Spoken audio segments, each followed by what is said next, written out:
record and so that's the way it goes with these YouTube things. So we are live. So last night I was fucking around with this and I wound up doing a 15-second live video. People were like, "No, don't get it. Why?" Hey, you know what the funniest thing about that was, Ben? Your 15-second mistake has more views than my last full video. Same. Not fair, man. Well, Jason, if it helps any, I watched it twice, so 2 of those counts are mine. I fell asleep halfway through it, and I had to watch it again the next day. Maybe I was a couple of them too, right? I couldn't figure out how to delete it until I got into the StreamYard website. You can't delete it through YouTube at all. So let's see. YouTube. Hey, Benfo, I have a question for you. What's up? Are you guys going to be taking open submissions? Because I can probably get you on the Binderoon PR digital promo list if you're interested. Yeah, that would be great. We're just kind of at this point, I have us on the Black Lion PR list as well. So like as we get things in, we've just kind of been shuffling through them. So if you can get us on that list as well, that'd be great. And that'll just give us more options to work with. Afterwards, get me your info and I'll get you added. Cool. Sounds good, man. Sweet. I would have put money that our first viewer would be Mazo Torment. Mazo Torment. Mazo Torment, what is your real name so we can address you as such? It's Devin. Devin's his real name. So, Matt, I know you're super sketched out because you have lived through COVID-19. Yeah. You're not ordering stuff, but it sounds like you're getting kind of closer to... Getting the itch. I'm definitely getting the itch. I ordered a couple of Exploited albums yesterday after listening to them, and I found a couple of guys on Discogs selling them for cheap. So I had to pull the trigger on those, but trying to hold back. Trying to hold back still. But yeah, it'll happen. It'll happen. I'll be back soon. I've tried to be as smart as possible. Thanks to my girlfriend for helping me just kind of think things through too. But I just got in my first couple of records since all this was going down, and I wiped it down with cloths and I disinfected stuff, and I don't really know. I feel like inside it's safe because the virus doesn't live, on plastic longer than like 3 days, right? That's what they say, and then same thing with cardboard, but that's why, like any package I get, I'm leaving it in my mailbox for a few days, and then I'll bring it into the home. But yeah, definitely a concern of mine. I haven't been doing that. I'm like, I have like a mud room. What I've been doing is I bring my mail in. I'm opening it in the mud room, and I have like kind of like a giant cardboard box that I throw like recyclables in or whatever. I just open the shit, put the shit down on like this table, put the stuff in the cardboard box, come in, wash my hands, cover my hands with Purell, then go out and just pick up all the open stuff and then bring that into the house. And then I do my weird, crazy, like logging of what I have and the weird shit I got to do. Like I have a whole like system when I get stuff. Like I don't delete the email receipt until I actually have the item in my hand. Then I log it and I put it like I have a whole like weird. I take a photo of it, post it on like that collector group I run. It's like a whole like weird OCD system. Then I listen to it. Yeah, 6 months later you listen to it. You have a fucking hoarder pile. I'm the same way. I got shit upstairs I haven't touched for 6 months. I've never listened to. Look at this thing. I just got this in. I can't tell if this is a shirt or a CD or 2 CDs. Yeah, VHS packaging. What's that? I'm saying half a box of maxi pads. I've done this I think twice this year already.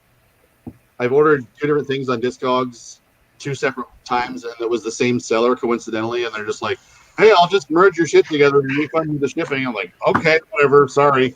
I've only had that happen once. Usually they want the few extra bucks, even if they ship them together. I just did that today. I ordered something today from a seller I ordered something from 2 days ago on Discogs. So we'll see if we get a refund or if he just hits me twice for shipping. I'm sure. Yeah, I'm that's sure he usually will. what happens. Yeah. I was like, I didn't realize after. I was like, because it's one of those dudes that immediately gives you feedback. So like, I bought the thing. He sent me an invoice. I paid for it. And he got. And I was just like looking at my Discogs on my phone. I'm like, oh, I got a new feedback. I clicked on it, and his other feedback's one under the last one. And I'm like, oh fuck. Why didn't I just buy stuff like 2 days ago? This is about the most overprotected package I've gotten in a long time. Benfo, are you like a big collector like we are at all, or? Not so much. As you could tell, don't have a very cool collection behind me or anything. I'm actually at my fiance's place now, but I got a pretty decent digital collection going. As I mentioned on one of your comments, how somebody had asked about backing up like digital collections and things like that, and I like to, if I get like a physical copy of a CD, what I'll do is I'll typically rip it with Exact Audio Copy, which is a pretty good high fidelity program. It rips at a really high bit rate, and it actually, if you're using older CDs that might be a little more banged up or something, it's got really good I don't know, it's the something about the software that makes it it allows it to kind of power through those like gouged spots and things like that. So it's a really cool program. So I got a pretty decent digital collection, but I don't have a huge like physical collection like some of you guys obviously do. Yeah, I kind of I wanted to bring you in because you're kind of from a different world of us metal YouTubers. We're basically like hoarders, but kind of monetized. Nice. People who want to chat with us.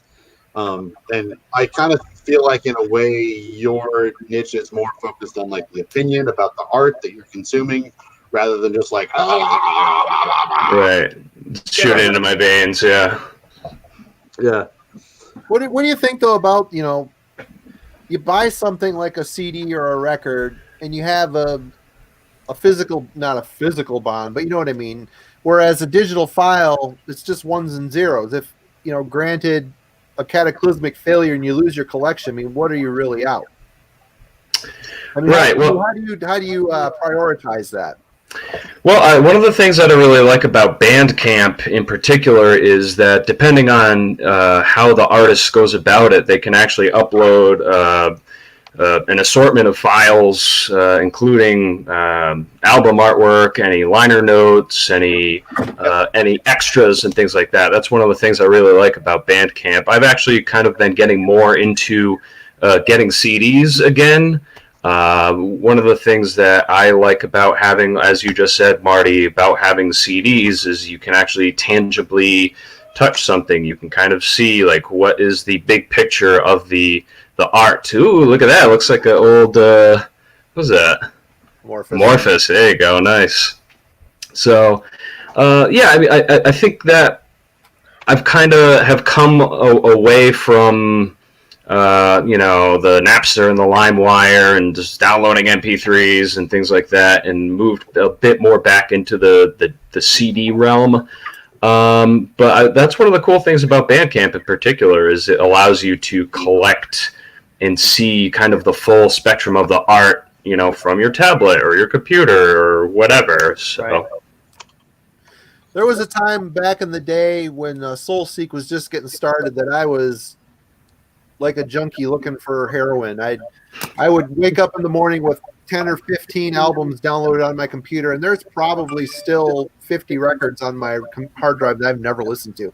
I found the thrill of the hunt. Oh, I got to check this out, and since I had no basic connection with it, I didn't care. It was just there. I had it.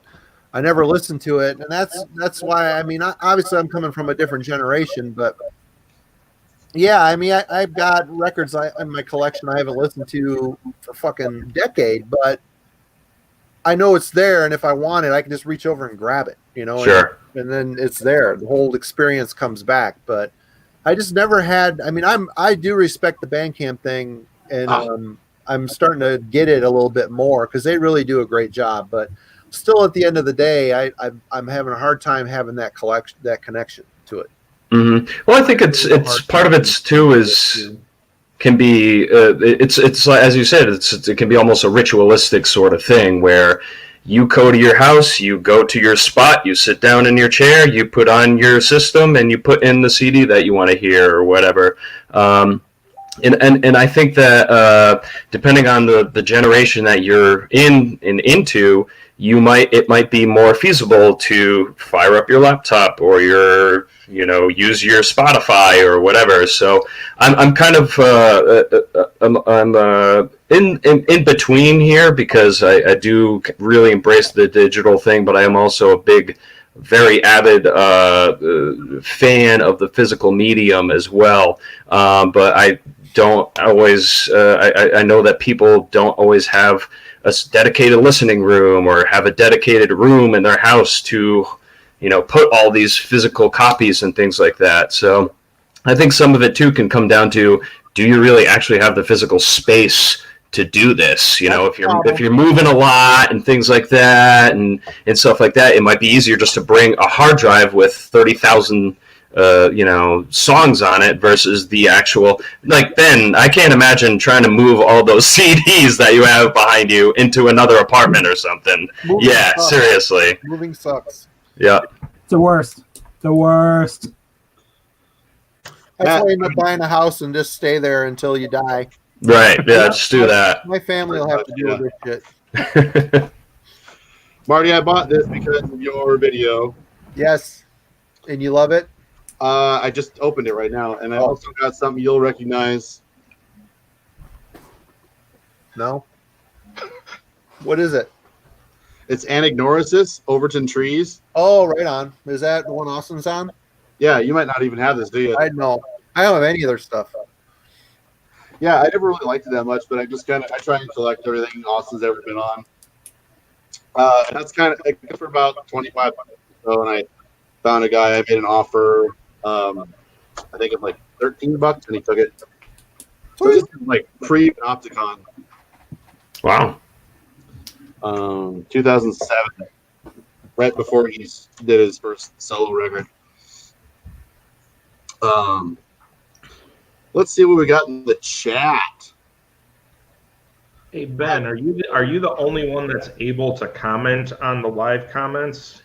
No, we have to actually. He is, but we have to go. We have to open up another browser and get into the chat that way. Gotcha. Well, that's too much effort, so I'm not going to do that. Yeah. I'm with Matt. Any of you got your ear on the 611 first LP? I've been meaning to check that out because Morbus Throne was really, really killer. And I'm happy that he kind of continued on that style. That shit was the rule. But yeah, like, Did you figure out how to transfer the chat? What's that? Did you figure out how to transfer the chat to the screen? No, I guess not. You click on one and it'll pop up a thing, and you can make it a banner on the. Oh, okay. But then you have to turn when everybody sees it and you comment on it. You have to manually turn it off again. Oh, I wondered about that. They would just like randomly show up, and I was like, okay, that's a great comment. I don't know. Oh, here we go. Show. Which is everybody's preferred main metal genre? Sorry if this question was asked already. Thrash. Black metal, I guess. Black metal. Death metal for me. Andrew, But I like it all. Me too. I mean, I say thrash this month. Next month it'll be death metal. Yeah, exactly. Depends on your mood. I haven't really been in a black metal mood in a while, but I do love black metal too. Just when I'm listening to music, I'm usually going to old school death metal personally, at least these days. Yeah, melodic death and doom for me, and there's a lot of crossovers there, so that's usually my go-to. Jason, did you say polka? I said fourth wave ska metal. Oh yeah. Not like thrash. Like my metal listening is very a high school kid in 1997. I'm stuck in 1997, and I don't know if I'll ever get out. It was a good year. So that answers that question. Thoughts on progressive metal? Meaning what exactly? I don't have a lot of More thoughts on specific commenter. it that much. Has its place. Yeah. It I think I like scratches an itch. playing prog more than prog metal. Stuff like I don't. I think prog is very pretentious, but that's just me. when I think of prog, I think of like the old UK late 70s bands, Gentle Giant, M Duel, stuff like that. I think when most people say prog metal, they're thinking like Dream Theater and Opeth. That's what I'm thinking of. Mm. To me, prog, being a non-prog fan, to me, prog died in 1980, maybe. I like prog elements in bands, like what Cynic did, and Atheist and stuff like that. But like just straightforward prog metal bands, not so much. Mm. Now, Ground Zero Salem is saying King Crimson. King Crimson is the shit. King Crimson is the shit. Yeah, that's what I think of when anybody says progressive stuff. I think of something like King Crimson. I mean, there's also some people from my generation in particular, might say something like Between the Buried and Me is progressive metal, but that's not for everybody, obviously. So The thing, if you ever notice though, people that go and get into prog, especially if they've been into something else beforehand and then they like discover prog, they throw themselves into it and they get this really snotty attitude about everything else. I mean, for the first example that comes to mind is Michael Achterfeld. I mean, granted, he's probably always been into prog, but as soon as he couldn't scream anymore effectively and constantly, he switched over to prog, and all he did for 2 years was berate metal and all the press, trying to like shake this ghost off of him. Yeah. And It's to me, funny that you say that because right when you started talking about that, I thought to myself, Opeth fans. Yeah. Opeth. It's fine if he wants to be a prog band. I mean, that Bloodbath video, the second one they did with him, his voice was fried, and then he blamed it on the mic. It wasn't the mic. His voice. It was you. It was you. yeah. Yeah, and it doesn't, and it's fine. I mean, you start off doing this music when you're a teenager. Who expects to do it? Like, look at LG Petrov from Entombed. Do you think he expected to be doing this still 30 fucking years later? No. Right. I think he did. I think he did. Well, maybe he did, That's the thing but about LG. He totally did. all the moving parts eventually wear out, and this is not a normal way to communicate. I mean, do the screams. I mean, I get why Opeth went the way they did, and that's great. They're still a great band. But to sit there and throw shit at your past fucking sucks. Yeah, I think he definitely bit off a lot more than he could chew. That was at Wacken, correct? Where he did, I think he did Opeth, and then he did Bloodbath the same day. That was Destroys Wacken was great. It was the other video they put out. I thought it was maybe an English show, Blood Over Bloodstock. Yeah, right, yep. Yeah, that his voice was shot. Mm-hmm. I thought anyway. But no, you were right, dude. I think that was a very clear consensus that Michael has one of the strongest death growls in the genre, and he did not sound like himself whatsoever. And all you got to do in the press is say, "Look, man, my voice is fucked. It's fried. I cannot do the deep shit consistently anymore to the capacity that you want me to. So I'm doing prog. I can sing really well, and it fits what I'm doing. I mean, I think people would have taken that a lot better than like metal. I've outgrown that. And be honest. It's fucking say it for what it is. Yeah. Opinion on Napalm Death, eh? I like it. I like Napalm Death. I never listened to them. Some of my favorites are probably that Peel Sessions that they did. That was fucking brutal and nasty. But like, I don't follow them. I think Harmony Corruption, and I don't really like it. That album sounds like balls. I know I'm in the minority, but it sounds like He did a record a couple of years ago that John Zorn guested on, and I thought that was a kind of cool collaboration. Here's like a new element coming in. Utilitarian, was he on that one? Or is that the name of it? I don't know. I just heard it a few times and never got around to buying it. But they're one of those bands like I can't keep up with your fucking output.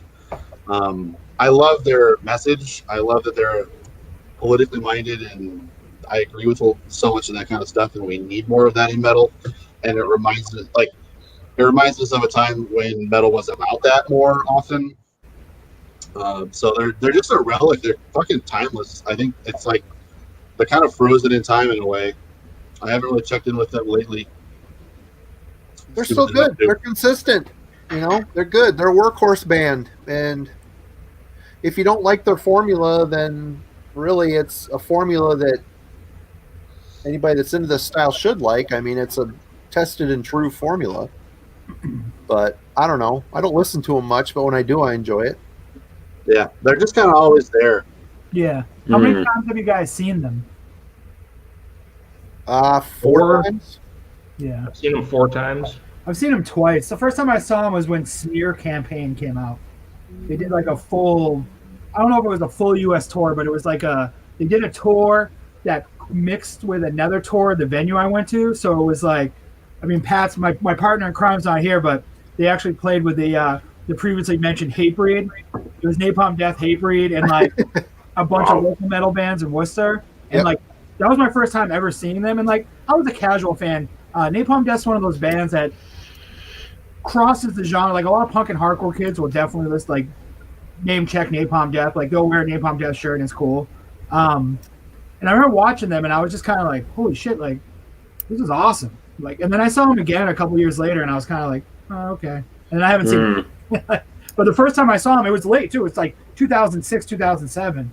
And I was just like, oh man, I'm going to see Napalm Death. This is cool. I thought I'd never see them. And they started playing and I was like, holy shit, they're like a powerhouse band. Yeah. And then I was just like, oh, okay. I'm okay if I never see them again.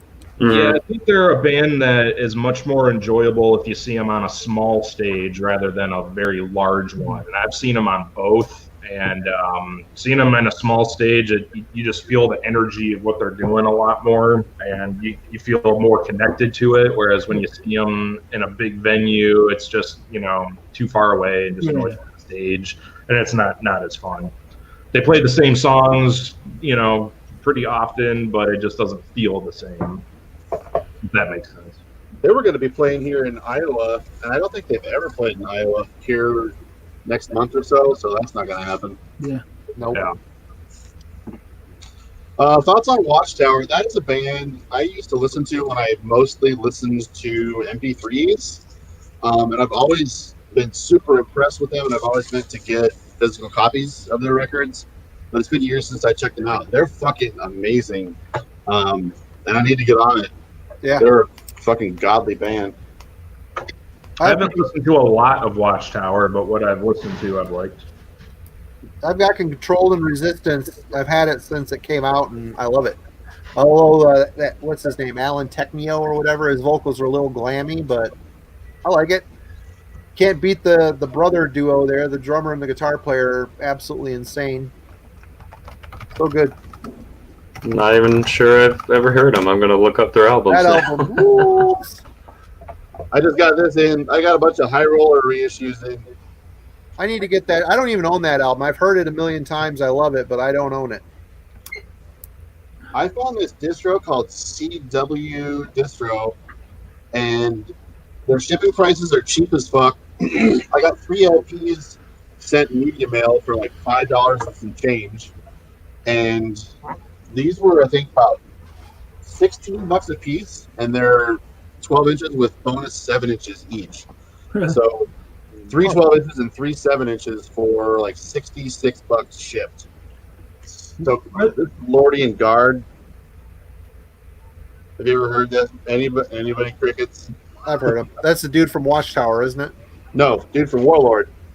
Oh, that's what I meant. Warlord. So yeah, I spelled up Warlord, and I was still thinking about Watchtower. Yeah, I've got one CD. I'm on the fence about it. I don't know if I like it or not. I like Lordy and Guard more than Warlord, honestly. cheesy as fuck. Jesus-y as fuck too. Yes. If there's one thing Christians are good at, no, there's nothing Christians are good at. Now. What are your thoughts on Blood Incantation? I love their last album. I'm just kind of tired of talking about them, thinking about them, hearing about them. It's fine. I just like there's a lot of other death metal bands out there right now that are awesome and deserve the limelight. I don't know. I kind of feel like that last record was like, let's go back to '98 when a ton of death metal bands were fucking amazing and active and touring and doing that kind of thing. And it was a fun way to kind of go back in time, but like, there's other killer shit going on. Yep. Yeah, I agree. Great band, but I'm tired of talking about them, honestly. I'm gonna buy that record when I find it in the wild. That's just for the thrill of the chase. I think I've talked about this before. I see everyone talking about them. I'm sure I'll probably like it as like someone who just dips their toe into this, but I'm just for the thrill of the chase. I'm gonna wait till I find it in the wild, which hopefully maybe I haven't yet, and I probably won't for a while because there's no fucking wild. So Yeah. I almost bought the tape because I saw it for super cheap from someone on Discogs. I was like, maybe I'll buy the tape, and then I was like, I can't go against my my wild finding stance, so I did not. What is that stance? You have to find metal in the wild to buy it? No, just that I like there's certain records where I'm just like I could like literally click one click and have this, or I'm just I when life is normal, I go to like a lot of record stores and a lot of like distros and shows, and I'm like, I know I'll find this. Like I know I'll find this somewhere. Like physically, I won't have to order it. So I'm just gonna wait till if life ever gets back to normal, that's when I'll purchase my first Blood Incantation release. That must be nice, dude. I live in fucking Iowa. Yeah. Hey, modern life is war, man. I can't park in my garage because it's full of fucking bubble envelopes. Who needs garages? Nobody uses them anymore. They're too big for it. Jason, you bought more metal records in the last 6 months or year than you have your whole life.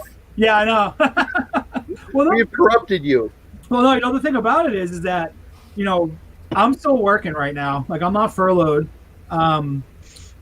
So I'm not doing anything. So I'm still making like a full whatever paycheck. Taxes came. I'm not drinking right now. So I'm not going buying booze. So like literally like, I'm just like, I have money. And then like I pay all my bills and I'm like, all right. And then like for literally I'll go on Discogs or if I'm just at home and I'll be like, I'll look for stuff for like you guys will mention a band. I literally write it down on a Post-it note, and then I'll like be on Discogs and I'll be like, I can get this CD for like $4. I'm like, no, whatever, fuck it, and then and then it's on my doorstep a few days later. It was great. Yeah, pretty much. If there's anything I'm like mildly interested in, and I can find a copy for under $12, I'll try to buy it. And then I think if I don't like it, I like when stuff goes somewhat back to normal, I can just cash it in for a couple bucks. I mean, I'm going to take a loss, but whatever. That's the. I got into records and music when I would buy records literally based on the cover art. So the thrill of blind buying is like a regular occurrence for me. And I'm like, hey, you know what? I might eat some shit in the end, but if I do, whatever. That's part of the thing, I mean, the internet's awesome, but it's taken away that excitement of buying 5 records at a store, getting home, and 2 of them are great and 3 of them are not so great. I used to, if something sucked bad, I'd break the tape and take it back to the store and say, this tape is defective. I used to do that all the time. I used to have a buddy who would buy something like a CD. He'd have like a CD player in his car, and someone will suck. He would literally go reach over, press eject, take the CD out, and just throw it out his window. You did that more than once. I've done that, yeah.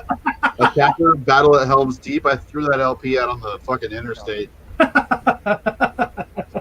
That's why I see random cassettes on the highway and shit. Yeah. Or I bought a Death Angel tape, and that didn't last more than maybe out the fucking window. You have to hit 3 and then the start button. And when it comes out... Where is Pat? So we're filled up with 6 people, and I've got a couple of people waiting in the wings, like Pat, a couple other guys. So You'll just have to wait. What? Sorry, my kid was talking. People are asking where Pat is. He's sitting by the sidelines in the chat. So I don't know. I wish there was a way to get like 8 or 10. I don't know. Would that be too crowded? I think this only allows 6. This service, Yeah.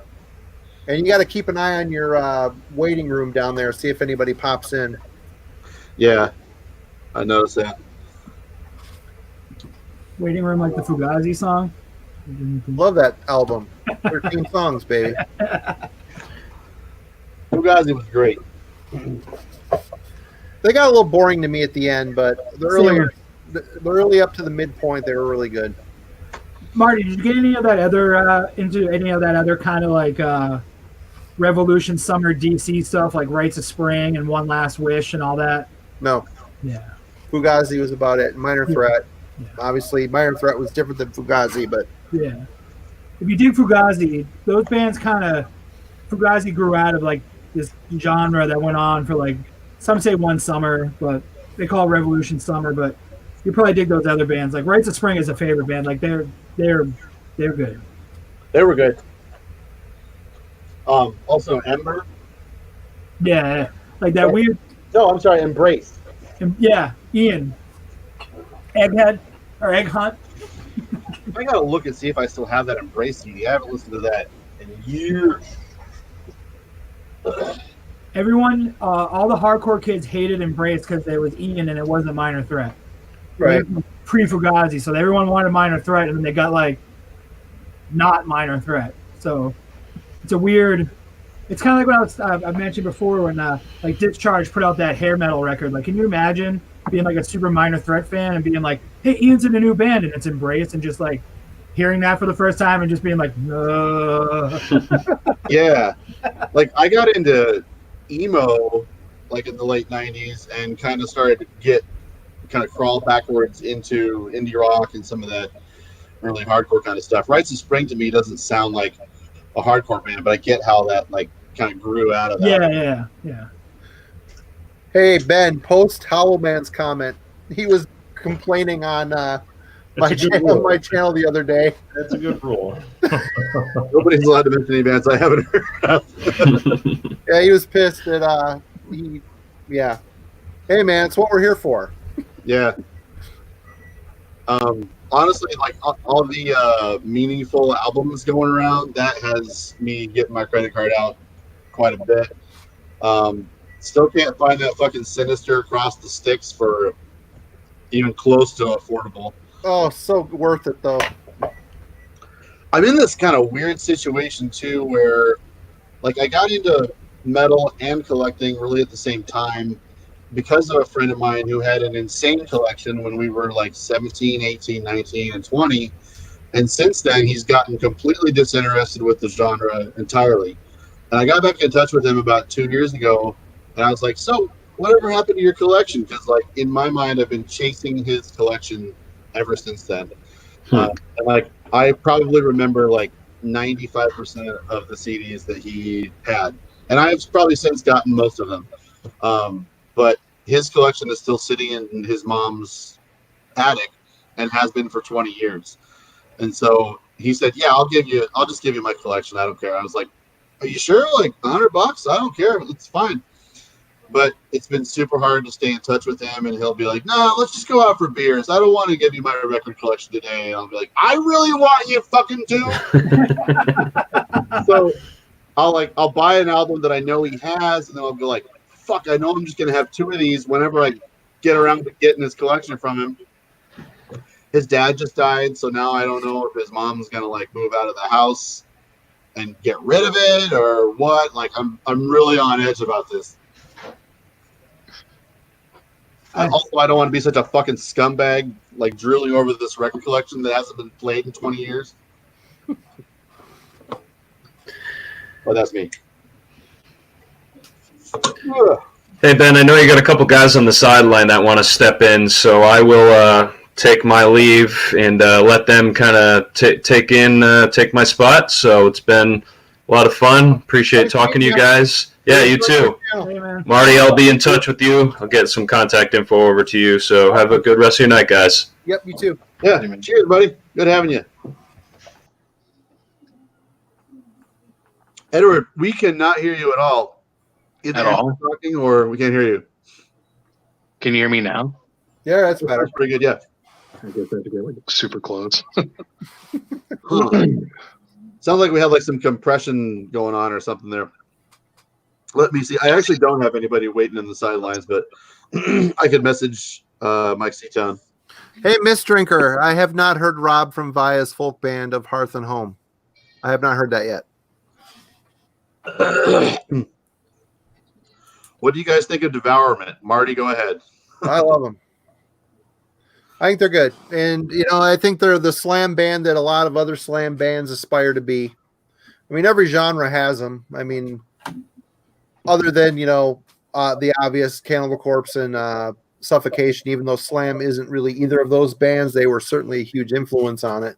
But Devourment, that new Devourment record is just fucking gross and awesome. It's so nasty and snarled and weird and just a humongous unnatural guitar tone. I love it. I think it's great. I think amazing. The only one of theirs I have not heard is the first album, but I'm assuming it's all.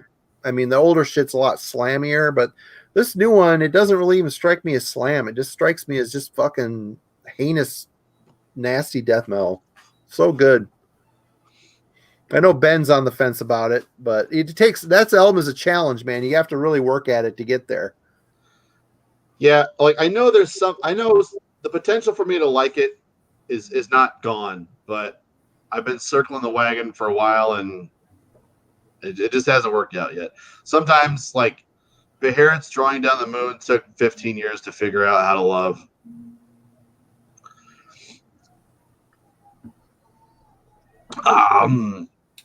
What do you guys think about Bolt Thrower? I mean, come on. They're amazing. We all love them. Who? Bolt Thrower. I'm just kidding. I'm kidding. What's your favorite Bolt Thrower album, everybody? For Victory. Yeah, For Victory. That's Perfect album. Agreed. Yeah. Perfect. I always thought that was like an unpopular opinion, like War Master or Realm of Chaos, I think is most people's. They're like, I think Mercenary's pretty boring. I don't know if I have a copy of that or not. It's okay. Yeah. What do you guys think of a band like Bolt Thrower? Seemingly with I mentioned Napalm Death earlier is in the same vein, being like a cross genre, like not musically but appreciation like type band. They are. I mean, Bolt Thrower is heavily influenced by UK punk and other stuff. They're a total. They kind of started out as a heavy anarcho punk band, I think. Yeah. I mean, it was still more on the death metal side, but they were very influenced. I mean, you watch some of the Obscene Extreme videos where in Memoriam played. Carl was like on the side of the stage when Chaos 88 or some UK punk band. He was just freaking out. Right. I mean, they're total punk kids. They're total punk kids. Yeah. And they just end up being death metal eventually, but they're awesome, man. That crossover appeal is great. And like I mentioned before, a lot of the Swedish stuff, like the Stockholm sound, I think was very much like Entombed's Left Hand Path and Nihilist, all that stuff. Yeah. Very influenced by punk, I think. I think the way it's a much heavier, darker guitar tone set that apart from punk, but that's what the heart of that shit is, I think. On the flip side, what do you think about Memoriam? I think they're boring. Boring as fuck, man. I'm not a Benediction fan. I like Transcend the Rubicon. That's the only album of theirs I liked. And the rest of it's boring. And I think it's transcended into, although my buddy TJ, he said their new album is a lot better. He said that Carl's singing with more dirt in his voice as opposed to his yelling. His yelling is boring, man. We want him to, the low end, deep shit. Yeah, I saw Memoriam a couple of years ago at a fest in Norway I went to, and it was so fucking boring. Yeah. Talk about a band whose debut sounds a lot different than everything else they did. Are there any other bands whose first album sounds completely different from the rest of their discography? I have to think about that one. Tough questions from Brains Measure. I wouldn't say I've I'm trying to think of some bands where it's not maybe not they changed their sound. Yeah, but it's like they just got better. Who? I'm sorry. I've heard bands where the first record was fucking horrible, and then they somehow stuck it through, and they end up going to like 5-6 records, and by the 5th or 6th record, it's like you can tell it was there, and they needed to get better. First Guar album sounds a lot different than first Guar album was kind of punk. It's kind of a punk album. And Dark Throne, of course. Carbon Star says Dark Throne. That is completely 1000% the correct answer. Yeah. Yeah. In fact, I would say their first album is their best album. I think Matt's in the same boat with me on that one. Yep. I bought that album when it was around the year it came out, and it was blown away how awesome it was. And Blaze in the Northern Sky came out. I'm like, what the fuck? Is this a demo? This is shit. Of course, it came around and I ended up loving it, but that was the idea, right? Yeah. But Soulside Journey is an unsung death metal classic. Great. That was a great call there, Carbon Stars. Good job. I bought those 2 Dark Throne records, by the way. Which 2? One? Oh. Too Old, Too Cold, and Circle the Wagons. I thought they'd be here by today. They're not. It says Monday. But the only thing I really honestly know about Dark Throne is the singer dude's awesome personality in that documentary about black metal. Fenris is cool as shit. When he's like sitting in the office and he's like, "Hey, it's Friday," or something like smile, it's Friday. Gormand. What is the absolute holy grail item that you are yet to add to your collections? I did a video about this, kind of hoping maybe I could shake loose somebody that would sell me some of that shit. That first week, or that one and only Weakling album. Yeah, that's mine. Yeah, I haven't been able to find that for a fair price. I got it. Only on CD. I don't have the vinyl. Just CD. How about you, Ed? Mine's the first original press Negative Approach 7-inch. I'll never find one. Well, I'll find one, but I'll never pay unless I find it in like one of those stories you hear about that I don't think are real, or it's in like a Savers or some shit. Other than that, if I buy it from a collector, it's going to cost me like a couple mortgage payments. My wife's in the other room watching. Is that all right, Jen? I know a guy who has a copy. I used to live with a guy who was really like punk and hardcore all the way. She just yelled no. Fuck no. The delay, yeah.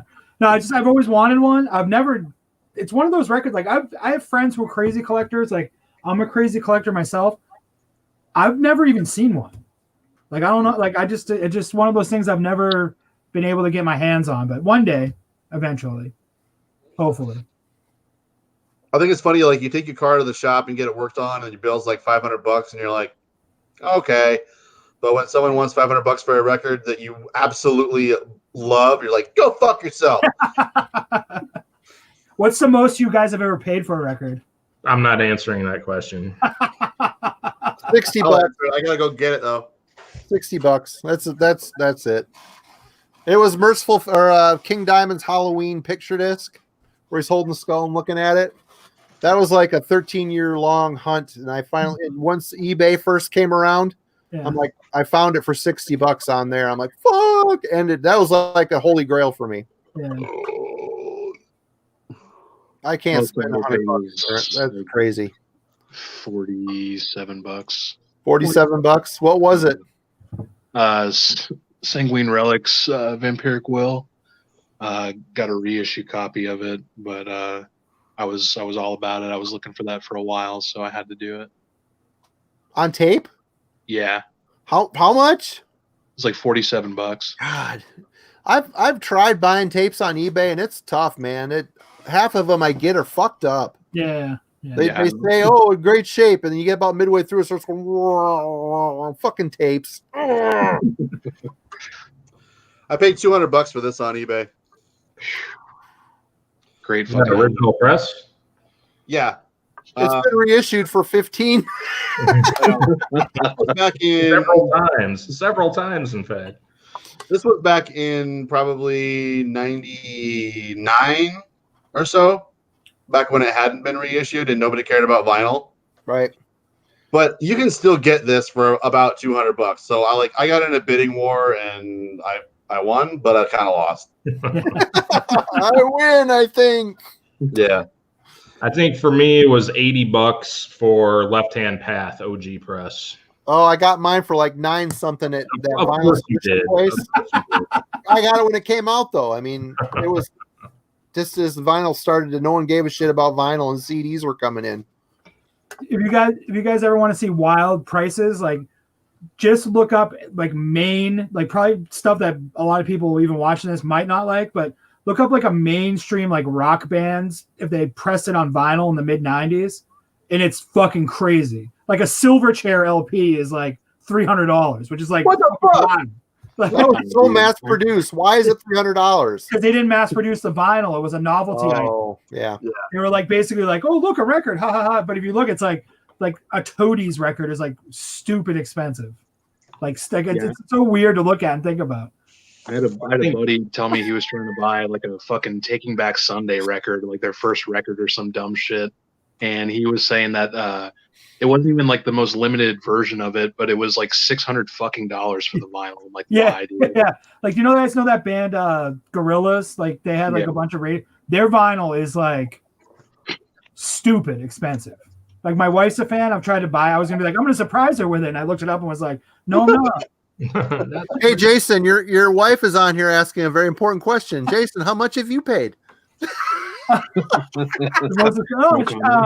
paid $150 for a copy of DYS's Brotherhood on Exclaim, but I will admit I've paid $100 to $110 multiple times.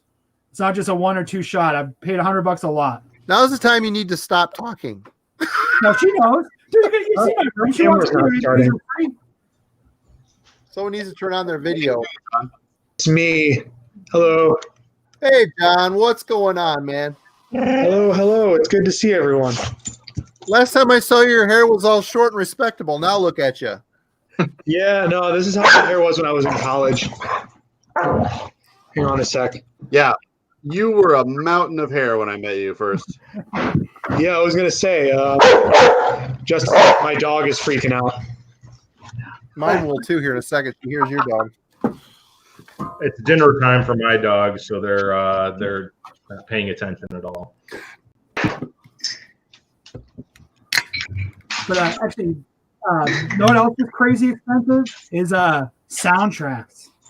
Why? God, who cares? I'm sorry. Yeah, people go nuts for those things.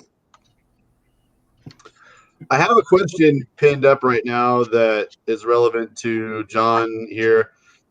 Is that article, John, up in Decibel right now?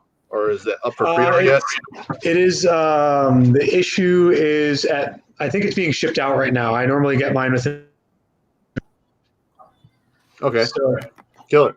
issue 188. So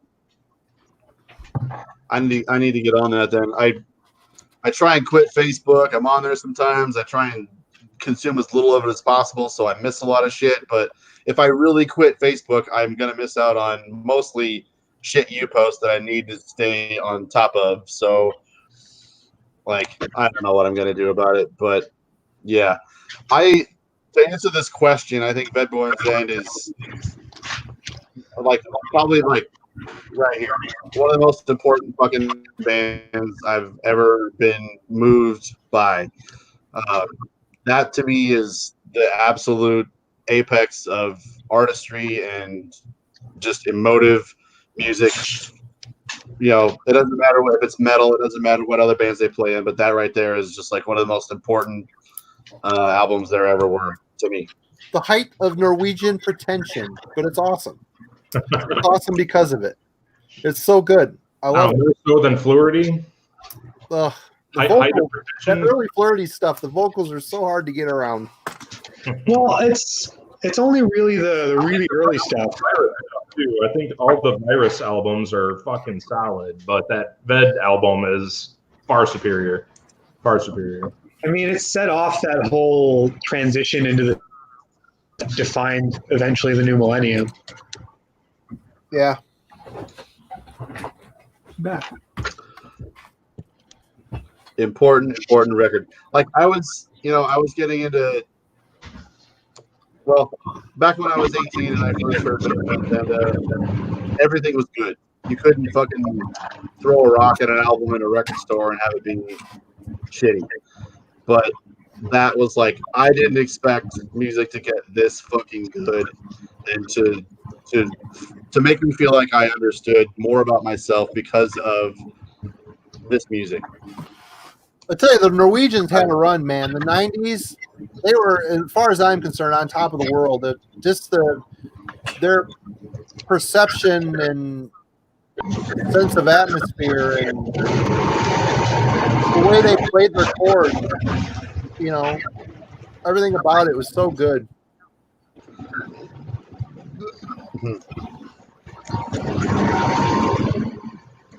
Who's got a blender going on? That was Peter. Sorry. I had to walk around my apartment really quick. Time for smoothies at John's house.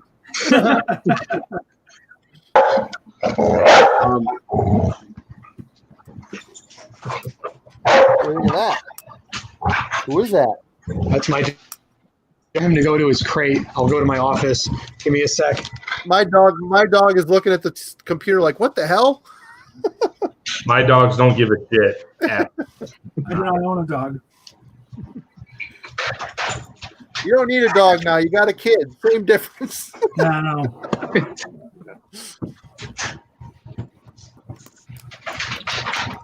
Here's how much I love that record. I just had the CD. You got the OG, the repressed Get into it. CD, Ben? Yeah. Yeah, I have that repress with the white border. Can you tell if there's like a sound difference? Sound difference? Yeah, between the OG press and the repress that you got? I haven't played the repress. It's just like I want to have a playing copy and not play my super rare, expensive old copy, but I haven't gotten around to it yet. I probably ordered that, I think, a year ago, maybe. What do you think of the remaster Of the what? of that album? What do you think of the remaster? I haven't listened to it yet. I thought it was pretty good. I was just wondering if you heard it. It I does didn't know there sound was a repress. very nice, but it's a different listening experience than the like. It's crisper, it's smoother, but at the same time you lose a little bit of that nebulous kind of whooshy atmosphere that goes along with the album. So it depends on the experience you want.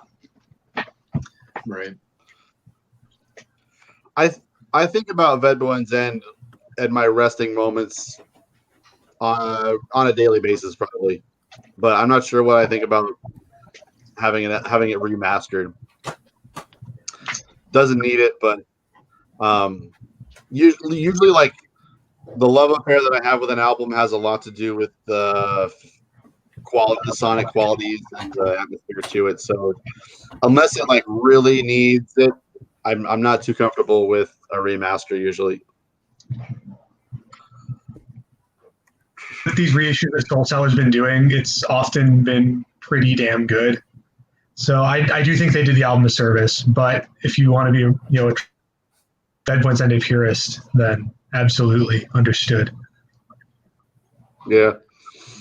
So John did an article for Decibel. I touched upon it for a second, but it's coming out the next issue where it's an interview with all three members and kind of like, let's go back to that album. Let's talk about what I'm putting words in your mouth. Why don't you tell us what that article's about? Sure. So Decibel has a series called The Hall of Fame.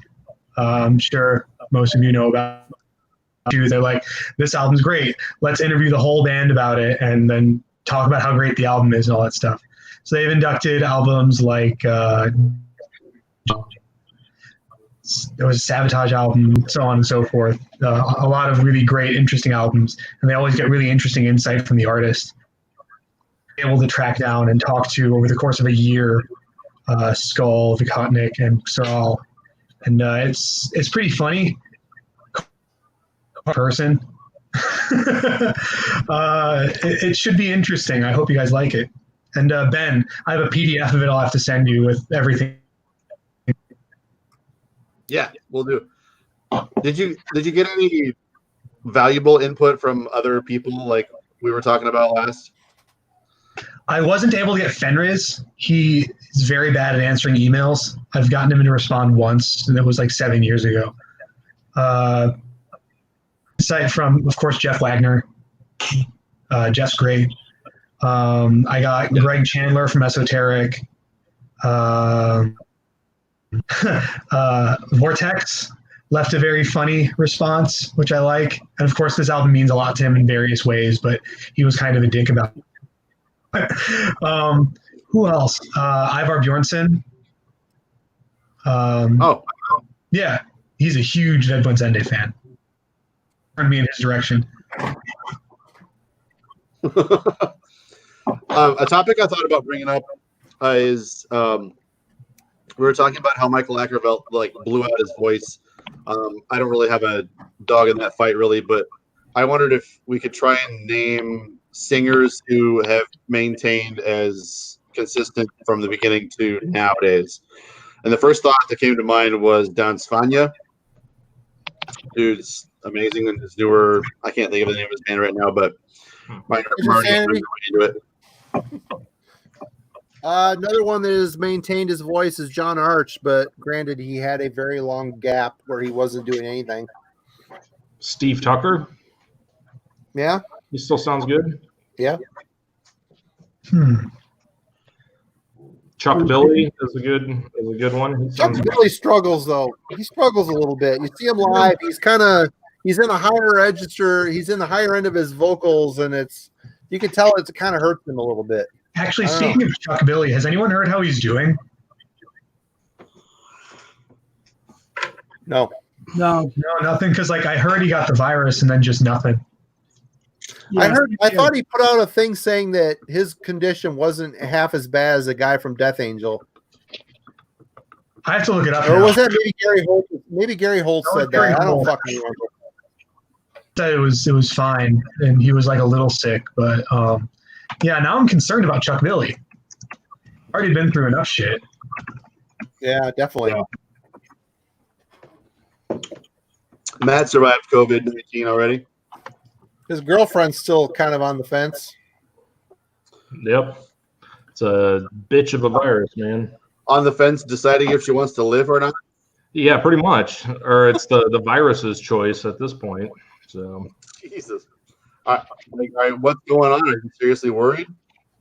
I wouldn't say worried, but it's been like a fucking month already. Enough's enough already, but it keeps coming back. It goes away, it comes back. You feel it for a day or two, then it goes away again, then it comes back again, and it's a fucking annoying thing. Wow. And even me, it hits me the same way too, just not nearly as bad. I still feel it in my chest a little bit here and there. Sometimes I feel like I got to take a deep breath of air out of the blue.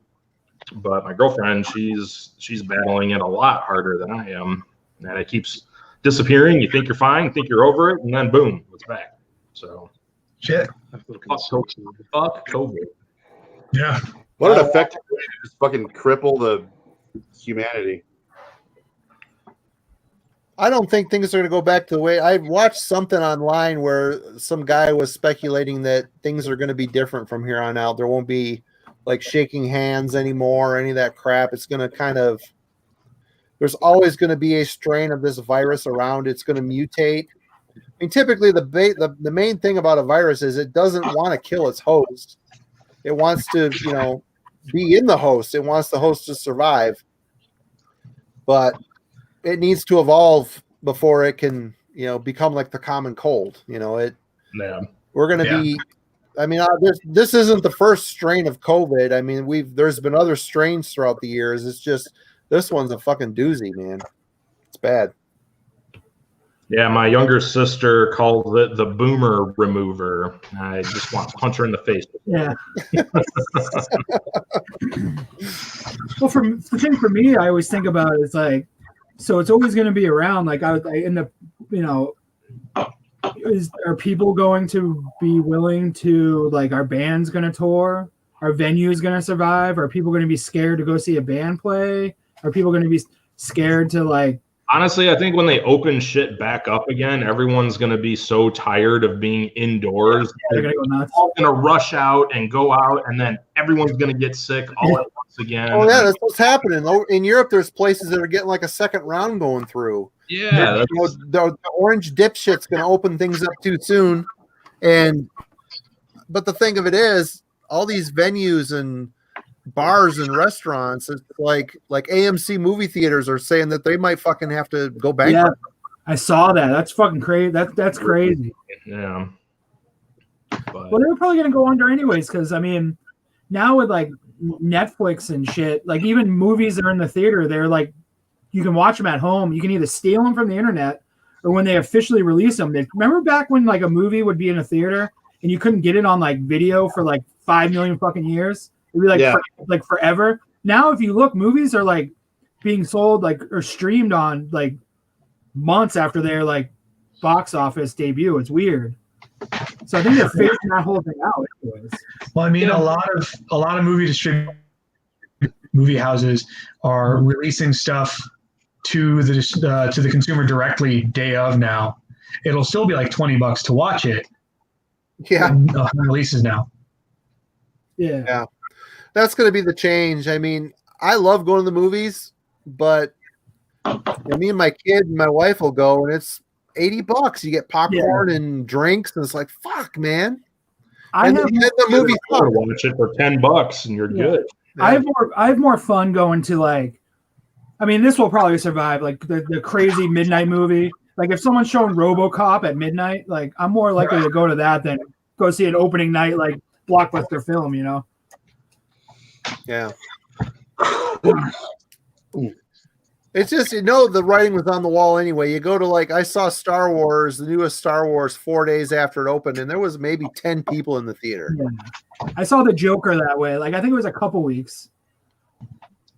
Yeah, we went and saw the Joker. That was the last one. That was like a week or two before my son was born. So it was like, that was the last time I was in a theater, and it was like, we sat in the front, and I was like this, and the movie was good, but I was like, I'm thinking to myself, like, man, if I wait like a month, I can watch this at home. Yeah. Yeah, and then you get to you drink a goblet of pop, and by the time you're down the end of it, right towards the end of the fucking movie, I'm like, God, I gotta piss. Yep. And as a portly dude too, I don't care how comfortable make those seats. My ass, I'm not sitting there for 2 fucking hours, man. Yeah. I get cagey just sitting in front of a movie wherever I'm at. I have a hard time paying attention to one thing for more than 15 fucking minutes. I'm feeling cagey right now, just being here on this. Come on. Yeah, right. Last movie I saw in the theater that I thought was amazing was The Favorite. Oh, that movie was very good. I never heard of that one. Yorgos Lanthimos has been my favorite director of the last few years. If it doesn't have lasers, elves, or boobs, I'm probably not watching it. I think it has boobs. It does. Yes. I've just gone back to watching the movies I watched when I was a young kid. That was way too, like Sleepaway Camp, like all like the Predator movies. I watched Alien for the first time in a long time the other day. Evil Dead, like Army of Darkness, like that. Those are the movies I'm watching now. Like, cause like I'm on a rotation, so I work 5 days and then I have 5 days off. So I'm like sitting there. I'm like, what am I gonna do? I'm like, I'm gonna watch every RoboCop movie, and that's that's pretty much what and like buy shit on Discogs on my phone while I'm watching. I remember being a kid when the first Batman movie came out, and that line wrapped around the building twice. There was movies were such a big event, and nowadays you go, it's like no big fucking deal, you know. We got like I tried to take my wife to a movie last year, and I hadn't been to the movies in forever. I'm like, yeah, we can just go buy tickets, and now you got to like pre-buy shit, and we had 2 seats that were next to each other, and I was like, kind of like, you know, I was supposed to be like, hey, we're going to the movies. And then I'm like, I got to pay like fucking $20 and sign my movie like 2 hours before the movie. I'm not ready for this shit. This is cutting into my record buying fund, honey. You better put out. Well, they're going to be at the fucking record store now. Jesus Christ.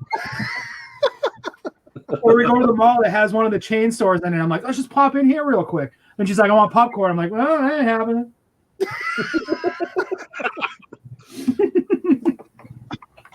I'm amazed you have a kid with this woman. I bought some $5 CDs. You know, I don't need them or want them. I've actually never heard this band, but it's $5. So we're not eating tonight. Actually, it seems like the Avenger movies are really filling up parking lots these days. It seems like they're pretty crazy with the theater-going crowd. They're long though. I love them. Screw it. I'm a comic guy. I love it. It's good. I don't give a fuck about that I haven't shit. seen any of them. I'm not gonna lie. I haven't fucked with this superhero movie in a long time. I'll watch them. I'm just not sitting in a theater for 3 hours. Fuck that. That's the thing. Yeah, I waited to see Endgame until like it was on a fucking Netflix or whatever. I have no desire to see it until then. I'm not sitting in the theater that long. Yeah, what? It's hours long, something like that. Yeah, fuck that. Yeah. It's not Schindler's List. It's about fucking Iron Man. Come on.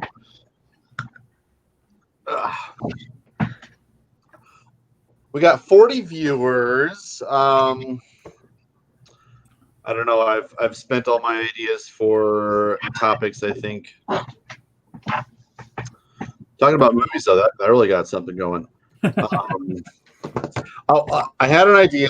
I don't want to get too like grim trash can here yet, but I thought about asking, what are your pet peeves with other YouTubers, metal or not? You don't have to name names.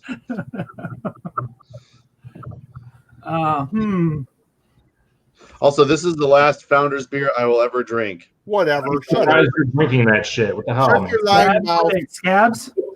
I've been bottle aging this. It's been sitting in my basement for 4 years. So No, fuck Founders, man. yeah. What they do? Why don't you guys like them? Fill me in. Oh, there's some racist shit. You're gonna grab a beer, you fill them in. I honestly have no idea. I don't remember it exactly. I mean, they're a Michigan-based. And you go down to Grand Rapids, it's awesome because like a block away is Vertigo Records, and you can walk or drive a short way and you go and eat at Founders. They have a great deli, but apparently a great restaurant. But apparently there was some racist shit that went down. It was bullshit, and it's gonna fuck them. I don't. It may have. I don't know. Wait, was it like an email or something? No, it was something with their workers. I don't know exactly. Oh, all right, Ben. I think there was a transcript that was leaked from the court proceedings. A former worker took him to court, and the court proceedings leaked, and it is the most ignorant. It was really fucking bad. It was bad. Oh, it's coming back. I remember that. Oh yeah, because here in Massachusetts, Founders when they started coming around a few years ago, it was like huge here. Huge. Like people were like, Founders is here. And I'm just like, is it Miller Lite? Because I drink that's all I want. I want to drink like 15 of them.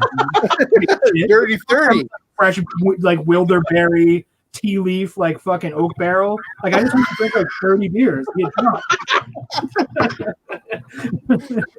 I fucking hate that shit. It's so big here. There's a brewery in every fucking town. It's like, who gives a shit? They're like, oh, only the right side of it touched the sun, so we dip it in the hot for 4 seconds, and then it opens up the mouthfeel. It's like, who gives a shit? Why are you drinking this? What the fuck?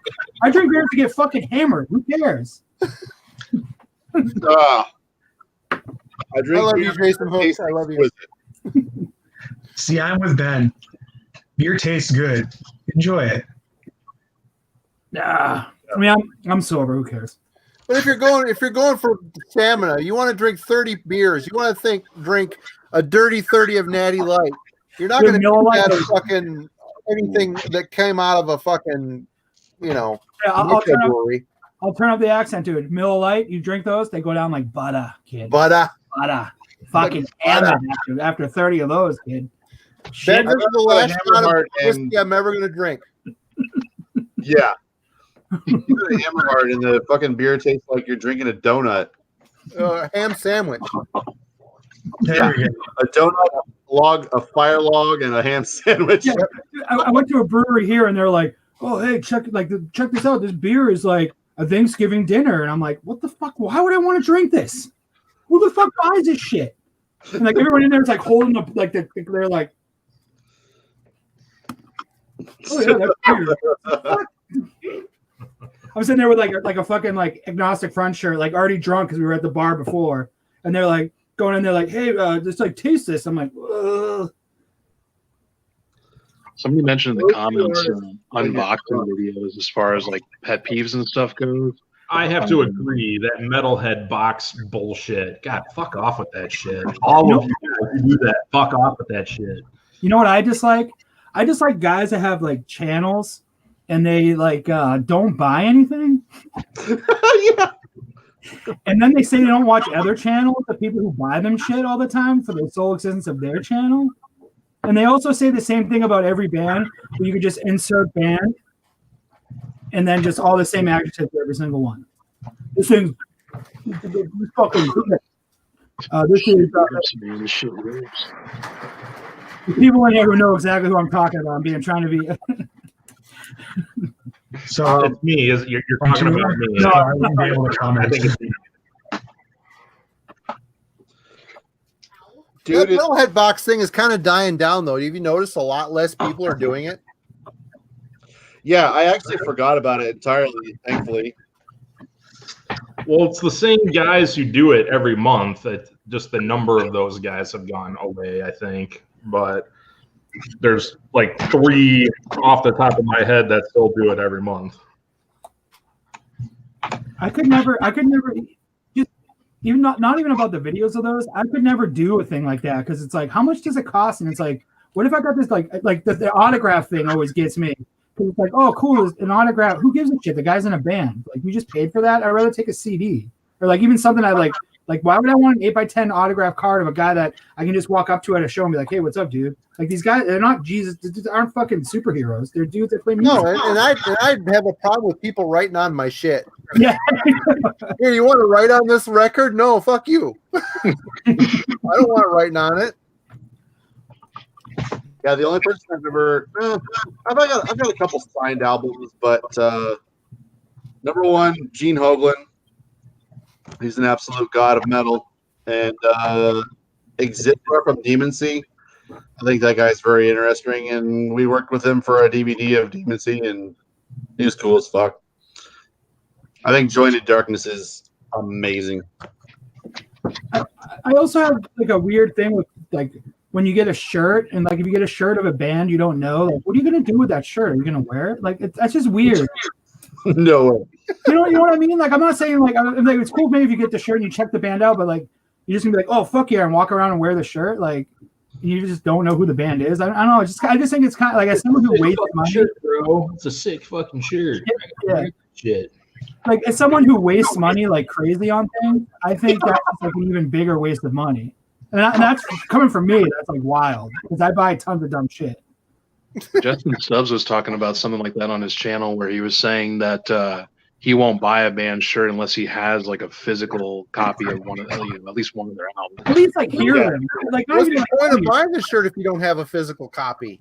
Right? Yeah, seriously. It I reminds mean, me I've of got a few shirts where I've bought them from bands that I've seen live, and I like seeing them live, and that's the only merch they have available, and I want to support the band. Yeah, I'll buy your fucking shirt, but I'm not gonna just be like, oh, that's a cool looking shirt. I'll check out the band whenever. Like, who does that? But really, who cares? Because, I mean, most of us in our day-to-day lives, we go to the supermarket, we go to the bank, we go to the fucking post office, wearing these shirts with all this crap on it, and 99.999% of the population looks at it and says, oh, that guy's a fucking stoner loser. They're not like, oh, that guy doesn't own that Merciful Fate shirt, anything by Merciful Fate. That guy's a poser. No, I mean, it's not like, it's like the perfect crime. You could buy band shirts that you don't know anything by, wear them every day, and no one's gonna fucking call you on it. I mean, But Marty, I've called how people out how on it. sweet is it? well, how sweet that's is you it? know. There was a brewery I went to a few months back, and a guy was wearing a Slayer shirt that was working at the brewery, and I asked him what his favorite Slayer song was or album, and he couldn't answer it. Music's in. What are you doing? So God hates us all. I will call them out. God hates us all. Jason I Hook. wore my battle vest to Goodwill a couple of months ago, and this girl came up to me and said, "Cool vest. Do you have any bloodbath on there?" And I just said, "No." They're like, I don't know, bloodbath's fine. But in Iowa, the likelihood of that happening is fucking nil. I should have at least said "Hey, I'm on YouTube. Look up Brain Smasher" or something like that. I was just like, "Fuck you." No, it reminds me of when I first moved into my apartment. For some odd reason, I was wearing a Silencer shirt. A couple of Columbia students who live downstairs from me, and I was moving my stuff in. I see this guy. He's like 19 or 18. He's like, "Hey, man, cool Silencer." This little hipster guy. I'm like, "Wait, what the fuck?" Wow. It's weird stuff like that happens. So sometimes someone will call you out.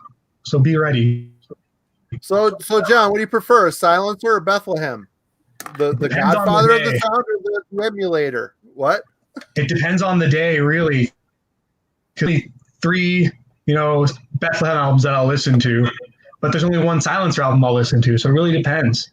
I don't know, like Reiner Landfermann are both like two sides of the same coin.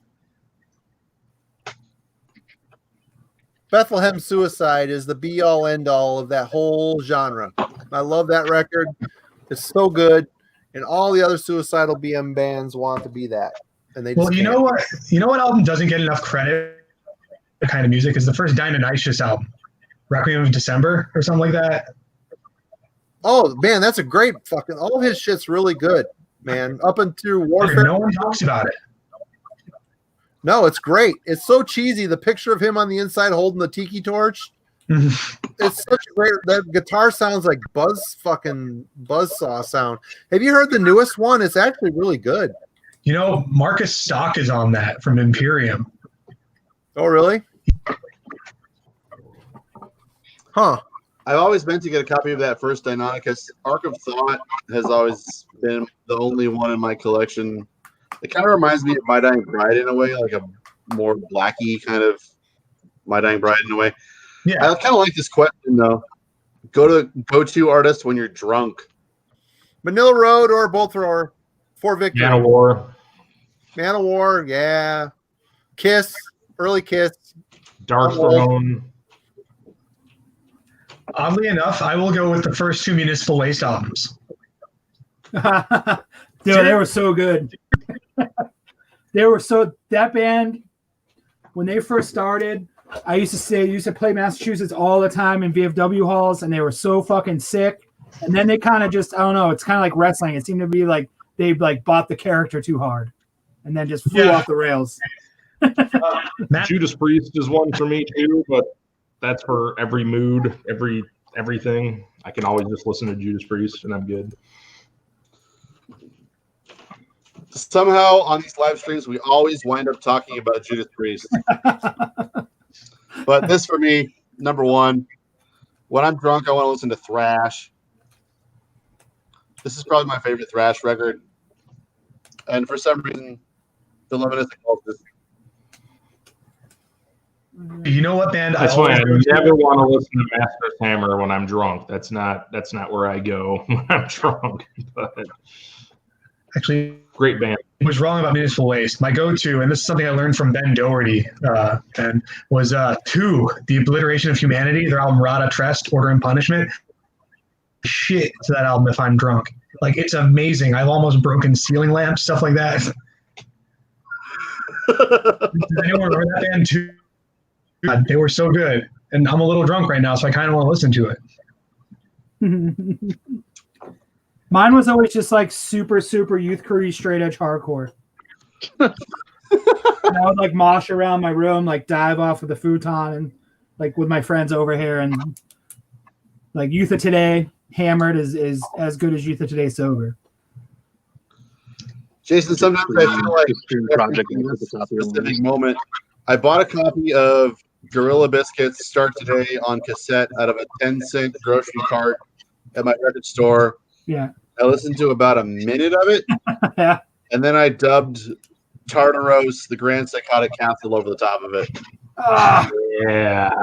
Yeah. Oh, that record's so good. Oh. Like, if your music is inciting fighting, I'm out. I'm fucking done. So you went with Castle over the Red Jewel. Why? Because the Red Jewel wasn't out at that time yet. I would always just drive shitty cars that had tape players in them, and I would just dub all my CDs onto tape so I could listen to them in my car. So I'd make these like black metal compilations or listen to a lot of fucking like shitty Nuclear Blast cassettes that I would find at garage sales and thrift stores and shit.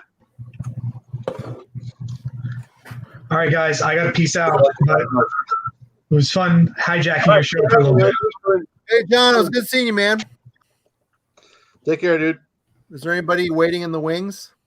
I don't have anybody. I've been sending the link out to a couple other people. Mike Seatown, maybe. Hey, Future Ruins is in the chat. Send it to him. I did, actually. He hasn't seen my message yet, but I bet he will pretty soon. I've only got him on my Instagram. I don't know if he's on Facebook or what. Hey, Future Ruins, how do we get a hold of you to get in this thing? He had a really good question in the chat here too that I thought would be a fun one to address. Oh. How do you explain your obsession for underground music to people, family? Oh, God, they don't care. They think it's all crap. Yep. What I do is I always flip it around on them. I say, well, what is something that you're really into? How did you get into that? Okay, same for me. And I ignore the conversation because you're not getting anywhere with it. Yeah, I have an interesting thing with that. So with me and I have two brothers, younger brothers. One's like 4 years younger, one's a couple years younger. Me and the youngest one have been into just weird shit since like we could be into weird shit. Like the mid 90s, we got into skateboarding and BMXing and pop punk, and then it advanced. And my family, they know. They just know that like my brother and I are just weird, and they just don't question it. My parents don't give a shit. They never. I mean, they didn't give a shit what we were into. So, but coworkers, I listen to music. What else? Glad to see my drinking buddy finally made it. Yeah.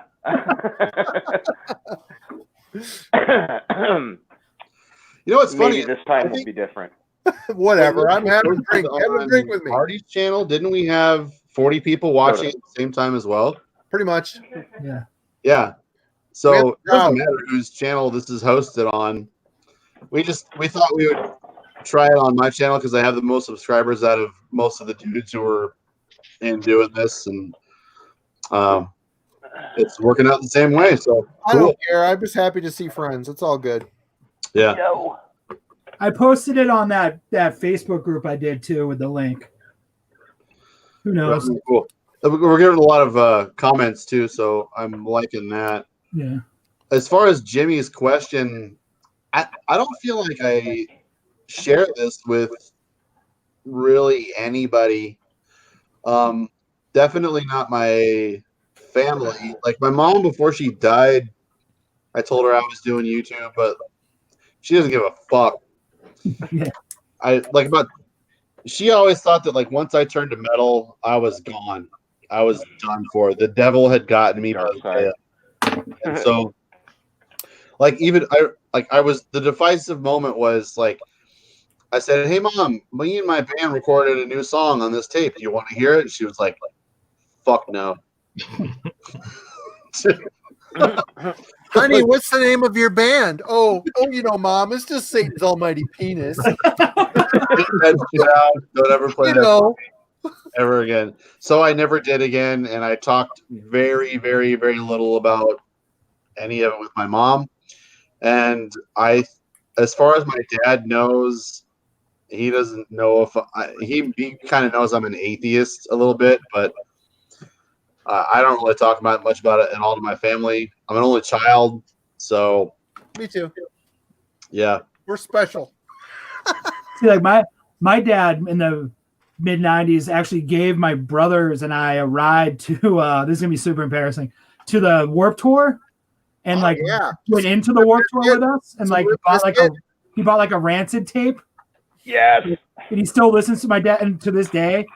I think my parents are just like, I don't know. They never were like when I shaved my head into a mohawk, my parents weren't mad. They were like, well, they were just like, hey, we wish you didn't do that, but they weren't like, you're grounded, like some of the other kids I grew up with. They were just like, oh yeah, whatever. He's just like living his life. Like I would go to New York City when I was like 16, 17 years old to go. Like I went to CBGBs and stuff. They were just like, don't die, and I'm like, all right.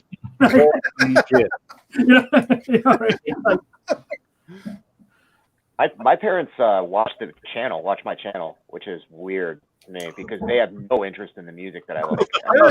There is nothing remotely embarrassing about your channel. Is it like mine? I don't post it on my Facebook page because I don't want my mom and dad to watch my channel. Yeah, I don't put my social media presence, like it doesn't, they don't really intersect. Like that's why I have an Instagram specifically for the channel and like my record collecting stuff. Once in a while, somebody from work will somehow discover the channel, and I'm just like, yeah. Well, they hear the music that I'm blasting, like when at work, when people come over. I work mostly by myself. But my mom was like, oh, we found your channel. We watched a ton of videos, and I was like, you must just really love me because I'm talking nonsense to you. Like they're like, oh, you have such a good way of describing music. I'm like, I don't know. I just use the word chunky over and over again. Like whatever, But it's flattering. It's cool that they do, I don't really talk about it to anybody in my personal life at all. I feel like my girlfriend accepts that I collect metal obsessively, and I watch metal YouTubers a lot, like more than I ought to waste my time doing. And the fact that I can get away with that is like a miracle. So that's about as far as I push it. Yeah. The thing for me too is everyone I socialize with outside of work is into the same shit. Like I don't have any like normal friends. Like at this point, it's, we might do some semi-normal shit, but in reality, we all know each other because of this weird fucking music that some people can't understand and some people love. It's an interesting thing to think about sometimes. For sure. Yeah. I mean, I'm lucky enough it's just how things have happened where my partner is just as passionate about music as I am. I've had her on the channel once. We're trying to find time to do another collaborative video, maybe sometime this weekend, but we've been talking about that for a month. Where it's cool. Like we have plenty of shop to talk about music. Like I don't necessarily need to do YouTube for the discourse, but I really like it. I mean, that's why I do it, is to talk about music. Everybody's got their reason why they got into this or whatever. But beyond that, like Jason, like I used to be really involved in the Boston scene and going to a lot of shows, and that doesn't happen so much anymore because I moved out to the burbs and I had a kid. So it's like Amanda and I have our musical tastes that intersect in a lot of places, and beyond that, you find people out here in the internet land. My wife's eyes just glaze over sometimes when I'm talking about music. It's like that meme where the dude's talking to the girl and the girl just like staring off into space. That's Jen and I sometimes, where I'm like, I'll be like in the car and I'll be like, yeah, so this band's playing and like the first record sounded like this, and this is like only the third time they've ever played. And I can just tell she's like, there's like a bird. What is she into musically, Jason? Jen, she likes like kind of like some electronic pop stuff like Ladytron and stuff of that nature. I've never even heard of Ladytron. What the fuck is that? Yeah. Like we have some bands that would cross intersect with us. Like I love there's this band called the Postal Service. I love. She loves. General like she's not like super like she's probably gonna write a comment if she's not sleeping on the couch. She's not super like I am, where I'm like, this is like the third pressing of the Gorilla Biscuits record with the embossed cover and it's on purple. Like she doesn't listen to that stuff, but It's like, kind of like indie rock, like maybe some electronic, like M83, stuff of that nature, which I can listen to. I'm not a dead, like, crazy fan, but if it's on, I'm not offended. Stuff I play offends her, though. My wife, I mean, I've been. This is the second time I've been married, and both of my wives could give a fuck about what I'm into. Although my wife Terry, she's very respectful and allows me to go out and do the band stuff and do all the things I'm into. But I mean, for her, I mean, music is important to her too. I mean, Duran Duran is her like all-time favorite band. She's followed them around on tour. I mean, she's been to England. She's done all this crap. And she's very much into Duran Duran and bands like that and Aha. I mean, she's a big time Norwegian band Aha fan. But since the stroke, she had a stroke 3 years ago, and doesn't really even think about music much anymore, which is sad. But she understands the passion of it and she's never deterred me, which is, I guess that's what you look for in a partner, someone that's going to be respectful of who you are and allows you to remain who you are, even though it's financially destructive most of the time. Yeah. Like, Jen will come to shows and stuff with me, and for her, I feel like it's just like she just hangs out. Like we have friends. Like it's just like when I think I mentioned this before, but with like going to shows, for me, it's music, it's buying shit, and then there's the social aspect where it's like there's people, like we're all have busy lives, but we all know like, hey, this band's playing Friday, and we're all going to be there, so we catch up, and then when it's over, we go home. Yep. Who's the food band at the show? Like, what band are we going to pitch out on and go eat? Yeah. That kind of thing. The food band. Yep. Sucks to be the food band. Oh, well. You're still performing a service. True. Yeah, my old lady listens to 1920s Delta blues, and that's about it. That is very obscure. How old is she? She's my age. She's a year younger than me, so she's 30. How old are you? 40? I'm 39. 40. I'm 39. It's like Steve Buscemi in Ghost World. Yeah, pretty much. She's. Are you secretly dating Steve Buscemi? Not Steve Buscemi, the actor, but his character from Ghost World. That's one of her favorite blues songs too. Is that song on that fucking movie? Blues Hammer. Not Blues Hammer. The other one. The Devil Got My Woman song. Oh yeah. But yeah, I've gotten her to go to 3 concerts with me. We've been together for 16 years. Not married, but we've been together 16 years. Pull the trigger. Good God. Oh, fuck no. And the only concerts that she's been with to me are Skinny Puppy, Faith No More, and Ghost. And Ulver. That's right. So 4. She saw Ulver with me in New York too. So there you go. The last show that Amanda and I went to together was right before all the madness started, which was Sang Bashugabog and Squella Grind. And then before that, we went to New York to see, oh God, I can't remember their name. I was talking about it to a couple of you guys a month or two ago. Is that Antler band, those folk Antler. Oh, yeah. Heilig? Yeah, Heilig. Yeah. It was cool. Not quite my wheelhouse, but the live experience was something. I mean, I like Dead Can Dance, and it's pretty adjacent to Dead Can Dance, if you want to employ an overused word. They were cool. The performance was cool. It was the cringiest crowd I've ever I can imagine, yeah. There was a dude that was dressed like a trapper. Like he was wearing like a Daniel Boone like coonskin cap, a beaver hat. I don't know if it was a real fur coat or not, but he was like kind of a hippie type. It was just like grooving out, and it was packed. It was at the old Ritz in New York, Webster Hall, and there was like asses to elbows, and he's just like gyrating next to me in a fucking fur coat.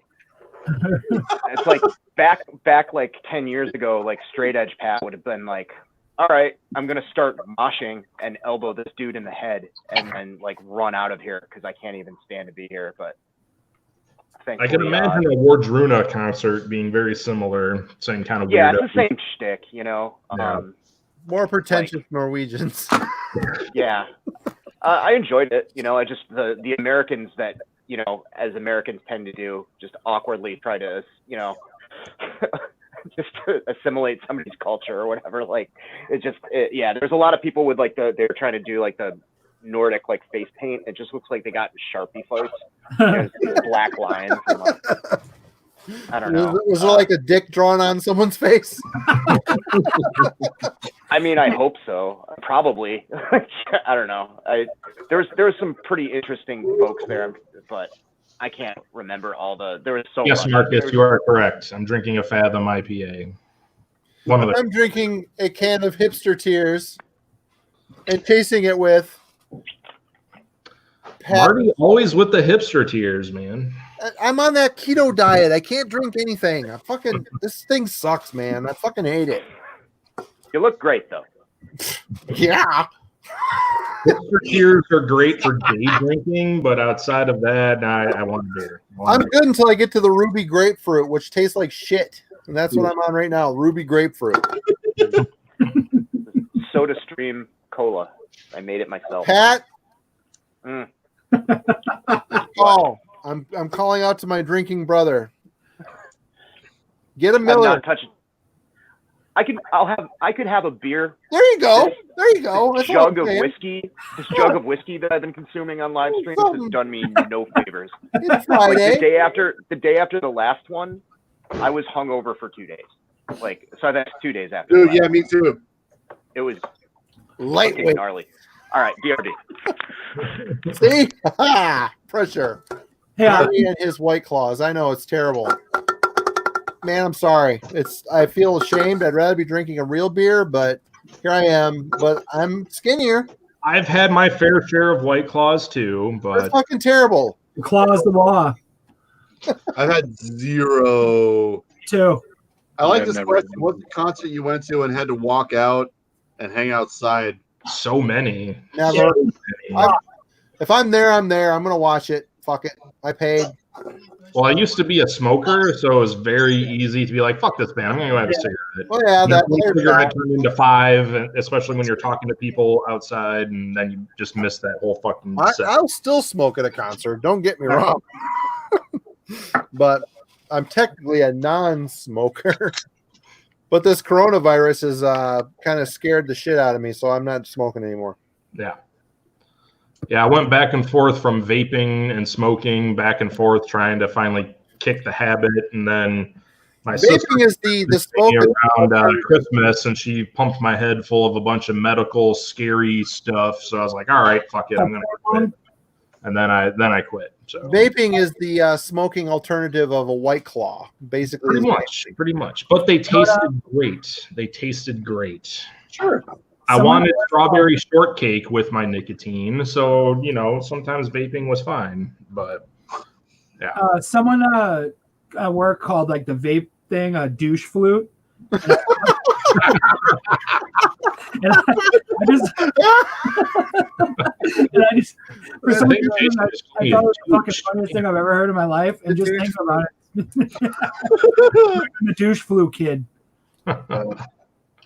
My answer to that question, I went to see Morbid Angel on the Formulas tour, which was with Pantera and Soulfly. And after Morbid Angel, I fucked off. And the lady at the door was like, "You sure you want to leave? You can't come back?" I was like, "I'm out of here." Fuck Pantera and Soulfly for real. Pat was with me at the last one I did. We went to a hardcore fest in December where it was like good band, Nightmarish Hell, good band, extreme Nightmarish Hell, Nightmarish Hell, Nightmarish Hell, good band. Yeah, I'm not drunk, so I won't name the bands that we didn't enjoy.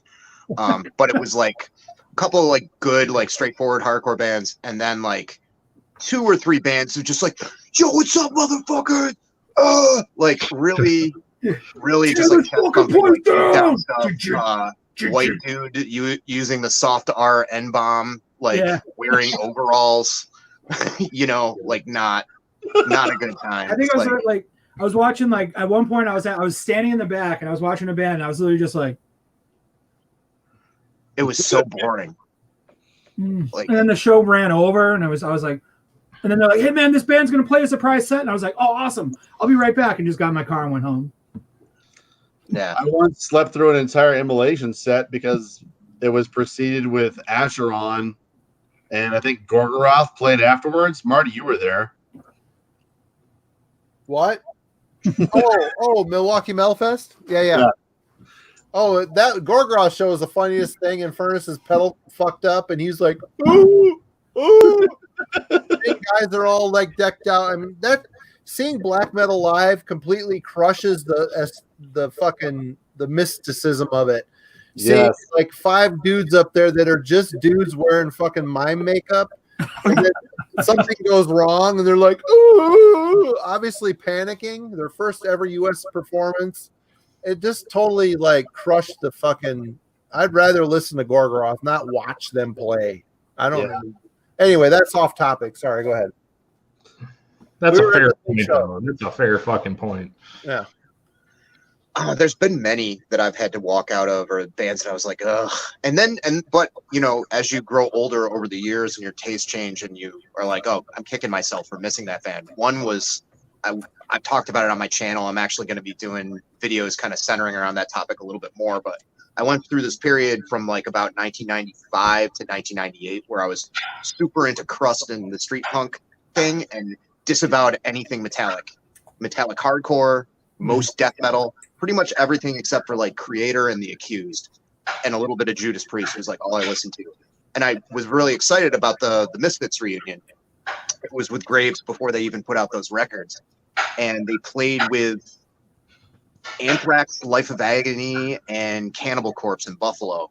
And I remember watching like 2 songs of like brand new Fisher era, like he had just joined Cannibal Corpse, and like me and my punker friends making fun of their hair windmilling, you know, because having Liberty spikes this high over your head isn't ridiculous too. And just being like, oh, fucking Cannibal Corpse. And it's like, I love that band like 2 years beforehand, you know. And I wish that I had stayed for the whole set because it was like right when Corpse Grinder had something to prove, you know, and they were like injected with a new energy and all this other stuff. And I just like, I don't even think I watched it was Bush era Anthrax anyway, but I didn't really watch the openers. But I wish I would have stayed for that whole Cannibal Corpse set because it was like a good time to catch them. Granted, I saw them 2 years prior with Barnes, like on the Bleeding tour with Sinister and Cynic, which was one of the best shows I've ever been to. But did Cynic get booed? No, but nobody did anything. Like people just stood there, except for my friend Matt, who I'm still in contact with, still into death metal and stuff. And he was doing the new school hardcore, like jumping jack mosh back and forth. And he was the only imagine Cynic's like bassy, like proggy, like and some dude just windmilling and like amongst all these metalheads who weren't moving. That was the Cynic set in Syracuse. Welcome to the East Coast. Yeah. Uh-oh. Jen Hook with a pretty good question. Favorite female-fronted lead band? That's easy. None. Tough for me. There's quite a few. The Great Cat. Gathering. Worship me or die. Gathering. Dead Can Dance. As a serious answer, Dead Can Dance for me. Oh, yeah. Yeah, That's a that good one. and The Gathering. Sacrilege is up there for me. Oh, yeah. But there's plenty. Trying to think right now. Clear Death is great. I saw them live. Woo! Jealous. Yeah, there's a lot. Like Holy Moses. I feel like there's a lot of people in front of hardcore and punk bands that I fuck with and like metal bands. I think X-Ray Specs. I've seen the mod. The mod was good. Brother as a newer band. I've never heard this band Acid that a lot of people have been talking about lately. Am I going through like Acid? What is Acid? Somebody tell me. I've never heard early of heavy metal, kind of bordering on speed metal kind of shit. It's tight. Belgian, I think. It's good. I'm you know, dancing it's like with record ears, but I can't tell Yeah, what Boarding Guard is lady led. Yeah. I had no fucking idea. Duh. I have to listen to that CD again, apparently, because it didn't strike me as a lady singing. Totally. That's the most inescapable element of the whole thing. I wouldn't say this is my favorite female-led band, but I just got these in hours ago, and Lordy and Guard rules. Maybe my answer, Jen, would be The Knife. I even like The Knife. Susie and the Banshees. Coven. Jason, tell your wife about The Knife. I will. Jen. Hey, Jen, get in here. We got a band for you to get We into. got a band you might want to hear. The Knife.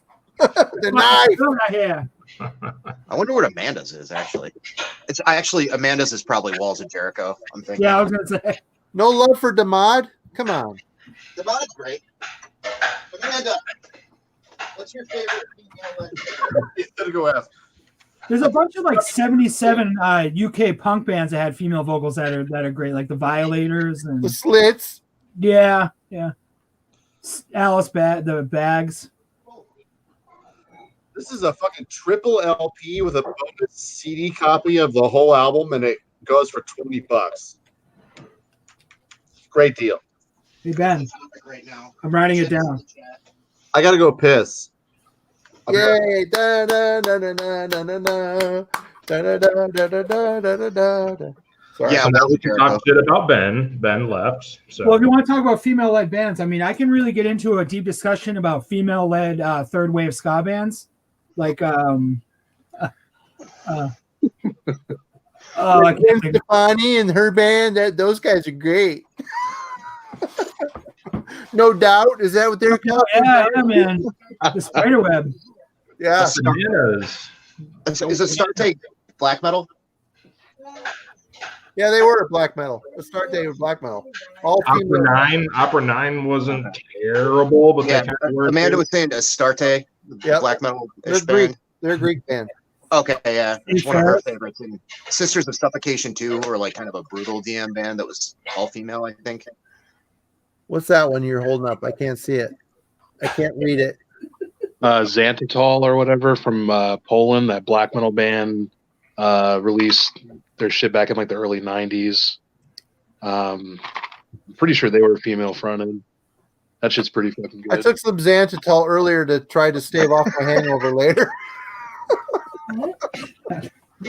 Took some Xanthitol. It's a joke. It's apparently a black metal band. What's Xanthitol? Mythic is great too. Mythic and Derketa. Yep. Demonic Christ. Demonic Christ. I've seen Demonic Christ so many times live because they played in Atlanta quite a bit when I lived They there. played in Boston a lot for a while too. I think a couple of them lived here or something. Because they played a lot of shows I saw like right after I moved here. Yeah, they had kind of a rotating lineup, so I don't know. Savage Master is another good one. What about Fear of God? Or Detente? Or Detente's good. the thrash band from Germany. What are they called? Battlefield? No. Battlefield has a woman singer as well, I think. Fuck. I would just like to correct my own English in the question. English? You mean your English? Who is your favorite female-led band? Thank you. Well, I'm glad you pulled that Oh, up. I feel better now. I know what you meant now. Yeah. Thank you so much. You're welcome. I'm hammered. Damn it, Patrick. Where are you? You're in the trying to crimson. not get a crushing hangover that last 2 days today. That's where I am. Oh I'm my enjoying the God. ham. That's where I was last time, so I'm trying to pace myself as well. Oh, Yeah. I didn't get that memo. I've got a shot sitting here that I really don't want to drink. Then don't drink it, dude. Well, it's already poured. What am I going to do with it? Like This shimmy is it what back? you do with it, Put Marty. some cellophane over the top of it and put it in the Little sips of it. refrigerator. Take little micro sips, like over an hour. Everybody seems to know how to do this, and I'm Pour telling it you, on some ice. It's called insip it. it's already I was being poured. somewhat facetious, but Pour it in your beer. Pour it in the white claw. Make it more And powerful. drink it. Hook isn't helping me at all. So he's White Claw like all Boilermaker. straight edge. I'm straight edge. Dur, dur, dur, dur, dur. Hey, straight edge is for life. Straight edge, no compromise. oh man, Drunk Hook was a lot of fun though. I will say. Drunk Hook was a lot of fun. Drink. Not drunk cook is also a lot of fun. Carbon Star says drink Gatorade before you go to sleep and you'll be fine. That's a lie. Nope. It's a lie. That helps young people. That doesn't Yeah, help- when you're young. I never had a hangover until I was 25, and that was not from lack of trying. No, you know what the secret for me was? You buy that shit Bud Light Lime. It's fucking gross. Throw a couple in the fridge, and when you wake up, you crush 2 or 3 of those. Just enough to get the hair of the dog in, and you're golden. I used to do that all the time. There are a couple Miller Lights in the fridge. I literally wake up, no water. That sucks. Go down. You're fucking. You're dying. Just crush a Miller Lite. Just literally don't even like fucking breathe. Just. Maybe it's this fucking White Claw bar garbage. Spiked with sparkling water. That's gonna keep you hydrated, man. It's just water. Yeah. Fuck. Sugar. Oh, the sugar. Yeah. Sugar. That's what's doing it. Oh, So we need another whatever. topic. You know what? This has been the highlight of my week. I'm just gonna say it straight out. This is the highlight of my week. About to get fucking bad. Oh. Ben, Today's you're a the little late format. to Give the us a party. fucking topic, man. What is that, Ben? We bought this because it was the cheapest bottle of whiskey we could find. We needed it in a recipe for a pecan pumpkin pie for Thanksgiving, and this is how much we used of it. Wow, you didn't hardly get into it. So you've got some work to do, sir. I've never drank any of it. I ate the fucking This is- pie. I My bought this a priorities month are ago. really on the table here. What is that, Patrick? I don't see that. Doers. Doers. I bought this a month ago. Like You know, it's fancier when you say Dewars. Dewars. Do it. Wow. Do it. Ugh. Dewars is Swahili for have a drink with Marty, Pat. I've never really found a cure for hangovers, and I really, really have a problem with them. There isn't. It's just fucking suffer. There's no cure. There's suffer and drink water and suffer. Hair of the dog, man. I try and drink about 40 ounces of water before I go to sleep. And Yeah, water helps. Telling you, hair of the dog is the best thing I do. Not enough to get drunk, but you just want to like dull the edge a little. So throw a couple fucking. I'd rather have a crippling migraine than a Bud Light anything. Just listen to Nazareth before and after you wake up. You'll be fine. I'm not terrible. I mean, I'm drunk, but I'll be fine in the morning. I'll feel a little shaky and weird, but I'll be fine. The first live stream on Marty's channel, I watched that. I can't even watch it. I get so embarrassed. I'm like, I can barely speak. Did you take down the second stream on your channel and not put it back up? I have it on private right now. Just to preserve it, Are you waiting for the right time to look? No. I'm like, okay, like there's some embarrassing stuff like towards the end. I'm like, Carl from Earth Crisis is the coolest fucking guy, and I like went on this stupid fucking diatribe. Why I'm is like, that a bad thing? That's honest. You're being honest. It's fine. It's just like it's a little weird. Like I'm sure, like especially if I doubt like anybody in that band would see it, but it's like here's a hammered kid from our hometown praising us, like who's like can barely talk. He's so drunk. Like He's eating a hamburger somehow I while think the saying message it. didn't get through. You know, like He's eating a hamburger, fashioning some leather goods. Amanda, kill the cow. I'm hungry. nah. So Brush your teeth before you sleep. Eat bananas when you wake up. Works like a charm. That's bullshit. I never wanted to eat when I was hungover. Like, it seemed like the worst. Everyone's like, dude, eat I always got hungry. food. It's like, Living feels bad when you're hungover. How can eating go well? yeah. Oh, when drunk I eat, not when I'm hungover. Yeah. Okay. It's always the best. You wake up with like McDonald's bags in your house, and you're like, ugh. Philip M. Celismo says, smoke trees, bros. I tell you what, man, if I were smoking right now like a weed, it makes me so paranoid and terrible. Mm-hmm. I like fetal position. I fucking hate marijuana. I've tried. Is it doesn't legal in agree with Michigan? me. It is completely recreational. Is completely legal in Michigan. Yes. Yeah, it's totally legal here. I try it once in a blue moon, and I'm like, yep. Doesn't matter if it's indica or sativa or whatever. I get so paranoid. I'm like, there's cameras behind my eyes. Yeah. This sucks. My problem was I smoked the last fat camp we had, which is my in-laws own like 80 acres out in the middle of the woods. And every year we go out there and have a fat camp where all of the dudes get together. We jam metal, get hammered, and smoke weed and whatever. And I got completely. I was smoking. No one had cigarettes, and that's all I wanted was a cigarette. But the dudes that were like hardcore smokers had weed, so I was like hanging with them one after the other. And after a while, my consciousness, I felt it leave my body. And at that point, I was on the couch for 3 hours while Were you like watching yourself? No, during the conversation, yeah, I was like out of body. It was fucked up. I did not like it. When I'm drunk, I can deal with it. When I'm high, it's not good. Yeah, when you get too fucking stoned, man, that's fucking hell. Bad. And there was you like gotta guys, like remind yourself to breathe almost. yeah, the people are coming in the cabin laughing at me, taking pictures. I was like fetal position on the couch, thinking that the cops are gonna come get me. You know, whatever. When you're that stoned, everybody's a fucking cop. You know. I hate. People can do it great, but I can't fucking hang with it, man. I need drinking. Drinking is my Yeah, I used to be an all-day, everyday smoker for about 18 years probably, and I didn't get those crazy things happen because when you smoke weed like cigarettes, you just have a tolerance to it. Yeah. And I don't have it. Down, and you don't go fucking paranoid and you don't go crazy. But then I quit for a long time, and anytime I've tried to smoke weed in excess from then I go fucking crazy. So yeah, I might get hit here or there, but I don't need it anymore. Yeah, I used to be a big pothead for a long time, and then I quit everything for a while. I was straight edge for like 10 years, and here we are. Yeah, I was always kind of paranoid too. Even when I enjoyed it, it was weird. But I was always like, they'll know. Like who? Who'll know? I don't even know what I'm talking about. They know, Pat. They will know. And the straight edge thing, I respect that. I mean, that's cool. I get it. I mean, I used to have a drinking problem probably until our son was born, and I kind of stopped. Of course, now these streams and like on my videos, I'm drinking and shit, but it's not me. I don't drink all the time. I drink very infrequently.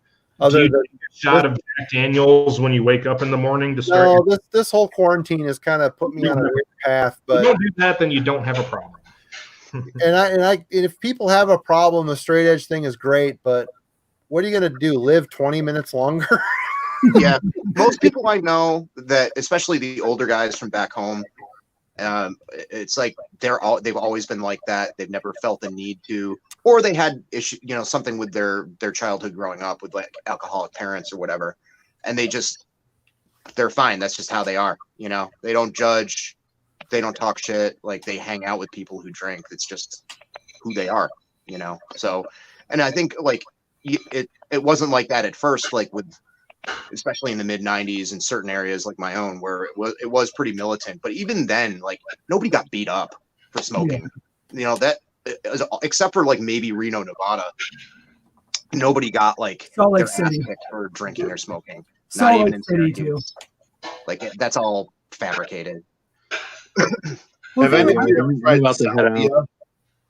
I don't even consider myself straight edge though. That's the thing. Like I just don't do stuff, and people are like, the only time I get all weird is when people like I tell people I don't drink, and they're like, "What the fuck, dude?" And it's like, fuck you. I don't care. Like, you can do all you want. I don't give a shit. Why are you so fucking concerned with what? It's crazy. It's wild. So at that point, I like to use it to be a dick sometimes.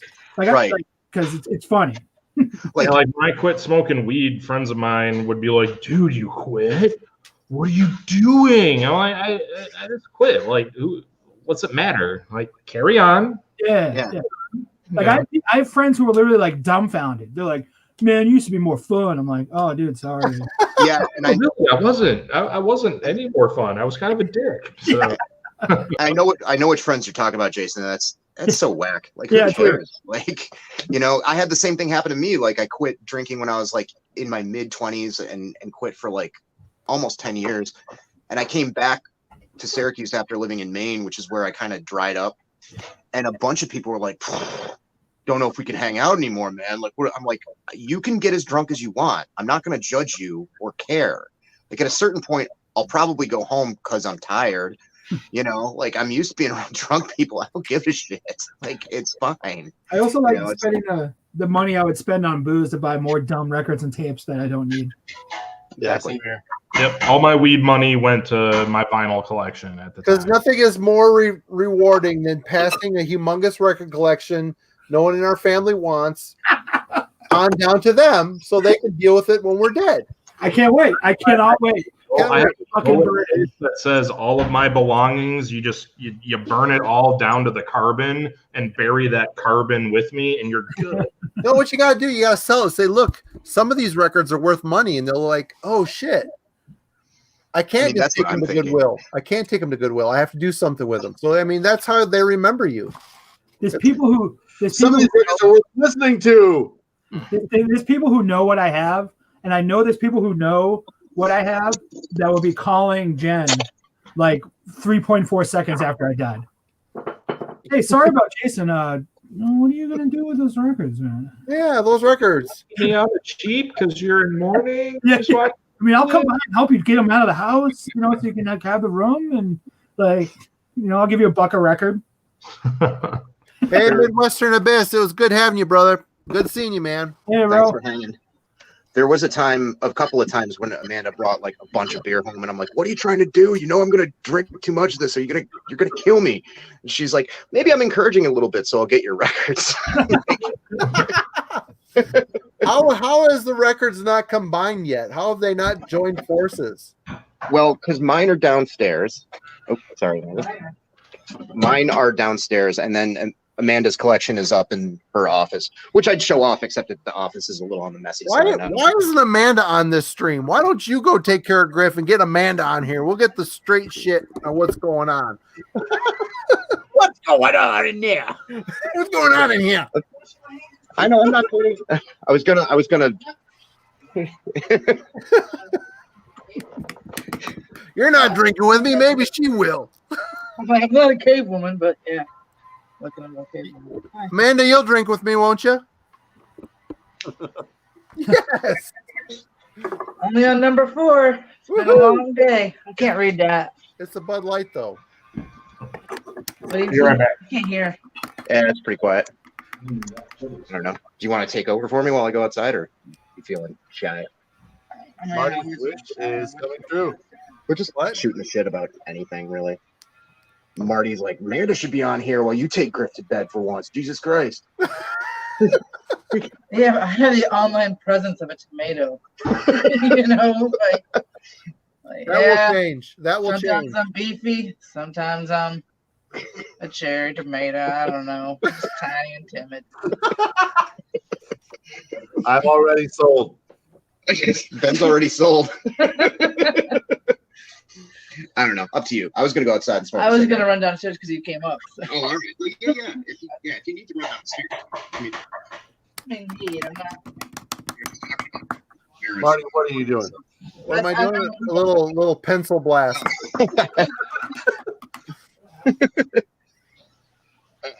Marty, you guys talk about Manila Road so fucking much. I'm bored with Manila Road. I've got new makeup said. I've been experimental.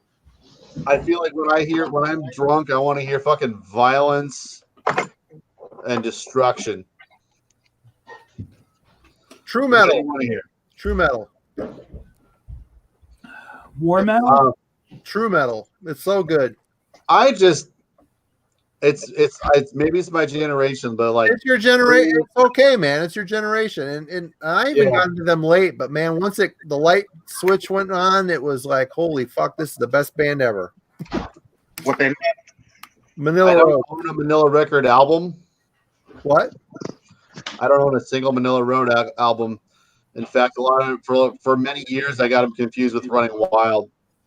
Though that's good shit too. Both are great bands. Yeah. Death or Glory, oh, by Running Wild is so fucking good. I recently picked up 2 Running Wild albums, and I need to give them more spins, but they're really good.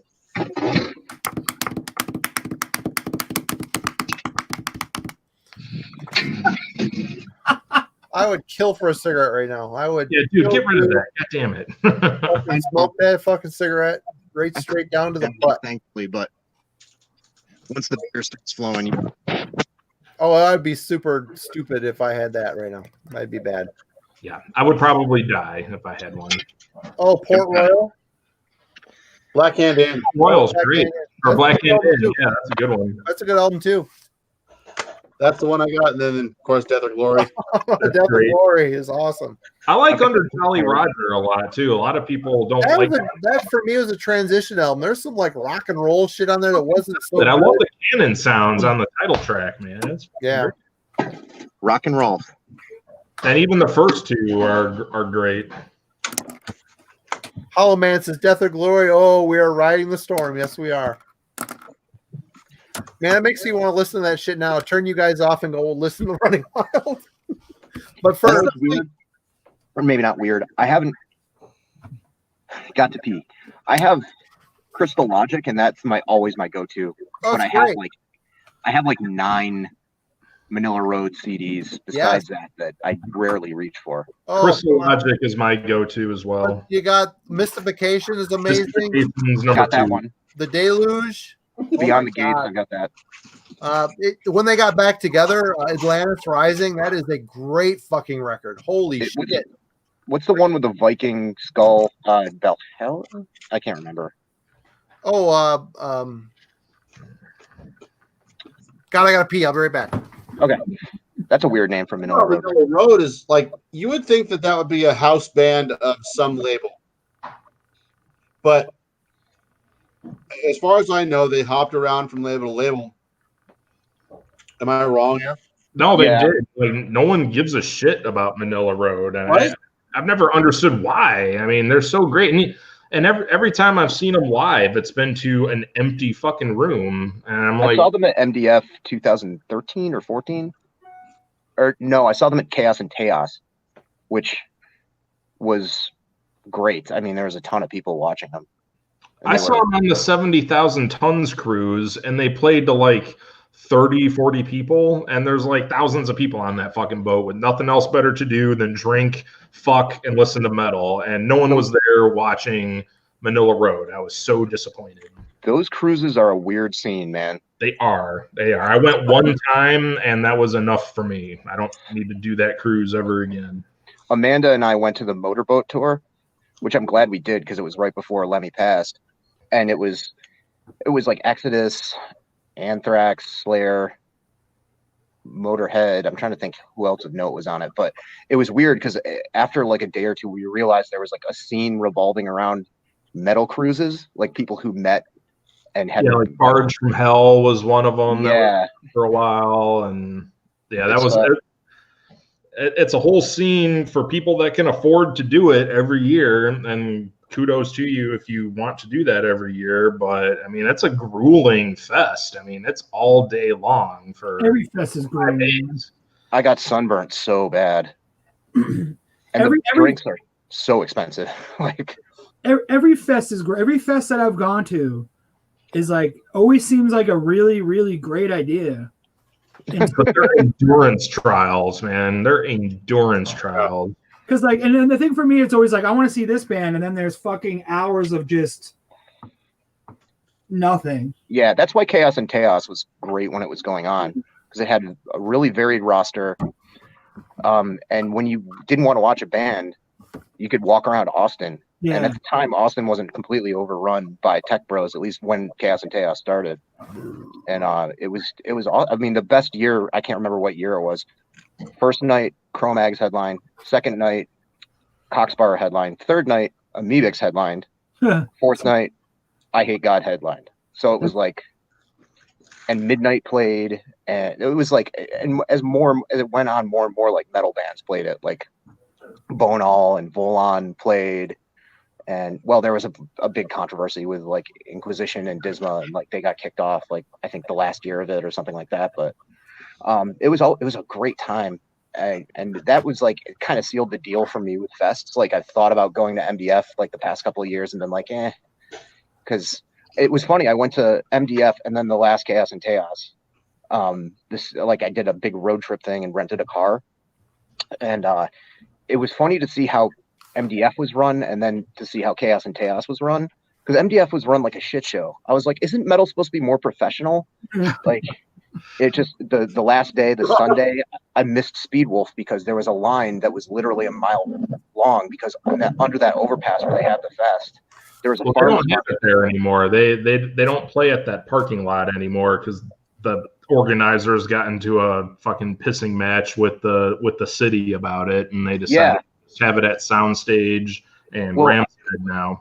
Well, I guess like that happened year after year with that farmer's market fucking up the last day and because there's a curfew and everything, which is funny because there's all these like black metal warriors like bummed out that they can't get in on time. And I'm like, all these forces of darkness just like having their cloud of nebulous hatred completely squashed by like kale and like Brussels sprouts. Well, the last few years that I went to MDF, it was a lot better just because it's only at those two venues now, and they're like right across the street from each other. So that's handy. Yeah, like you can at most you miss 5-10 minutes of a band that you want to see in order to see everything if you really wanted to, and it works a lot better. I've always enjoyed going to MDF. I always had a great time there. It's a definite endurance trial the older I get, but I have a lot of fun when I go. Whenever I've gone to now is like I used to go there a lot when I lived in Atlanta, and it's only a 2-hour flight. Now I'm in fucking San Diego, and it's like a fucking whole day of travel just to get there. And it's draining, man. Fuck it, and just going to the California Death Fest now, which is a 2-hour train ride. So Yeah, I did want to say Arbe. This is going back to the Manila Road thing. Sorry, but Arbe Sound said I gotta check out Mark of the Beast. Some of the albums are hard to find, and that Mark of the Beast is stupid priced. But if you can find this Dreams of Eshkatan, it is basically that Mark of the Beast, but with a different track listing. Like they reversed the track listing on it. Check out my ceiling. This is a bit cheaper, and it's the same fucking thing, and it's still a cool cover. Maybe not as cool as that Mark of the Beast, but man, this thing on side D, Mark of the Beast and Triumvirate, these two songs are fucking awesome. And check them out, man. On the motorcycle, hell yeah. Mark the Shark. Mark the Shark. This people don't realize was fucking treasure past when this guy died, man. This shit is so good. So good. Boggles my mind. Like they're the one band that should have been so much bigger than they were, and I just don't know why no one. When they were doing their shit, people didn't give a fuck about them. I know, but why? Like it wasn't until after they got back together. I'm glad before he died they got to experience, some of the hype that had generated for them, that band, as they went on. But yeah, if you're looking for Mark of the Beast, that shit's expensive. If you can find this, I bought this for like $25, which is a lot still, but it's available. It's a lot more widespread. It's like a different track listing of Mark of the Beast. It's on High Roller Records, so you should be able to find it, but it's totally worth having. Anyway, sorry, I didn't mean to interrupt the conversation.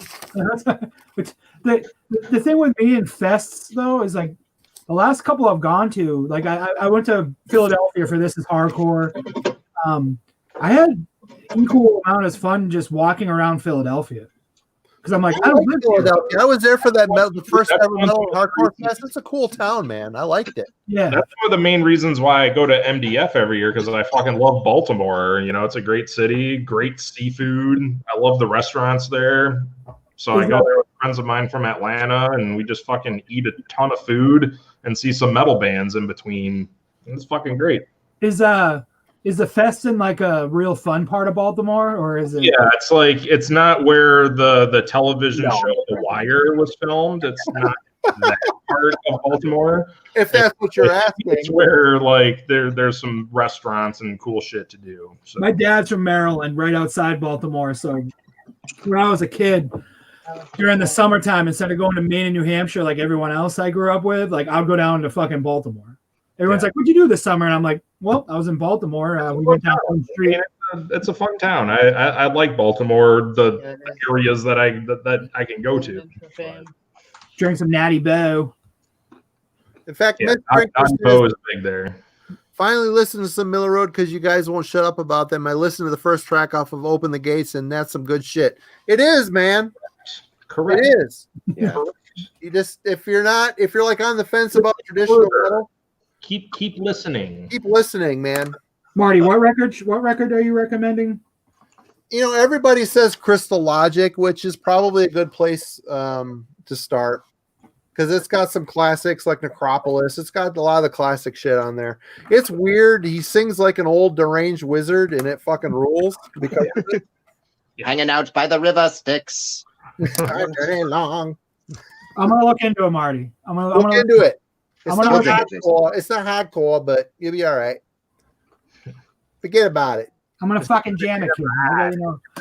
The fucking hardcore in here. So this guy back again asking us which record labels we buy from online the most. eBay. eBay. Right. As far There's as so many ways to aggregate like what streams we get something from. Like the idea of a label is kind of irrelevant these days. And it kind of feels like the small time labels can't really survive anymore. Right. So that's a big name labels like Percent, Relapse, Hell's Headbangers, and all that shit. And kind of anymore, like I care so much more about a band rather than a label. But like Maggot Stomp is kind of changing that. Head Split is kind of changing that in some ways. But that's a serious niche genre. The label that I bought the most from the past couple of years, as far as just like release after release, just being steady with like great quality for me, is Unspeakable Acts, like the subsidiary of Dark Descent that does more thrash oriented stuff. Just everything from Ripper downward, like Ripper being my favorite band on that label. Like most of the stuff they do I enjoy. You need to check out the new Cemetery Filth when that fucking drops. Yeah. It's good. The songs on the Four Doors to Death comp are really good. So yeah. Those are my boys. So definitely check. Right on. Yeah. $20 spin last year. Absolutely insane. Yep. I ordered a lot from them too. So it's time for me to eat dinner. So I'm going to dip out for a little bit. And if you guys are still rocking and rolling after I eat, I will be back. All right. Right on, brother. Have a good one. All right. Peace out. Chew 36 times. Will do. For me, it's this label out of this hardcore label out of Boston called Triple B. But to be honest, they put out like 1 million records last year. Like it was fucking crazy. They were putting out like 4 records a month at one point. And 2 of them would be something I'd be into, but I'd buy the other 2 just because I have to buy stuff.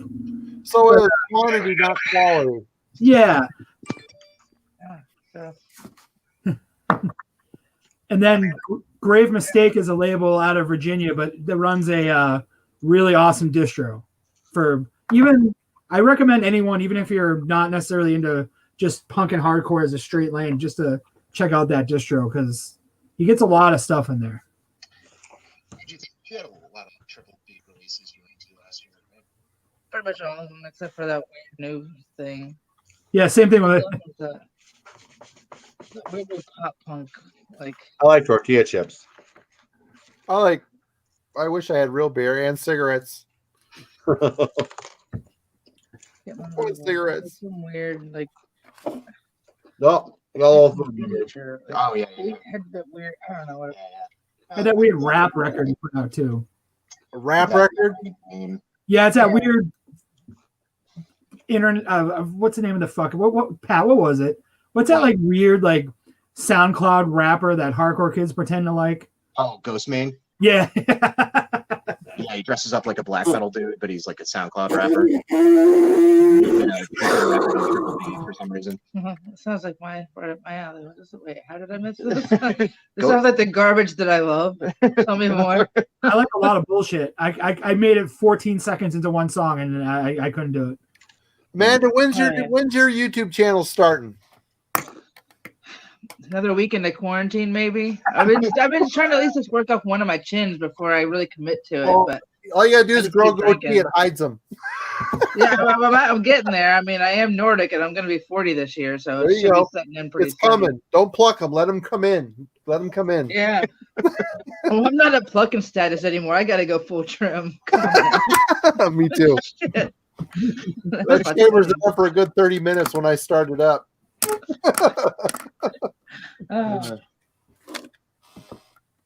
You'd be surprised. You'd probably be the next YouTube sensation. Yeah, it's more about coming up with a name. What the hell do you call yourself? You know, one of my ground heroes, Salem.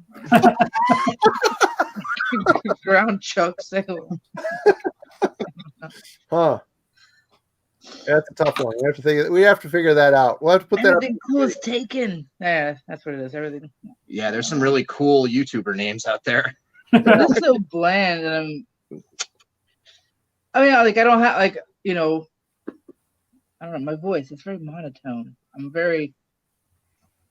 know. Have you seen a lot of YouTubers? Like, no, it's not my thing. Well, the thing of it is, Amanda, I hate to say this and be lame like this, but you're a lady, and this crowd is 99.9% dudes. Yeah. So, I mean, right then and there, you're going to get an instant groundswell of fucking subscribers. So you'll be good. Yeah, I just have to justify it. Like, look, I'm not going to look like everything up before I start this. It might have been 1985. It might have been 1990. I don't know, man. I was a kid. Like, that's why, like, I'm just like, what's his name? Paul? What's that guy's name? Jack? I have a hard time keeping facts straight. You want the facts? Go to Hook's channel. Go to get into it. That's true. Yeah, exactly. Maybe I you advertise that every time. Like, I'm not going to get the facts straight, man. Maybe you can end up like me, where Ben can accidentally post 15 seconds of bullshit and have it pull way more views than my last video did. I can film the table for 15 seconds, and it was up for like an hour, and it had more views than my last like 2 fucking shows combined. You know what? It doesn't matter. It's quantity. It's quality, not quantity or a table. Yeah. I think with at least what attracted me to people doing YouTube metal videos and talking about music was more the personalities behind it.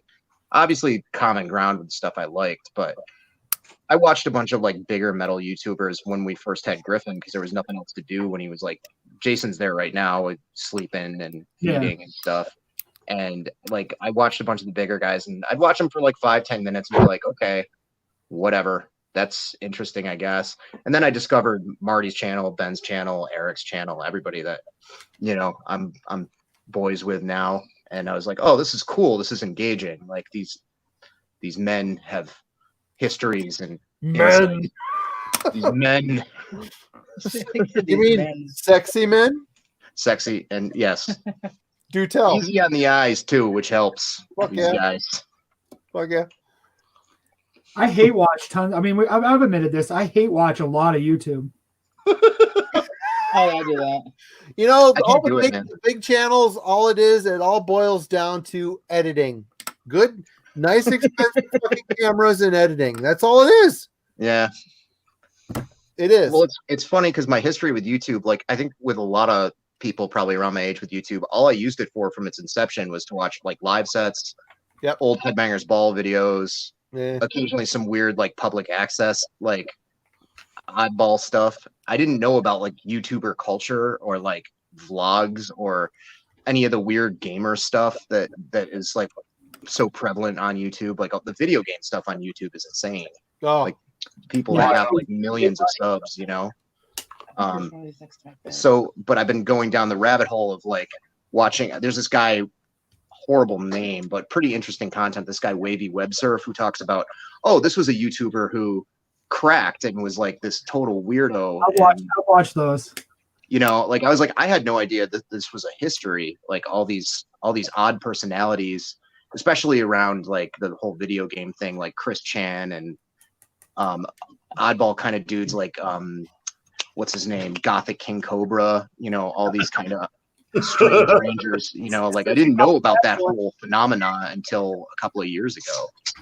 But it is very, very interesting because it's people who are unabashedly not like hiding anything about their lives or their personality. They're just out there reaching out, posting all their crazy, out for the world to see, which I try to rein in to some extent myself. But You know what I've been watching lately? This guy who has called After Prison Show. So he was in prison and he's out of prison and he's trying to it's just about being out of prison. So he bought a house to flip, and literally everything has gone horribly wrong to the point where I think he's having a mental breakdown. And he posts every day. And he's like, well, today I went to the flip house and someone stole all the copper, and this is the third time this has happened. And I might not own the house because the bank called and the deed was never transferred. You can just see him he's just breaking, and I'm just watching every day, sitting on my couch, this man's life is falling apart, and he's live streaming it. Jeez Louise. We're all locked in. Well, say Hollow Man just said, "I'm never going to be drunk enough for any of you guys to become sexy." Well, all I gotta say is I have a wife and a kid, so someone lowered their standards at least once. I've been married twice, so lowered their standards twice. Dude, Gothic King Cobra, I want to thank Ben for bringing that back into my life because I fully forgot about him. And now I just watch. I watch at least some of everything he put. I can't make a whole video right now, but I watch a good chunk of his posts. When he went to the liquor store and explained that you can't drink at the bar, but the liquor store is still open. That was enthralling. I'm really sorry. I'm distracted by the saltiest tortilla chips in the world, and I love this. Oh man, I got some salty tots earlier. They're brutally salty. Hey man, how's the smoking thing coming along? Here, you want to I'm just gonna grab it here. Yeah. How do we have the same phone and yet I have no idea how to use yours? Great. I mean, I've had two? Yeah, I think since this whole pandemic started, and it was really gross. I've had an emergency one that I stole from him all week just because they taste. The further away you get, the worse they taste. But it's so gross. It smells so awful. Heaven. Yeah. Yeah. Well, sorry. No, I mean, but I get it. You know, I'm not judging. I mean, I tell him, hey, you stink of, change your shirt or put your hair in a bun or something. But I get it. I don't judge. It's tough times, man. Do what you got to do. Yeah. Well, next couple of weeks, I really got to crack down on it because it's it's so stupid. I see the effects of it every day, and it's I mean, I don't know, with the situation as it is and my job and everything, I feel like at this point I'm either asymptomatic or I've already had it with light symptoms and gotten over it. Because I've seen probably over 100 COVID cases at my job. And I've always used PPE and everything, of course, but I mean, this stuff it's just so wildly contagious. But it's still I still shouldn't fucking smoke cigarettes. It's just not, Anybody who's been a smoker can probably relate. But a couple of people on my Facebook feed are like, "Yep, finally quit." I'm like, "You did?" Tight Pants Pat quit, and I was like, "Oh, he did." Oh, I think he quit a while ago and then started and then quit again. Yeah, it's hard, man. Quitting's hard. It took me fucking forever to quit. Of course, I mean, I've done it 2 or 3 times already. I'm in a band now, so shows I'm bumming smokes, and I have friends that smoke, so I bum off of them all the time. So have I technically quit? I don't know. Yeah. I use Chantix, so I mean, do what you will if you believe in the pharmaceuticals. But I mean, I was just my goal was when my kid was 3, I didn't want to be a smoker. I just didn't want to feel how I thought about my mom. Always choosing cigarettes. She'd work all the time and she'd be smoking all the time. So, and then he's I'm like, all right, well, now he's almost 4. So he's still 3, so I'm still hitting the goal, but but it worked. I did it for 30 days and it worked for me. I did have some crazy dreams.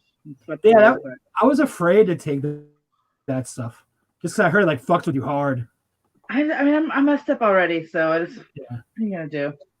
The problem with smoking is it makes you look so fucking cool. It does. It really does. I do miss the walking, and nobody wants to talk to you except for people who want to bum smokes. That's the only downside. I feel like Arthur Fonzarelli when I smoke a cigarette. Ari, did you ever roll a pack up in your sleeve? No, but I could if I had one right now. It'd be empty because I had smoked them all. But I did have a pompadour for a long time, so I should have taken advantage of that when I could have. But oh, that's a good question. What are some podcasts you guys enjoy? I'm a podcast nerd. Radical Research. Radical Research is great. Heavy Hole podcast with the dude from Artificial Brain. really good. Occasionally, Toilet of Hell is pretty entertaining. For metal ones, that's all off the top of my head. Junk Food Dinner, the kind of B movie podcast that's been on forever, that's fucking great. Border Boss, where half of it they talk about Taco Bell and fast food, and the other half they talk about records that they haven't listened to yet. That's a pretty entertaining. I could go on for another 10 minutes about podcasts, but those are some of the ones that I listen to every week. For me, Radical research because my buddy Jeff Wagner does it.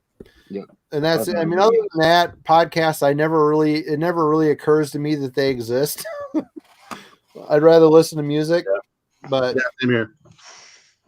I've fallen off podcasts lately. I'm way behind on the ones I usually listen to, like Axe to Grind. I'm way behind on.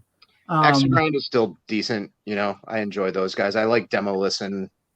I can't stand Demo Listen. No. Hope no one's watching this. Yeah. I'll get lit up on that. No one's watching it. Who's watched? How many people, Ben? 40? 44. Damn. Well, we're forgetting the most important podcast, which is High Defamation. Well, that one. I listened to that one too. I've mostly been. What have I been doing? I've mostly been listening to a lot. I'm back in like a music all the time mode right now, where it's like whenever I'm doing something, it's music. Like a podcast, I just kind of tune out. Like I'm not. I think it's because I'm not going to the gym because it's closed. Like I was big with podcasts at the gym, where I would just put it on and just like. Same here. Dudes talk about hardcore for 2 hours and while I'm destroying my body and just not realize. But now I'm not going to the gym. I can't like just sit down and listen to it. I need to be doing something while listening to a podcast. I just can't. Same here. Yeah. I get super catchy when I'm listening to a podcast and I want to be listening to music, but the only thing that's as satisfying as music is Radical Research. Yeah. Heavy Hole works when I'm working out. There's a couple other ones like Are You Morbid? I Hate Music. When we're driving, I listen to political stuff like Love It or Leave It. But like I can't say like I recommend anything other than Radical Research. So glad those guys are putting out stuff. Yeah, me with music, like I can't listen to music at the gym because I get music ADD. Where it's like I'll start listening to something and I'll listen to like 2 or 3 songs and I'll be like, oh, I want to listen to this, and it's like I'm spending more time fucking with my phone, changing songs than I am doing what I want to do. I was wondering how long it would take for you to find that shit in your beard. Sorry, I'm hammered. Dude, my girlfriend just made me like caramel corn or something. I don't even know what it is, but I'm gonna put it all in my mouth. Damn it. I have no idea what is in this shit. Yeah, I don't do podcasts. But this, you tell me this is syrup in the morning, and I believe you too. Oh shit, what's that? Some kind of whiskey, some kind of cheap whiskey. We're gonna see Ben. Yeah, it's like garbage.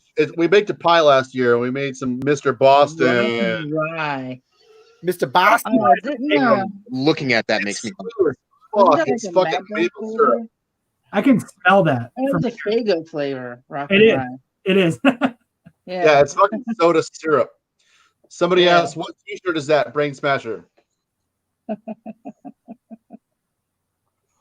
Fucking Darvulia. I live in this shirt because a good friend of mine, I can't remember his name, printed it for me. Wonder who did that. Hey, Pat, by the way. Yes. See this? Yep. You're going to see it tomorrow. Sick. Awesome.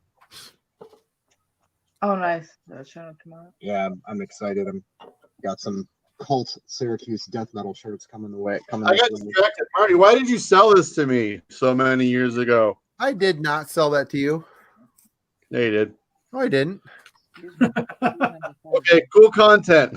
It's a great album, man. It fucking rules. No one ever talks about that record, and it rules. You want to talk about hardcore metal? That is it. Show that to Hook. That is the shit right there he needs to get. Universe is great too. Oh, but this is so much better. Dead Brain Cells, BBC. Oh, Such a great record. Oh, cool crossover-y thrash kind of shit. Canada. You guys good as this? But you guys told me to buy this tape and I did, and I haven't listened to it yet. Now, don't be saying those guys. No, I didn't tell you to buy that. I would have told you to buy Cause of Death and stop there. Slowly We Rot, too. Yeah, that's crap. That's a bad album. That's a bad Megadeth album. That's a Yes. good Human. I have so many fucking tapes now. I'm such an asshole. I buy so much shit. Me too. It's stupid. Drowning. I got some. Let's check out my boombox, my kitchen boombox cassette collection, shall we? This will be fun. I'm trying to those words aren't words. No. I'm trying to invite a bunch of rando friends who are metalheads into the chat just to see what happens. Okay. I meant to sit on the trampoline and I landed on the floor and I'm not even drunk. Deceased. Fearless and Dead Machines. Good album. Napalm Death, Fear, Emptiness, Despair. Used to hate it, really like it now. My friend Justin just sent me this randomly. It's a single, which I haven't seen one of these in a long time. It's a band called Flesh Rot. Huh. Good death metal stuff. Looks like a VHS tape, which is cool. Death SS. Death of Steve Sylvester. Vital Remains, Dechristianize. Yeah. Good album. Adramelech. Spring of Recovery. Hostage. Kind of power violence-y band from Canada. Real good. The new Lord Gore. And Despoiler, Eric's buddy's band from Pacific Northwest there. Really good crust. That's what's in the kitchen right now. Sweet. Get off the floor, Jesus Christ. Hey Ben, what's your opinion on these guys? I dig the Ramones. Viva Ramones. Loco Live, probably my favorite because everything's 3 times as fast. These are the only 2 I got, but I forgot to listen to them. What are they? Blade Runner? Yeah, I know. That's what I thought too. This is Fortune's Fool. They're from Colorado. They got a lady singer. This is actually, I don't know. I didn't dig it. I was kind of bummed, but they like a weird vocal thing on it. It just didn't turn out that great, but whatever. I like them. She's really nice. And this, I mean, the order took so long. I don't remember why I ordered this, but I'm gonna listen to it tomorrow. Remember why I liked it, but what is it? It's called Giveaway Coalition. They're from. I got this in a couple like the Vision Quest band. It's not a 7-inch, but they're from Nuclear Family Records in London. It took like 6 weeks. I mean, I wasn't judging because the world is Blade Runner knockoff and a Sega Genesis knockoff. Yeah, I remember like checking out. I'm gonna order something from Europe. I'm gonna order a couple of things. Yeah, a couple of things might as well. So this time I did everything else. Well, little criteria that I need. Amanda's got everything it takes to be a metal YouTuber. Yep. I agree. She's into music, which is the only criteria you really need. Yeah. I gotta check out that Cruelty CD. I forgot you're buying CDs now. I know, I got CDs. I'm tired of not being able to find the weird Asian black metal that I get into on vinyl. So I'm like, fuck, I'm just gonna start buying the CDs. See, Amanda, I would learn so much more if you had your own channel. I'm just saying. Then I got an educator. That's for sure. Canadian black metal? You said Asian. I mean, I'm probably like Canadian black look metal what too, Nathan but I don't brought. know. Like, doing this like stuff with like sitars and I don't know. I'm really into the sitar right now. I'm finding it very like good for my brain. Right on. I guess. What's that band? Black Mirror or Tragedy? Is that it? They're Korean. Okay. South Korean. Okay. Yeah, obviously. But yeah, they got a lady singer too. They only have CDs. Pat, what's your favorite Wire album? Probably Pink Flag. I mean, that's the only one I'm really familiar with. But I've heard Chairs Missing. Chairs Missing is cool. I have this BBC CD that's like a live BBC sessions one that has songs from both, I think, and maybe some stuff that's a little beyond that. But they're one band that I like. I loved that band. I loved Pink Flag and listened to it into the ground. Maybe about 20 years ago. It still like gets some rotation from me. They definitely went way slower and weirder and less punk like the further on they went. My next step is to get Chairs Missing, or at least absorb Chairs Missing, because that's like the next one. But they're one of those bands like the Stranglers that have like that one record that all the punks like, and then 9,000 more. They just kept going. So Pink Flag is the answer. Never even heard them. They're great. It's that song 12XU that Minor Threat covered. They were like the band that wrote that originally. And they were really influential in the sense that they were like a late 70s punk band that like had the brevity thing going on early on with like 30-second songs, where like a lot of bands hadn't even done that yet. But they also had songs that sounded like Joy Division, which means you might dig them. Oh, I love Joy Division. Love yeah, it. they kind of had that sort of like sparse, kind of like dreamy, sad, like Joy Division thing, but punk, you know, kind of like Warsaw too, you know, same deal. But they were, Wire was a kind of band for me where I think a lot of people like them, but I don't think they actually like them. I think it's just like a feathered, like, yeah, man, I'm into like more aggressive hardcore and like Wire.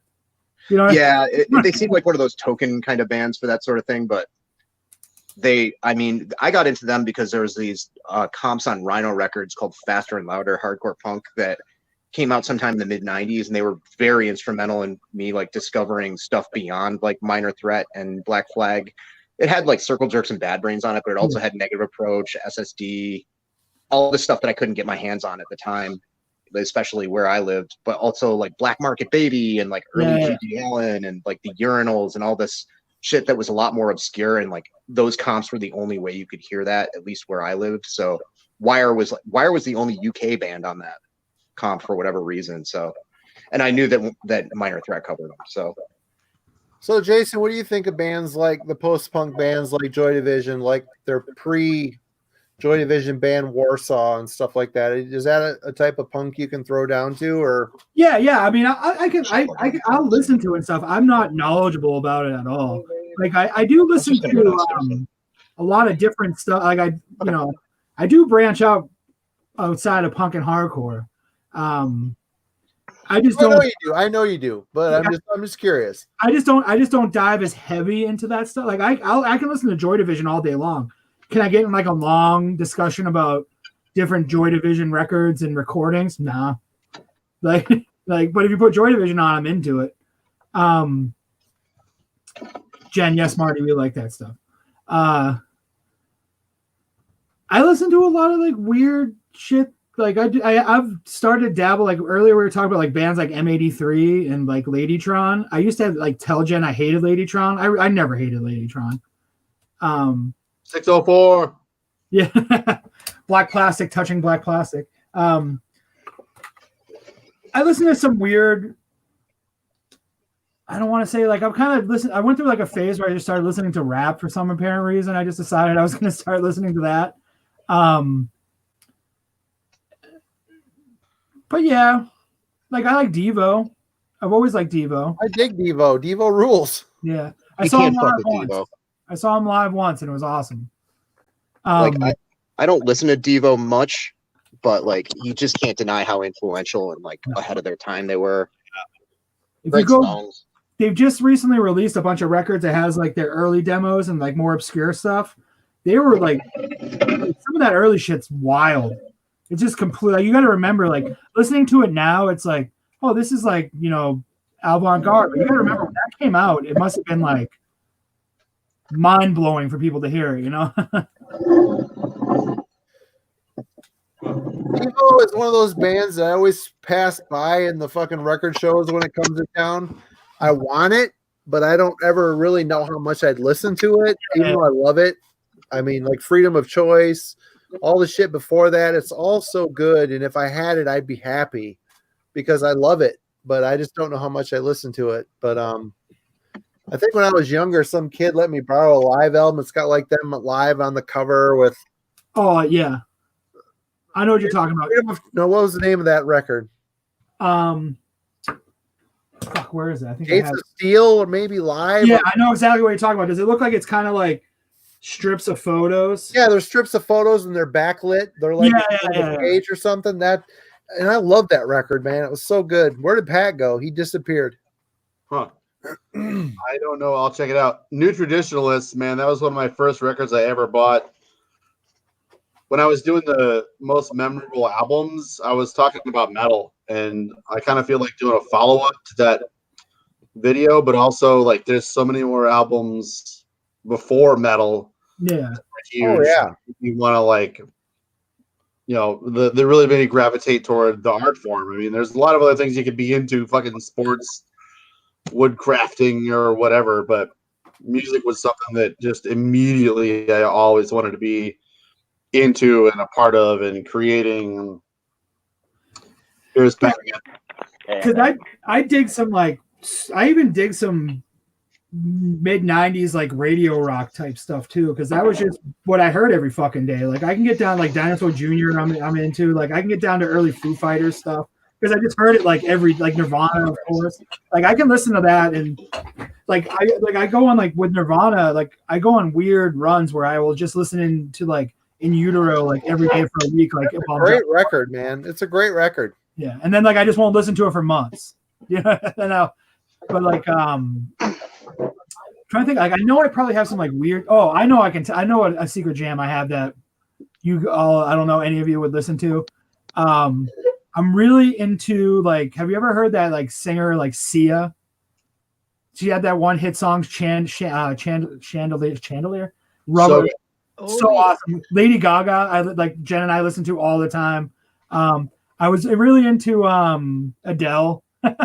Like I just like the song. Like I just would listen to him and be like, "What about some Celine Dion, some Titanic soundtrack? You fucking jam with that?" I can fuck with that. Oh no, now you can't see us at all. But Sia, Ben, you mess with Sia? Yeah, dude. Her early stuff. She does them like. I love watching her stuff on YouTube where she's like live on a radio show or something. Yeah, it's a lot more stripped down. It's not like the Beyonce kind of shit. Yeah, dude, just like raw. Sia, I'm amazed by her talent. Yeah, amazing. I was supposed to go see Kesha. I don't fuck with soul music or anything, but she references that kind of stuff with her style. But man, she can't hit a bad note. No, and then you like find out that she actually wrote like a shit ton of like songs that like Beyonce made like radio jams. Like she wrote them all. She was just like, I can't, like my vocal capabilities isn't further. Like she can write a song that'll be like a top 10 hit like For this. sure. Yeah. And her music videos are cool too. She was in a group called like 07, I think, before that too. It was also amazing. Kesha. I'm sending invites out to a lot of people, and I think I got a special guest coming up here. I tried to get Ken from Ken's Death Metal Crypt on here, and he's watching, but he's not going to join yet. Come on, Ken. What the fuck? Come on, Ken. Okay. I am so honored to have met Ken. He is a fucking class act. I have so much respect for that guy. Dude is top fucking tier. Dude. Yeah, he's a sweetheart for sure. Great guy. I ran into him at a show where I was like, I don't want to buy it. No, it was a record fair. I was like, I don't want to buy any of these records. Fuck this place. Fuck Chicago. I'm sad I drove up here. Whoa, Ken from Death Metal Grip. Whoa. Dude is a total sweetheart. And I hope you're watching, Ken. He is. There's a comment. He gives you the horns. There he is. Full Metal Ginger Kevin might be coming in. Awesome. Dude, Ben. I've been throwing this link around to a lot of people, and they're like, I'm too drunk. How do I do that? Do I have You're a web? drunk? Whatever. Just use your fucking phone. You can do it. If Marty's on here, anybody can be on here. I mean, they've lowered the bar. Let me tell you. Right. Or some people are like, I can't. I'm drunk. That's kind of the idea. Hey, Ben and Marty, you guys mentioned this a little while ago. Do you guys ever have luck at record shows? Because every single one I go to here is like, it's 99.9% crap, and then I mercy buy something. The last one that was in Travers, I bought an old ass Scorpions record and the first full length Queensryche record. So I call that a fucking win. Well, I don't want to say crap. It's just 99.9% things that I just like. How many Led Zeppelin records do I need to flip through? Like, how many Beatles records do I need to flip through? Oh, Like, and I will say the last record show I went to, I bought a Fleetwood Mac record. Is it Rumor? Yeah, actually it was Rumors. And the self-title, Nice. the one before that, I bought the self-title because of Rihanna. It's a great fucking song. So I bought that record. My buddy would go out, Tim, who on Mars, used to stockpile copies of Rumors because he's like, no matter what, dude, I put one out, one day it's gone. He goes, I can't keep copies of fucking Rumor on the shelf. It's a great record. I don't give a shit who you are. It's a great fucking record. It's a good pop record. It's also a record you can buy for 50 cents at a yard sale and sell for $20 in a record store. You know, Dandelion Light says he loves Scorpions. I love the early years with Uli Jean Roth. Those records are fucking great. Yeah, fucking In Trance is the shit. Oh, In Trance, that tape you sent me, Pat. I love that tape, man. I listen to it all the time. I'll second this too. Before I got into music really big, Nirvana was my shit. I still like Nirvana. I listen to them on occasion. I got all their stuff. It's good. I think it's just because of our like general age. Like that shit, like it's weird because I don't think anyone like I don't want to like talk shit about younger kids, but like Nirvana was huge. Has there been a band like of that ilk that's been like a guitar rock band that's been that like earth shattering since then? Like they were like huge. They've been like them and like, Green Day. Like I don't know, you guys like we're like Green Day was huge. Rock, like I mean, rock on that level, the last breaths of it being that like commercially viable as far as like people spending money and bands being that big was probably like Queens of the Stone Age and like that era where the Hives and all those kind of bands were blown up, and that was like 20 years ago, you know. Like Nirvana killed a whole genre of music. Yeah, White Stripes too. Yeah. Literally, like killed a whole genre of like Blasphemy was so good that nobody could like eclipse them. I kind of felt like at the moment, like Foo Fighters was maybe like the last big, like huge band. Yeah. I remember coming home from band practice back in the day, turning on MTV, and there was an early premiere of Smells Like Teen Spirit. I'm like, holy shit, what the fuck is this? Yeah. And thinking, I remember holy that crap, too. this is amazing. This is a great fucking song, and this is wow. There we go. And it really did put the kibosh to fucking glam metal, which is that a bad thing? It needed to happen. It needed to happen. It was weird because when that came out, like I got into the stuff I got into so early on, and my tastes are sadly similar to when I was like 13. But like when It Smells Like Teen Spirit came out, I was already listening to Carnivore and like Creator. So I was like, this is cool. I noticed those cheerleaders have anarchy signs. I like anarchy signs.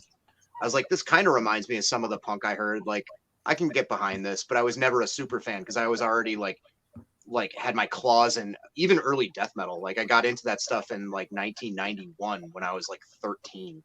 So I was looking for extremity, you know, for the longest time. So it didn't imprint on me, I think, the way it did some of my peers, but certainly respect, you know. I mean, because I was reading about them in Thrasher 2 or 3 years before they broke big, like when Bleach was out. Yeah. You know, I knew who they were because of like not Pusshead's columns, but the other column done by Mike Gitter, I think, did a column in Thrasher that was like Notes from the Underground or something, where he just randomly mentioned bands of like all these different genres. And they talked about Nirvana a bunch and Mudhoney, you know, all that early grunge stuff before it really blew up.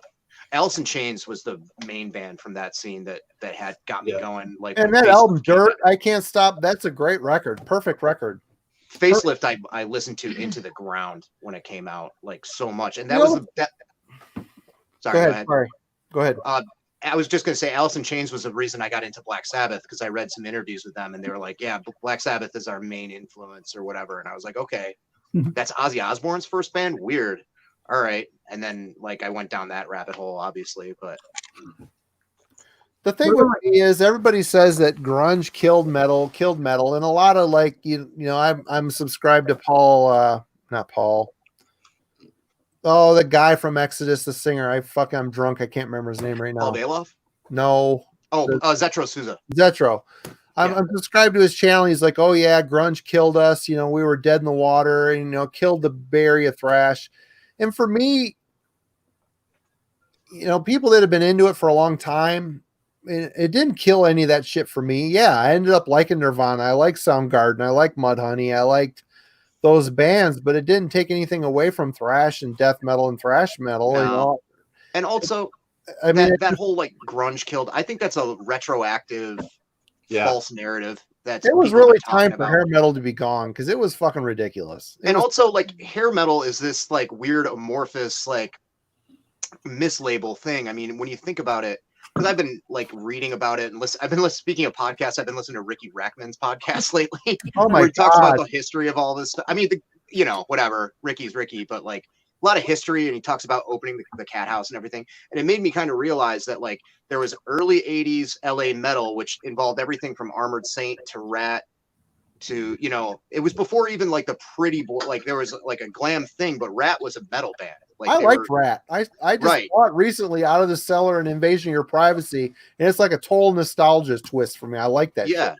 Like Rat and Quiet Riot, it was before like metal had divided up, and then later on, like Poison and Motley Crue had their first like real dangerous record, and then got kind of pretty and stuff, and then Guns N' Roses and those bands like Guns N' Roses and probably like Faster Pussycat and that kind of stuff.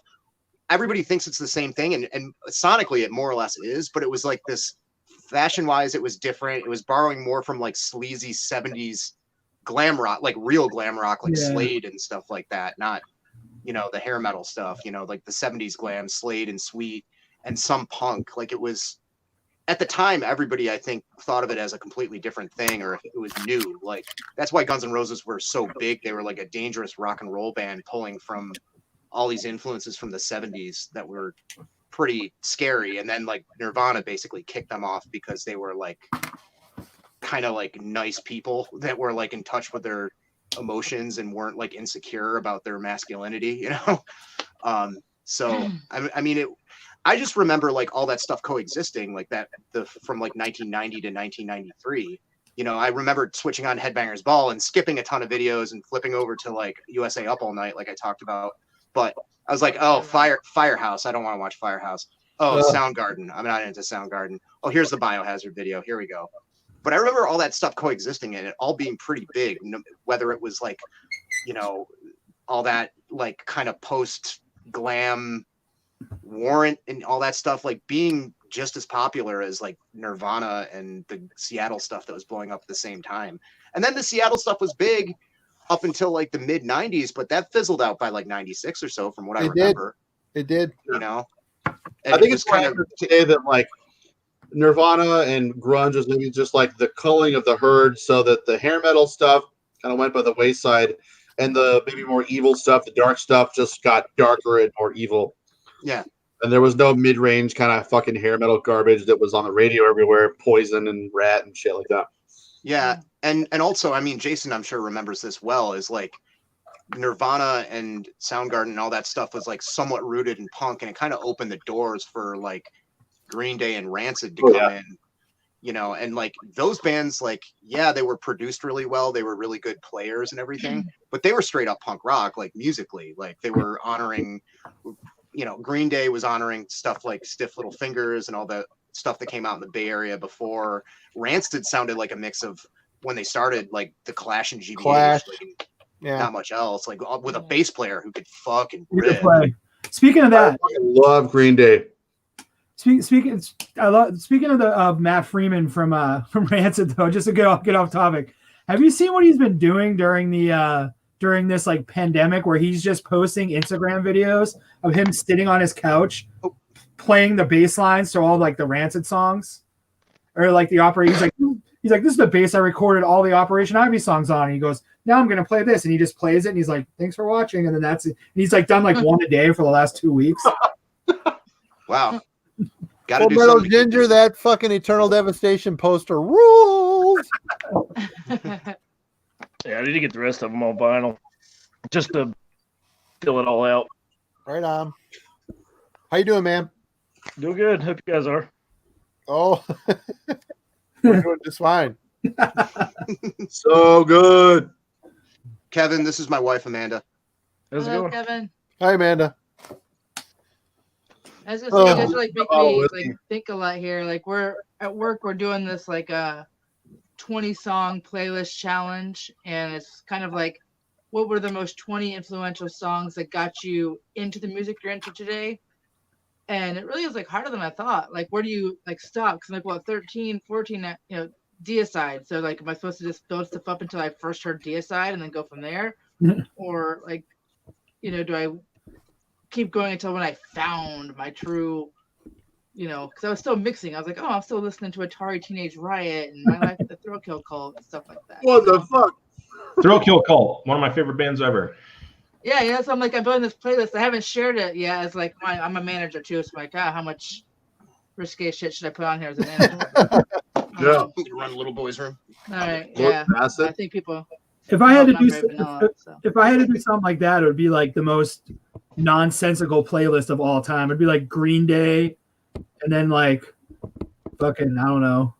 Yeah, I mean I've got like Spaz Hank Williams, and then like Code 13, and didn't do like yeah, I didn't like Charge. Yeah. It sounds like it's so hard to pick. Like, what No, was the most it's too late. influential? Just 20. So I've got like shit from Cyndi Lauper all the way to Blood for Blood, Nutrient and bar or then something like there's that. a Deicide's on there, but it's Granola bar. I tried both of those. I don't really like them. You're done then. Or make yourself a packet of mac and cheese. Right. I'm dad of the year right now, drunk as shit. My kids are asking me for food. Eat a granola bar. Eat a protein bar. Fuck off. It's He's already had dinner. He's good. Hey, there's still pizza up there. Eat that. So Kevin's a new guy. He's probably finding it's probably hard to get a word in edgewise with us assholes who've been doing this for 3 weeks in a row or so. We're all What's going on? so it's hard. I know. Oh, I have severe social anxiety anyway, so I'm just like, don't be scared.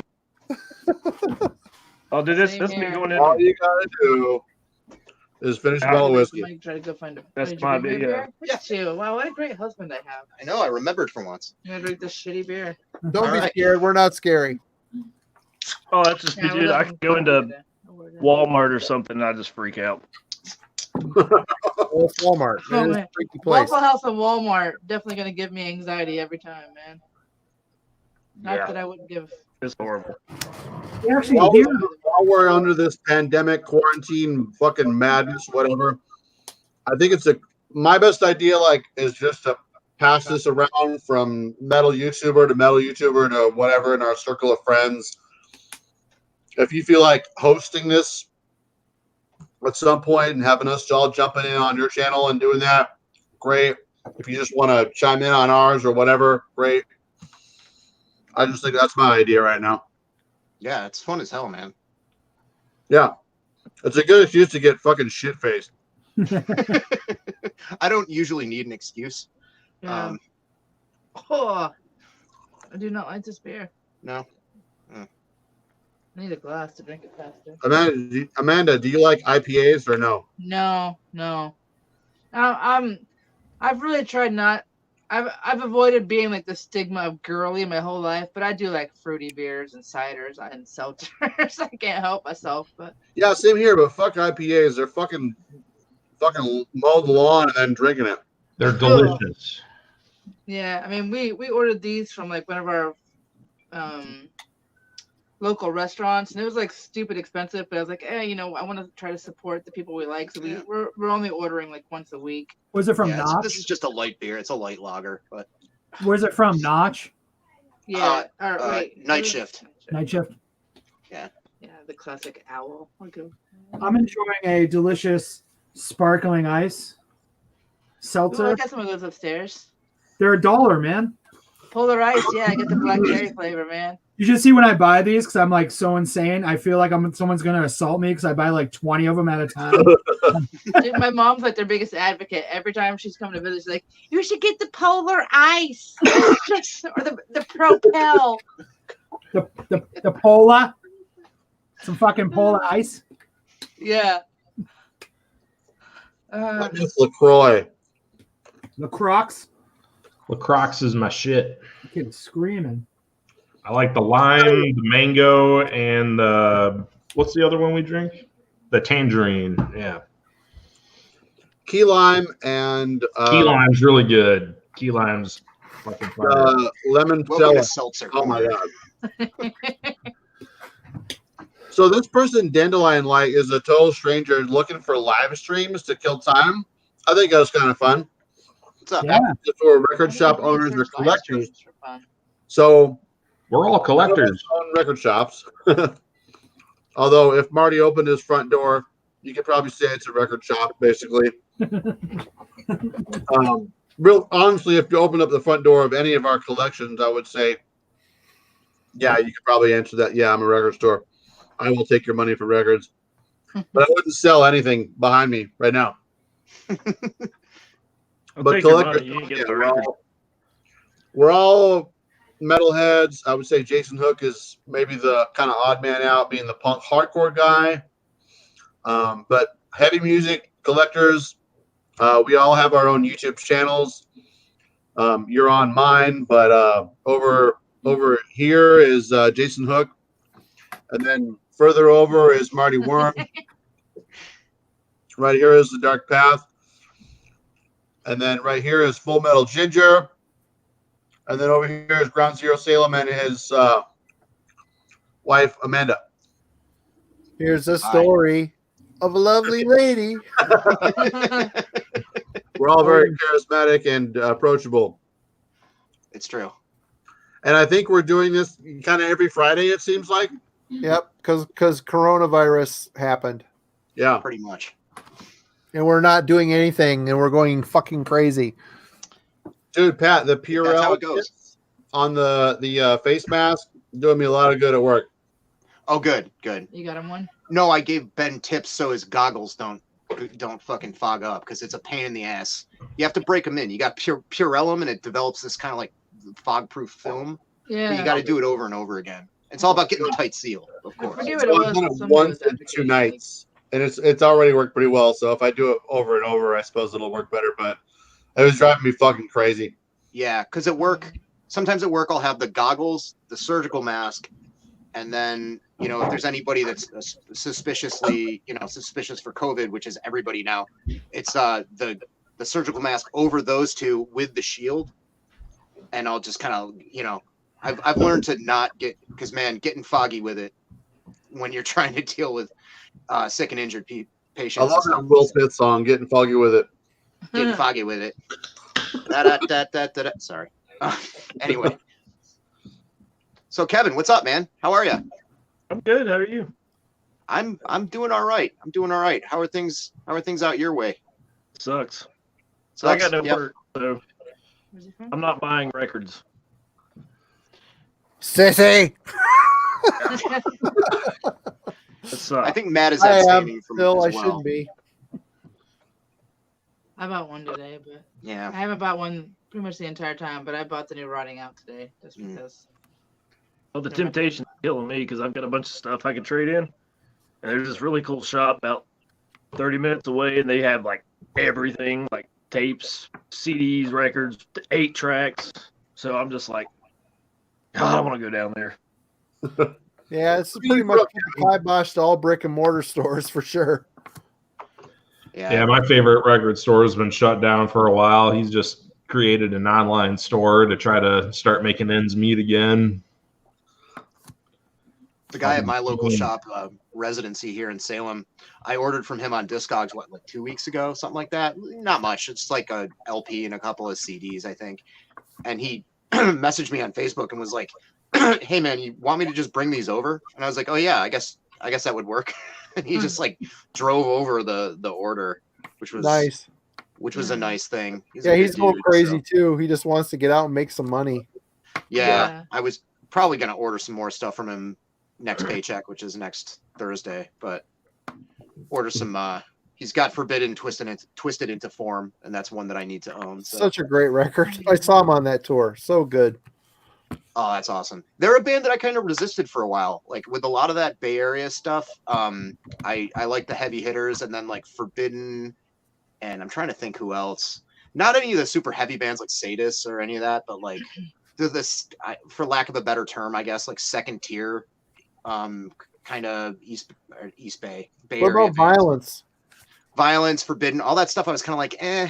And Oh, like lately, I've Violence just is been, so good. The first two Violence albums are so good. a lot of people have trouble with Sean Killian's vocals because they're so off time. But I Yeah, love it because he sounds like he's- a lunatic. Like, Yeah, he's crazy, but it's still so good. The riffs are Eternal fucking Nightmare, crazy. great. Whatever, Ben. Whatever.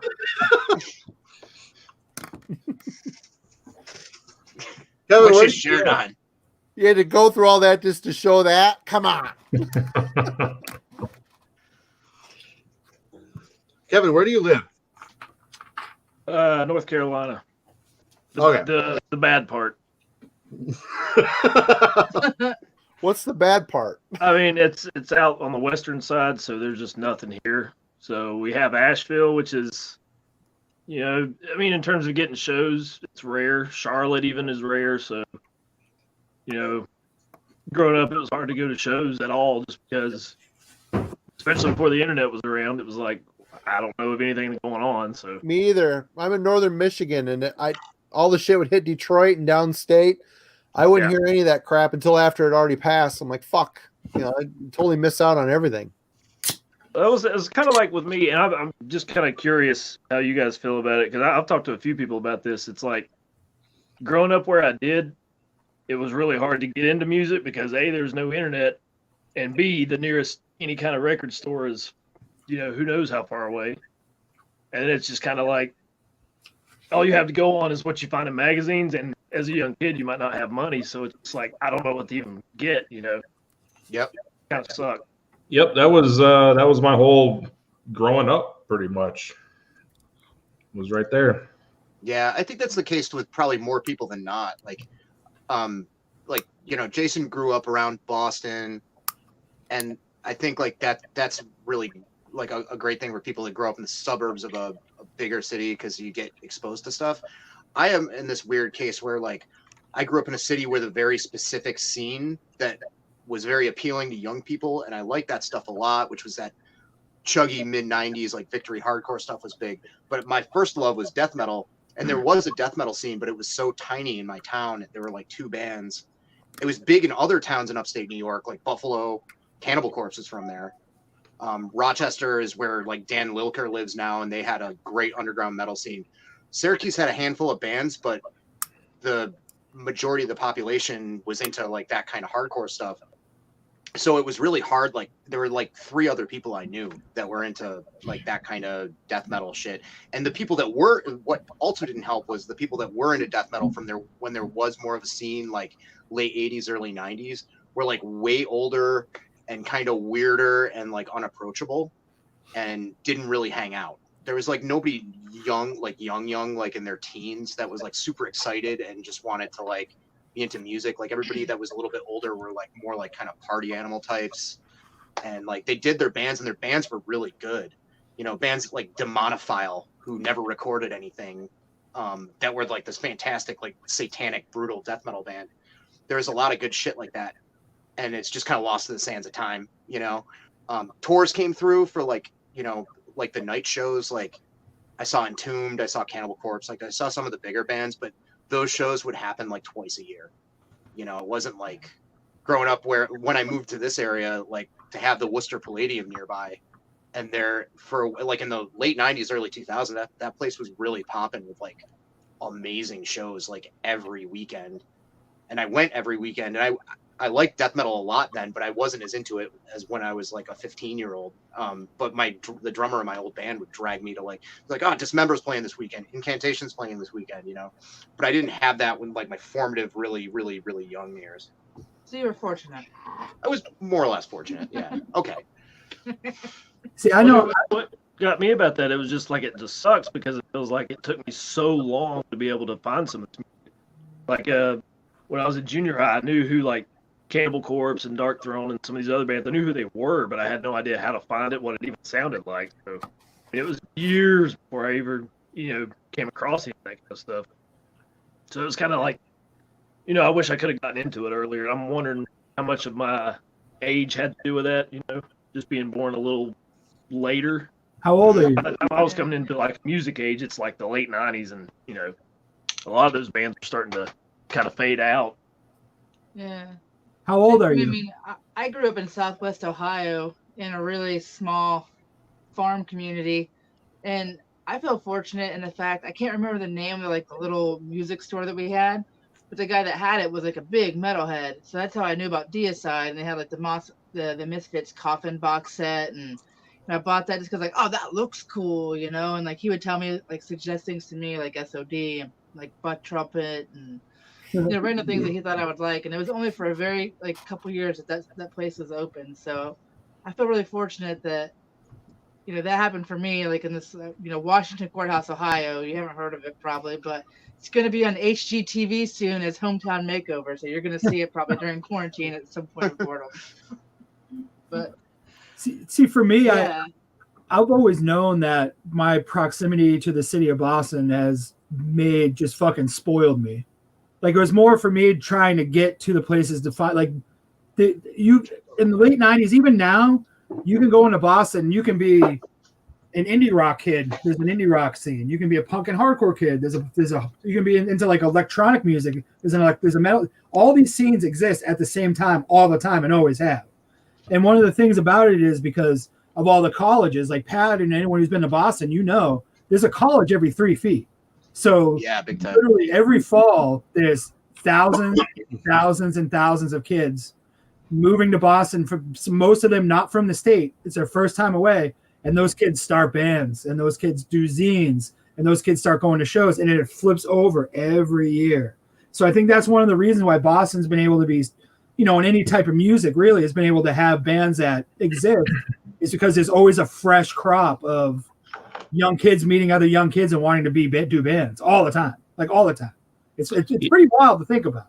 Yeah, we had a touch of that when I lived in Atlanta, Georgia. Atlanta has a really solid metal scene, and that was the first place I've lived where I really felt connected to a metal scene. And when I moved out here to San Diego, it's so fucking disjointed and nobody knows anybody. Any show you go to, it's a completely different set of people, and it's impossible to have that sense of community with the metal scene here that I'm used to from Atlanta. So, but Atlanta was pretty nice in that regard, where they just had, you had your black metal scene, your death metal scene, your thrash scene, and all of those scenes were all friends with each other, and you would see the same people everywhere you went. So, and the thing with Boston too, that's a big plus, is Providence has their own thing going on too, and they coexist somewhat. Not as much as you'd think, though, which is weird. Yeah. Well, you know what it is? It's a classic thing. It's Boston kids are we're fucking Boston, what's up? And Providence kids are hey, we actually like music and hanging out. Yeah. Boston kids are I'm in this band and I hung out here and I saw this, and Providence kids are just yeah, come to this cool show and we'll have a vegan meal and talk, and there's some art, and we just want to talk, just be music and fans. It's really weird. It's completely different worlds, very different vibes. So close. Yeah. That's but here, also, go ahead. The whole area, you have Boston in the middle, Providence down here, but then you've got stuff in New Hampshire, Portland, Maine, Worcester, Western Mass, Parts of Connecticut. I'm fortunate and very happy and very thankful that when I was in my early 20s up till about 30, when I had some money to a little bit of disposable income to go around and check stuff out,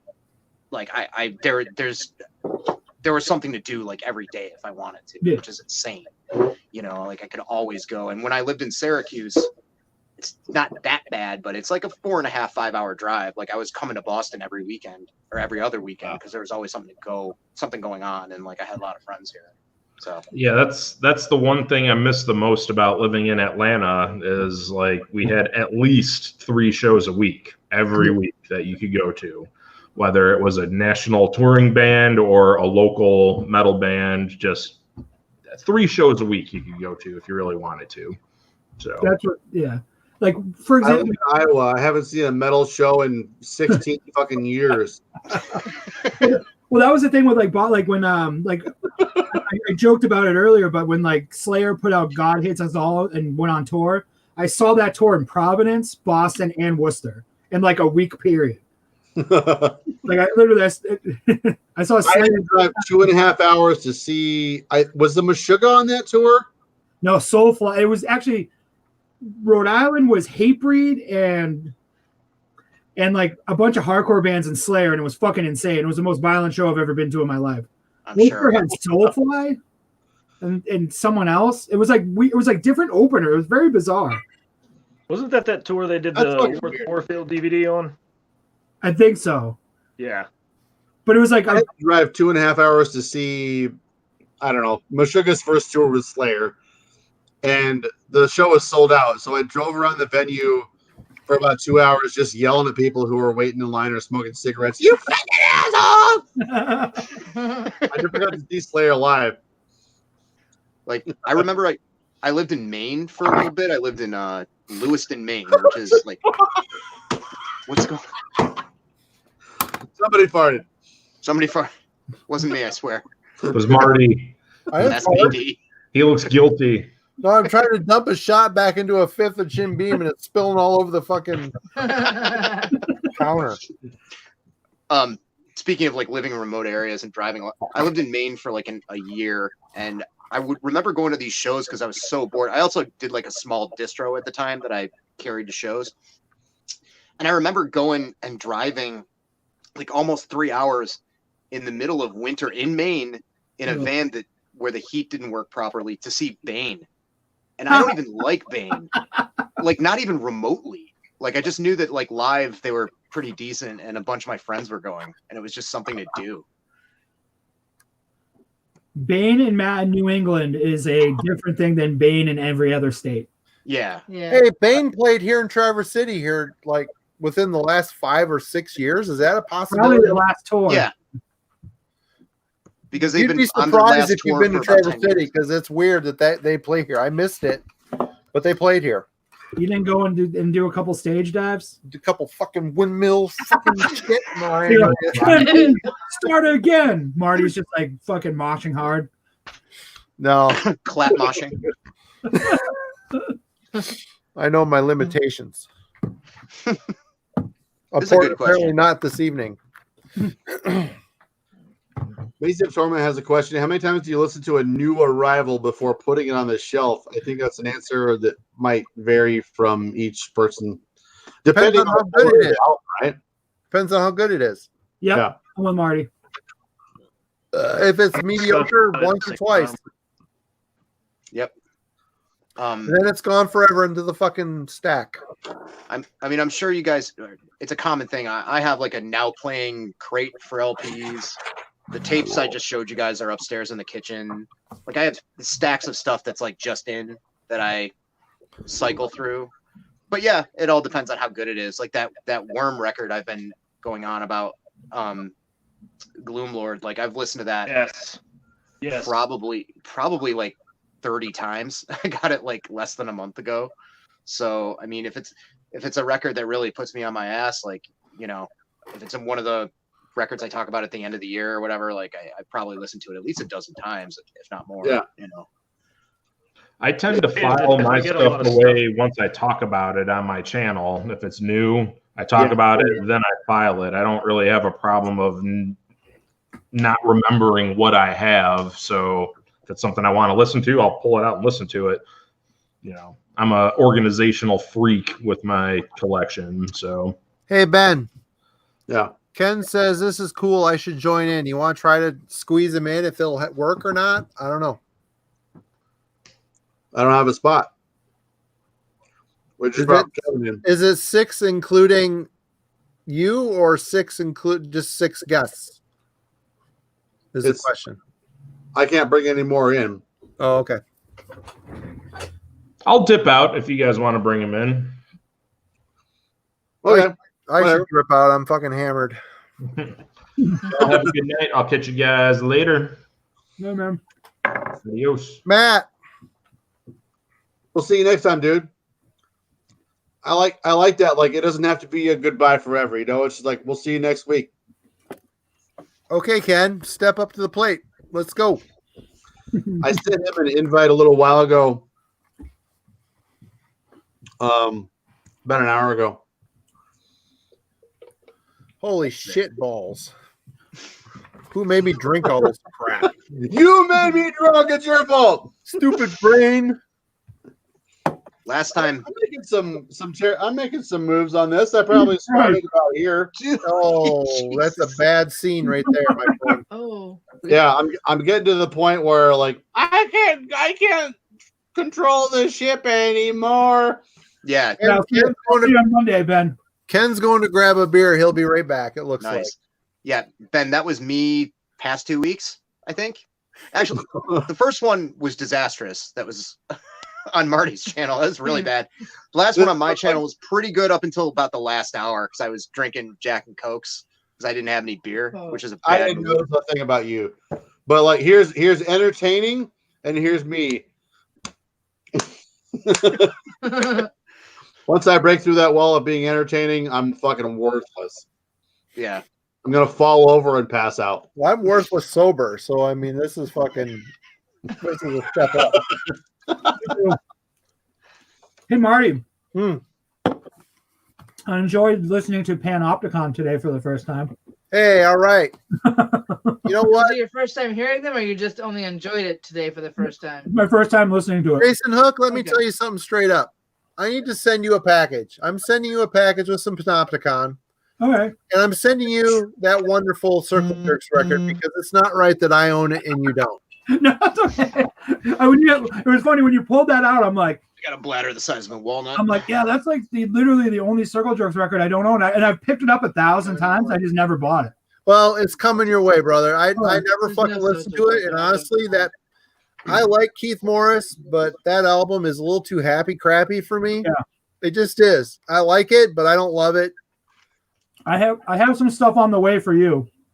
I greatly prefer Off. I think Off is a great band. I've got like 3 or 4 CDs. Did you buy the box set? No, I have just 3 individual CDs I got cheap. But yeah, I'll send that to you and some other shit. Probably next week. Right on. That's good shit. I like it. It's Circle Jerks if they never ended. Now the Circle Jerks are back together. Did you see that? Why? I saw them a couple of times. Why? Because people will pay money to see them. That's why. Yeah. I guess if you're at that point in your age, you might as well fucking deal on people's money. But that Off shit was really good, man. I like those first Off singles are actually Circle Jerk songs. They were in the studio writing a new record when they broke up.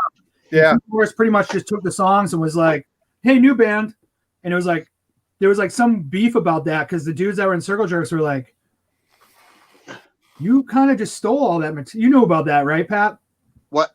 The first Off stuff is Circle Jerk songs that they were writing, and then they broke up, and Keith took them and just changed the band name. No, I didn't know that. Yeah, they broke up in the studio. Circle Jerk.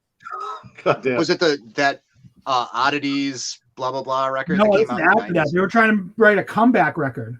Oh. And they got in a fight or whatever, you know, who knows, because Keith, and they broke up. And then like 2 months later, that Off record came out, and like it was like, yeah, these are Circle Jerk songs that we were like writing for our big comeback record. I'm grabbing it now so I don't forget because I'm a little inebriated. I'm gonna put it right here. I'll remember now.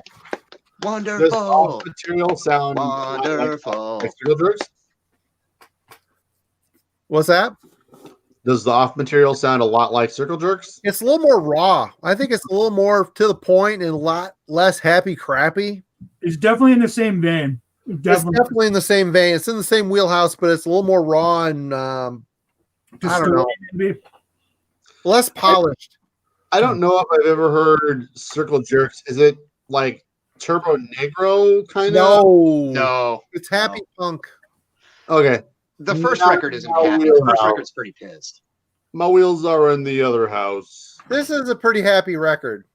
Yeah, Wonderful is, but Group Sex, the first record, is like it's like early DRI. Like it's a blast of like just 15 punk minutes progression. long. What? How many songs? I don't know. like 20 or something. Yeah, 15 minutes.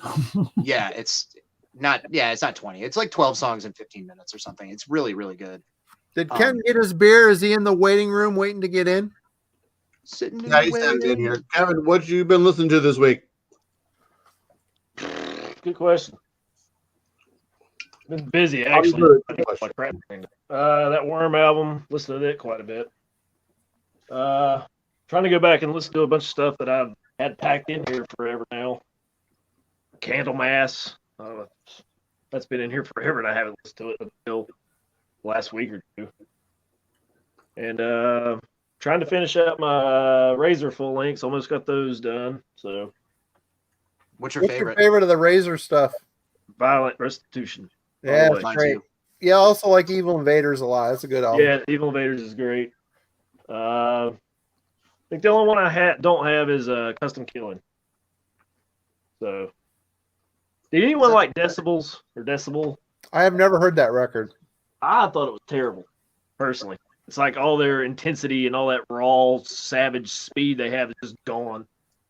Which, I mean, it's if you look at it like just as a hardcore album, it's fine. But if you're like, well, this is supposed to be Razor, I just didn't like it. You know what? Yeah, what I bought I just got in this week that I thought was garbage when it came out was Creator's Renewal. Anybody? I love that record. I just got it, listened to it again. If you take it as kind of like a hardcore wannabe record, it's okay. It like I remember when it came out and being like, this is cool. Granted, I entered into Creator with like Como Souls, but at that time I was like into like Nail Bomb, I was into Fear Factory, so it wasn't like that much of a leap to be like, all right, this is kind of like more mid-tempo. There's some weird outside of the box, I wouldn't say industrial influences, but there's something like oddly cold about it. I like Renewal, but it's one of those things where like I wish they changed their name. Oh man, I hated it when it came out. I thought it was complete garbage. It's like anything else, like Feel Sorry for the Fanatic. Like I think that record's cool as hell, but I wish I like that record. I like that record. I like it a lot. It's just so different from everything else. They should have changed their name, I feel like. Does anybody like New Creator? I do.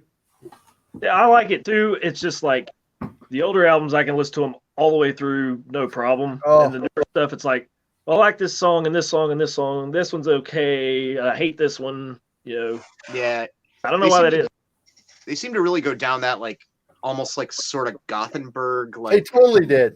Melodic kind of shit, which is cool. Like I saw them play a bunch of those songs live on that Decibel tour. Oh, that was great.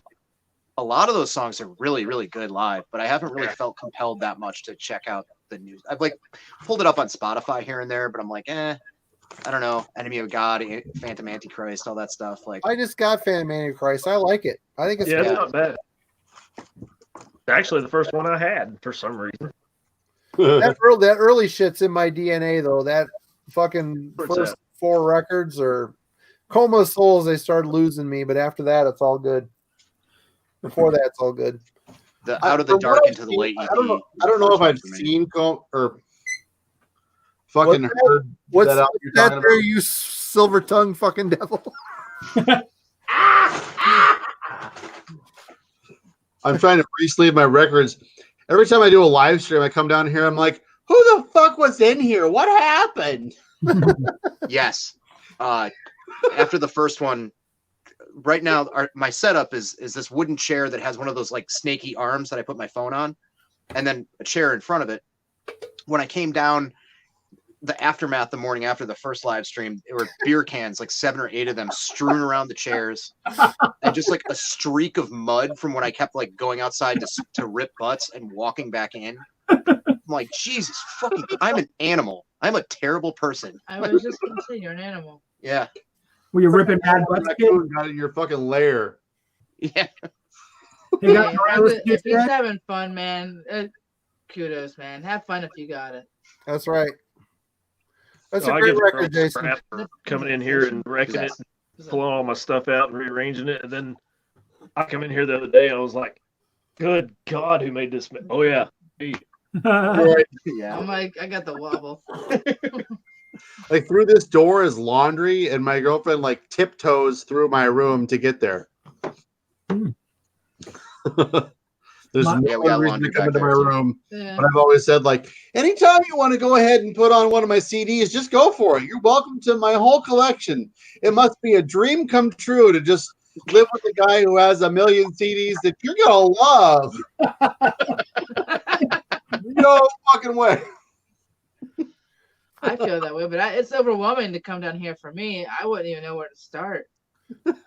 Jen has 2 cubes on this thing of records that she's bought, but she doesn't really like. My record room is now her office because she's working from home. So like tonight before this started, like she has this whole setup here with a work laptop, and she was like, "I'm done with work," and I was like, "Can you like good? You get out of my room, woman." I'm like, "Can you put your stuff away?" Because I'm Bless like, you. I'm gonna be doing a live stream tonight, so like I need you to put your stuff away. And she was like, like I always, it's funny. I was saying earlier, I always talk to her like I'll be like talking about something, and I just know that like her giving a fuck meter is at like -100, but I'll still continue to talk about it, and then ask her a question of what I was just talking about.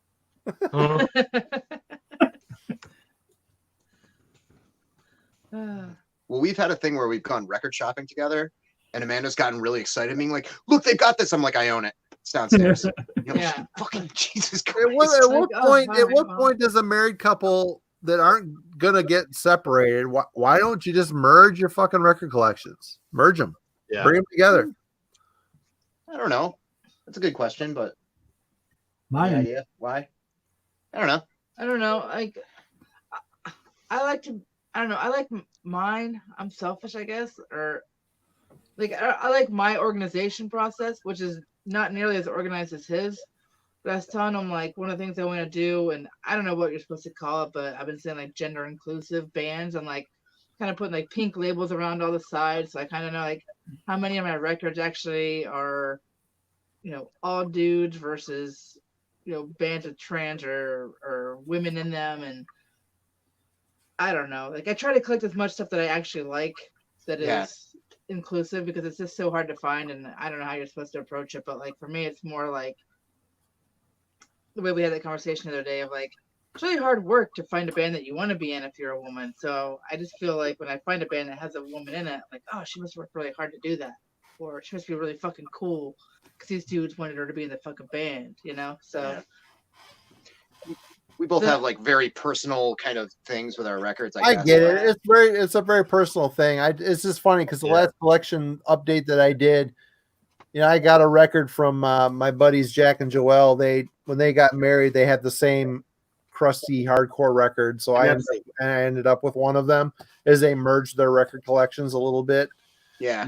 I'm just wondering if, like I don't have that problem. Me and my wife, I mean, she's into stuff that I'm not into and vice versa, but it's also like, I mean, I think we're old enough to say like we're married and we're very happy, and I don't see any end to that happiness. But also had a lot of fucked up failed relationships, and it's a really big pain in the ass to go through. Like shit, what was mine? Yeah. What was your? No, fuck it, and I just don't want to have any more fuck it moments where I give up half my record collection just because I can't remember because I'm a stoner and he's not. I had friends. I had a friend that went through that. He got divorced and he lost half of his record collection in the war. Yeah, I mean, I would never take his shit, for the sake of it, but I can't remember, so I'd rather just. I've got what if my room grows out of that? I might be like, hey, we should combine our rooms so we can turn my office into a workout room, or whatever other bullshit excuse. Did you hear what you just said? That's hilarious. If I get too much room. Well, no. What you can do? You write your name on the dust sleeve in pencil. Yeah, that's how you do it. I'm more like I'm too deep into like commit to it now. Like I don't know, man. Maybe when there's a day with more time. Ken says he can't log in. I know. I'm messaging him trying to figure it out. I don't know what to tell you. I've only hosted on this so far. So, well, I guess I did join. I didn't have any problems. Yeah. When I logged in to host, it sent me an email. Okay, there he goes. What's that ham taste like? Dude. It's pretty. It's like he's backlit. He looks like he did a crime, but it's along those lines. Ken looks like you committed a crime and you want to remain anonymous. Turned turned on the light behind me, I didn't know it was gonna, I didn't know it was going to look like this. So, everybody, It's the generic MySpace profile. You need a the pitch Facebook. shifter. I mean. It was June 24th, and I entered the room. Yeah. There was blood everywhere. What, Ken? It's a fucking honor to have you. Yeah, You drank so much of that, Ben. I think you need to raise watch out. I have not drank very much of this. You're From here to here. thanks for asking me to come in. This is I've been watching you guys for the last hour. It's really cool seeing all you guys together, and in these crazy times with this quarantine, it's cool to see all the metalheads get together and talk and just talk about what we love and what we're passionate about, which of course is metal. It's cool. Yeah. Ken, you know what I want to see? I enjoy all the demos you post, but what I really want to see is that fucking collection behind you. You need to once a week, just get your fucking dick out and start showing some of that stuff. Yeah, so a lot of that's the channel is only dedicated to U.S. death metal from the '90s. So unfortunately, I can't post any of this stuff, and it's dedicated to demos and EPs. So unfortunately, I can't. But I do have a Facebook profile page, so I post a lot. That is not acceptable. So if you're on Facebook, search for me, and I do post a lot of this stuff on there. So. Right on. I'll check it out. Sure. I was enjoying your reviews quite a bit. I understand your choice to just go back to the uploads or whatever, but though we don't agree with it. Well, thanks. I appreciate that. Yeah, Ken, if you ever been curious, don't turn to the dark side and drink White Claws. You're going to turn into Marty. Apparently, that's a bad thing. It's cool. I have another shot. No, Kevin? you just pour it back in the bottle. I know. Kevin here, he runs a YouTube channel, Full Metal Ginger. He's got his foot on the pulse of a lot of the modern death metal stuff, as I know you do as well. You guys totally got to hook up. Jason here does a lot of pop punk kind of stuff and hardcore. And ska, third wave ska. Third wave ska. Fourth wave punk metal ska. Mind Funk. He's a big Mind Funk fan. Who's your favorite? What's your favorite punk band? My favorite punk band is probably Bad Brains. Minor Threat. I'm a big early '80s guy, and then a lot of modern new stuff, which is biting that style, which is kind of in a wave right now. Sure. So, Stiff Little Fingers for me. Oh, I love that band. Yeah, Stiff Little Fingers was one of the greatest. I just saw them right back, I think in October. They toured and played in Flammable Material in order, and it was fucking awesome. That's awesome. Yeah. That band is just one of those bands that for me, it just, I mean, I listen to mostly metal, but I do listen to a little bit of punk rock, a little bit of hardcore, but Stiff Little Fingers for me is just one of those bands that the minute, the nanosecond that I just hear one of their chords or riffs or something, I go absolutely ape shit. It's just that music just has so much energy, just so much power, and it's an incredible band. And I'll say this, still great live. Oh, I'm sure. That's great. That's cool. You got to see them. I've never seen them live, but I twice enjoy now. the music immensely. Those first couple of notes from Alternative All Star, just Dude. so good, so good. God, look at all those records I want to see back there. Well, it's. I'm sure you got quite a big collection yourself. Quite a lot. Not like that. I've got way more CDs and records, but I got some cool. Actually, so do I. Yeah, I got some cool records. Yeah, I'm sure. We're probably about the same age. How old are you, man? I'll be 50 later this year. I'll be 49 in June. So we're right. I'm on your ass. I'm on your ass hard. Yeah, we're right there. Right on.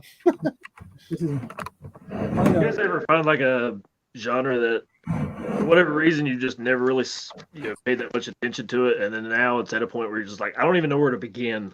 That's me. That's me in black metal. Yeah. When it comes to hardcore or hardcore thrash or crossover stuff, I have this. Hate that record. Hate it. And that's about it. Oh, Cryptic Slaughter is awesome, man. Apparently, this is an original, so I was pretty stoked about that. Right on. I But, bought that's those. as far as I've really gotten.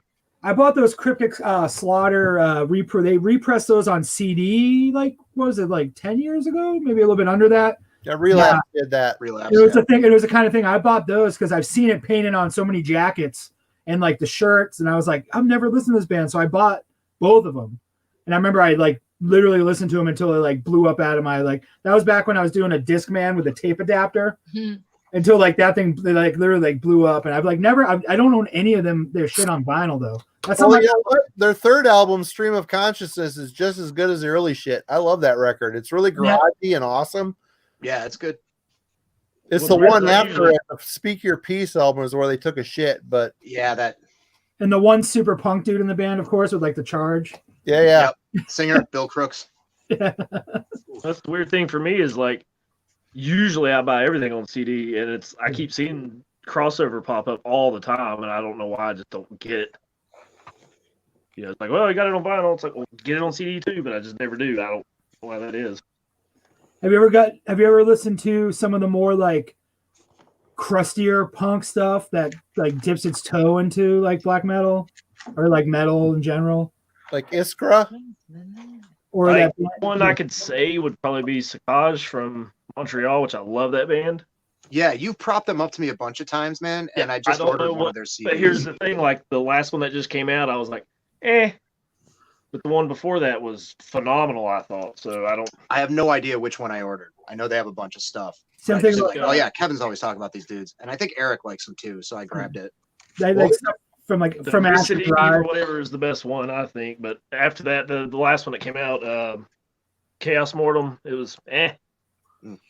We're talking about Saccage from Montreal. I don't know that.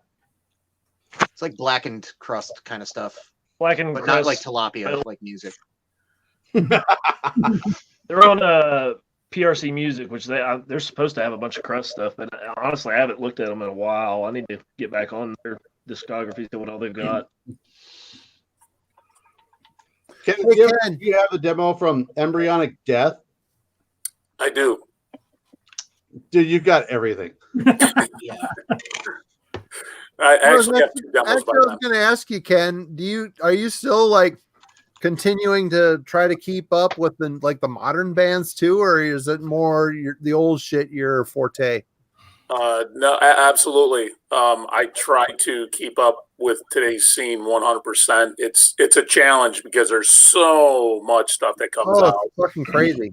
But as a matter of fact, I just got a package in a couple days ago. My wife made me keep it out in the garage for a few days, so no germs are on it. But I just got a package in from Desert Wasteland Records.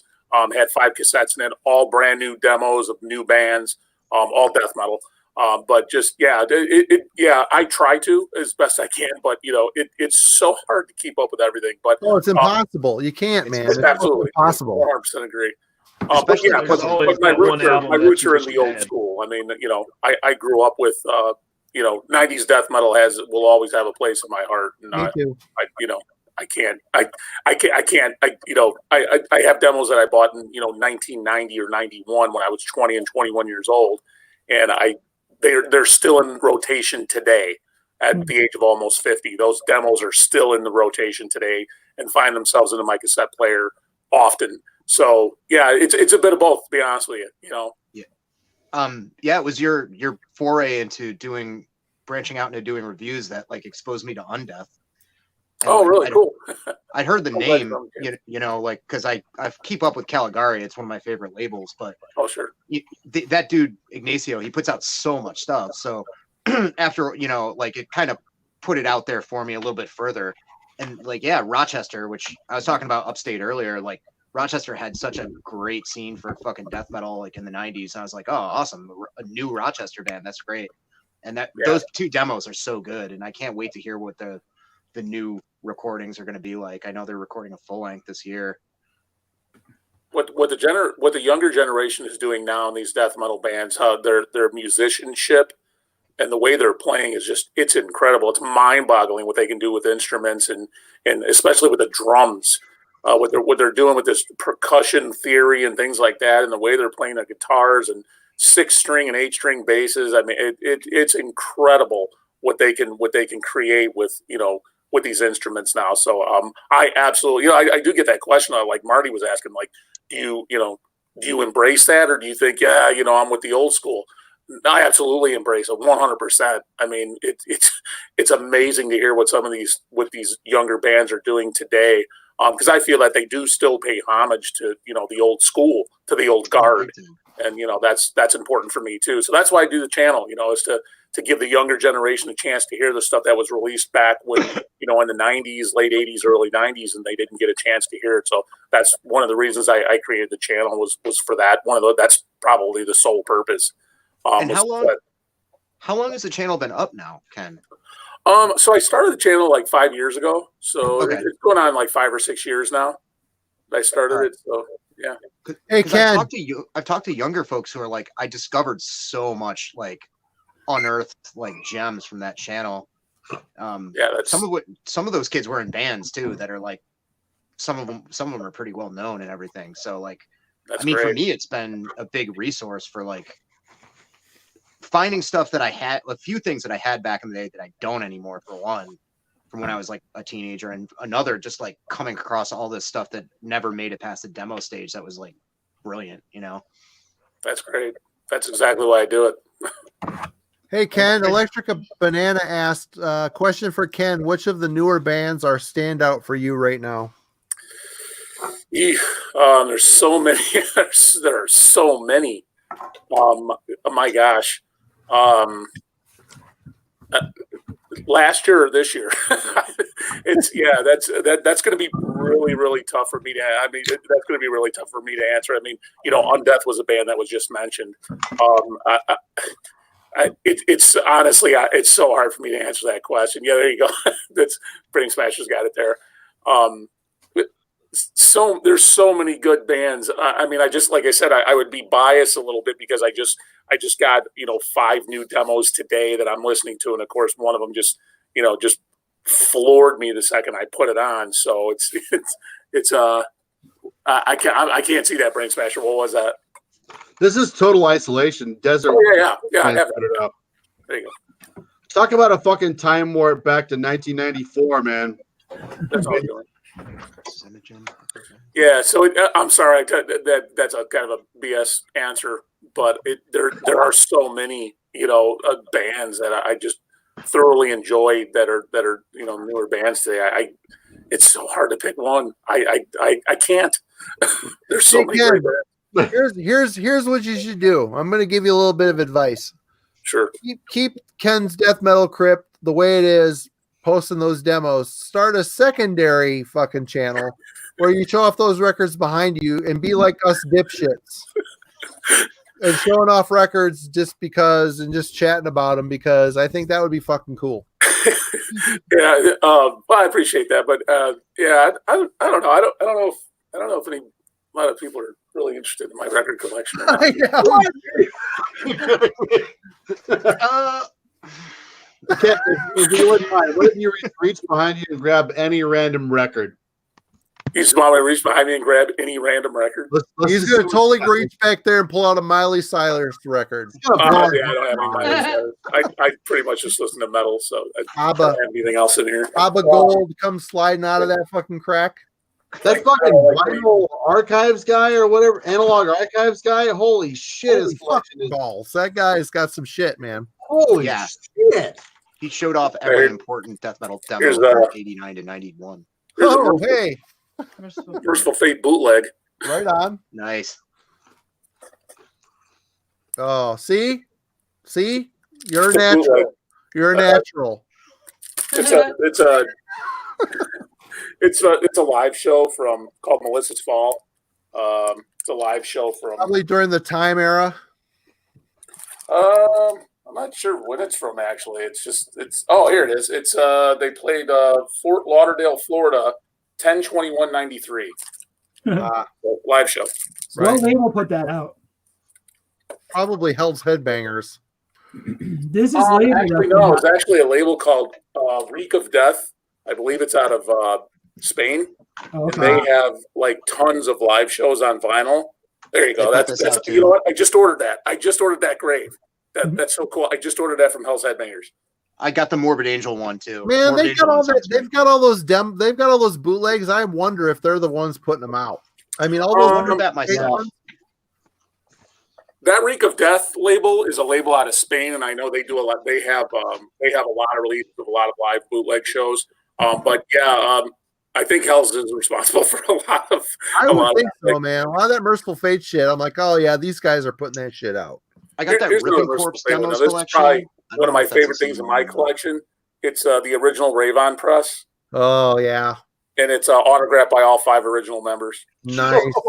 I've got that, but mine is missing the fucking lyric sheet. Oh yeah, I have it. You can see there. As a matter of fact, I think King's putting a special note for me there. It says nuns do have fun. Right on. So yeah, this is one of my favorite things in my collection. But that's nobody wants to see these things, right? Fuck whatever. Change your attitude. This is important. Well, it is to me. It is. It's important to me too. Let me put it this I saw way. your name pop up the other day when I was listening to this. Oh, it rules. Oh, Morg. Is that Morg? Yeah. Yeah. Yeah. You did the photography on this? I think so, yeah. Yep. And then I looked you up on Metal Archives, and it was like the only thing you've ever done related to a band. Like, so you never played in a band or anything? I play in a band now. What? I didn't know about that. Yeah.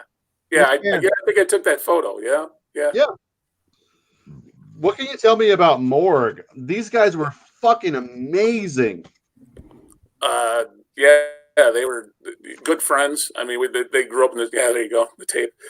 They're good friends. We were, I met Brad Boldak, who's the original bass player singer in that band back in like 88, 89. I had just got out of high school. I think he was in his last year of high school when we met. He was booking shows at a small venue, actually it was in the city we lived in, Joliet. It was actually in the mall. There was a little club in this mall that actually, had shows and stuff. And he was booking shows, and we saw Corner there. He booked Corner at the show back in like 1989. Yeah, so amazing. But he would just book, local and national acts there, and I met him, and we just became friends. And then at that time, Morg wasn't even a band yet. And then he got Ted Van Tilburg, who's actually in the band with me with Unnatural, and they formed Morg, and the rest is history. They did demos, and I went on tour with them before. But just friends, and what I can tell you about them is, we were just kids back then, and we were just playing metal. It was all about metal, and it was all about being as heavy and extreme as possible. And we loved Metallica and bands like that. We grew up with that stuff, and then we just they wanted to take it one step heavier, and we started listening to the first death metal album that ever. And here's probably a new conversation for everybody. The first death metal album that ever got released was Possessed, 7 Churches. Right. So, do you consider that a death metal record? I mean, absolutely. for me, when I listened to that back in the day, I just thought it was a really dirty thrash record. I mean, 100% death metal for me. I was so fucking Tomato. thrash aligned back then, Yeah. No, yeah, that's a very common, because a lot of people will go to Scream Bloody Gore as the first death metal album. Yeah, that seems to be the argument, the conversation. Yeah, was it absolutely. Scream Bloody Gore or 7 Absolutely. Churches? well, And then you know what? Venom- There's no wrong answer there. Venom coined the phrase black metal. I mean, Venom is black metal. I think they're black metal, but I mean, Absolutely. if you're gonna completely look at the second wave, if you're gonna compare it to that, it's not the same. But I think they're still black metal because their lyrics are satanic. Venom is, for me, Venom was actually black metal was the first heavy metal record I ever bought. The summer of 1983. I was 12 years old. I went to a department store. I got 6 older sisters, and I went to a department store with one of my sisters, and she was thumbing through records looking for some bullshit record. And I just started having to thumbing through records. I had no idea what I was looking for. I was just looking. A particular record caught my eye, the album cover. I pulled it out, and it was Venom's Welcome to Hell. She told me not to buy it because it was devil music, but I had my own paper out. So I said, you know what? You can't tell me what to do with my own money. I'm buying this record. She was completely disgusted with me. Said, I'm going to tell Mom and Dad when we get home. I said, I don't care. This is my money. You can't tell me what to do with it. I bought that record, took it home. we had a community family turntable that we all took turns sharing playing records on. And when it was my turn, Grant, now I have 9 brothers and sisters. I'm number 9. Holy shit. Yeah, I'm number 9 of 10 children. Yeah. Catholic? Are you guys Catholics? Most of them are. I am not. Right on. That's the right answer. So when it finally came to my turn to play my record, I put that Venom record out. I thought it was the worst album I'd ever heard in my life. I didn't think it was music. I thought I just wasted my money. I just thought it was atrocious. However, I got teased a lot for spending my money on it. My brothers and sisters were teasing me. So to save face, I kept putting the record on and kept playing it after school every day. And, every time, every weekend that we had turntable time, I would put my record on. And the more I listened to it, the more I don't feel that we choose metal. Metal chooses us. And it chose me as one of its warriors. And it drew me in. I got drawn into the imagery on the record as I kept looking at the imagery of Kronos and Mantis and Abaddon. And the more I listened to it, the more I loved it and the more I understood it. And then I just started looking for other bands like Venom. And that's where I was chosen for metal. Man, it's fucking hilarious. New wave of British heavy metal, because they are so not that. You know what? They got some hints of it, especially with their punk style. I mean, Venom has a lot of punk.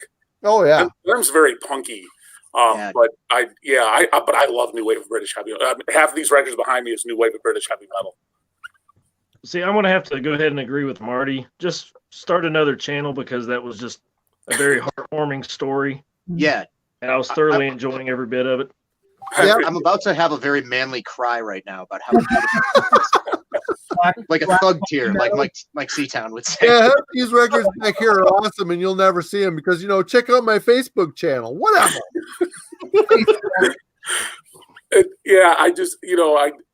I guess the reason I don't do something like that is just because it's not just a channel for me. This is my life. This is really I'm a metalhead. I can't. There's nothing else I can say. These records behind me. I mean, I have a 15-year-old son, but who I love. He's the love of my life. But these records are my first children, right? And that's how I treat these records. You're preaching to the choir, man. My son's about to turn 10 in like 4 days, and it's the same thing. I mean, I love him to death, but Kevin Huggins records. Right on. Yeah, I have a 4-month-old that it's weird because I'm like I wonder if he's going to give a shit about this, which he's probably not going to. He won't. There's got to be something in here he'll like. No, I don't know. Probably not. Here's some Halloween. I've kind of thought about this now, just because it's like, okay, we're starting to grow quite a bit here. I know every one of you's probably got a far greater collection than I have. What happens when we die? We talk about that a lot, actually. We do. I'm like, seriously. They get melted down to a paperweight. I've told my wife that there's some money here and not to fucking send it to Goodwill because she'd be I've told my friends if I were to die tomorrow to help my wife sell this shit because I've told me. She doesn't care. Give me your Discogs info so I know how to log in and sell it. Yeah, pretty much. Yeah. Were you here earlier when I was talking about this? Where like there's people who know what I have, and so how long do you think it would be until someone called Jen and was like, hey. So like, what are you going to do with those records? That copy of Get It Away that's worth like $500. Yeah, it's not actually. It's worth like $5. It's $5. Hey, you know what? Two for 10. That's the thing around here. Like no one around here cares about this stuff. Yeah. Where do you? I have maybe one friend who likes it locally, so I had to come online to find people who like the same stuff. See, like that's like when you were talking earlier about like where you live, like where like being close to Boston, like Pat knows, this would sell quick if I wanted it to. Like if I wanted to sell all my records, like if I woke up tomorrow and I'm like, well, maybe not now with all this bullshit going on, but like if I wanted to sell everything I have, I'm pretty sure I could probably sell most of it real quick. Your wife heard this just now and got real fucking excited. Yeah, I heard her jumping up and down upstairs. Die. He's got a fucking pentagram in the living room right now with a ritual, like trying to make a curse. There's another thing too. It's like, how many people? I mean, granted, this isn't it is a massive thing, but massive in the underground thing. You would think you would hear more about. Oh yeah, this guy's just broken in this collector's house and stole all his best stuff. Like, I'd never hear that. You think you would at least sometimes. Well, I've heard it. It's happened here. We also That hear makes about, sense at least. We also hear about people who have like financial issues and they go to a certain record store and it's like, yo, blah blah blah, just dumped everything at fucking Armageddon in Providence, and you better fucking believe the next day at opening there's the who you would expect in that record store being like, mine's out the door. I heard. See, my thing is like I have no problem. I have no problem leaving any of my CDs or records or anything in the car because nobody's gonna steal it. They're gonna be like, oh yeah. I used to have this Rubbermaid container that just had cassette tapes in it. This is like probably 15 years ago, and it was all these awesome demos of like really, really popular hardcore bands, like demos now that sell for like $60 a piece. We're all in this thing, and one day it got stolen out of my fucking car, and like I was so depressed about it. And to this day, like I just want to think in my mind that like some young kid stole it and then like got into good music, but most likely it ended up in a dumpster. Oh, that's the only silver lining you have. It definitely somebody was like, "What is this?" And then just went, "Oh, this sucks." Yeah. So with my collection, my son's not into metal at all, but he claims he will take my collection in its entirety once I'm gone, and he claims that he will never sell any of it, and he will pass it on to his children and grandchildren, so on and so forth. He says he will never sell anything out of my collection. Wow. That's what he says. Yeah. Still, so my son is like gotten into like the Andy Darris era of Halloween, which to me is like, woo! It's like I'm in there a little bit, even though he's into a ton of garbage. I'm in there just a little bit. That's awesome. And if I can like make that grow over the years, he also likes some other stuff. He likes some Maiden. He likes some Lord Weird Slough Fag. He likes some Slough Fag, yeah, sure. But now he used to listen to garbage in the truck, but now when I put on something, he doesn't complain anymore. So I think I'm in there. Nice. I think it's a Here's little the bit. thing you got to think about though. Like when you got into metal, it was the opposite of your parents. Yeah. Right. So your kids are going to get into most likely the thing that's the opposite of you. That's the equation. That's the inverse proportion equation. But I never really fully hated it. what my parents listened to. I mean, my dad was old country. I was named after Marty Robbins. Oh yeah, out And- in the West Texas. Yeah, Me and too. I I was gonna say, like, I still have the guitar my dad gave me when I was 12. That he only gave me because we listened to Marty Robbins together. Yeah. And I was only allowed to listen to country or learn to play country music, despite my guitar teacher being a heavy metal dude. He'd be like, "Well, let me show you a couple of riffs like this," because he knew, like he was cool. And yeah, my family was like, once I started like branching out, they're like, "Yeah, you're not going back there anymore." Yep.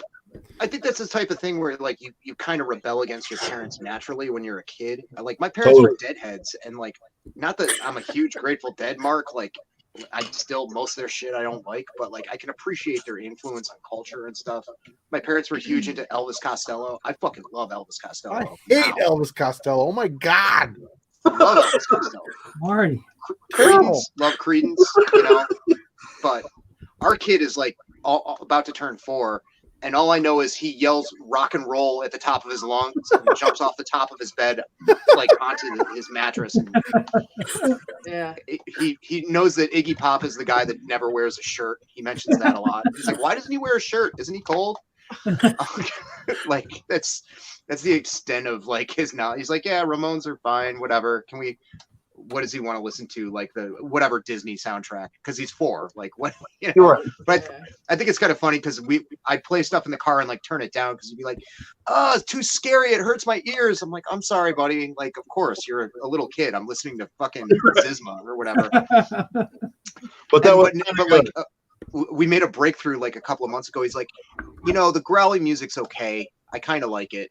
I'm like, all right, that's fine. You like what you like. I tell you what, we've got Sirius XM in the car, and there was a long fucking period of time when Parker was younger that we would listen to this channel on fucking Sirius XM that's called Kids Bop. Oh yeah. It is the fucking bane of existence. Yeah, whatever.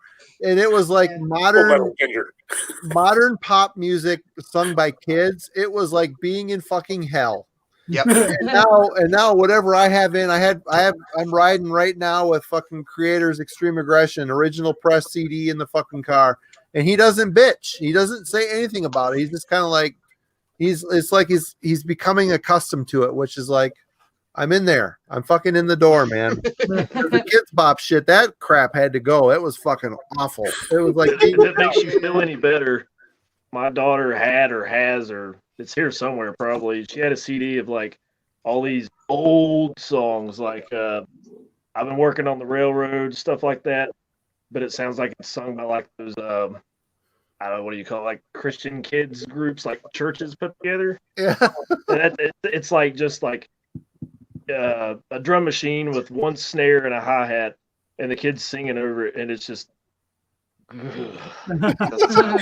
it gets so bad it's like you get to singing it in your head, you're not even thinking about it, and you're like, no. Yeah. There's only like two types of music that I can't get into, and it's jazz, and I know I'll grow into it someday. I will grow into jazz someday. You don't have to. You don't have to. And radio rock, like I just feel like he's gonna be like, Disturbed is the best band from like the 2000s, Mom. And I'm gonna be like, I hope you die in a fire, you my only child. Fuck you. Like that's my only fear. Anything else? Cool. All right. Joe Diffie, R.I.P. Cool, man. I'll get behind you, Joe Diffie. Yeah, my friend and I always used to joke, like if we ever had kids, would be like, hey, you know what's awesome? Insane Clown Posse and disrespecting your parents. And like they would just do the opposite. Yeah. Yeah. Juggalos are cool. It's probably gonna be some shit we haven't even thought of, though. It's gonna be like, oh, this is my SoundCloud fucking fingertip ripper. I don't even. I'm getting too drunk. By the time they're, who knows who knows what my son will be listening to in like 15 years? It'll probably just be like random sounds of like birds or something. I don't know. Yeah, I got to tell you, you guys are hilarious, all of you guys. I can't believe I could have been spending my Friday nights doing this. Thank you, Brain Smasher, for inviting me, because this is the best thing ever. Oh, thanks. Fuck. You guys are hilarious. So we're trying to do this. Well, I guess I'm kind of trying to promote it as such that this can get hosted on anybody's channel during quarantine, even post, whatever. If you want to host a live stream on your channel and invite a bunch of people in on it, fucking go for it. We can hop around and just do this. Let's just keep it here. Promote drinking and metal. No, my viewers don't want to see me. They just want to hear the music. That is a misconception, my friend. I don't think so. I just told you how much you hop warmed my heart. Mine or any of our channels. Yeah, you're totally welcome. It's been a blast to have you. Not to say goodbye or anything. Like I said, I thought your reviews were great. I was like really, after watching your channel, I think I must have started watching the upload or listening to the uploads like when you started, because I think I initially was looking for Violent Fury stuff like from my hometown. And that's where I came across your channel and discovered the endless well of all that demo material.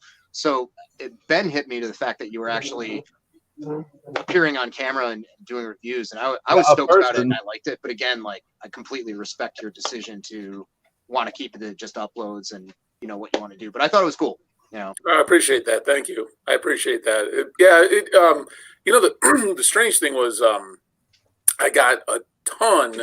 When I say a ton, literally I honestly within the hundreds of emails and messages from subscribers asking me to do reviews.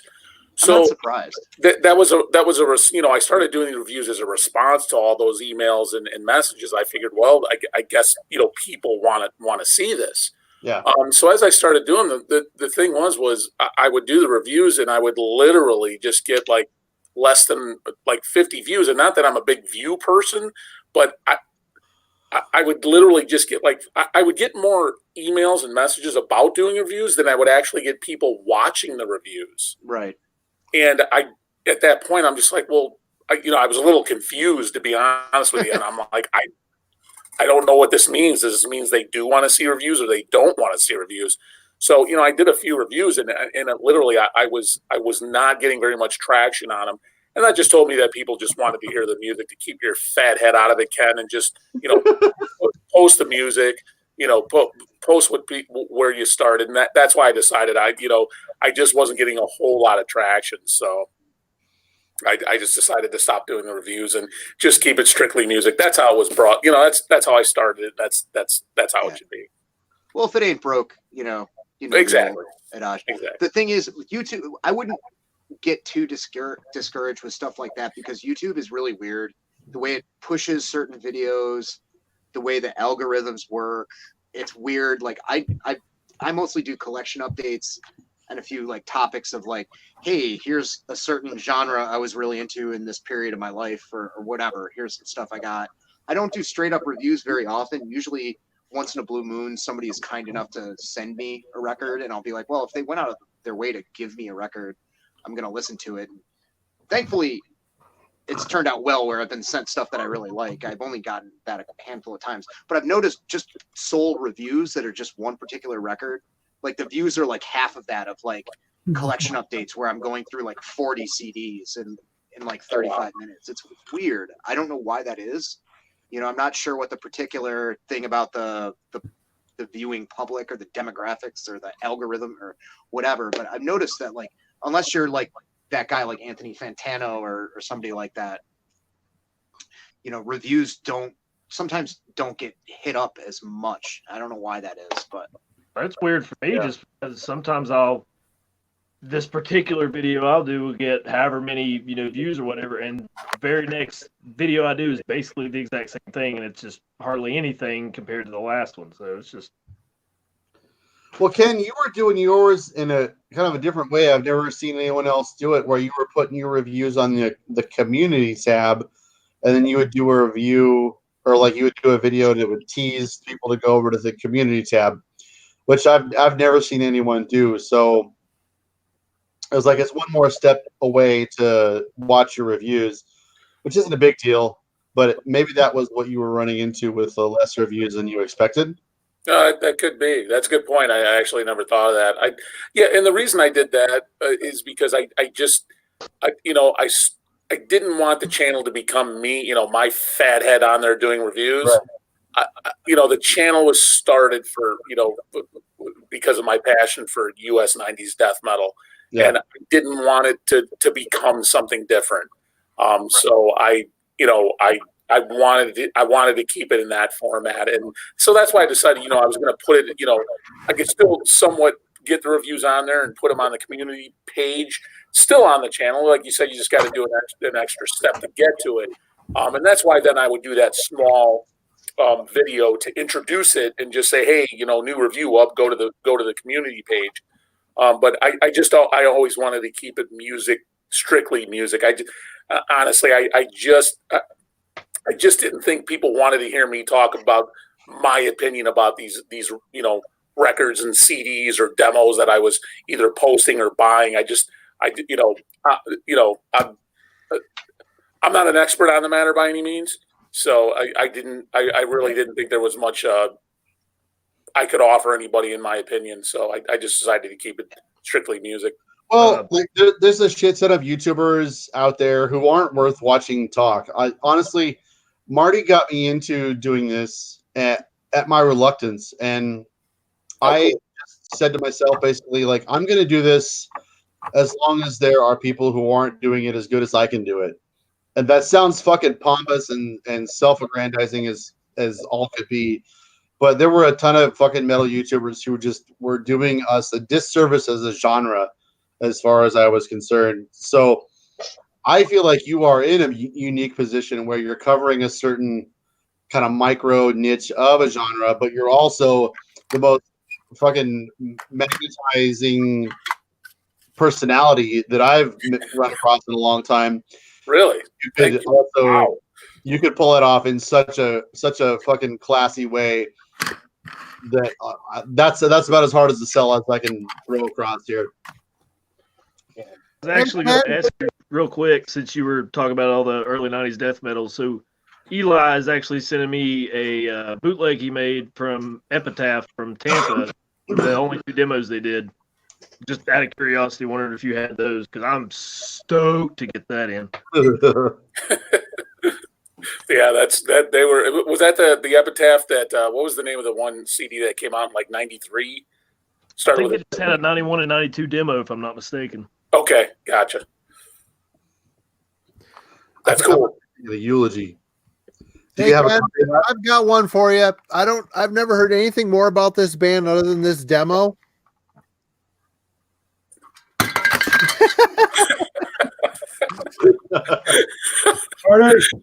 Just call me by your fingers. I can't see what it is. It's Blackness Drifting in Horrid Agony. What's the name of the band? Blackness. Oh, they're from La Mesa, California. Interesting. It's a pretty damn good demo. It's completely pro. Well, that's spelled like I wouldn't spell it. No, it's spelled wacky. Blakknis. Is it death metal? It is completely death metal. They're a little more techie, but not so techie. Older. What is there a year on this? 1992.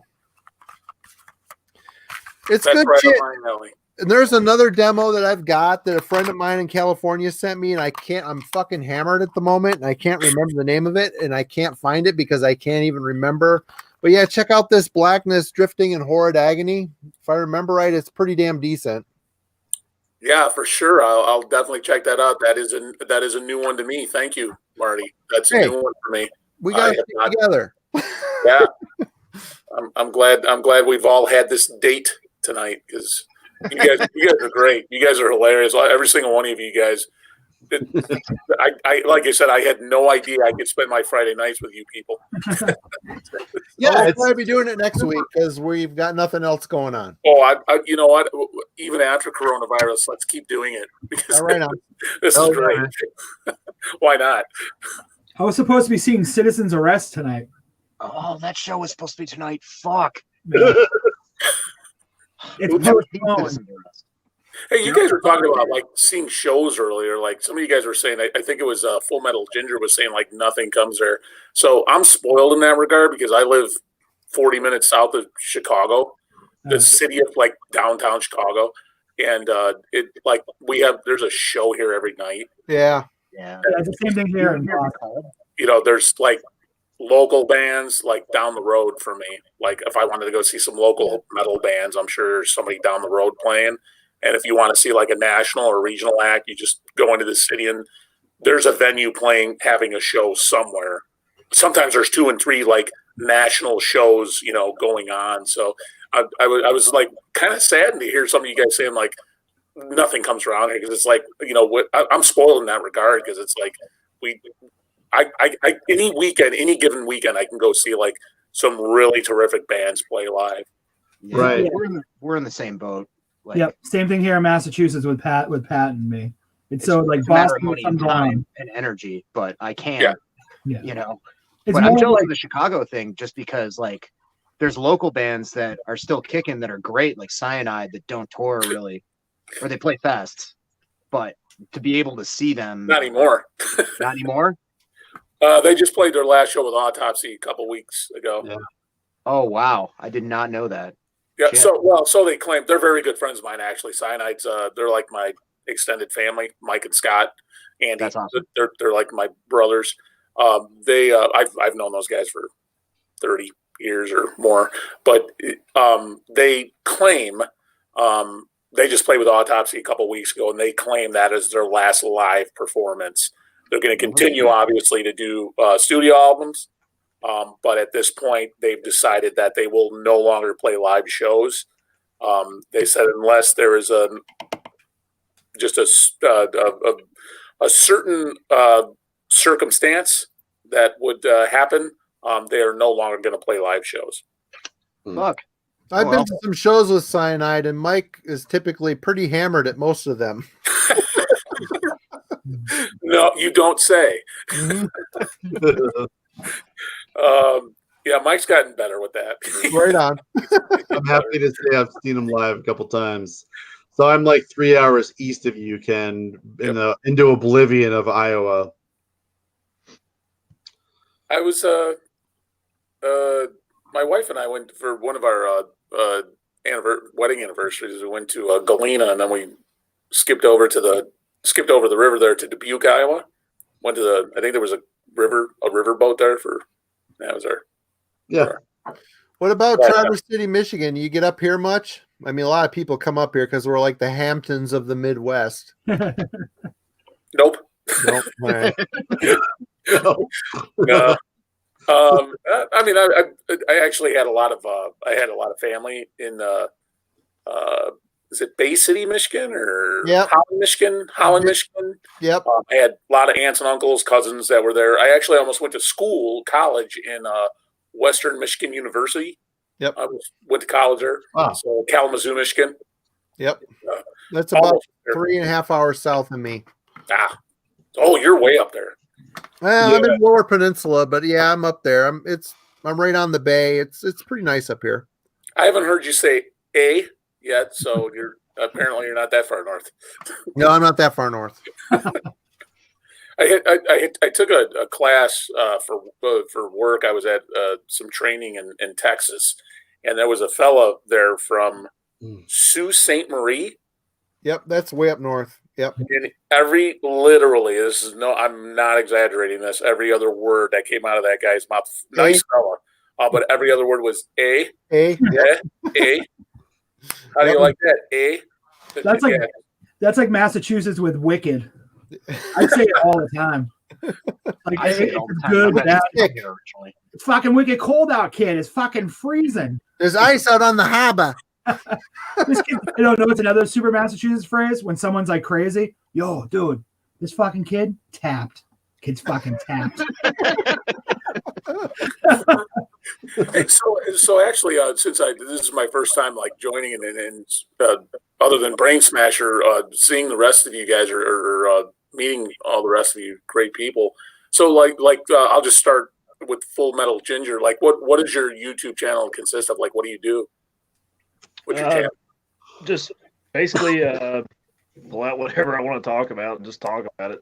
Oh, cool. I'm actually wanting to, and I'm probably going to, I don't know how it's going to work because I've got a lot of ideas of things I want to do, and not all of it's metal related, but me and my friend Kyle, we used to make, stupid, parody type videos like, I don't know, like we're really inspired by things like, I don't know, old Leslie Nielsen movies and, the airplane type of stuff.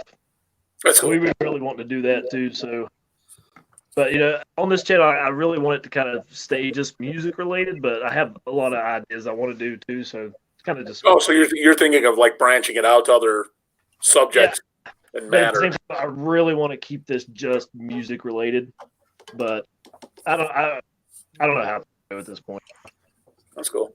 Because Well, it's like, don't get me wrong, I love talking about music, but sometimes it's just the style of just doing, hey, here's this, so here's this, just, I don't know, sometimes I feel bored with, is that making any sense at all? Yeah, no, it is.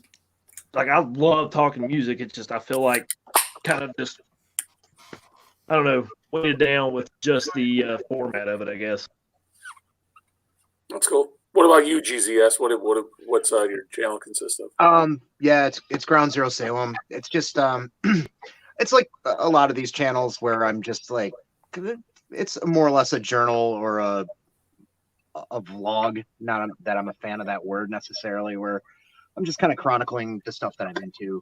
Not, I'm certainly not any kind of music critic or anything like that. I'm just my channel just kind of evolved out of a need to have like a dialogue about music that was a vacuum in my life from when I moved to the burbs, you know, and kind of settled down in family life a little bit. I discovered our friend Eli did a video that was like 20 records that got me into death metal, and there was a chain of stuff.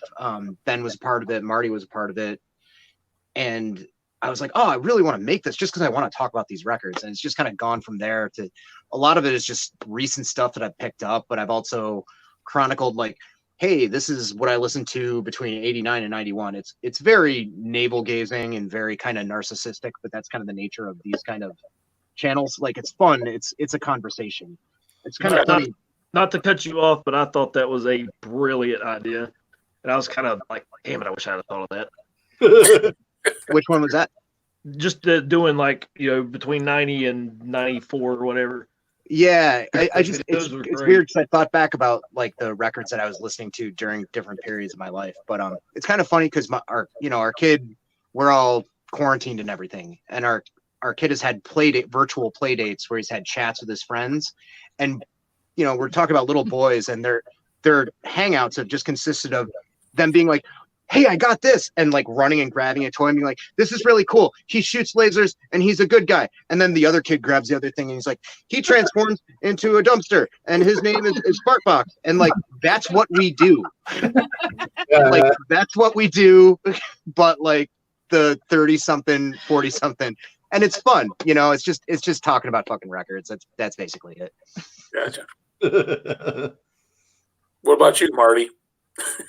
I mean, Pat nailed it, but I feel like, you know, yeah, I show things that I buy and I try to talk about them. I've been in the scene for a while, so I try to offer somewhat of a more in-depth description of things, even though I fail most of the time. But no. You don't fail. But anyway, what I've been finding out recently is I really enjoy showing things that I listened to when I was younger. I'm more passionate about it, like the early thrash stuff as it's getting into death metal. You know, I find and it inspired a whole bunch of other people to talk about meaningful albums that inspired them when they were younger.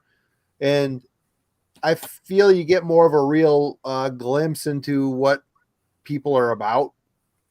I mean, when you're talking about a record that you've been listening to for 35 years and love it, and you know it inside and out, you're going to give more of a candid glimpse into what that record's about than some guy that's like, oh, I bought this fucking Revenge record that it's limited and it came with a gas mask, and I wear my leather pants while I listen to it.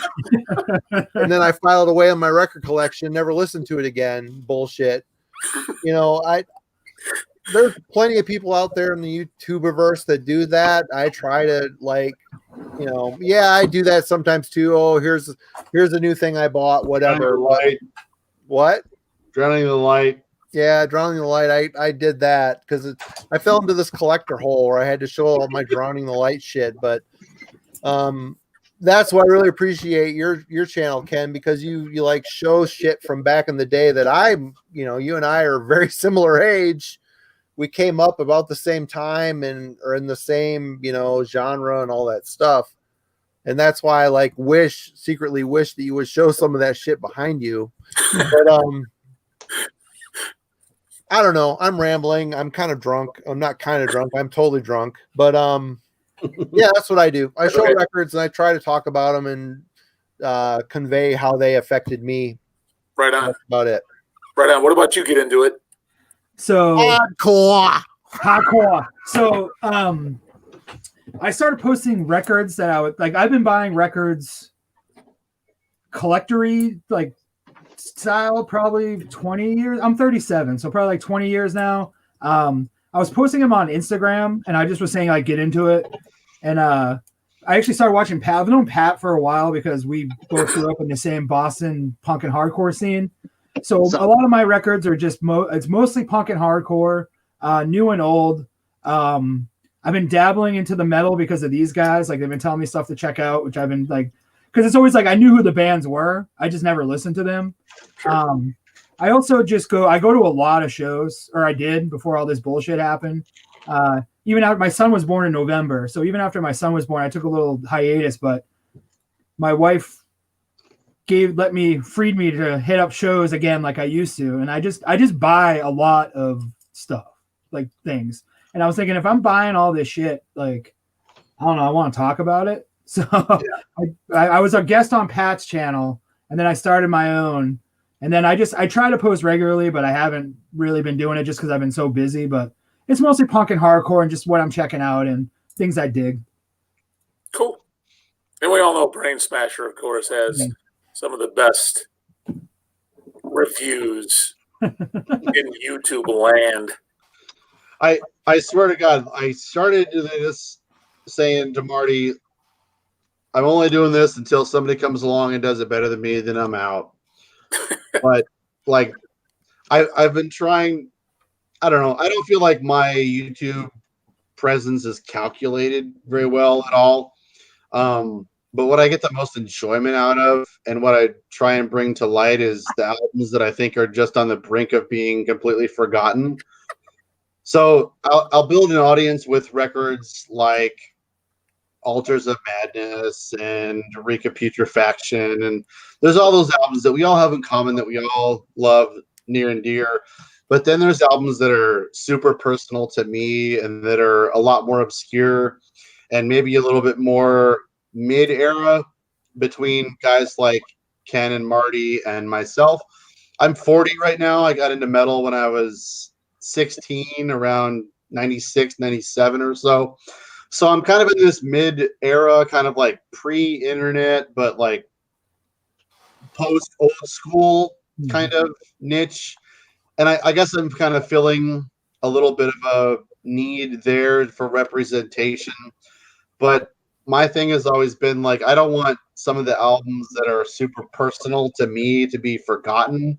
So for posterity's sake, I want to try and bring to light like a lot of the more weirdo kind of experimental avant-garde kind of outside of the genre perimeter albums that are near and dear to me, while talking about all those super classic favorites like Eternal Devastation and Necroticism and fucking all that stuff that we all know and love.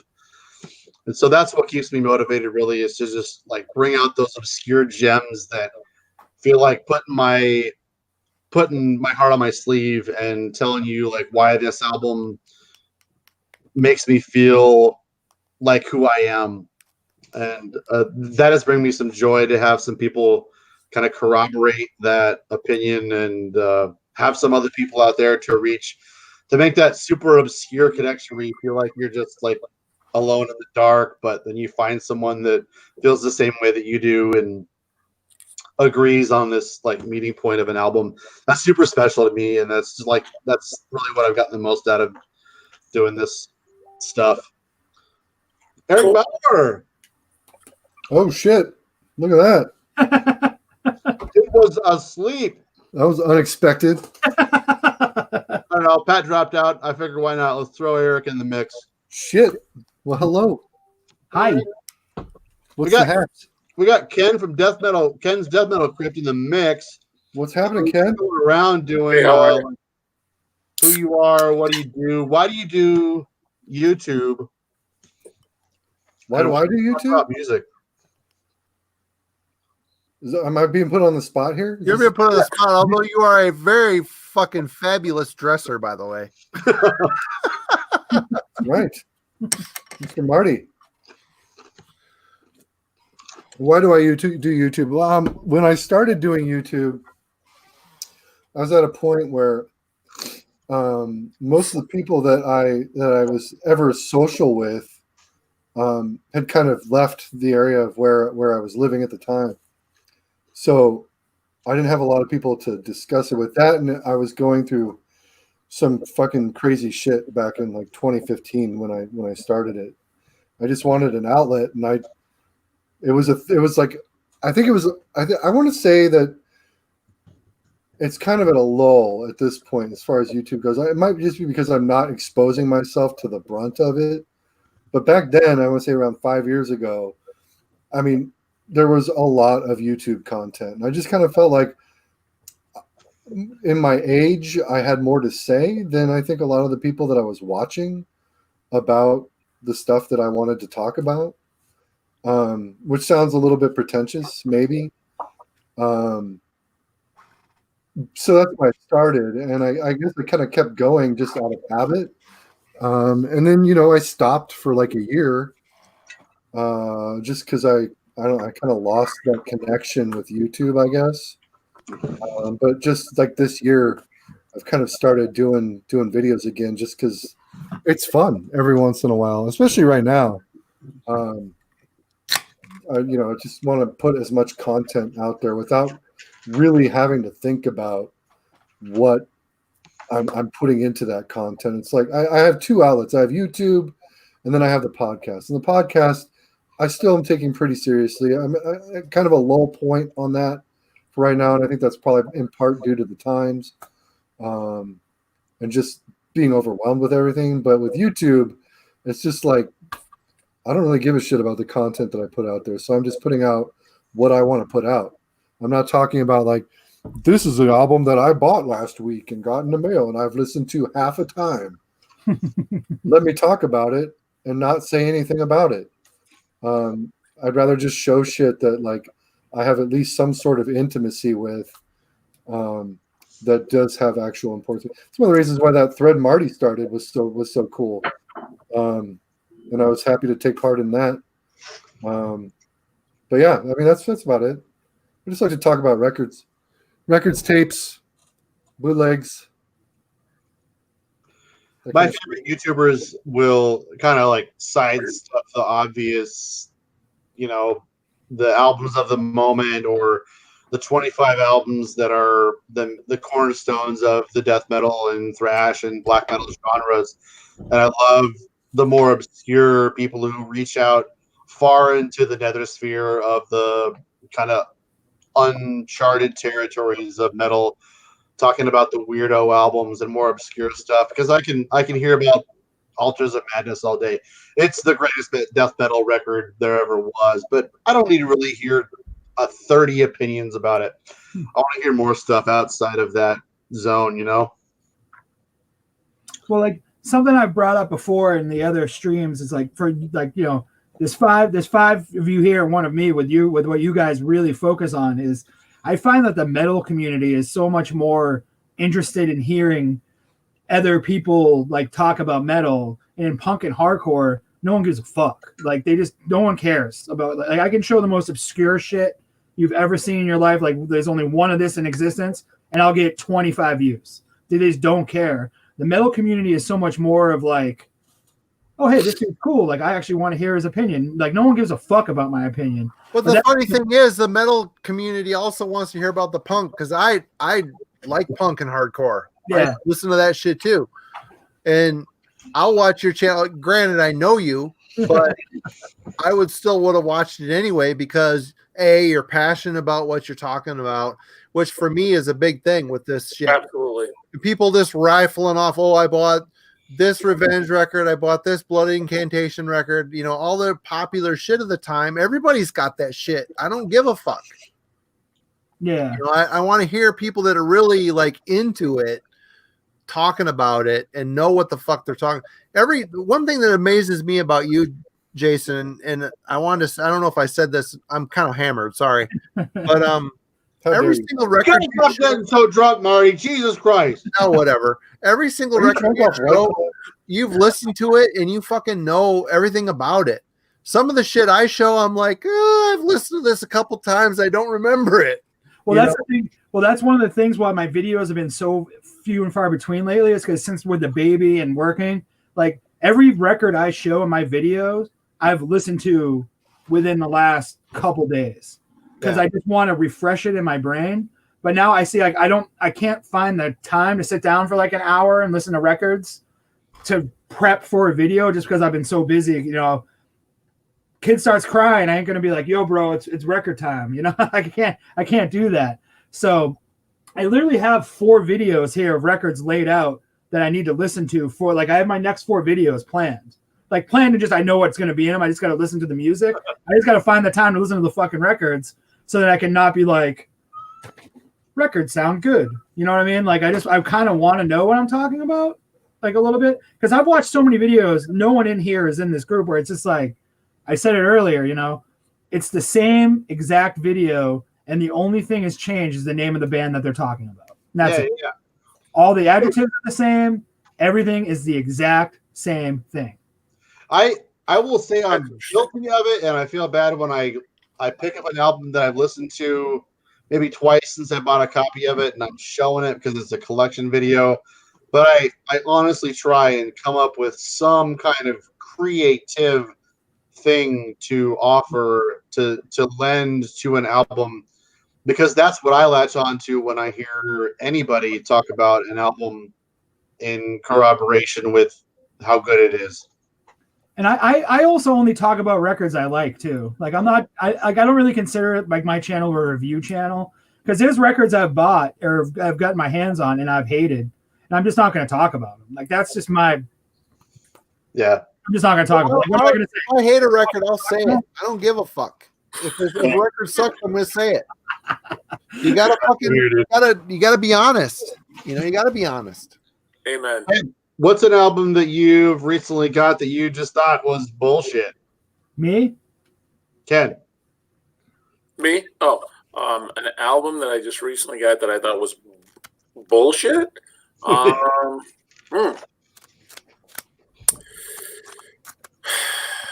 Or Eric, or Marty, or Kevin, or Jay. Yeah, somebody else I don't buy bullshit records anymore. Yeah, I don't fuck with bullshit.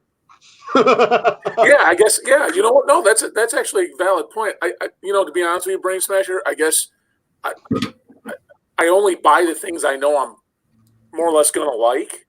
You know what I mean? Unless it's something new that I have no idea that I'm buying. But I mean, typically I don't blind buy anymore. I mean, for me, blind buying was over when record stores in the digital age became popular, and record stores went away. Isn't that kind of a sad thing, though? I mean, I still blind buy because I like that thrill of the fucking hunt. Oh, absolutely. It's it is a sad thing, but to be honest with you, today, I mean, because of the digital world, I typically download or I'll listen to or stream whatever the music beforehand, so I know I'm probably going to like it because that's how I buy it.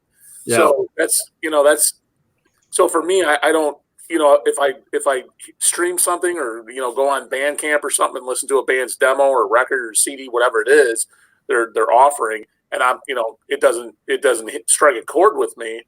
I'm not going to purchase it, obviously. So that's hard for me to answer, to say did I buy a record recently that I thought was BS? Probably not, because I know what I'm buying. So yeah, you don't have to anymore. Exactly. Yeah. It's like back in like 98 or 99 or so, you could buy something, and if it was bullshit, it was garbage. But if the surprise factor was still there without having heard it, it was such a fucking distance to go from having very little information about the band to just fully realizing their amazing qualities to it. Those days are gone because we're so scared of wasting money on trash. Well, let me tell you a little bit of an experience here. Buying Metal Churches of the Dark and loving it and worshiping that record from beginning to end. Fuck yeah. And then blind buying Blessing in Disguise when it came out because you're so excited for the new Metal Church record, and it being completely different. Now I love that record, but back then when I bought it, I thought it was fucking garbage. Yeah. I mean, that happened a lot back in the day when you didn't have to you couldn't preview shit. You just couldn't. You would buy things because this band's never steered me wrong. I mean, granted, like I said, Blessing in Disguise. Now I like that record. I think it's great. But back then when I bought it, I'm like, what the fuck happened? I didn't even know David Wayne was. 4 words, Marty. Watch the children pray. Yeah, I know. Gave us God today. Right, That's like, good for me. I blind bought the first Infectious Grooves because I liked Suicidal Tendencies. Oh yeah, Infectious Grooves. Yeah, that wasn't the bass player for Metallica. Right? Like when you went out on a fucking cliff and you climbed a mountain and you found a great record, you feel so much more emphatic about standing on top of that mountain and holding this record on high. Like, this record is great because I climbed the summit. Yeah. Well, that was I did that last video and I talked about that Usurper Diabolysis, right? And when I first bought that on CD, I bought it because of like a couple reasons. I bought it because of the font of the band name. I bought it for the band photos on the back, and I bought it because I think it was on like House of Kicks, which was a label that I had a few other releases by that were good. And nobody told me about that band, and like I hadn't read about that band other than like I think I saw like maybe a couple ads for like Thresholds of the Usurper in like Pit magazine like once or twice before I ran across Diabolysis, and I fucking didn't take that CD out of my Discman for like a month when I first bought it because I latched onto it so hard from just never knowing anything about it and finding it and it ruling. Granted, that was like 98, 97, 98 when that happened. I don't remember the exact year that record came out, but I don't know. Nowadays, it's like I'm not buying new music really anymore. Like, there's not really enough new bands that I give a shit about to where I'm actively collecting their stuff. See, like the thing with me is I'm buying tons of new stuff because right now, me too. Especially in like just my little like sliver of collecting. There's so much punk and hardcore coming out right now. And there's so much good punk and hardcore coming out right now. For like every bad release, there's three releases that are like great. I wouldn't say great, but there's there's labels putting out like multiple things a month. Where like a year or two ago, you would get 5 releases from a label in a year. Now there's one that's doing like literally 5 a month. Like this shit is just fucking crazy. It's everywhere. And bands are touring like crazy, like coming to Boston, playing these like tiny little venues, and they have records and they're like, we have a new one coming out and here's a tape. This tape might be this. There's just like, it makes me feel like I'm like a teenage kid again when I first started going to shows where it's like things are like new. Like this is new. Like this is a new band. Make America great again. I mean, come on, right?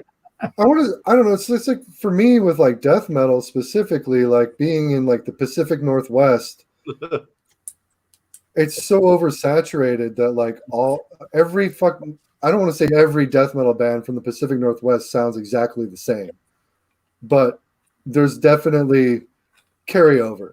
Yeah. Right? There's a lot of those guys that are doing multiple projects. So it's like, of course they're going to sound similar. So it's like hard for me to get stoked on something like Cerebral Rot or like Oxygen Destroyer when it's like, that's what every band from Seattle sounds like right now. Like, yeah, I love Cerebral Rot.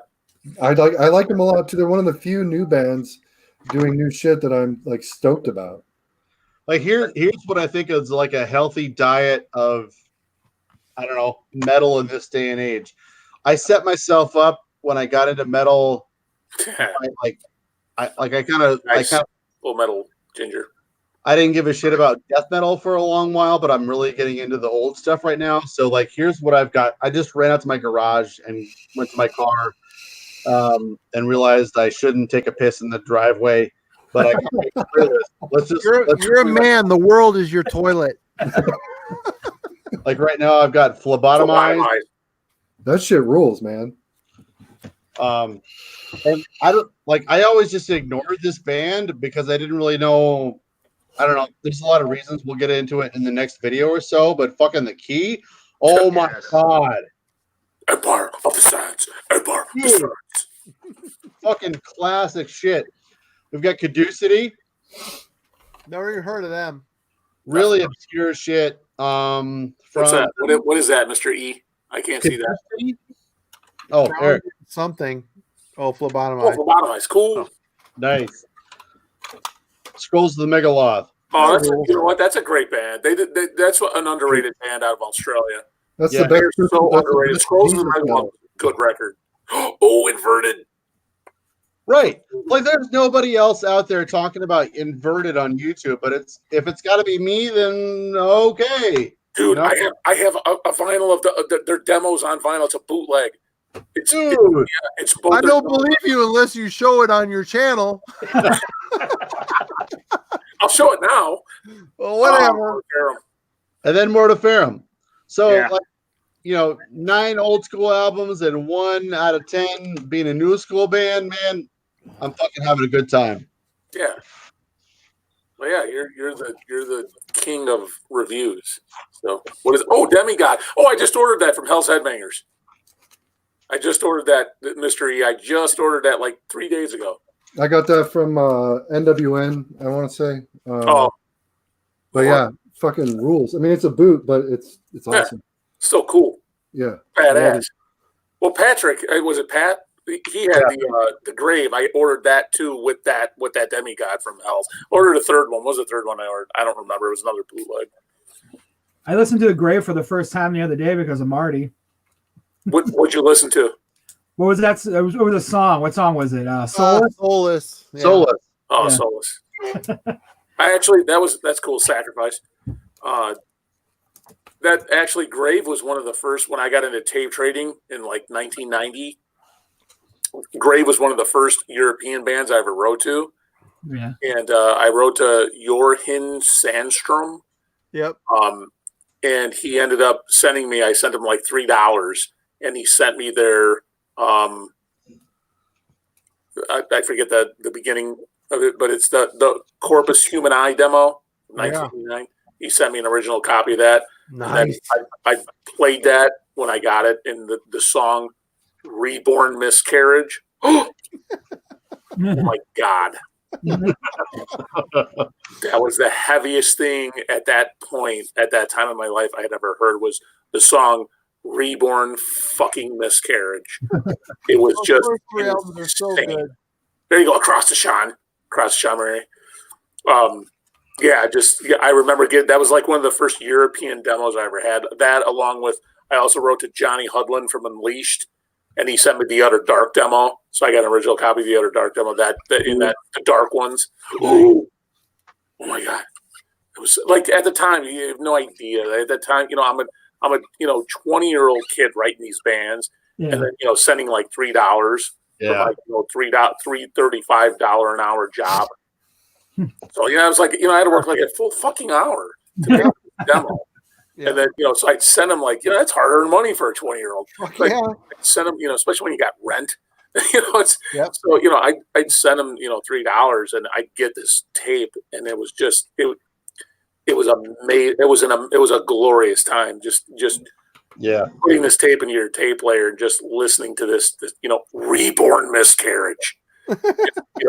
Or the Dark Ones from Unleashed. It just insane. You'd never heard any. The heaviest thing I heard at that point was Metallica. Yeah. No offense to Metallica. I love Metallica. Any old school metalhead says, Metallica sucks. Well, maybe they suck now. But, you know what? They suck now, but back then that shit was like transformative for a lot of it. It was beyond transformative. It transcended that. I mean, it was. Metallica was, they were the end all be all for metalheads back in '85 and '86. They were.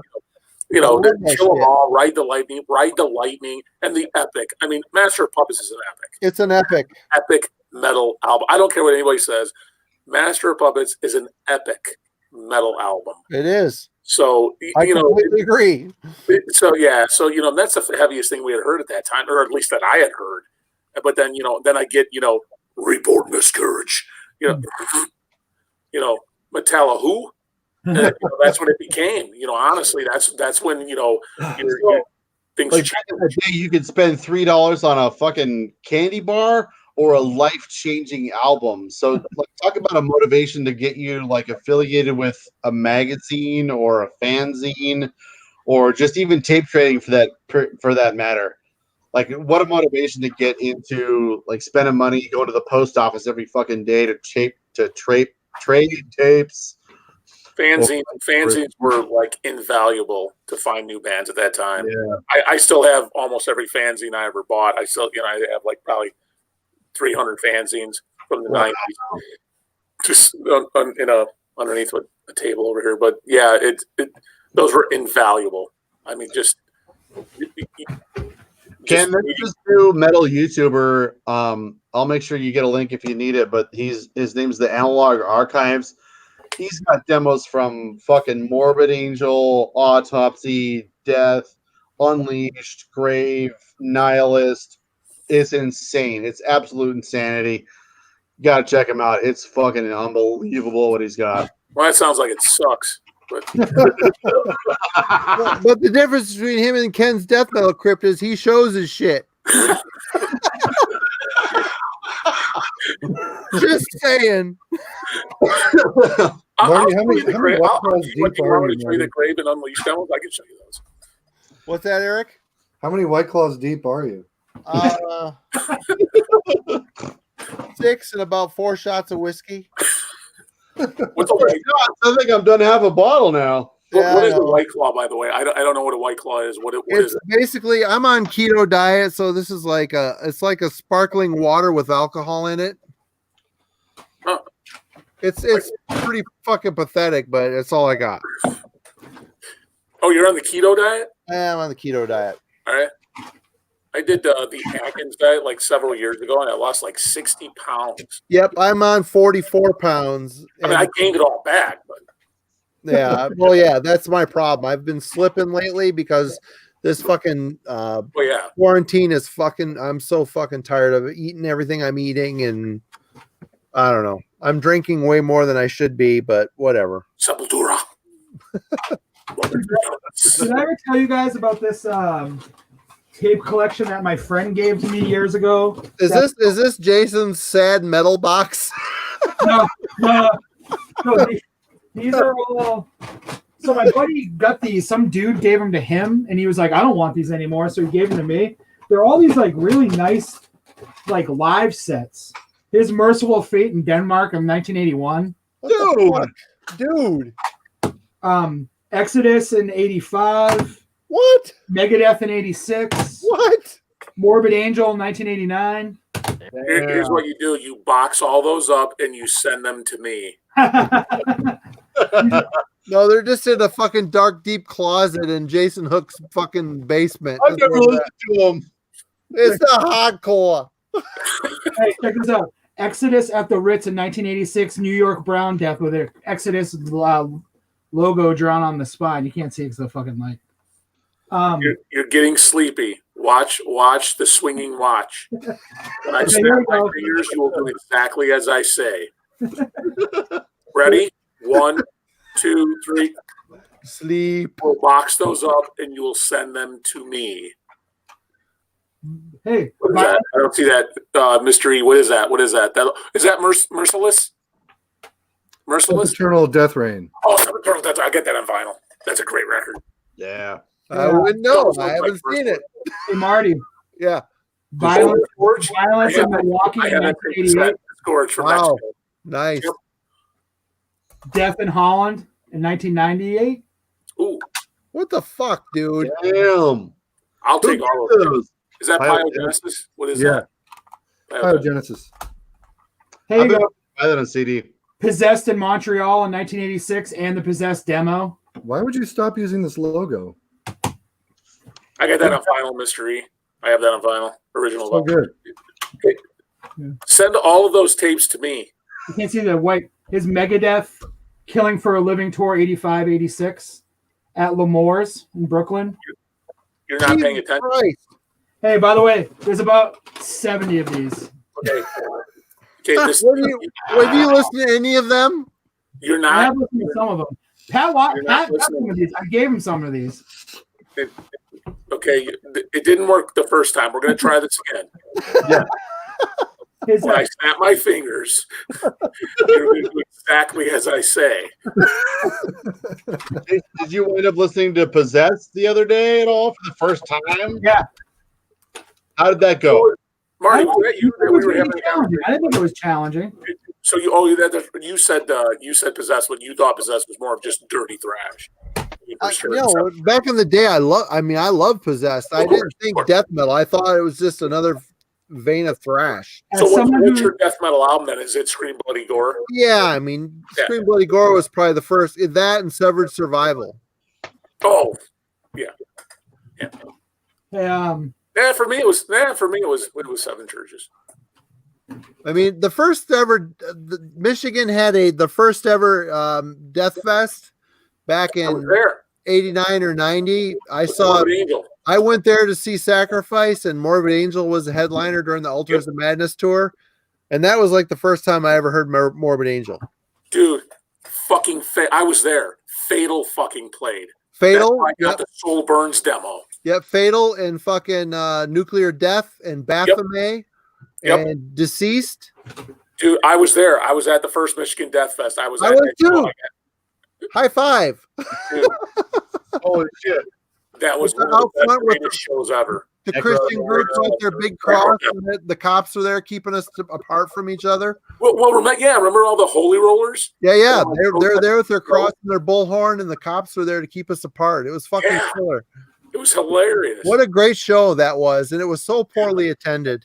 Dude, that was an insane show. I remember meeting Jeff Grusland from Vital Remains, the vocals of Vital Remains. He gave me like their newest demo, which was the Excruciating Pain demo.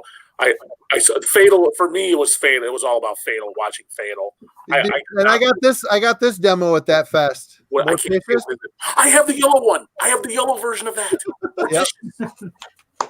I fucking love that fucking demo, man. That was like one of the first demos that got me into death metal. Dude, that is such an underrated demo. It is. It's great.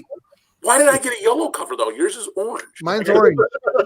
Why did I get yellow? They printed them off at like a bunch of different fucking. Is that Excruciate from Sweden? Yeah. Mine's black and white. Why is yours red? I don't know. It's weird. Well, it's cool we're at the same show, man. That's awesome. That was 1989. Yeah. Fucking Morbid Angel filled that hockey arena with smoke. You couldn't even see the fucking band. Do you remember Trey's like outside in the bus, laying on top of the bus? Yeah. Holy shit. The religious people were like yelling at him, and he's like laying on top of the bus, like laughing with no shoes and socks on. Yeah. Yep. Oh, hey, Merciful Fate at the Ardcock Festival in 1983. What the fuck, Jason? Hey, Morbid Angel in Boston, Massachusetts in 1991.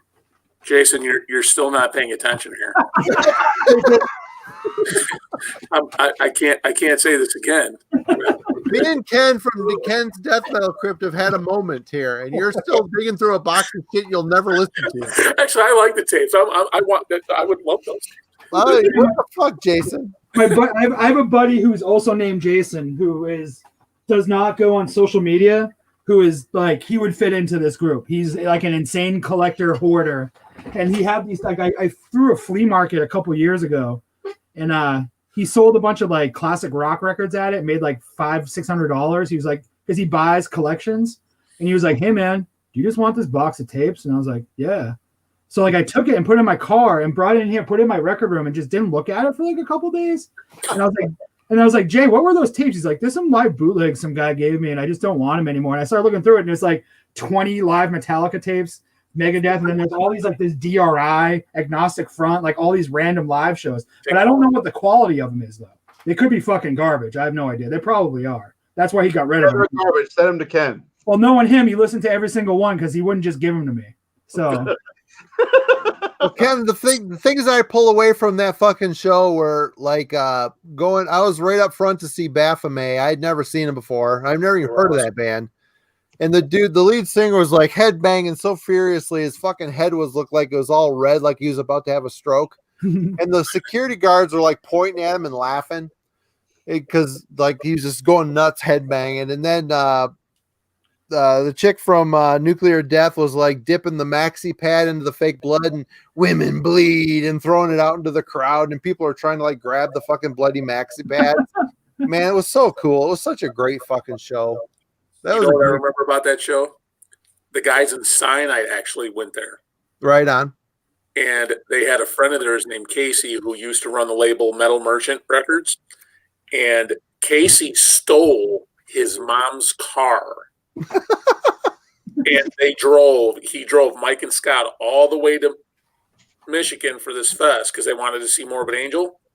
And when they got there, now those guys are like, I'll be 50, but Scott and Mike are like 2 or 3 years older than me. Scott's like 53, Mike's like 52. Yep. So they were a couple years older than me. This is 1989, so I was like 19. So they were like 21. And they got there and they realized there was no beer. No, there wasn't. There was no beer being sold, and they were so upset. That was the year I graduated from high school. I graduated the year before. I graduated 88. Right on. But yeah, no, I was at that. That's so hilarious. See, oh my God, we were at the same. We were at the same fucking show. I was there to see Sacrifice. I didn't care about the rest of the bands until I got there. It's like, I mean, like I'm from Northern Michigan. I missed out on a lot of shit until I was down in it. Like, holy fuck, this shit's amazing. You know. I was there for Fatal. I'll be honest with you. I just wanted to see fucking Fatal. Got some more dinner. They blew my mind. They were great. They were a great Michigan band, man. They were so good. Other great Michigan bands, Lucifer's Hammer. And, yep, I got their demos. Yeah, me too. Yeah, the Glare of the Burning Church is fucking awesome. And Summon, earlier Summon was really good. Oh, yeah. Fucking all that shit was really good, man. Effigy, that was another good. Amputist. Oh, oh, that fucking demo rules, man. It does.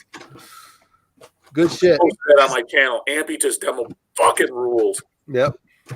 Making these connections from fucking 30, 40 years ago are like there's nothing more valuable right now than just like being able to talk about those old times and recontextualize the music that we're obsessed over.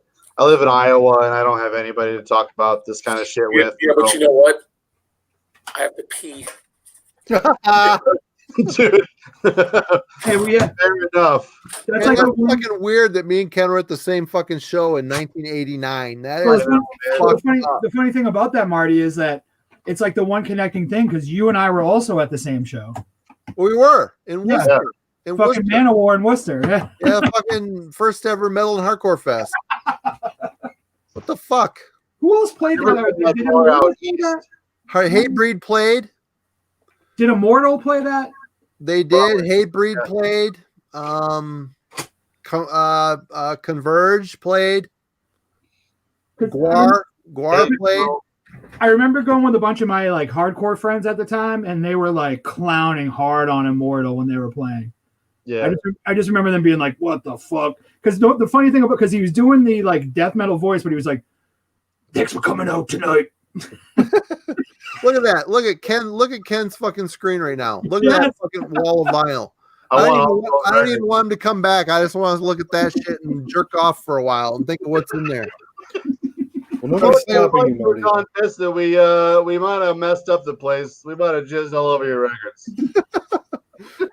Sorry, Snowball microphone.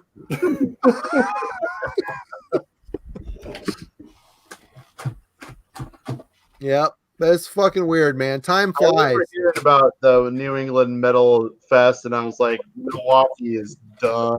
Never again. Man, I loved going to Milwaukee. I saw Sodom for the first time and Merciful Fate for the first time and Emperor. Were you at this Merciful Fate show? Yeah. Well, to be clear, Jason, Emperor were like kind of co-headliners on it. And 18-year-old me, I got my mind fucking blown by Emperor. And then I ran as fast as I possibly could out of that venue because the place was getting swarmed by Merciful Fate losers. So, Jason, you know that Merciful Fate's first U.S. show ever was with Final Conflict? Oh, I believe that. Really? Final Conflict jumped on a bunch of those. Final Conflict was like that like band that would play like mixed bills. All like you look at some of the flyers they're on, and it's like, holy shit. Yeah, it was Final Conflict and the Merciful Fate at like the Orpheum in Portland. So after Emperor got done, all us youngsters fucking just ran out of that building as fast as we possibly could because Merciful Fate, old time losers like Marty, were just fucking running upstairs. It was just like, get the fuck out. They're coming in. Go back to your hotels and get a pizza. That was the first time I ever seen Merciful Fate, and it was quite a wonderful experience. Yes. Yes. Sign of the hammer, brother. But the best part about when that show in Worcester, when he did that whole bit where he's like, one thing about this band, no matter what color you are, where you're from, if you see another brother in a fucking Man-O-War shirt, they're your brother.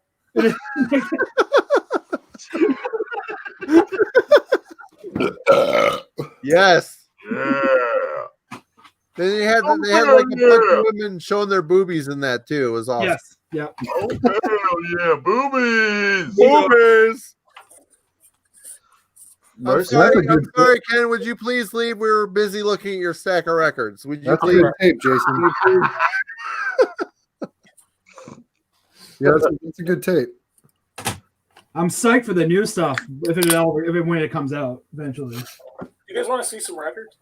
I want to see some records. I never want to see records ever. No, whatever. No, just grab whatever. This whole thing. Oh yeah. Heavy Right, I just grabbed a stack out of the. I don't even know what this. Oh, what's this one? Stormwitch? Stormwitch. Oh, some Stormwitch. There you go. I don't know that. Oh, another Stormwitch. There you go. Power metal? No, No, this this is is traditional metal. New wave of British heavy metal. God, Stormwitch had that many fucking records. Oh, Oh, another one. Stormwitch is well purpose of this record. Fucking rules. There's just some mustaches on that band. Stormwind. Stormwind. German heavy metal. All my stuff's alphabetized, so Right on. Apparently, I grabbed S. Yeah. For Stormwind. Right on. German heavy metal. That's good stuff. Here's a pretty rare one. Stormtrooper. Armies of the Night. That's heavy metal. Damn it, Ken. You have this? Start a fucking channel, separate from the Ken's Metal Crypt. Yeah.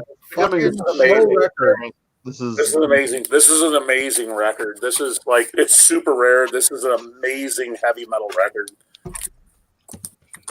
Here's another good one. Stormbringer. Another Stormbringer record.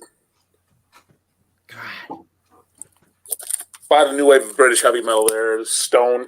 You guys like Stone? Oh yeah, Finnish band. Yeah. Stone's good. They got good records. Oh, here's one. Steel Warrior. Steel Warrior. That's a private press record. This is a private release. This is just good old fashioned heavy metal. I like that. Storm Warrior. They're Steel Warriors. This is not yeah. Those records those are insane. Steel Vengeance. Jason, That last tour go just- through all those tapes Steel you need to listen to. So that's it. That's it. Like I said, nobody wants to see these records. Yeah, whatever. You better change your paradigm there, my friend. I'm saying, I think your fucking post count will triple if you start showing that crap.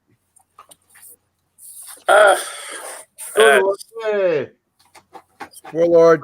Oh, I love Warlord. What's great. that mystery? Deliver us. Sortilege. Deliver us in Sortilege. Yep. I love Deliver Us. Deliver us from all the evil. So High Roller just reissued this EP with a bonus 7-inch. No, that is mystery. Sadistic intent. They're fucking the best band that never put out the proper full length that they needed to.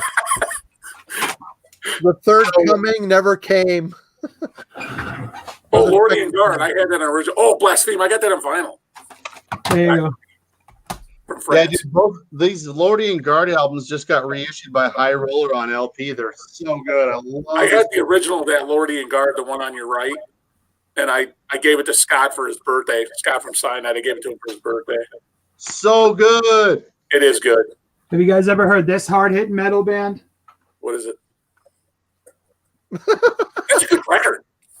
I got that on vinyl, on original vinyl. That's a good record. This tape is actually hard. Like worth a little bit of money. I That's bought a it for good $1. I can't see what that is.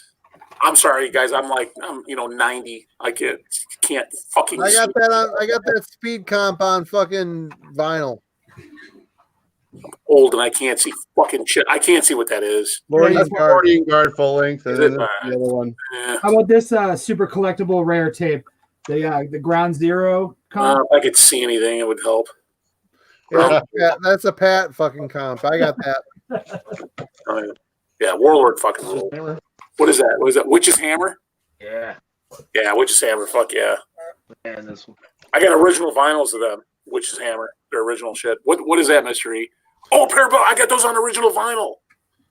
Those go for huge money too. Somebody offered me like $2,000 for that. I'm like, you fucking serious? I'm like, you literally pay me $2,000 for this dumb fucking record? I was looking for the other day I was looking for something. Somebody literally offered me $2,000. I got both of those Parabellum records. They offered me $2,000 for that record. I'm like, would you really pay $2,000 for a record? I can't see what that is. Grafby. I don't know what that is. They're from Uruguay. Uruguay? Yeah, this came out in like 88, maybe 80, 89. And it got reissued like 3 years ago, and I was looking for the reissue the other day, and there's only one person on Discogs selling it from China for like $85, and the only original copy for sale for this is up for like $5,000. So I can't. Sorry. my buddy's got an OG of that album. He paid like $1,500 for his, I want to say. Wow. We were talking earlier about the most we've ever spent for a record. I was just about to say it. That's actually a good. Let's go around the wheel with that question. Go ahead. I want to hear. Let's start with Full Metal Ginger, since he's over there just like showing us all his cool records and not saying anything. I'm tired. Kevin's tired. It's 1:30. I'm getting older. Sissy. Mine was I spent $150 on a. Actually, let me go get it. This is I probably spent the most for this. The Necro Death. Yeah. Which wasn't that much, but like I'm not really. If like a reissue is fairly, what's the word? Loyal to the original, meaning like. And I used to not really care about this, but knowing Aaron, the Metal Theologian, I kind of fucking started taking his take on it. I don't like bonus tracks anymore. I used to like them a lot, but now they just kind of irritate me. But for the most part, I'm not like a stickler for OGs. So like, if I can find a good one, I'll buy it as opposed to an original. But there's been a few. I have spent some money on tapes though. Probably more than I'm comfortable saying. Like that Disgorge tape was not cheap. Oh, really? Yeah, that was. I mean, it wasn't super expensive, but it was more than I think most people would justify for a cassette. Yeah. Forensic? No. No, it's the first one. It's the first album. I don't like Forensic as much as the first one. Me neither. And I just can't look at the cover to Forensic. Like it's disgusting. So I spent $150 on this, which I don't think any of you guys would. This is DYS. I can't see anything anymore. So this is DYS. Yeah, it's a Boston hardcore band. Exclaim, which is like a legendary. Like they put out 6 records. And all 6 of them are super expensive and collectible. They're all Boston, like early '80s hardcore bands. So I spent $150 on this, and my wife actually bought me this for my birthday this past August because it was the last Exclaim record I needed, which is like a copy of My America, and this was $199. What is that? My America by the FUs, original press. Oh, cool. What kind of music is that? The hardcore? Or? It's hardcore punk from the early '80s. This came out like 1984, and then I've spent $100 like so many times. Like I don't know. Like I've spent $100 probably 20 times, maybe 30 times for a record. Damn. But a lot of my purchases are mostly like 20, 30 bucks. Like that American hardcore stuff, especially the early 80s shit, some of it goes for like dumb money, like thousands of dollars. Like I'm not spending $1,000 on a record. Like even when I spent 150 bucks, my nuts like went up into my stomach, but I needed it. Oh, is that the Reanimator soundtrack? Yeah, that was my wife. This is my wife's record, and it was a bill, I want to say. Yeah. But what about you, Marty? What do you got? When eBay first started up, I spent $60 and got this, the King Diamond the Lake Halloween 12-inch picture Nice. disc. See, I'm about where you're at. I paid $60 for that, and that's the most I'm about I've where ever Marty's spent. at. I'm spending like 50, 60 is probably the most I've ever spent on one record. Honestly, anything behind me is like 50 or $60 is the most I've ever spent on a record. Yeah, like right here, like if you're like a punk and hardcore collector, like this kind of shit here, like here's the SSD control, kids will have their say. Oh yeah, I've seen that. This record is like the stock market. It goes anywhere from $200 to $1,000. It matters what like the fucking wind is blowing that day. That's crazy. And then here's the first FU's record with the Pushead artwork, Kill for Christ. And then you got SSD's second LP, Get It Away. Then the DYS record. Then the FU's second LP. And then the Jerry's Kids Is This My World. These are all Boston bands. So from the these are like the first early American first Boston American hardcore records. These 6 records took me 20 years to buy because I waited till I got nice copies for a certain nice price. These are like other than my son, these are like my 6 babies. Like if I ever had to get rid of records, these 6 would never go away ever. Ever go away, just because the time and effort I put. Like I could have bought this record here like 6 or 7 times, and I didn't because I waited till I could find the copy with the insert that was clean. Like I took my time with these, and then like the last one I needed was the My America, which my wife bought as a surprised me with because I was actually so dumb. I saw it on it was on Discogs. Like most of these were all bought in person too. I saw it on Discogs and it was like $199. And I actually had it. I had money saved up and I'm like, man, I don't know if I should do it. And I talked to her about it. I'm like, I want to buy this, but we should, And then I was like, oh, hey, someone bought it. No biggie. No skin, it's gone. I kind of felt relieved so I didn't have to buy it. And then a week later, she fucking handed me the mailer. And I was like, you gotta be, I don't even know I don't know how she bought it. She must have used someone else's account. I don't know. And I was like, right. And then I like, of course, for me, I'm like, where was this? I'm like dreaming she kept it in the car or something. I'm like, Jesus Christ, like fucking like the final, like it's like the final stone. But yeah, these are like my 6, just the history behind them, what they are, what they represent. It's I mean, the value is the value, but just what these are is so important to me that like I could never ever get rid of them ever. It's worth more than money to you. Yeah. This one, I spent kind of a bit on this one. What is it? I can't see anything. Black Uniforms. Oh, I have that on original vinyl. Yeah. Yep. I got that. Some of the best hair. That's a good record. So what about you? Like you're in a good relationship if your partner thinks that it's not worth getting in a fight over like $200, maybe. Well, that's like, fuck, man. When we went to Daybreak and he had just acquired like that freaking soundtrack collection. So Nana and I went to that, went to the thing where he was basically put them all out in boxes. Like you literally couldn't maneuver in the store. There were so many boxes of soundtracks. And like by the time we were both done picking, we had a stack about this tall of records that we had to then filter through. That sucks. We're like, okay, we're only going to try and spend like $300 today. Dude, I've been in Daybreak, I think, in Seattle, and I had a really hard time. I'm a big guy, but I felt like a bull in a china shop in that place. Daybreak is pretty new. He didn't open until 2016. That might have been when I was there, but is there like a metal shop there? That's like Zion's Gate. Zion's Gate.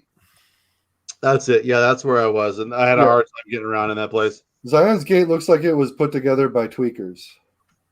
And I find them on Discogs all the time, and they want like there's an album I'll be kicking tires on, and it's like $18, and it's like, no, you guys are always like high end on that shit. Yeah, but it's rare. Right, like they have every right to charge that much, but it's just funny because that's how if you look in the Discogs description for everything on their site, it always says rare. Ken, this is mine. I paid $180 for Battles in the North by Immortal, but that was 20 years ago. Wow, 20 years ago that was worth $180. Yeah. Okay. You could probably get this for that much now as well. It was just like an eBay bidding war. But like that goes to show you that like I'm pretty thrifty, I guess, with my collection. That's what like. So what the end reissued those the first two dissections, right? Yep. Yeah. And like the Somber Lane's still pretty easy to come by if you look hard enough for it. Like I have one of the end reissues of the Somber Lane. But Storm of the Light's Bane, even those reissues go for like $150. Really? $200. Wow, really? Like a not very good reissue of the record. Like so like it's one thing to talk about the most you've ever spent for a record, but I imagine we're all pretty damn thrifty. But like if you said what's your most valuable record, that's like a whole another ballpark. Yeah. Let me tell you straight up. This guy contacted me on Discogs like 2 months ago, 3 months ago.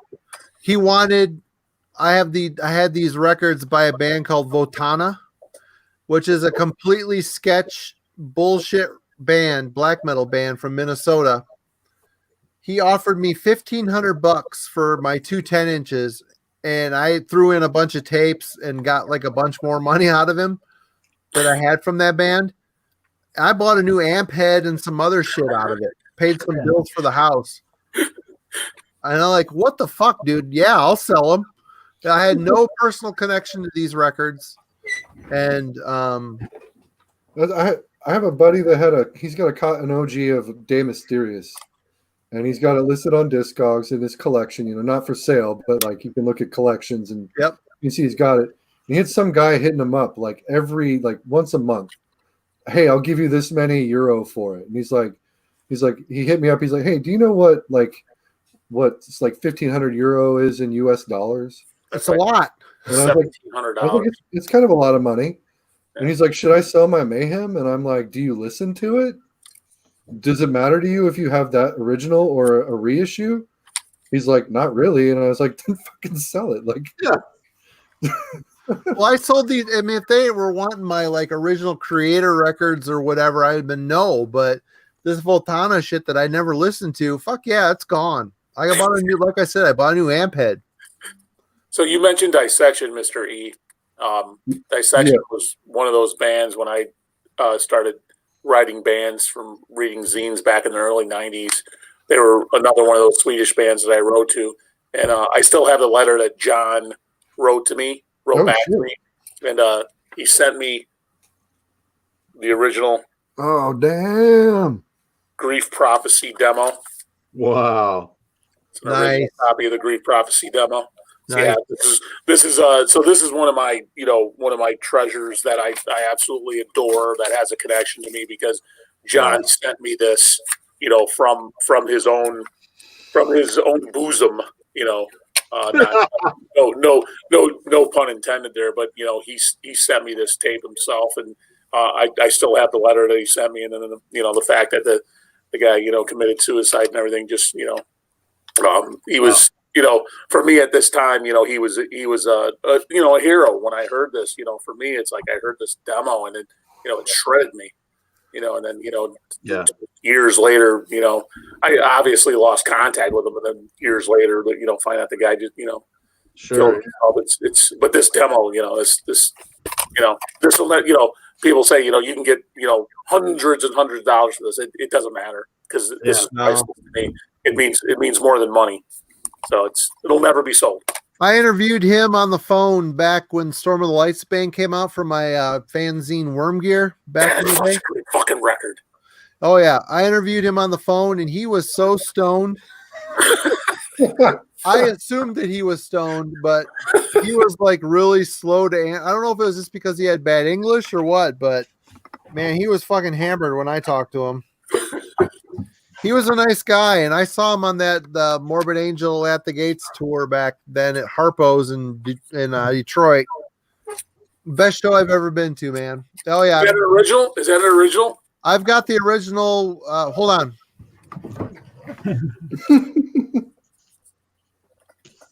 This is an original. Storm of the Lights Bane. I had one of those at one point. Is that an original Brain Smasher? Yeah, Nuclear Blast 97. Here's blue. Yeah. Yeah, I've got the blue one too. The original pressing. And black. I think this goes for like $800 on eBay. Yeah, this is the gatefold. It's the original blue vinyl. These are worth some money. I always thought, he's got the blue too. I got the. I'll be honest with you guys. Do you? Here's another question. Do you guys think? I always thought black sounded better. It does. Is that true? It is. I've talked to the pressing plants. I own Bindroom Recordings, and I've talked to pressing plants, and they're all like, and they'll tell you straight up that black and Coke Bottle Clear is their best sounding vinyl. So it is, but see, I always thought black sounded better. So that's why 90% of my record collection is black. Yep. I always thought it sounded better, and I didn't know if it was me that was like a real thing. Yeah, no, it's true. Sound better. No, it's true. And also, 180 grams sounds better too. That's bullshit, Jason. I've Yeah, talked to I don't buy that for a second. 180 gram, they say, is an aesthetic only. It does not sound any better or any worse. The warm, fuzzy tones are good. I've talked to the plant, and they've said that the 180 gram, that is a lie. Basically, it's basically an aesthetic. It doesn't sound any better or any worse. I have a gift for something to show Ben. Ben, do you have these? What is it? Oh man, Suburban Lawns, the only punk band I like. Suburban Lawns. Yeah. Did you know somebody's trying to make a documentary about them? They were like a punk band from California in the early '80s, and they're more like new wave. It's like 1979, and the singer was this like really bizarre girl who had like straight hair. Her name was Sue Tissue. Yeah. And they called her that because she worked in a toilet paper factory. Yeah. And then they broke up, and she literally fucking disappeared. Like they're trying to find her. No one knows where she is. Like it's like, which is very hard to do in 2020. Like Dragon Slayer. And she did a solo record called Sue Tissue, and it goes for about $1,500 to $2,000. I have the LP too. They did with like the green cover, with like the face on it. I don't know where that's so. My records aren't in alphabetical order because I'm insane. I like to keep things on edge. You are insane. They're chronological. Like I know all my super 80s hardcore stuff's up here in no alphabetical order. So basically, what you're telling me is there's shit in your collection you haven't seen in fucking 30 years. Yeah, I wouldn't be able to find anything if it wasn't alphabetical. No, you couldn't. It's in what I like to call Jason order. Like I can find stuff, but if you don't know, you don't know. It just looks like records. Here's one of those records that you were talking about, like as far as meaningful records. And I should have freaking pulled this out for that last YouTube video, but yeah. Oh, I have an original copy of that Necromancia, the Black Arts with Veritas. Split. Is that an original? No, this is, like I said, it's not really valuable. It's a Black Vomit reissue from, I think Black Vomit's out of Mexico. Is that where that? So anyway, so yeah, just one of those records that, like the way in which I acquired it, and like as far as like the impact that this record That's a hell of a record. had on me when I first heard it. There's no way, even like I said, it's not valuable. It's not cheap, but it's not, Riding Christ is one of the first bands I ever rode to from Greece. I was really good friends, pen pals with the bass player. His name was Mutilator. And we became really good pen pals. And I got their original demos, and I got a lot of the Verathron and Necromantia original demos and things like that from him back in the late 80s and early 90s. He was a great source for me, especially hearing a lot of Grecian metal, black metal especially, and death metal during that time. Yeah. Great resource. It was such a good scene. Like, just like amazing. All the bands coming out of that scene, and like, I don't know, it's something special about that, about the early Greek stuff, the early Italian stuff, and like the early You ever heard of Horrified from fucking Greece? You ever heard that death metal? See, I'm getting crazy now. Like, the Horrified stuff is awesome. Fucking EP rule that gets no mention anywhere in the fucking death metal world. That's what started this fucking channel. That and Septicemia. That's why I started this stuff, because nobody see that like this conversation. It's like nobody hears this stuff. It's got to be exposed. It has to be given to the younger generation so they can carry this stuff on. You know, we're talking about the Eternal God EP from Horrified out of Greece. Has anybody ever heard of that? No. It's an amazing album. It's amazing. You know, and if it just gets the right exposure to the younger generation, they can carry it on. They can keep the flame burning, and they can keep it going. Same thing for get into it. It's the same thing for you with your punk and the Boston sound and whatever. It's that, you know, getting it out to the masses, to these younger generations, to hear this stuff so that they keep that flame, you know, alive. This is the reissue of it with terrible artwork, but this is Horrified. Hey, Ben sent me that CD. It's good. Hey, what's up? Just kind of like an artwork, or like the general question right now. What's up with this new crazy trend of bands releasing 12-inch singles that are like $25? That's the market right now. You go on fucking eBay and like look at like old, like look up thrash metal on CDs. They think they're sitting on gold. Yeah. Or you look up death metal CDs or death metal LPs. It's like they think there's nothing under $30. It fucking sucks, man. It's like that band that I can't, like, that I goofed saying the name, like Shina Maga Vloga Blog. Oh, Nightfall. That thing is that's a one-side. That's like pretty much a one-sided 12-inch, and it's like retail is like $22. It's like $4. I got that on vinyl. I have that on vinyl. God damn. Mr. Two of my favorite Greek records right there. That's another. See, I should have, at times, I think I should have done my channel differently. And I'll be honest with you guys. I think at times, kind of like what Marty's saying, I have more that I could show. And I think at times, maybe I should have done just worldwide as opposed to just US. Yeah. Because so many gems in these from the US, that Septicemia album, I have that original vinyl, and it's mind blowing. It's Ken, let me tell you this right now. All of us are basically, our channels are viewed by dudes, and men are 99.9% visual, and women are 50% or 99.9% emotional. And we are completely visual beings, and you just show off those records in the background and like profess your love for them is a way to help preserve that flame, prolong their life, you know, like George right there in Eric's video there, that cat. What I'm just saying is, if you don't, I can understand you not wanting to pervert what Ken's death metal crypt is, but start your own, like Ken's YouTube channel, and start showing off your collection, because it's a gem. It's a complete fucking gem, and I would love to sit there for hours and watch you show off fucking records and talk about how those fucking records hit you between the ears. You know, I appreciate that. That's the way it fucking, you know, I like listening to those demos. Don't get me wrong, and it's turned me on to some cool shit.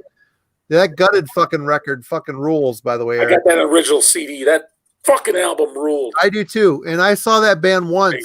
They were great. They were something I can show. Kevin, you can show whatever you want, man. You need to Just as long as you keep your pants on, we're all good. What we're on the topic of, I'm just enjoying the This conversation. is the real gem right here. Harry pussy. I have a question for you guys.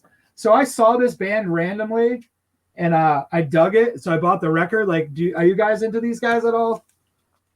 Yes. Which trap? Yes. Who is it? Absolutely. Which trap? Trap from Colombia. They played. So I'm friends with the dudes in Malleus. So I went to go see them play, and they were like, "Oh, you got to check this band out." I literally, I felt like a teenager. I didn't look up anything about them, and I knew they were headlining. So I'm like, "Oh, they got to be like kind of like a pro, like not like a band thrown together." And they came out, and I was just like, I think they're putting out a new one this year, or maybe it's already out. They also. I'm a sucker for any band that uses anything that's comes from Venom, whether it's their font or like style. Yeah.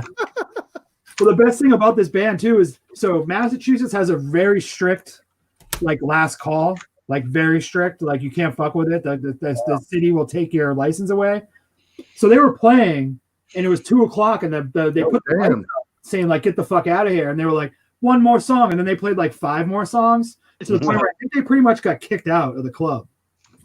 And then I grabbed the LP because they were trying to kick us all out, and I ran by the table and just grabbed one of these and was like, all right. And then I listened to it when I got home, and I'm like, this fucking rules. But I haven't gone out and bought anything else by them. I probably should.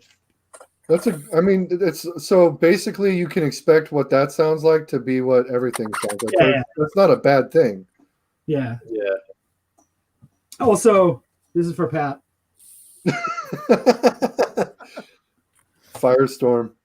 They came. They played Redmond, Washington, back in 1992. Yeah. And when they played stuff off of that, kids started throwing craft singles at the stage. Yeah, they got yogurt thrown on them once, and it broke into a huge fucking. Ken, have you ever heard this band? Man, I would kill for a craft single right now. So super militant, straight edge vegan, but people used to revolt against them, and they'd play shows, and people would throw yogurt and cheese on them and stuff. And why is it every time we have a live stream, someone wants to talk about fucking anal cunt? Why is that?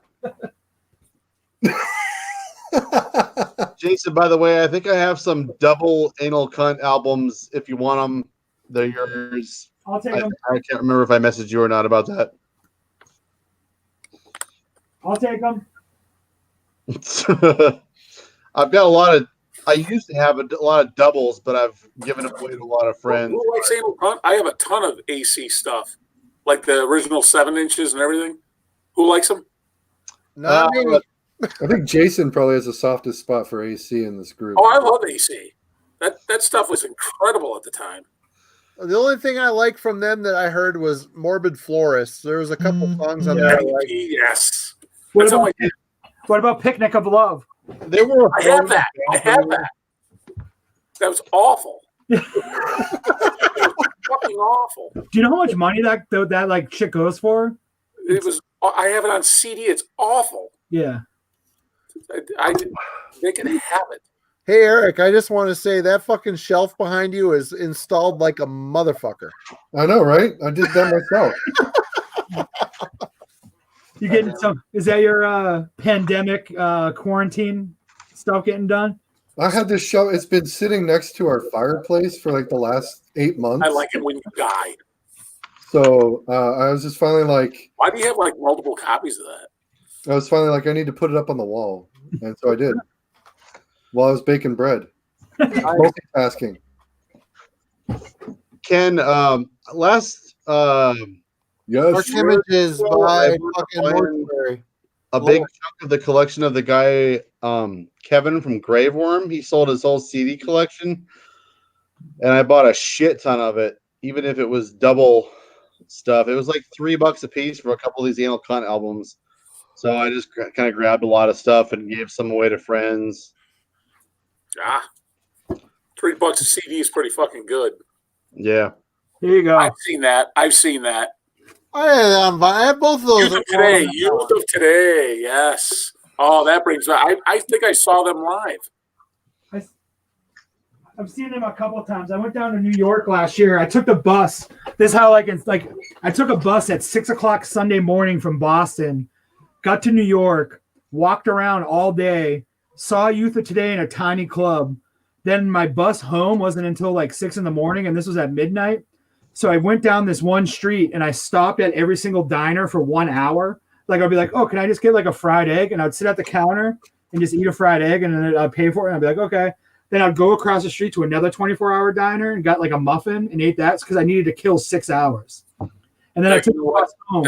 That's fucking metal. This last year. It was awesome. I moshed hard. I'm surprised there's no photos of my pants falling down, my fucking ass hanging out, my fucking gut hanging out, me like moshing to fucking Youth of Today. You guys want to know a secret about me? I've never been in a mosh pit. Ever. I've been on the outside pushing people in, but I'm too old to get in the fucking mosh pit. No, even when I was like 20, I refused. Yeah. Absolutely not. I never stage dove. I was never in a pit. I'm too big. No one would catch me. Same way, that's why I've never staged over either. I'm always too fucking glued to the band to fucking do anything else. Yeah, who wants to mosh when Joe Bench is playing bass in your face? Yeah. I want to watch the drummer and the bass player and the singer and fucking stand there like a solitary column of entertainment and enjoy what's going on. I don't want to fucking dance. Who wants to get a mosh pit when, Bill Steer's hair is hitting you in the face when he's playing, Rapture, Impurulence, Vader, Morbid Reich. I have that original demo. That's awesome. I'll tell a real quick story, and I'm gonna bail because it's like 2 a.m. and I have to get up and do dad stuff. Sissy! But I've told this story before, but it's not really a hit story, but it kind of relates into it. So we went over to Knoxville to see Dying Fetus, a bunch of other bands too, but that's who I went for. And so I bought a bunch of shirts and stuff. If anyone's heard this story, I apologize, but I didn't want to go out to the car because I had it all. I was like, they're getting ready to play, and just as soon as I go out to the car, I'm gonna lose them, or the band's gonna start, and I'll lose my spot right there. Traitor from Poland. So I just put them all on, and they played the show and everything, and they got done, and I was like, all right, I'm taking all this shit off. So I had so many shirts on, and I'd sweat so bad in it that they got stuck. So when I go to pull them over, they finally just, gave finally, and I felt like my hand smacked the shit out of something. I looked up, and there's this young girl. I was like, ooh, I punched her right in the face. And I felt, pretty terrible about it. But I was like, I'm sorry. And she's like, just walks away. I was like, well, fuck it then. I don't know. That was a crazy day. I'm good. I appreciate you guys bringing me on. It's good to talk to you and stuff. I've only talked to Eric before, so it's been really cool. Yeah, man. Kevin, do this. Jump on more often, Kevin. Yeah, for sure. I'm the introvert, but once I get to know you, you can't shut me up. So. Yeah. What the Yeah, fuck? check out his channel, Full Metal Ginger. What was that? See you, dudes. Later, Kevin. Kevin. Take it easy. Hey, I have a question. Have any of you guys ever heard this jam? This is a band called Nightmare. Yeah, I have that. You have this? Yep. Like, this is the best band photos of. I can't do it justice. It's going to glare on the back of all time. Oh, yeah. These guys are from New Hampshire. Yeah, it falls out metal. Hey, Ben, get Pat back in here.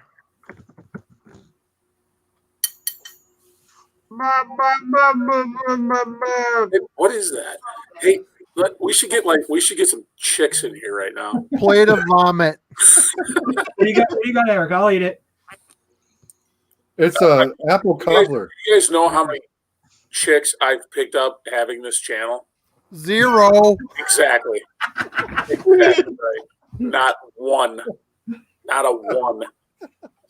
But didn't you say you're married? I'm a married man for 21 years, but Hey, honey, I've got a YouTube channel. I show off metal records. You can almost hear the shit drying up. Oh, you could almost hear the sausage fest. Yeah.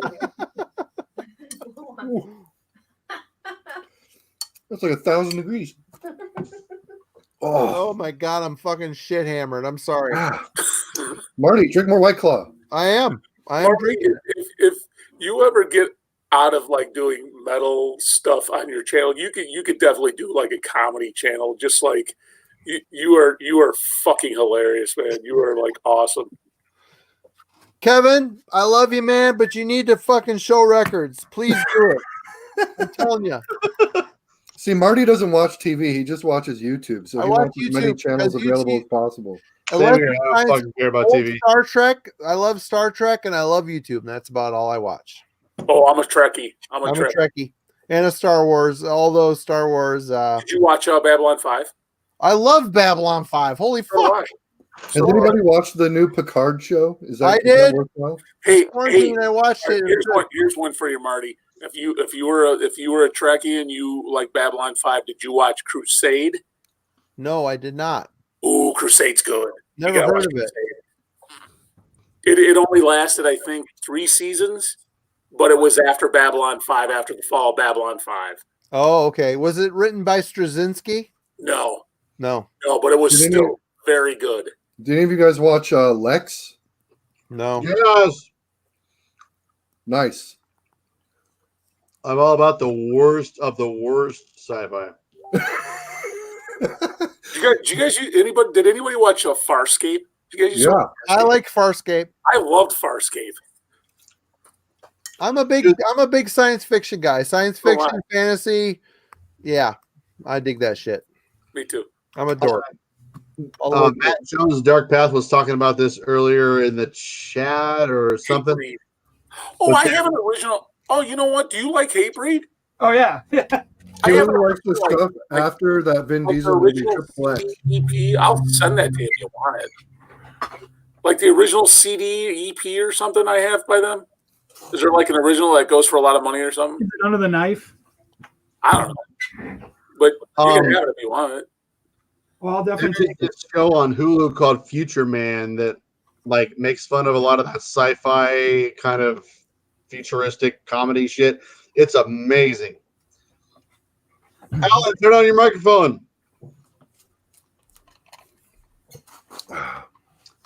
We got Alan joining us. Hi, Alan. Beowulf. He has to turn on his microphone though. There you go. How's it going? I'm trying to keep it. I'm not gonna last too much, Ben. In and out. Alan plays in an awesome band called Pan-Amerikan Native Front. I don't know if you want to be outed or dunked right now, but Dude. you are. How's it going, Alan? No, it's fine, bro. I mean, you can take the platform, please. Dude, when you messaged me, I was I kind of have this like EP idea, and I'm on this second song, so that's where you caught me. The worst time, right? Dude, actually, it's perfect, man, because I'm like, should I? It's putting me on the spot a little bit, but I'm also wondering what everyone else is up to right now. So, our co-hosts, our guests are Jason Hook. Get into it. He does like a punk and hardcore channel. He lives out in Worcester, Salem. No, I'm down near Cape Cod. Cape Cod, man. Cape Cod. Cape Cod kid. Fucking the islands. And then Marty runs Binding Recordings. I imagine you know them. Sweet. Yeah, of course. Eric, of course, I know Binding. Also does a YouTube channel. And then our guest of honor tonight, Ken's Death Metal Crypt. He uploads a shit ton of American 90s obscure death metal demos on YouTube. And we've been doing this every Friday night, getting shit-faced and talking metal, and it's so far it hasn't crashed into the wall yet. So that's why I brought you in, to make sure that it doesn't do that. You guys are about to hit the 6-hour mark, too. That's impressive. Yeah. How much liquor has been consumed? When I started this, I was up Holy to shit, man! That fucking thing is gross. I don't know. Pat, What is that? Pat thinks that's a lot, but I feel like I'm drinking like a sissy. I don't know. Dude, Oh my god! I mean, this was like full when I started, and this is Jim Beam, but I've been drinking these fucking hipster tears too. Ben, is that all you've been drinking? I don't know. We bought this bottle of whiskey to bake a pie last Thanksgiving, and so I figured I'd kill it today. Dude. It's the last alcohol in the house under quarantine conditions, so the less alcohol, the better. How you doing, Alan? Man, you know what? I'm not too bad considering like I still have my job and I can work from home part of the time at least. And it's I don't know, man. It's there are others out there who are doing way worse than me, you know? Right. Hey, Alan, let me tell you straight up. If you ever need shirts for your band, get a hold of me because I'll hook you up. Thanks, man. I'm a screen printer. I my wife is disabled, so I print out of my garage, and I do all the shit for my label and a bunch of shit for other bands and stuff all over the place. If you ever need shirts and shit done, let me know. Yeah. Wait, Marty, was that you that was talking? That's me. Man, I'm getting used to it. I'm trying to figure out like awesome, dude. Yeah, thank you, man. I appreciate it. You got a Facebook? I'll try to find you or something. Ben can probably give you the contact information. Yeah, for sure. I'm sorry, I'm hammered. Ken got me drunk. Your fucking weird at the mall tonight. Well, I'm a little empty here. Hold on. So I'm gonna step out for a second here, fellas. Eric, you still crushing those roll-ups? Cheers, everyone. Dude, I bought an 18-pack, man. Cheers. I don't drink like I used to. Are you drinking rock rye? Yeah.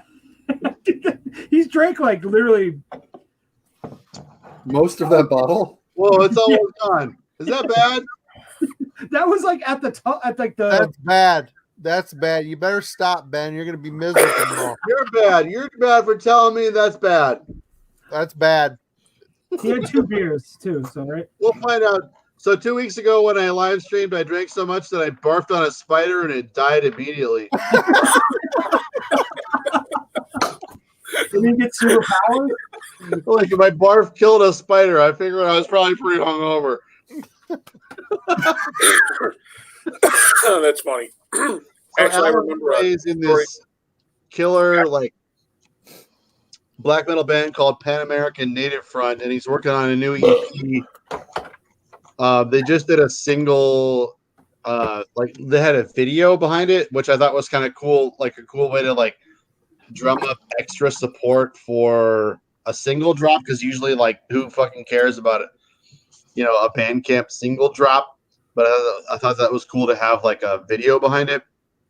But if you had to say who has the best riffs in like modern black metal, Jason, you're welcome to answer too. What do you got? What would you inspire a young guitarist if he comes back in the next 2 minutes? Come on, Alan. Marty, you okay? I'm fucking hammered. Marty, walk a straight line. Ken, I just looked up this Blackness demo on YouTube and it's not on there. What the fuck? You fucking cold loser. Hey, so rip it for me and scan the cover and send it to me. I'll give you full credit.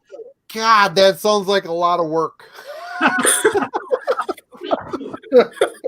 Well, it is a little bit.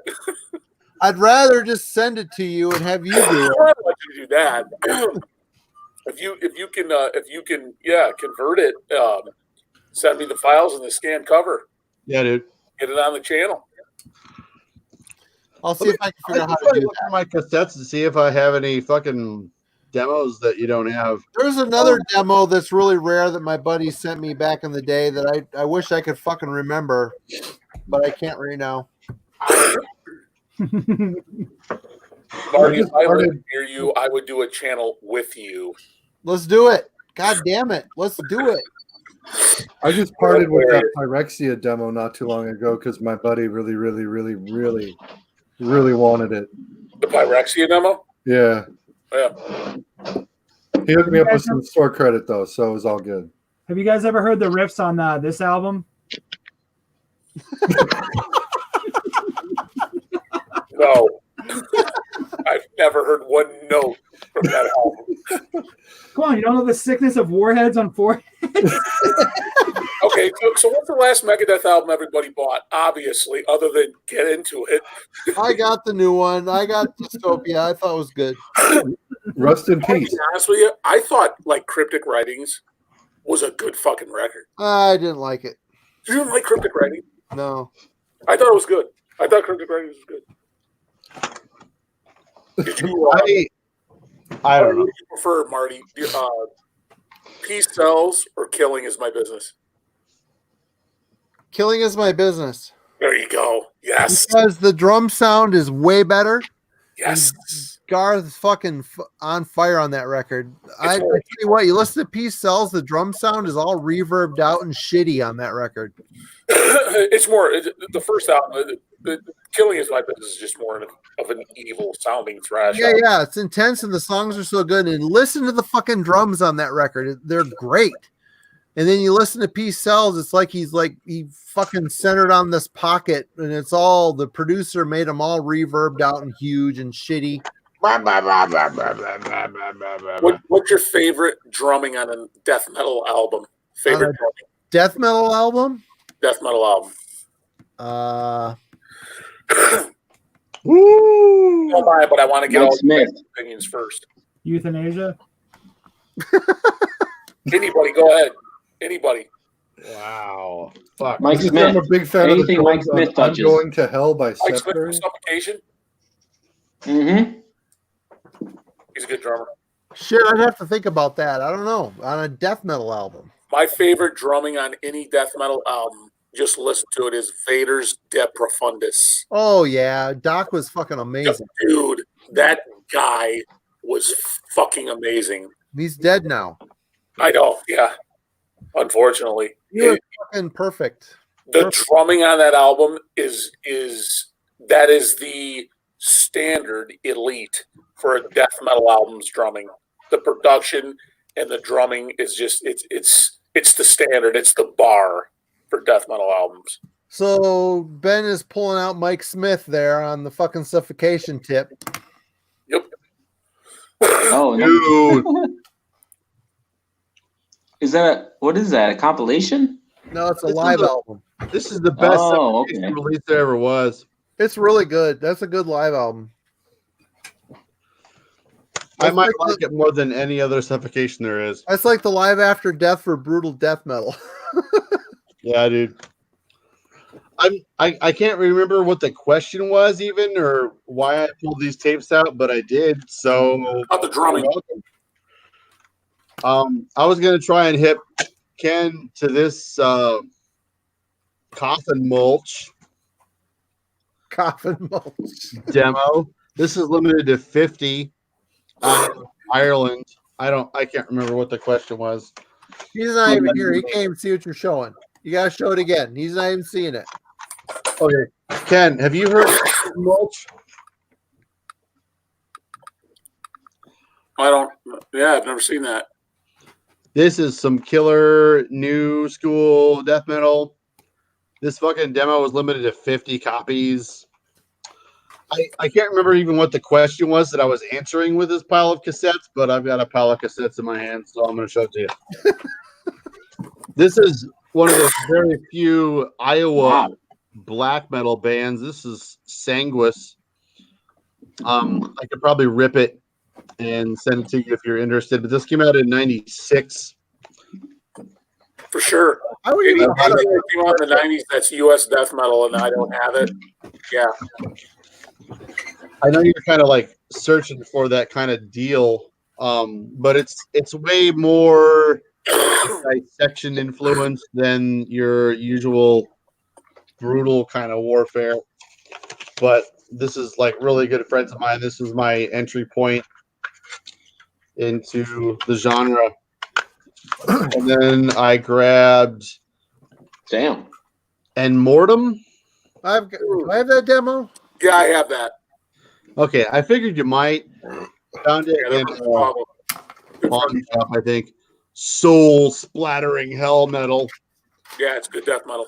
I'm a big fan of the drums on this. Slug yeah, it's good stuff. You mentioned Alan mentioned Suffocation and Mike Smith original Suffocation demo. No shit. Reincarnated Damn. from. I own That's one fucking beautiful. God damn. I've actually never listened to it. And FLE was going out of business in the mall in the town I work for, and I picked up this Best of Suffocation CD. Oh yeah, cool. For 85% off of $4. No. So I think I paid like 50 cents for it. That's crazy. And I've never, I mean, I know who they are. I've just never listened to them. So I'm like, oh, if I'm ever going to pay like fucking, I'm going to buy this, just see, and then play off it. And I just haven't had a chance to do it. This album, the drums on this are fucking beastly. Fuck this whole album's beastly, just relentless. You guys have the same disc there. Fuck yeah. Which one's that one? Rebellion, Burn the Promised Land. It's like Christian times 56. From where? Brazil. Ah. I've been thinking about picking up a copy of that Abhorrence album. Speaking of Brazilian death metal. And Ken, this is Marty's band, The Glorious Dead. Oh, I didn't know Marty was in a band. Dude, it's like US death metal. Reminds me really of like 96 to 98 kind of modern but old school kind of stuff. Really killer. The only Brazilian death metal that really matters. Glorious Death? Yeah. Just a fire. I just played Gochia last night. I have that on original vinyl. Wait, there's this like Terrence Hobbs looking guy holding a violin or something for Glorious Death on Metal Archives. No, there's two bands. There's the Glorious Death, they're from Columbia, and there's us, the Glorious Dead from Traverse City, Michigan. Oh, Dead. After the Gorefest song. Oh, really? That's what that's from? Yeah. Yeah. There's some local for you there, Ken. I got it. I love it. Here's that other band I was thinking about. I fucking found it. Damnation. Oh, what's that? Out of Poland? What's that from? What is that? Let me see. It's a demo. Oh, that's a fucking Nazrovia call for me right there. Holy shit. It's a big old fucking done insert. I am so drunk. God damn it, Martin. You're not that drunk. Come on. I'm drunk. What is it? 3/4 of a bottle of whiskey, drink. Yeah, loser. 1993. That's that fucking Firewater, man. Where are they from, Matthew? Huh? Where are they from? Fuck, I don't know. I can't read it. It's so small. God damn it, Marty. There's another good demo. Incarian demo.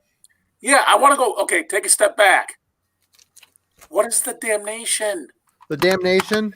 What is that? They're from the U.S., I think. Hold on. Let me see if I can. Hold on. I'm fucking. Marty, you have to send me that. You have to send me rips of these.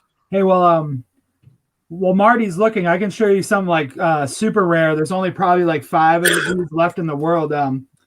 This is this band called the Slackjawed Yokels. They're a ska band, and I actually I put this CD out there. I put this CD out when I was in 10th grade on my fake label called FF Records, which stood for Fat Fuck Records, because I was.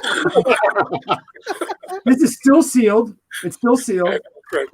You know what? No, seriously. Kudos to the 10-year-old who starts Fat Fuck Records.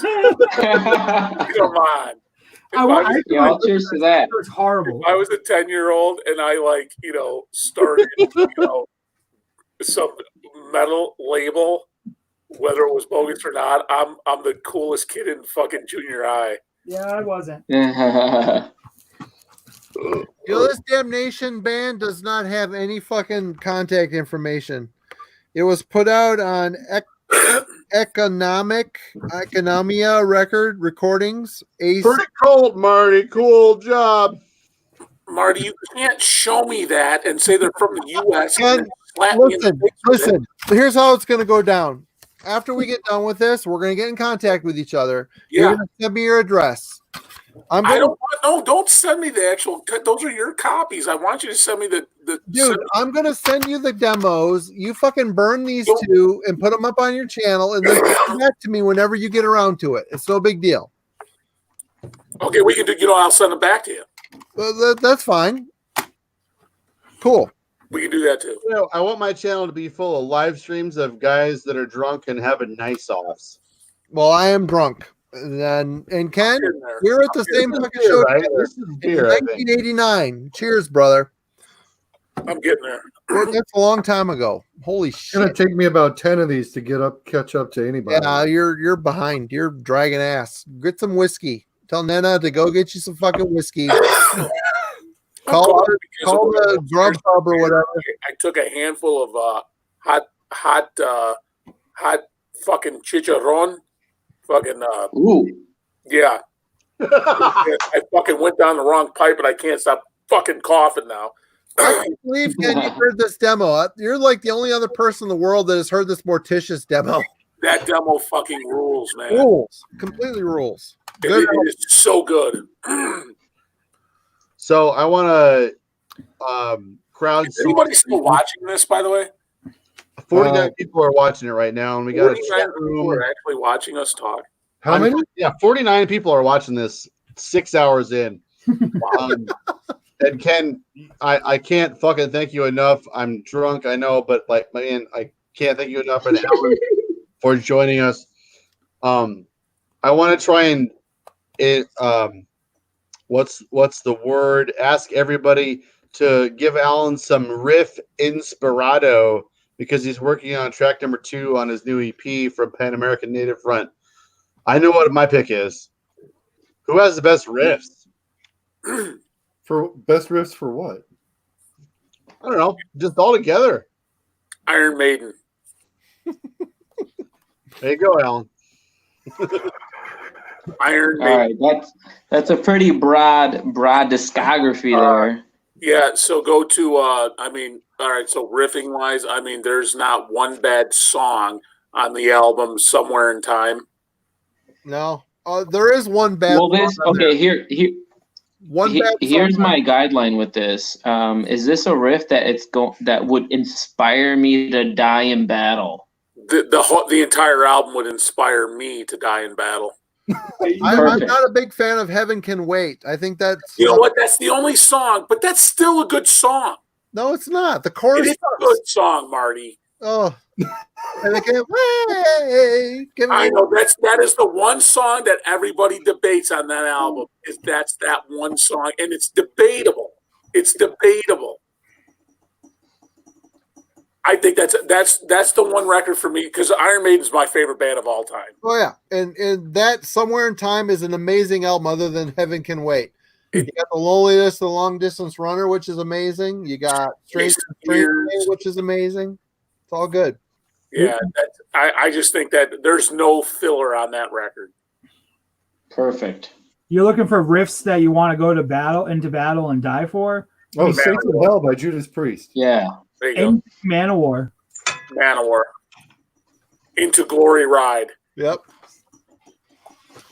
Perfect. To live Perfect. forevermore. How many Manowar records do you have? Me? Yeah. I have all those. I actually have the represses they did a couple years ago. I bought all of them when I got a credit card bump. That's Hey, Alan, you know what? Riffing too. I want to hear some riffing. Listen to Morbid Tales by Celtic Frost. The song Into the Crypt of Rays. That's another riff heavy song, Into the Crypt of Rays by Celtic Frost. Hell yeah. This is my riff I got it button right here. I don't think I've heard that, to be honest, but I got it right here. Crypt of Rays. You never heard Yeah. Celtic Frost? Oh my god. Dude, I'm super. It's weird, man. Like, my background into metal is like weirdly selective, not intentionally. I'm just like, I just ran into shit and I really liked it. And then there's a bunch of shit that I haven't gotten into that everyone else has gotten into. You know what I mean? I will say the younger generation has a fucking rough, Ken, because the old shit is just as relevant today as the new shit is. And it's hard to fucking, like, say my son is like 10. If he were to decide he was into metal, I mean, all of it's relevant. All of it's relevant. If you want to like research it and get into it, it's quite a chore, man. Yeah, it is, Alan. It's there's just a plethora of riffs awaiting you. Now, I'm assuming, Alan, you're in your 20s. What am I? I'm 31. 31. Right on. Still kind of young. Right on. Fuck yeah. Jag Panzer Ample Destruction. Is that original or is that a boot? No, it's a repress on High Roller. Right on. I have an original. But this is a good Going Into Battle album for sure. It is. All right, That who's is. showing off over here? Siege rules. Weymouth. Siege rules, Jason. Travis on the chat says What is Emerald by that? Thin Please, Lizzy. I That's a can't good see fucking that. song. What is that? This is the Ruins of Beveras. Rules of Everest with that Paulus Seaman of the Paulus Torture Elite. Alan, the last time I saw Alan, we were at this concert. Oh, the Mighty Mighty. Oh yeah, that's right. It blew my fucking mind. How was that show for you, man? Oh, dude, it was fucking fantastic, man. This band Here's is another amazing. fantastic Going Into Battle album. Iron Angel. Yeah. With one of the best band photos on the back ever. Hair. That was a fucking perfect response.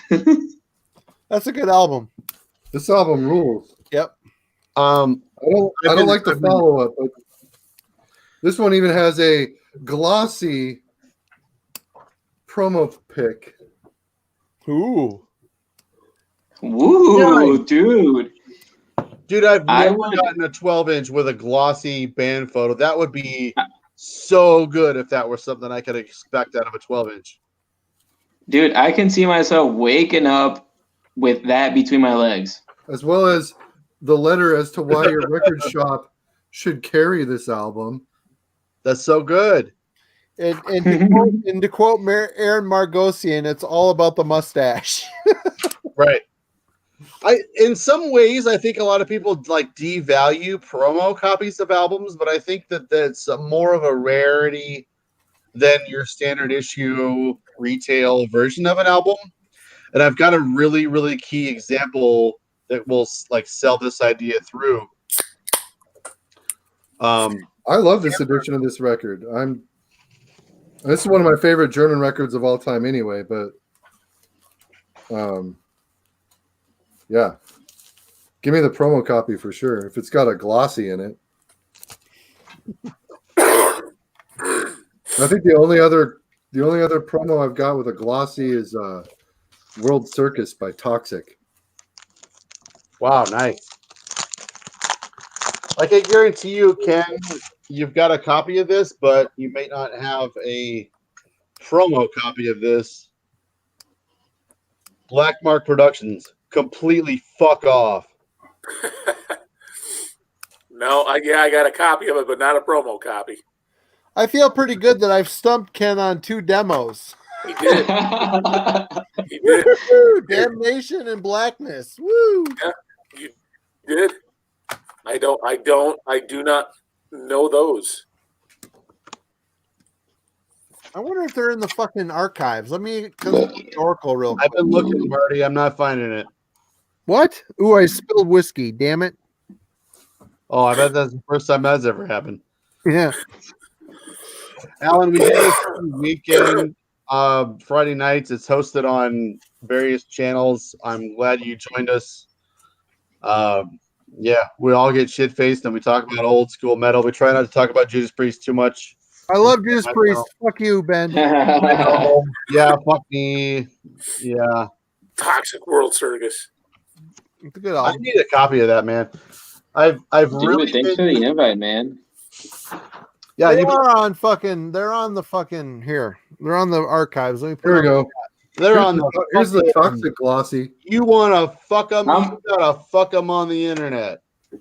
Dude, have you had Austin Lunn on this thing or what? Nah, he won't come on this shit. He's up at the cabin this weekend. Is he too shy, isn't he, huh? Yeah. Totally. Yeah. Or he's too busy with his kids, huh? Hey, tell you what, man. I just listened to the brand new Panopticon record that's going to be coming out probably next year, and it's fucking awesome.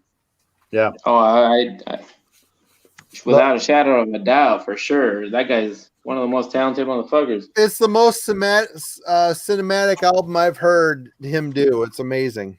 Yeah, I'm really cinematic is a very, very strong key word there. I dig it. Yeah. Also, I heard it too. Like I heard it in a demo version, but it's a new direction from Panopticon, and I'm really stoked for there to be a new interesting turn to take for the band. Would you say Hell yeah, dude. direction is basically Panopticon with more cinematic layers? I mean, I don't know. Are we talking? Did I hear some promo copy talk? Yeah. Well, we're talking about Panopticon right now. I don't want to dwell on the topic too much, but like, yeah, it's I don't know. I feel it's such an emotional roller coaster with going up and visiting my friend and hearing his new record and having that like visceral experience of hearing his new album every time. But this new record really feels like a really real left turn. And the new violin player, you wouldn't think that would matter on a metal record, but seriously, Charlie, mind-blowing change to Shit, Panopticon. the second song has got like a fucking violin solo on it. Like, Yeah, it's dude. fucking amazing. Yeah, there's I directed Austin to have like a guitar and violin shred off with the guy, and as far as I know, they went through with it. Ken, Glorious Dead, check this band out. This is Marty's band. It's so good. Man, it's the tape and the shirt in two different screens. What is it like? Old school death metal. Hey, Ken, if I'm sending you these two demos to rip, I'll send you the 7-inch and our tape. I'll send you our so I'm in a band called Unnatural. I'll send you some of our stuff as well. Cool. When this is all said and done, I mean, obviously our connection is Ben, but I'll get your address from Ken. Look at that big kitty from Ben, and I'll send you some stuff. We're gonna do a world tour with the Stones. Or old guys with kids. I can't go on a tour anymore. Neither can I. I refuse. I can do some short shows here and there, and that's about it. But with this shit that's going on in the world right now, I think shows are done for probably a good year. It might be. I think it is. It's sad but true. Well, I think even if people get the okay to do shows, people aren't going to want to go. The problem is the people the orange dipshit is going to give everybody the okay to go do shit, and it's not going to be a good time to do shit. Well, hold on though. He keeps flip flopping there, right? Well, he tries to listen to his fucking doctors and say, "Dude, don't do it." He doesn't listen to his doctors. He listens to fucking his douchebag son-in-law. He listens to his financial advisor. Oh, you got a yellow one? Cool. That's why I got on. It's like greenish puke. Accidentally. Diarrhea. Ken, I will hook you up. I will get Ben to give you give me your address and I will send you some stuff. I'm going to send you these 2 demos so you can rip them and put them on the Metal Crypt because they're both good. Are these Bernie Bros? I'll send them back to you. What's a Bernie Bro? I'm a Bernie guy, but Bernie didn't have a snowball's chance in Hail hell. to England. Oh, Hail to England has, what was it? 3 sons have I. And they ride by side. The fierce and the Jason, black. I'm gonna kick your ass out. In all their names. Yes. One of my enemies. Yep. Jason, just a couple clicks away, and you're fucking gone, man. What, Manowar? Manowar is great. Manowar? Yeah. Oh, Manowar. Manowar is great. Ben, I heard you say pro. So I have this copy of the Suicidal Tendencies Join the Army promo. Yeah. But check it out. It comes with this sick 8x10 where they're posing in front of all the skateboard decks. Nice. And then it has a promo like kit for radio stations in it. Nice. I've never heard of a fucking 12-inch promo coming with a 8x12. Hate to tell you this, Jason, but Suicidal Tendencies were shit after their first album. Oh yeah, it's got all the tour dates here. They hit Iowa or Michigan. Why not? Marty, you're wrong. I am not wrong. I'm completely right. No, you're super wrong in that regard. You are way in the red. Well, you like Trip to the Brain and all that shit. I do like Trips to the Brain. I identify with that track. You know what I'm saying? Lyrically, I really understand where he was coming from when he wrote that.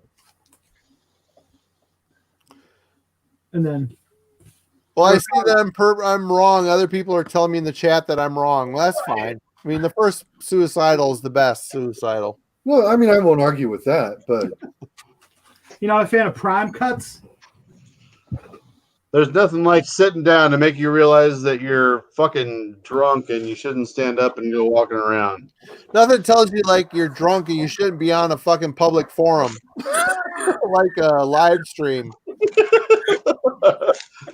You should be in your house by yourself talking to the wall. My goal for the weekend was actually to shotgun a Rolling Rock, and I forgot to do it.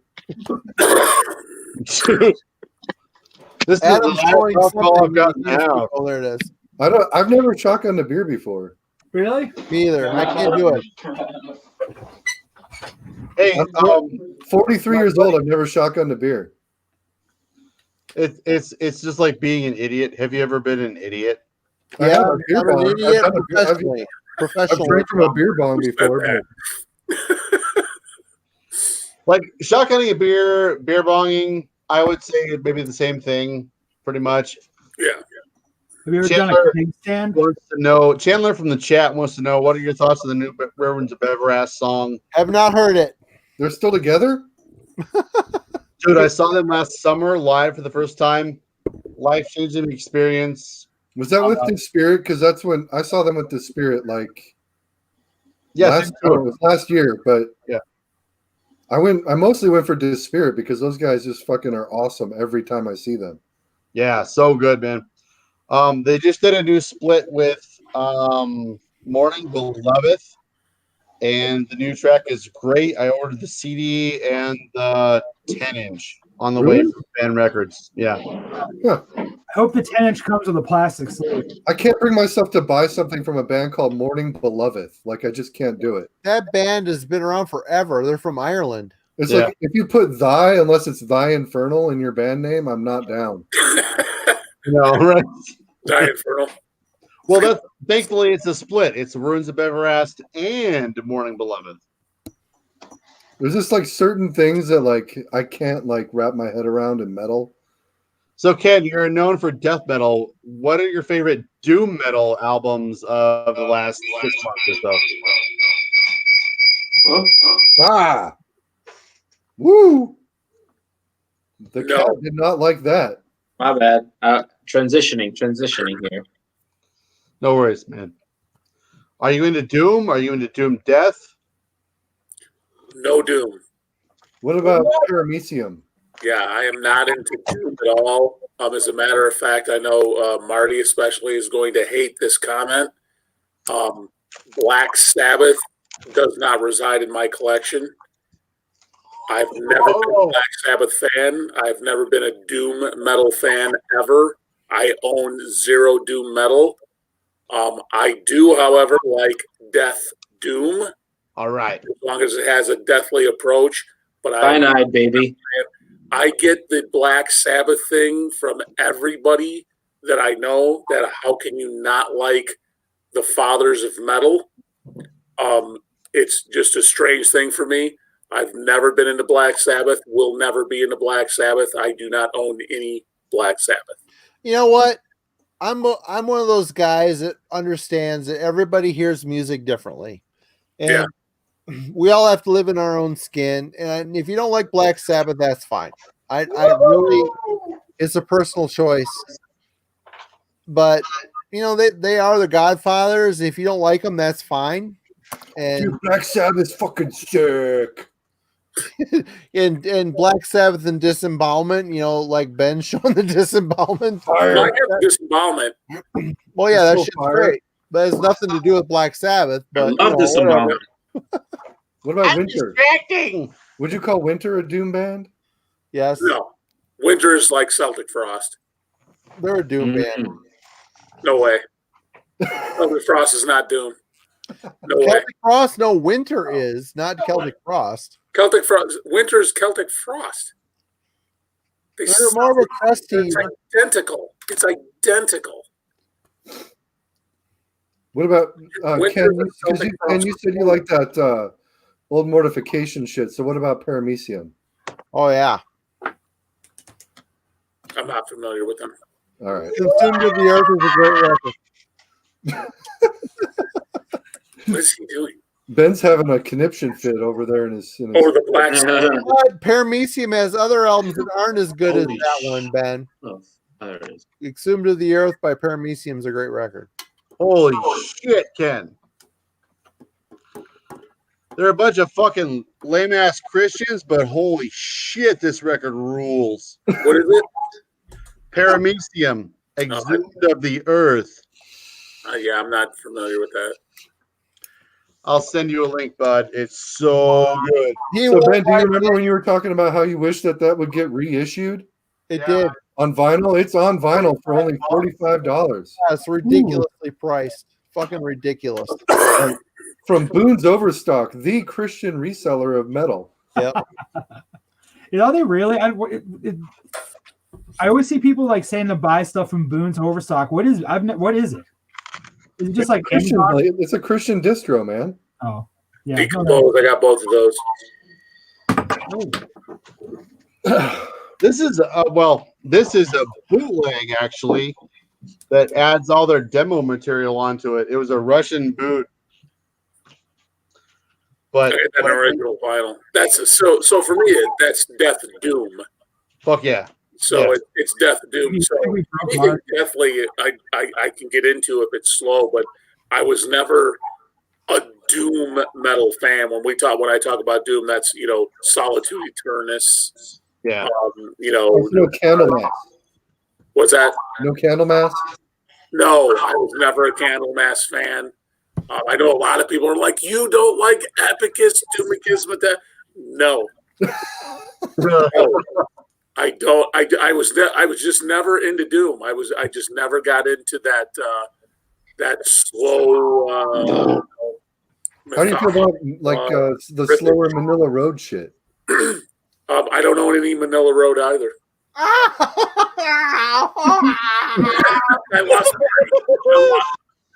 I lost him. Yeah, I don't have any Manila Road. I'm not a Manila Road fan. I get it. It's traditional metal. I get it. Well, I like traditional metal. I just don't like Manila Road. Travis says Hooded Menace. I think Hooded Menace would qualify as Death Doom, in my opinion. But Hooded Menace is Death Doom. Absolutely. Yeah. Have you heard that fucking? So I mean, probably not if you're not a fan, but the Shelton David T. Chastain fucking shit. I haven't. Well, I like Chastain. I love Chastain. I have Chastain records for sure. So have you heard that demo he cut in '88 with Mark Shelton? No. It's pretty freaking sweet. Let me get it for you.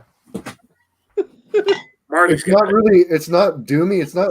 I don't know. I mean, it sounds like Manila Road because it's Mark Shelton on vocals, but musically, it's all David T. Chastain. Is that What a is that? What selector? is that, Jason? I don't know what that is. Jason, is that the selector? No, this is a 50-song double CD collection of all just two-tone stuff. So is the selector on that? They're all on here. Doom, right? There's some doomy riffs on this. What is that, Marty? Shelton Chastain, the Mark Shelton from Manila Road, David T. Chastain, their demo, their album together. What does that sound like? It sounds like Manila Road with David T. Chastain playing all the music. Oh, there's a couple Manila Road sounding songs on it. So then it sucks, but not really. There he goes. That deserves a drink right there. I don't own a Manila record. I don't hate him or anything, but the first time I ever heard of him was when someone reviewed a Satan's Almighty Penis record, my band, and they said that Into the Cunt of Chaos was like a tribute to Into the Courts of Chaos.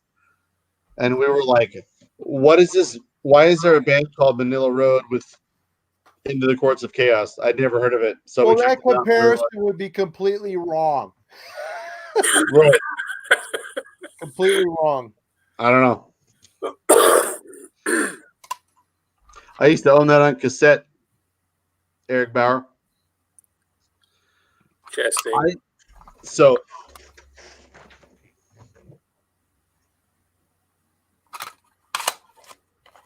I love those the first 4 Chastain records are fucking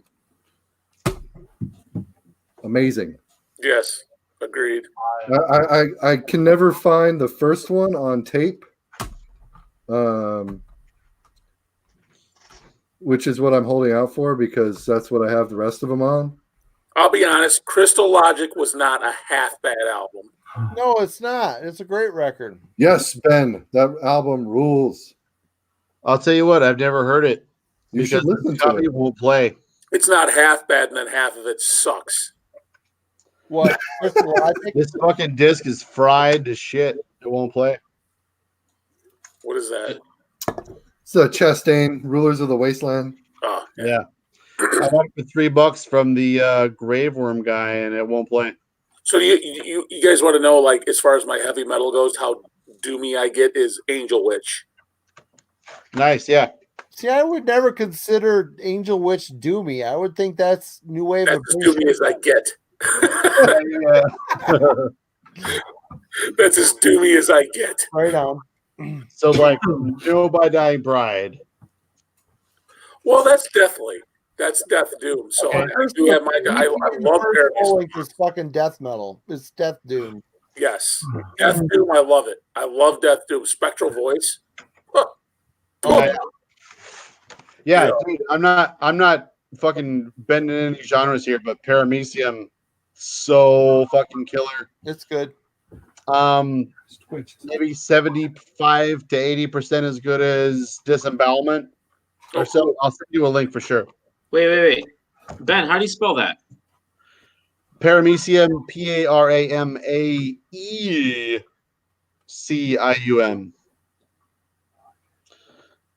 Christian. Like the band Primordial.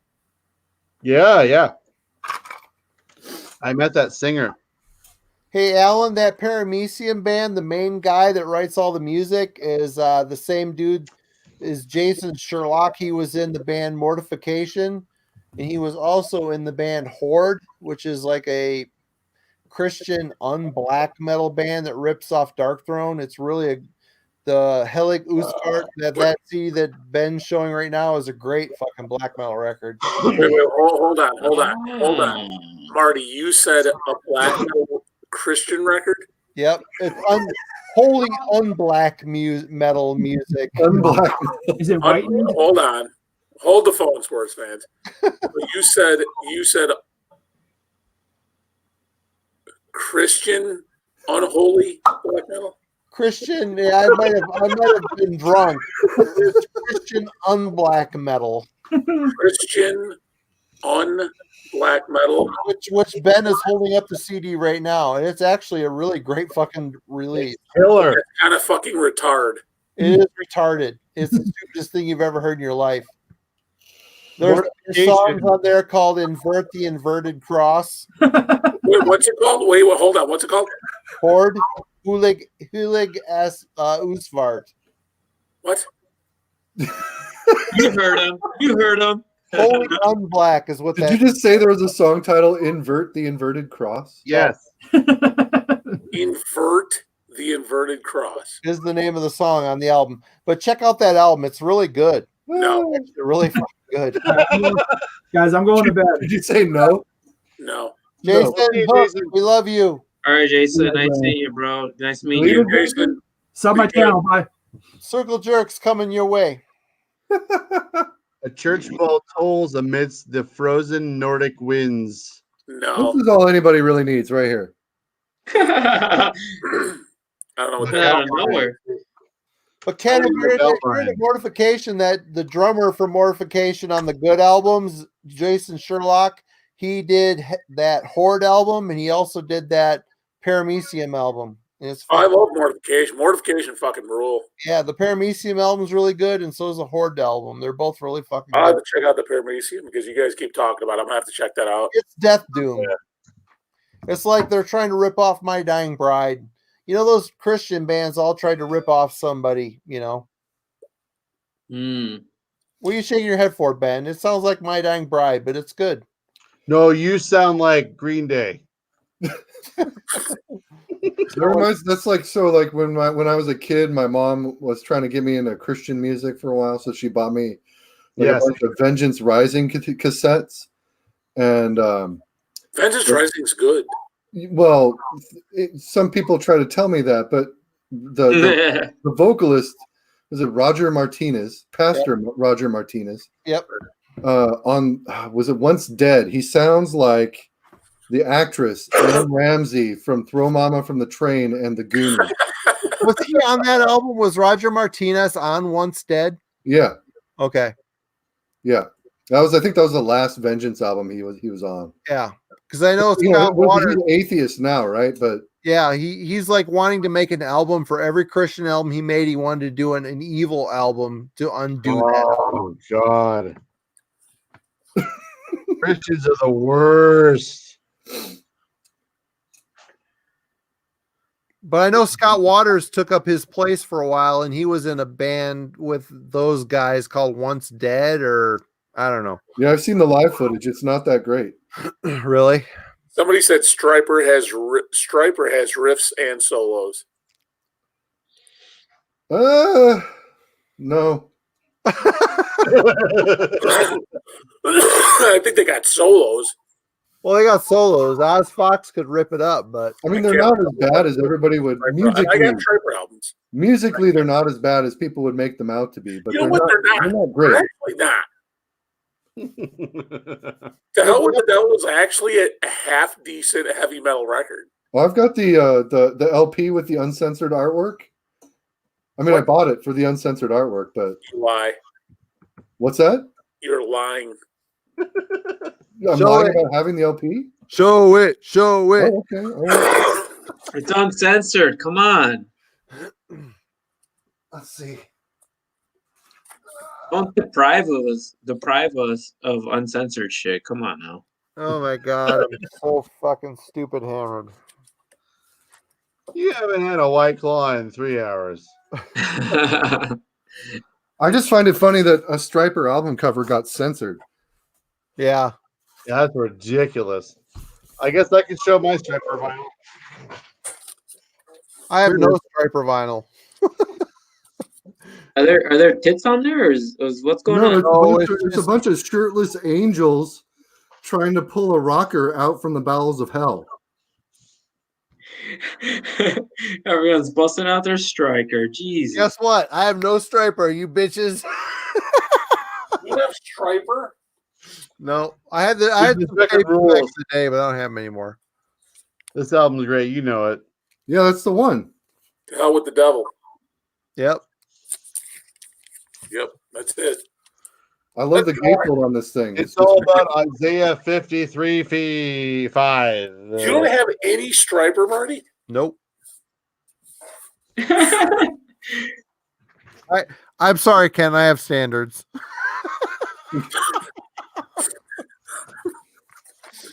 You know what? I had Soldiers Under God's Command back in the day on cassette. So that one, the one that Ben's showing. I had that on tape back. Damn, Ben. And Okay. I even had To Hell with the Devil on tape too. I don't know what happened to him, but I don't have him anymore. Ben, you flexing, bro. Shit, yeah. Because Ben's into Christian fundamentalism. He was a Baptist. He used to dance with snakes when he was a kid.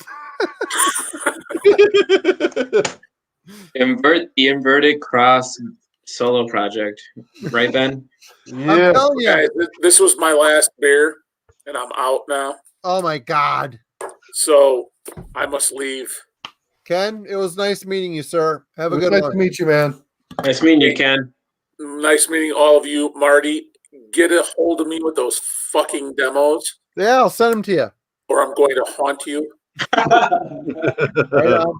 It was a pleasure spending a Friday evening with you fellas. Right on. Man. It was awesome. Thank you, Brain Smasher. Thank you for inviting me. This was awesome. I had no idea I could spend my Friday evenings with you fine people Hell yeah. and having this conversation and having beers. This was incredible. You probably didn't realize it would be this sexy. I did not. I had no idea that you would turn out to be this sexy. I had no idea. I know. I get that a lot. I'm sure you do. I'm sure you do. But no, this was great, you guys. If you guys do it next Friday, please let me know and invite me. I'll be more than happy to jump in because this was fucking awesome. And I love talking metal with you guys, and you guys are fucking metal to the bone, all of you guys, including Pat and Jason who left. Those guys are just, I know Jason, he does more, the punk rock and hardcore thing, but he's passionate about it. You can tell. The fucker's just, you can tell that fucking guy just loves it, and that's, he's as passionate about that type of music as I am about, death metal, and you can see it, and so is Patrick and his wife. And thank you so much again, Brain Smash, for having me. Thank you for entertaining me. Thanks, I appreciate it. And you guys, if you do this next Friday, fucking ask me to come on again because I will. Nice. All right, Ken. What's up, brother? All right, guys. Be good. Be safe. And don't go out. Just stay in. You know what? I could live like this the rest of my life. I don't have to go out and fucking do anything. I could live like this the rest of my life. We've literally just been getting everything delivered: groceries, beer. Right?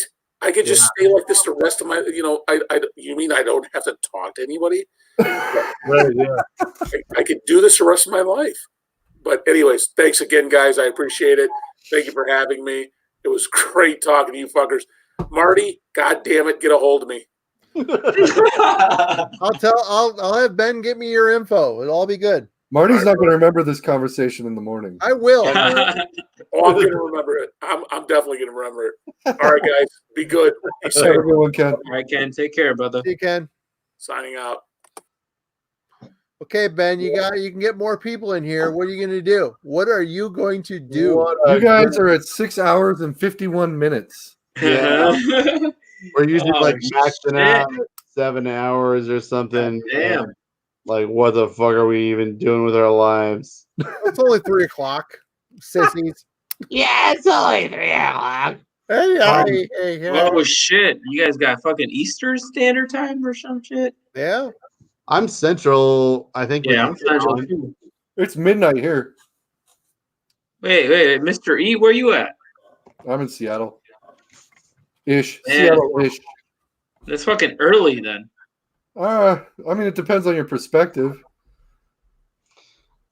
Dude, It's early if I had good just fucking woken up dude. like an hour ago.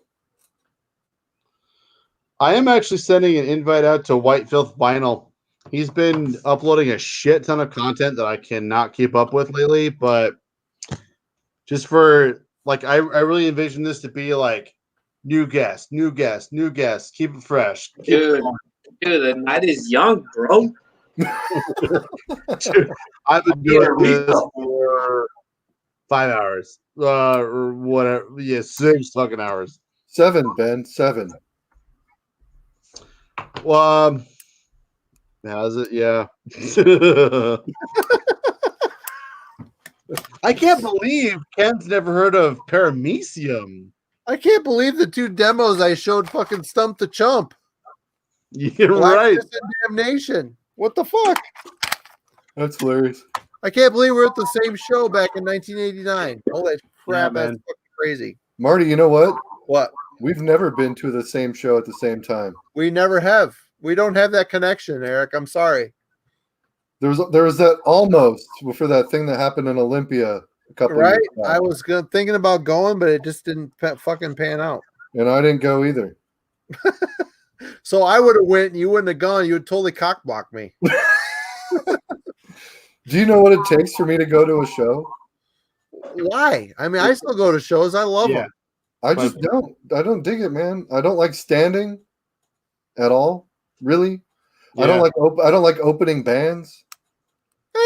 You know, like I'm at that point in my life where like I'd honestly just rather sit down with a record than go to a fucking bar with terrible moderation and pay too much money for alcohol and see a bunch of people that I don't want to talk to. Yep. And have to stand on my feet for 4 to 5 hours at a time. It's not a good time. Yeah. I'm with you, man. But if I do that, I'm out of my house. I get to go do fun things. I get to smoke cigarettes and drink way too much beer. You can smoke cigarettes in your backyard. I could, but I would get busted, and it would be bad. You get busted? I'd get busted. Who would bust you, your kid or your wife? Both.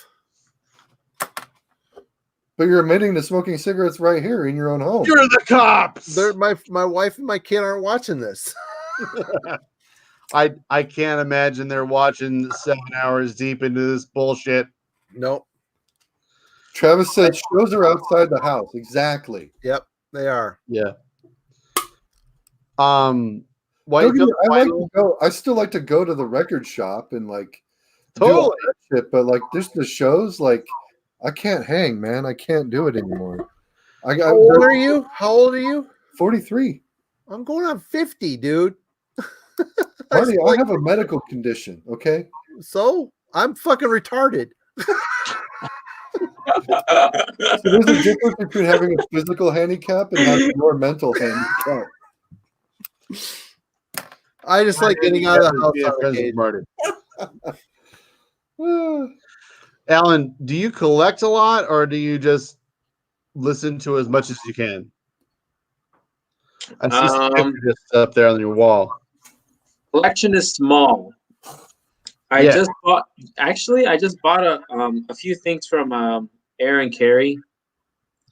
Yep. Know him quite well. Yep. So I bought his Algonquian Mythos, and I bought Otto, and then I bought the new one with the split with Panopticon. Yep. So I was very delighted because on Otto, he's all about the fucking, the shit that I'm into, the Shawnee fucking knowledge and the ancestral wisdom. And that fucking shit delighted me so much. I tell you what, that Otto record is probably one of my favorite records I've put out. I love the non-metal side, and I love the fucking metal side of it. The Hey Ahona and the last song is so fucking crushing. Dude, oh my gosh. It's I'm like really reading into it, like outside of Otto. The whole area, the whole Ohio country, the whole like conflict between the indigenous and the white settlers and shit. And like I can tell Aaron has really read into it, and he grew up and he's right by the Ohio River, Yep. He's literally like he's in epicenter. And I really find a lot of joy reading into what he has to say about his music and his music representing what he practices and what he believes in. So to me, that meant a lot to me too. Yep, absolutely. He's an amateur historian, and he really gets into that shit big time, and it's awesome.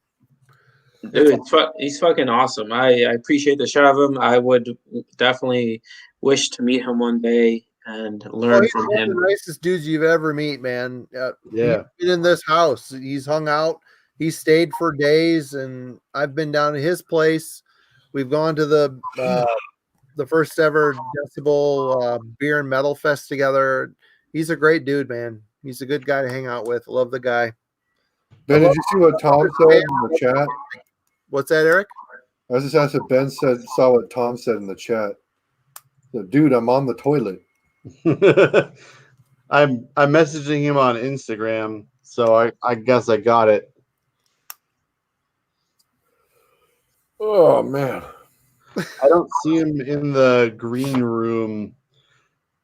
Alan, I think what you're doing with black metal, generally speaking, is very interesting, and I think it would resonate quite well with Eric down there and maybe other people.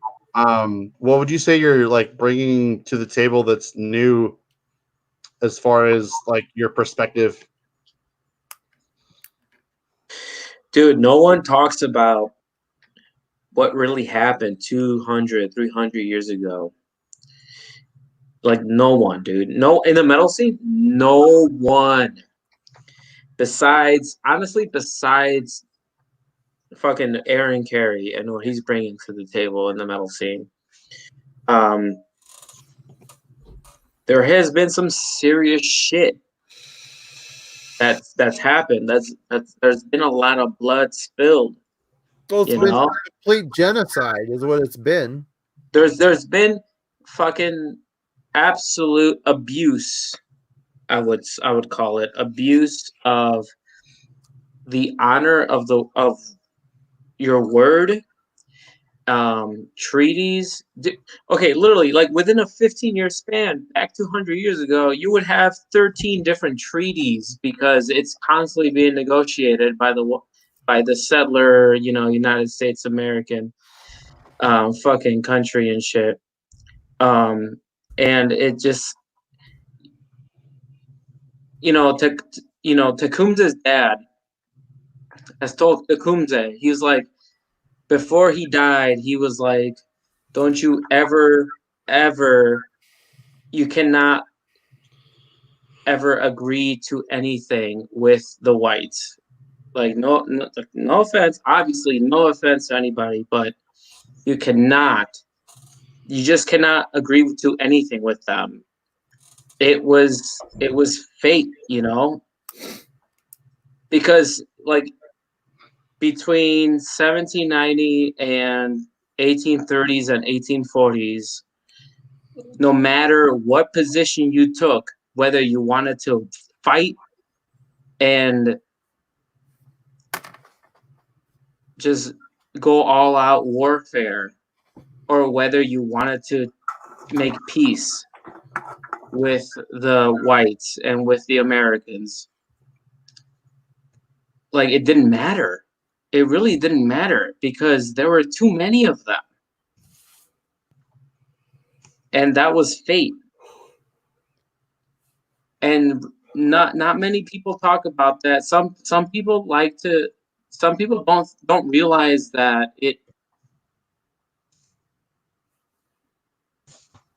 that underneath all of that, and underneath all of the removal, and underneath all of the displacement, that there were a lot of indigenous individuals who cared about where they lived and who cared about their lives and their families, and that they wanted to be in Ohio, in Kentucky, in Michigan, in Illinois, and they were going to fight, and they were going to lay their lives in warfare to stay there. But as history shows, you know, that didn't happen. The loss was too much. Well, they're you know. outnumbered. One of the things I always found with fun, like not funny because it's not funny, but it's so in my age bracket. I don't know how history's taught now in school, but when I was in grade school, you're taught that the Pilgrims left Europe and came to America to escape oppression.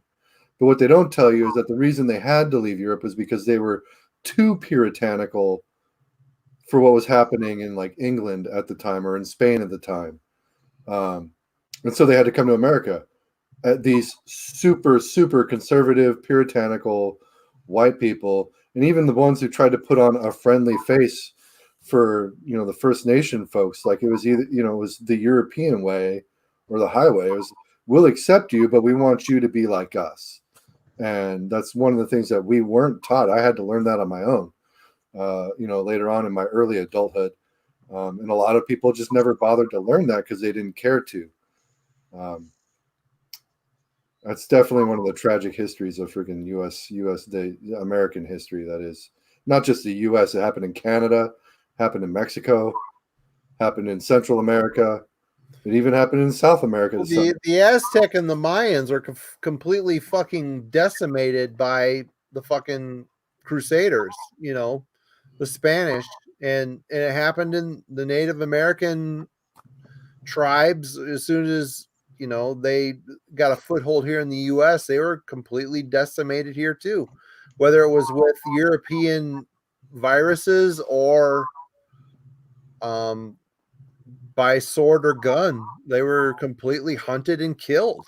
And their culture and their history is erased for the most part. Exactly. And they were the fucking people that were on this continent. And it's completely disgusting the way they were treated. I mean, the same thing happened in Australia with the British over there, you know, and they still, I think, I don't know because I've never been to Australia, but from how it's been painted to me, it's a bigger problem there now, still currently, than it is here at this point. Mr. Tom. Now, still currently, than it is here. Tom, you need to mute your YouTube. Mute your YouTube, Tom, because we got a delay. It says on it. Yeah. I'm good. Woo! What's up? Not much. Just woke up. Right in the middle of a super poignant conversation that I'm proud to have on my channel. Continue on, Eric. I gotta pee. I gotta pee too, but I'm holding it. I don't really have much more to add because, like, you know, I guess I'm not even an armchair historian, but I did bother to go and try and learn more beyond what I learned out of textbooks back in the 80s, especially knowing it was the 80s, because at that point, you know, other than math, school was just basically representative just of the American European perspective and not of anything outside of that of course, peripheral, I guess. Mm-hmm. What was the topic? Because I was struggling to get in. Alan was talking about the viewpoint of where he tries to come at like music and history and whatnot. Oh, okay. I saw in the comments, Alan, are you doing a split with Ifranar? Yeah. I'm doing that. That should hopefully be coming out within maybe a month or two. Okay. On the usual labels, I guess. Yeah, that would be coming out with God of War X, hopefully. Okay. I don't know, man. He's like in his own world, man. Dude, we're talking about thousands of miles away. Yeah, well, everybody is right now, so. Is he still functioning over there? I don't know where he is in relation to where all this shit started, but I think he's high up, no? I don't know. Yeah. I'm not too sure, but I think once we got past this April Fool's joke, then we're like, I think everyone's okay now. I guess I missed that one. Oh, dude, he made a joke about how he got like infected with this virus strain called hentai virus. Was like Danny Go to Warwick's got infected by the hentai virus. Yeah, which I give him credit for. Like that shit's fucking hilarious. Yeah. You're all in America, right? I'm in Chicago, man. Chicago. Eric, you're Seattle, right? Yes, Seattle area, correct. How are you holding up, guys? It's pretty bad here, man. I mean, it's gotten worse in other places, but this is like where it started in this country, was in the Seattle area. Big airport. We had the first deaths were in Kirkland, which is like 2 towns over from where I'm at. Okay. You know, I've got a buddy who literally he can walk out to his balcony of his apartment and throw a rock and hit the nursing home where the first 10 people died of COVID in Washington State. I think that was actually in the country, and then it just basically spread via airports and major travel hubs throughout the country. I think Louisiana is pretty bad. I think they're probably up there with New York as far as being hit worst in the country currently. Next hotspot. Yeah. The big cities. Where you at, Whitefield? I'm from Belgium actually, but a smaller town. So if I don't put on the news, it's like nothing's happening actually. I'm out of a job for a while, but that's about it. I'm still working from home. I've been working from home for like 4 weeks now. Okay. So I'm lucky. What do you do, Mystery? What do I do? I work for a very large company that the majority of American people would not be able to function in their daily lives without having access to our services. YouTube? No. I think everybody would function just fine if I wasn't on YouTube. I don't know, man. I don't know. You were gone for a while, and it was a hard time. So. I was gone for like a year. Yeah, true. But we kept in contact. Focused on the podcast. Yeah, which is. I'm still focused on the podcast, but I'm at kind of like I'm trying to do some work on it this week, but you know, my motivation's been low. I've been in like kind of like a low rut, like. Yeah, I know. Just with everything going on. I try to motivate you every. I try to motivate you every episode, so I'm doing my part. It's a great podcast, man. I appreciate it, man. I try to put a lot into it. The only gripe I have is I listen to it on headphones at work when I have work, and when you talk, it's like normal volume. Then the song kicks in, and I like that it's loud, but it's loud. So yeah, I haven't quite figured out the volume normalizing with the software that I use yet. Mm-hmm. So I'm still that's like a monthly struggle. Okay. Just trying to get that worked out. So manic. It's been an experience, and it's one of the reasons it's taken so long to kind of fine tune is because it's just me. I don't have anybody else doing any editing or putting it together. So, you know, it's like most of the podcasts out there, like you got like 3 or 4 guys plus an editor who's putting everything together. Mm-hmm. I don't have any of that. So you're doing a good job, man. Yeah, tonight I kind of wish there was someone like producing my show, inviting people in, and like it would make things easier for sure. Like if I had somebody, if I could just lay down like what I wanted to say and say, here are the clips and this is when you need to play them, right? And have somebody else do it. That would be easy. Yeah. You know, I'm not as savvy as I think a lot of people think I am when it comes to like sitting behind a computer. I just had to rig up my cell phone because my computer is too old to join this live stream. So I thought I was ready to go, but I've had a lot of technical difficulties getting this arranged. This is my studio. That's what you shoot YouTube with? Yeah. Oh my god. Tom, you totally need a microphone because I watch your videos. I love them, but man, you're so fucking hard to hear you. Okay, I gotta I'll crank the volume on the TV way up, but you need like one of these deals right here. They're cheap. Yeah. These little clip-on microphones. This is what I use right here. Once again, there's no mic. You should be able to I have plug to this up- into that, can't you? Sorry? You should be able to plug this into your camera. This is literally just a old Sony photo. Eric, I've got the white version of that. I think yours is a little bit more advanced than mine, Marty. I got the basic model. Fuck, I don't know. It was given to me. A friend of mine gave it to me. Tom, your video quality is excellent, but your song quality, for some reason, I have a hard time hearing between like the background noise and your voice with your accent. But the stuff that you're covering and the stuff and the way that you're reviewing it and talking about it is awesome. Okay, thanks, man. No, you do a good job. It's just if you had a little clip-on mic on your fucking collar to pick up your voice better, it'd be better projected. What you need is one of those giant mics that clamps onto a table with a big green screen in front of it. And some fireworks. And maybe a ring light in the back behind the camera. So that some we can dancing girls. really Dancing see your girls. eyes. I'll work on it. Are you drinking? Is that coffee or is that alcohol? If it does any good. Oh, you've got a ring light. Boom. There you go. I don't know if I would say it's worth owning. I got it at Goodwill for $3. That is worth owning.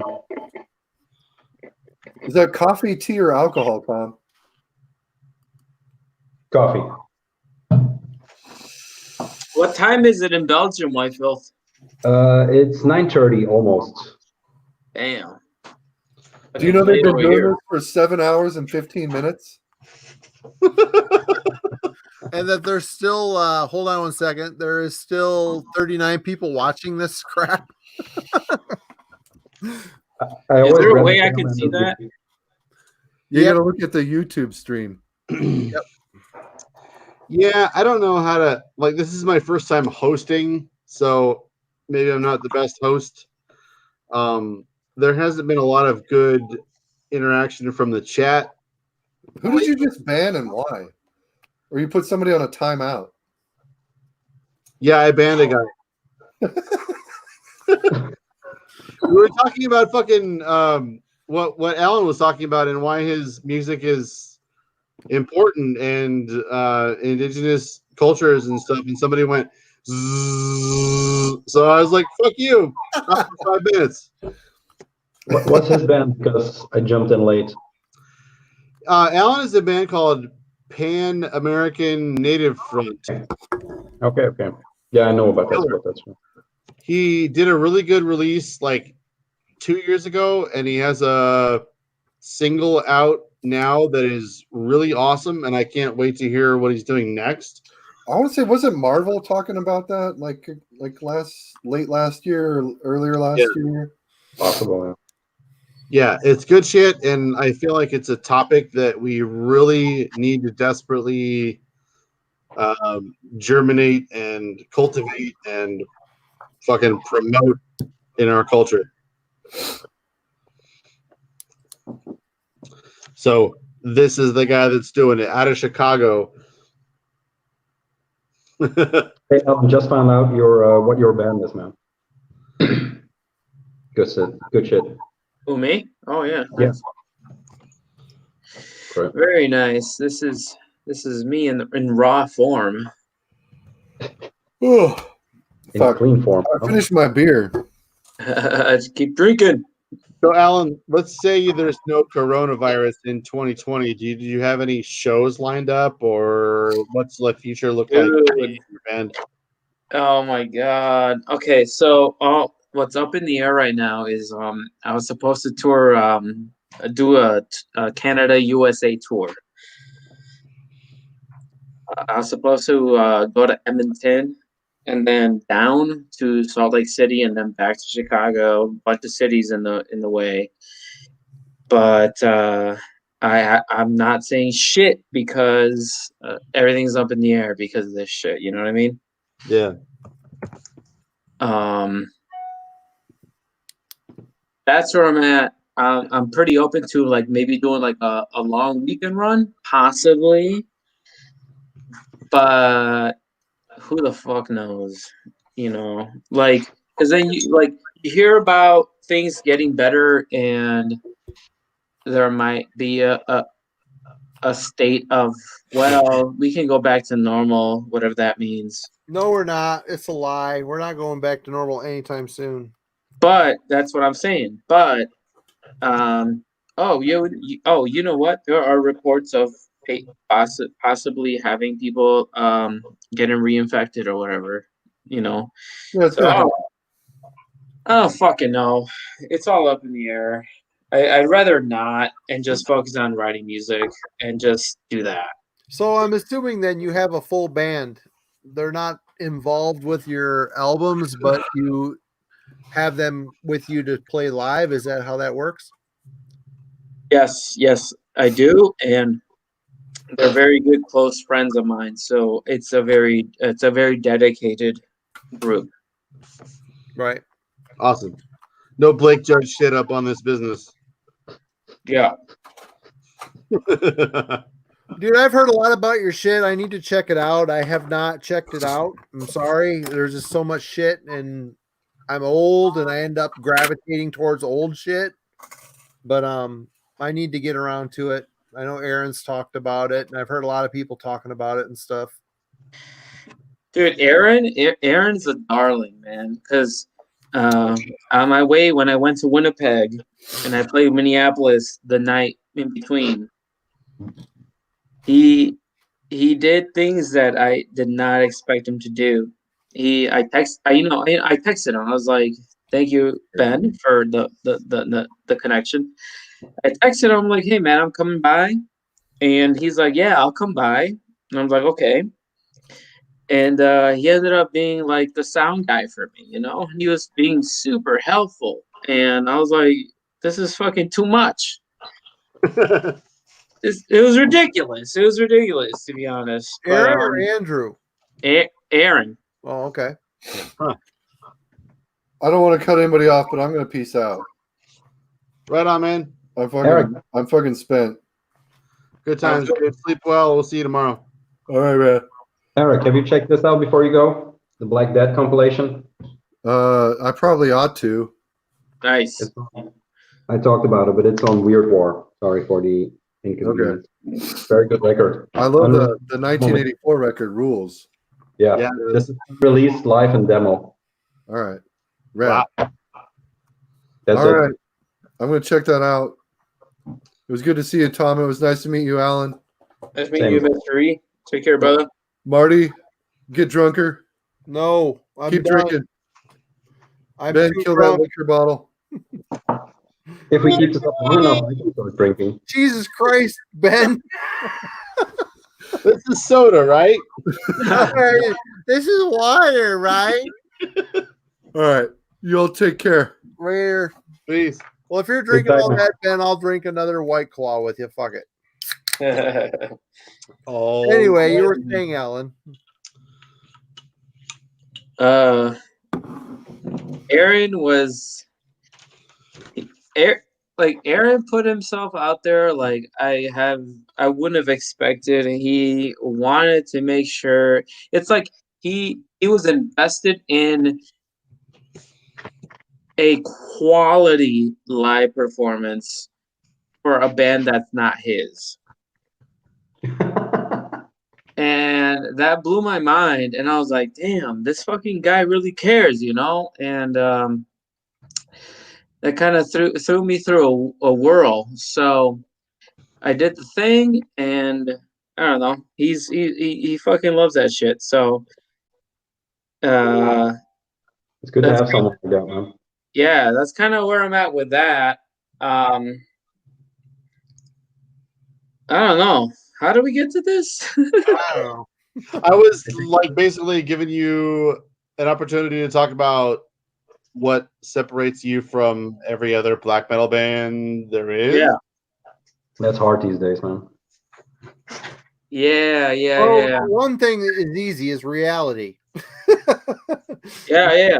That is Well, one I mean- thing, real topic. You know, as Love opposed to metal. fucking bullshit. There it is. There it is. Yeah.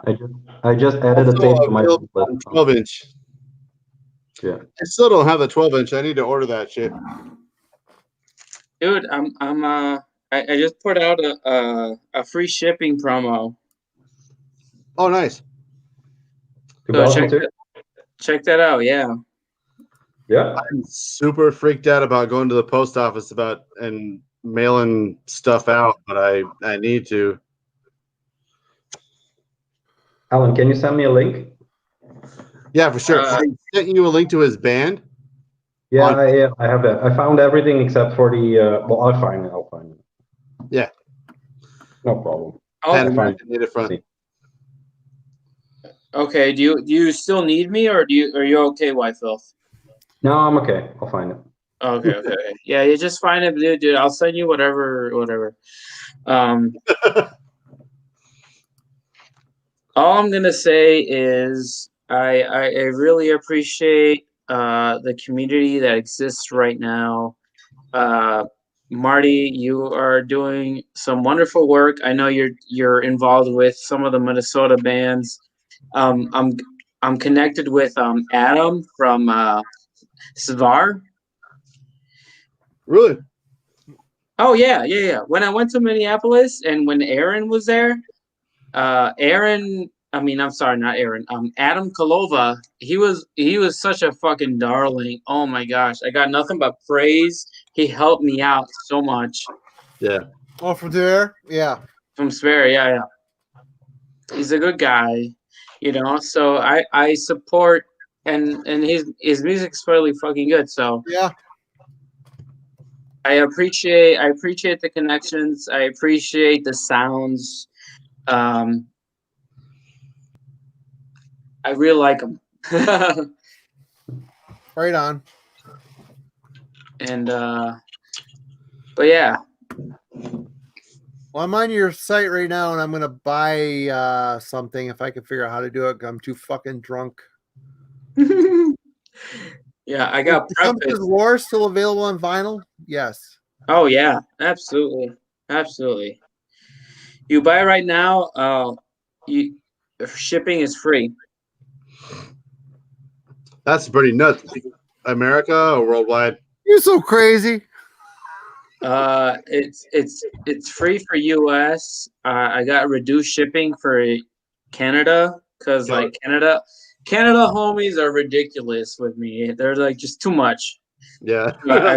I got reduced shipping for Canada, and worldwide is I'm just leaving it as regular because I don't know, it's too much, But that's where I'm at with that right now. All right, it's done. Probably won't Processing done. Purchased.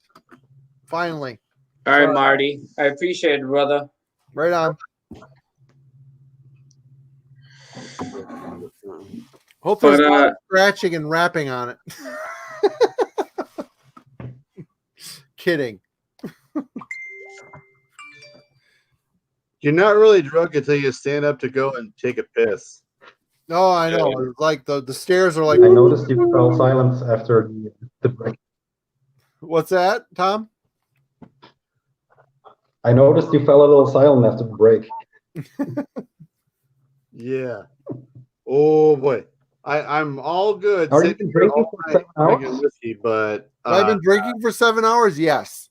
Yeah. The answer would be completely yes. I've been so sober. Finish this bottle. That bottle was full when he started. Well, yo, man, dude, what's gonna happen when you finish that, bro? I'm gonna ruin my weekend because Jesus is a cunt. Monday's weekend all over again, so you're good. Yeah. I mean, it's the end of the world, so what other reason is there do you need to fucking drink it all away? Yeah. I don't drink that often, but when I do, it's on YouTube.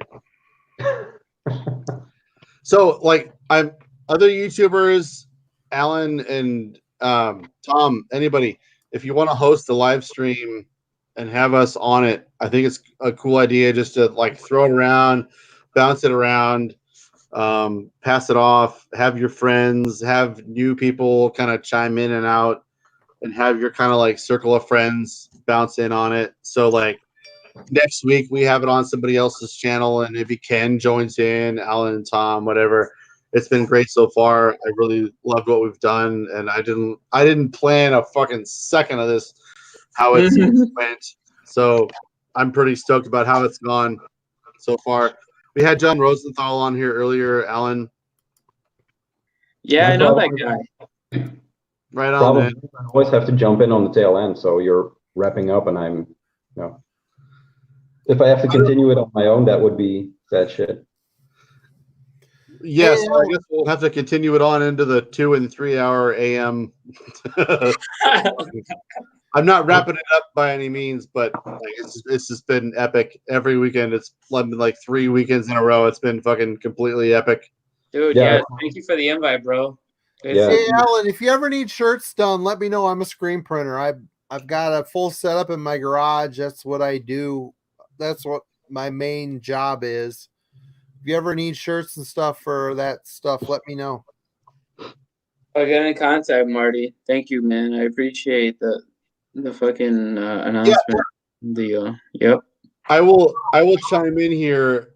Like I bought a shirt from you, Alan, last June or something, and that was the puffiest paint I've ever felt on a shirt. It is weird as fuck. I don't want to like dog style your printer or something, but Marty, I've got probably 15 or 20 shirts that Marty's printed. Whoever printed your shirts is doing like puffy paint, Pan-American native front print on the top of it. Well, is the guy using puff ink? That could be why. I don't know what dude. I have no context to what you're saying, bro. Seriously, I run my fingers down it and I feel the letters all the way down it. I don't wear it very often. I've gotten into a weird thing right now where I'm wearing all my shirts in an alphabetical format. So the next day I'm going through B and B and B. Right now, we'll see how long I can make it. I've never done it before, but I just felt like, why not? You know.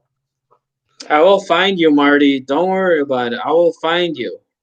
Well, if you want, when you get ready, let me know. I'll send you pictures the whole fucking way. You'll see it on the press and all You that. got the pictures. You got my A+. Give me 5 stars. Yeah, I printed that shirt. There you go. There you go. Whoa, Ben, bro, take it easy. Take it easy. Just leave your pants on. That's all we have. All right, guys, I'm out of here. Later on, Alan. Have a good one. All right, you guys too. All right. Thanks for coming by, dude. You're the best. You too. Tom, what are you showing off, man? Nothing. I was just looking through a stack I grabbed. Oh, nothing. No big deal. You've got the fucking sickest vinyl. Yeah, I got the sickest bank account.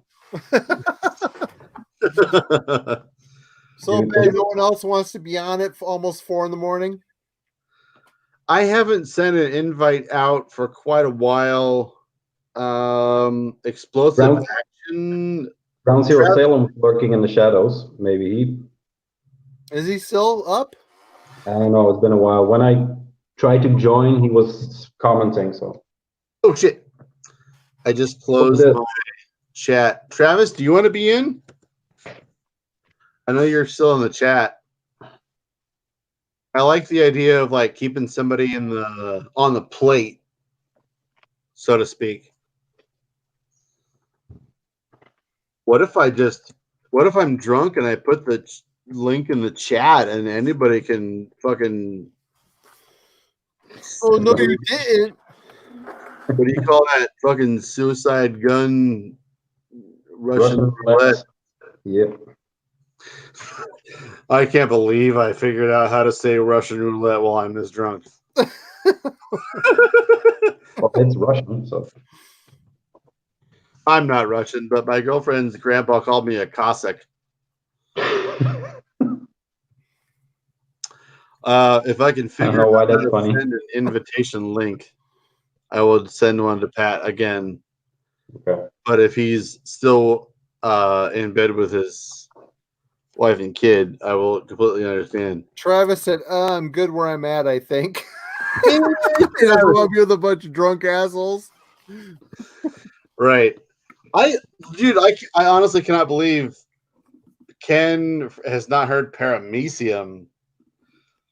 Yeah, he hates I doom. mean, like, I focus on certain records on my channel to like push forth with a little bit of foresight to kind of see, like, test the field and kind of see what I can push out there. But like Paramecium, I've had that record since like '98. I don't get it.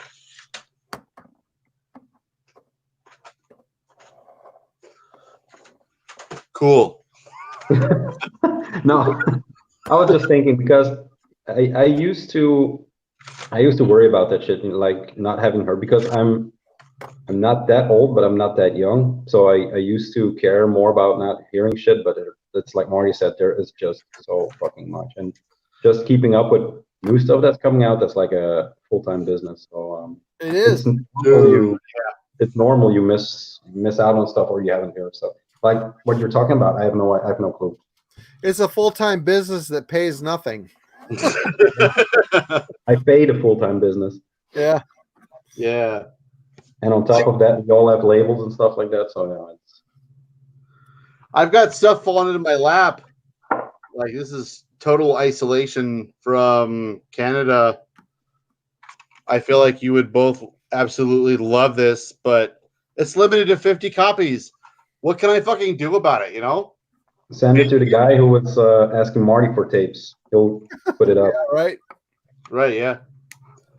Marty, Yeah, have look, 50 copies. Yeah, an so increased number of people asking for cassette releases or something? Like, you feel like maybe the next Panopticon could be on cassette or something? We've talked about cassettes, and it just, we talk about it's in one ear and out the other. Austin would like to do like a box set of the trilogy and all that other shit. But yeah, it Kentucky could happen. Panopticon? What's that? Kentucky Panopticon? Kentucky, Roads to the North, and Autumn Eternal. We've talked about doing those three on cassette, doing like a box set. Okay. For cassettes, but it's all talk. It could happen. I mean, I'm from the era that I lived through cassettes, and yeah, I fucking hated them, but now they're cool again. How is that fucking? I mean, I think cassettes for Dungeon Synth are good, and they're cheap, which I don't get why they're cheap, but they're fucking cheap, and But we can do it, but we just, we're so busy just trying to keep our head above water at this point. Hey, Laura, what's up, man? Hey, what's going on, dudes? How you doing? I'm fucking shit-faced with you guys. Yeah, that's about right. You've been here for 7 fucking hours like I have. Dude, I work for QVC. No one's calling in. So I just watched the stream for like an hour and a half and just started drinking. You work for QVC? Who works for QVC? I work for a call center, man. Like, I talk to old women all day who want to blow like the last of their husband's money. Wow, that's insane. And they all buy stupid shit, like $300 shoes, and I'm like, all right. I mean, it's not my money. That's crazy. I'll take it. Right back. But it's cool because like it's work from home, and really I just have to listen for like 3 numbers. So I just listen to music all day with headphones in the other ear. Wow. Yeah, it's chill. I feel bad. Oh no, he's back. You've reached us in the maybe waning hours of our broadcast. But Dude, I'm fucking like working like a midnight shift anyway, so I'm like gonna be up to like 8 a.m. Oh, nice. So Yeah, I it's guess super we're fun. planning on having this on other people's YouTube channels. God. Don't worry, guys. We're gonna host this on my 27 subscriber channel. Yeah. I've maybe Pat's channel is the next logical stop or something. I'm just realizing how drunk I am because the squares keep going like this and bouncing and trailing.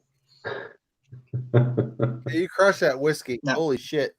I gave up on I poured 3 shots and dumped 2 of them back. That's a lot, isn't it? That's a lot. I mean, like, what's the proof though? You're a lot. Proof? The proof is the bottle's empty. 54 proof? I don't know. I don't drink whiskey. 54 proof? Yeah, 54. 45. I went upstairs and I peed and I poured myself a bottle of water and I left it upstairs. That's how drunk I am. It's fucking talent. That's You don't pure need that talent. stupid water. I needed to not have a hangover for the next 2 days. Yeah. Good job, bro. No, my sister just kept like bringing me wine, and I was like, okay, this is what I'm doing now. Great. And then it turned quickly into tequila. I'm on a different wavelength than you guys, I think. I skipped dinner This to means you have to catch up. chat with you guys. Marty, you were talking about tapes before we jumped into the next chapter. Yeah, it kind of feels like with Binderoon, it's like the next logical step is, I don't know if the live album that just went up for pre-order today is the time to start talking about tapes, or the next full length, maybe. Marty, I guess I would feel like if you put out the next Panopticon on cassette, limited to maybe 100, that would probably pay for itself. Probably. And Austin's talking about doing like a black metal tape only release where he would just write like some shit for fun in like an old black metal style and put it out on tape. Yeah. I don't know. It'll happen. I mean, the Glorious Dead stuff I put on tape for a rehearsal demo just to have on our table for merch, but it's cheap. And records certainly aren't fucking cheap. No. And that's why tapes blew up, I guess, because it's just very, very cheap to make, very cheap to sell. And they're cheaper than fucking CDs. And CDs are dying. People don't give a shit about CDs anymore. No, the secondhand market got a boost, but new CDs, that's out. Yeah. Our next 2 releases are we're including a CD with a record, but that's it. Because people, every time we put out a record, people are like, when's the CD coming out? Which I get it, because I like CDs too. And again, I'm sorry, everybody, I'm fucking hammered. But that's me asking for the CD. But you know, no one gives it. There's a small number of people that give a shit about CDs this day and age, unfortunately. I mean, I still buy CDs all the time, but people mostly don't give a fuck, you know. Like, I moved states with all my LPs, and like when I unboxed them, I only had like 40, but I think like 10 were warped, and after that I was like, I'm never doing this again. Yeah, it sucks, man. It sucked too. It was all my typos. Oh. How do they get warped? I mean, I fucking put them in a box and I trusted my family for 5 seconds, which was the wrong thing to do. And they'll put shit on. I mean, you're in the South, right, Laura? Where are you at? I'm in Virginia Beach now. I used to live in Alabama. So that was like 16 hours of them being in a U-Haul. No. I told them to put it in their car. But the thing of it is, like, the Binderoon stock is in my garage. I mean, all the vinyl is up in the garage. In the summer, it's hot. In the winter, it's cold. And they don't warp. They seem to be okay unless they give and take with the fucking, I don't know. It was all the weight on them. Oh, well, yeah. You don't want to do that. That's what I didn't know they put it there. I was like, all right, they put it in the car, whatever. And then I'm unboxing everything, and I'm like, that's my fucking Dead Again special edition. Yay. Yeah. I paid like $150. You and I talk a lot, but I hadn't really talked about cassette releases with you until now. I think it really makes sense that the next Panopticon should at least have maybe a limited run of cassettes. I think that would fucking vanish in a heartbeat. Oh yeah. Oh yeah, it'd be one of the few cassettes I would buy. Pretty much anything Austin does goes quickly. It's crazy. Yeah. It's awesome. I mean, I saw him at Rover last year. There was two amazing sets. right. I wish every band on the label would sell like that. You know? Yeah. We wouldn't be where we're at if, you know, Yeah. everybody sold like that. You need one or two bands to really pull that through. It's true. It's true. But mostly it's just me. I've got a couple friends that'll help me out on mailings, but you know, if we had 3 bands that sold as much as Panopticon, I don't know if I could handle it. No. Right. I'd have to get people here. You know, it'd have to happen. I'm about to raid you for your Nachachuan stuff. What's that? I got the Panopticon split with Nachachuan. Yep. Am I saying it right? Nachachuan. Yeah, I'm gonna raid you when I get paid. Just everything with them. Right on. I actually bought this from a friend of mine in town for $5. What? I offered to help a friend of mine move, and somehow the topic of like selling off some vinyl to be able to lighten the load came up, and I went to like thumbing through their records, and Nachachuan is in there. I couldn't fucking believe it. There was like Sleep, Municipal Waste, just whatever, and then the church one came up, and I was like, I don't have that. So I mean, if you're really talking, let's talk. So yeah, I got this for $5. Wow, There was a good talk. It's a good album. Nice. Yeah, it's amazing. I felt bad because $5 is not what that album is worth paying for. Once again, an album I never heard, man. It looks folk-ish. It's the one half of the album that's like an EP-ish type of thing. The half of the album is all acoustic. Aaron from Nachachuan is very much he's an accomplished acoustical guitar player. So he plays a lot of classical style stuff, and then the side 2 is all metal. Okay. All good black metal-ish type stuff. It's good. I'll have to check that out. I like that Nachachuan keeps this like dichotomy of metal, non-metal. Like honestly, his instrumental stuff is just as good as his metal. But if you're like diehard metal, you're gonna have to take all of the thin with it. And the Panopticon split is godly. Okay. I feel like a lot of bands maybe kind of half-ass their split material kind of stuff, but if you like Panopticon at all, you're going to be missing out if you skip any Panopticon material. Yeah, that's true. Yeah. It's just My girl's gotten. That's like how I've gotten her into my music, is through like binder and shit. I've just been like, this is more your speed, because she comes from a folk background. Yeah. And so like it's weirdly helped. So it's like house is now tolerable when I play weird shit. Let's talk about we're not quite at word. Let's talk about how our partners react to what we listen to. Tom, you just had a baby. How's that going? Music-wise, or whatever. It's since I had a Spotify account since this year, maybe, I think, and it's all children's songs, and because I have a 2-year-old and now a 3-month-year-old, so we're in the thick of it. Yeah. I'm sorry. I mean it in the best way possible. Oh, right on. No, I've got a 10-year-old. He'll be 10 in a couple days, actually. That seems hard.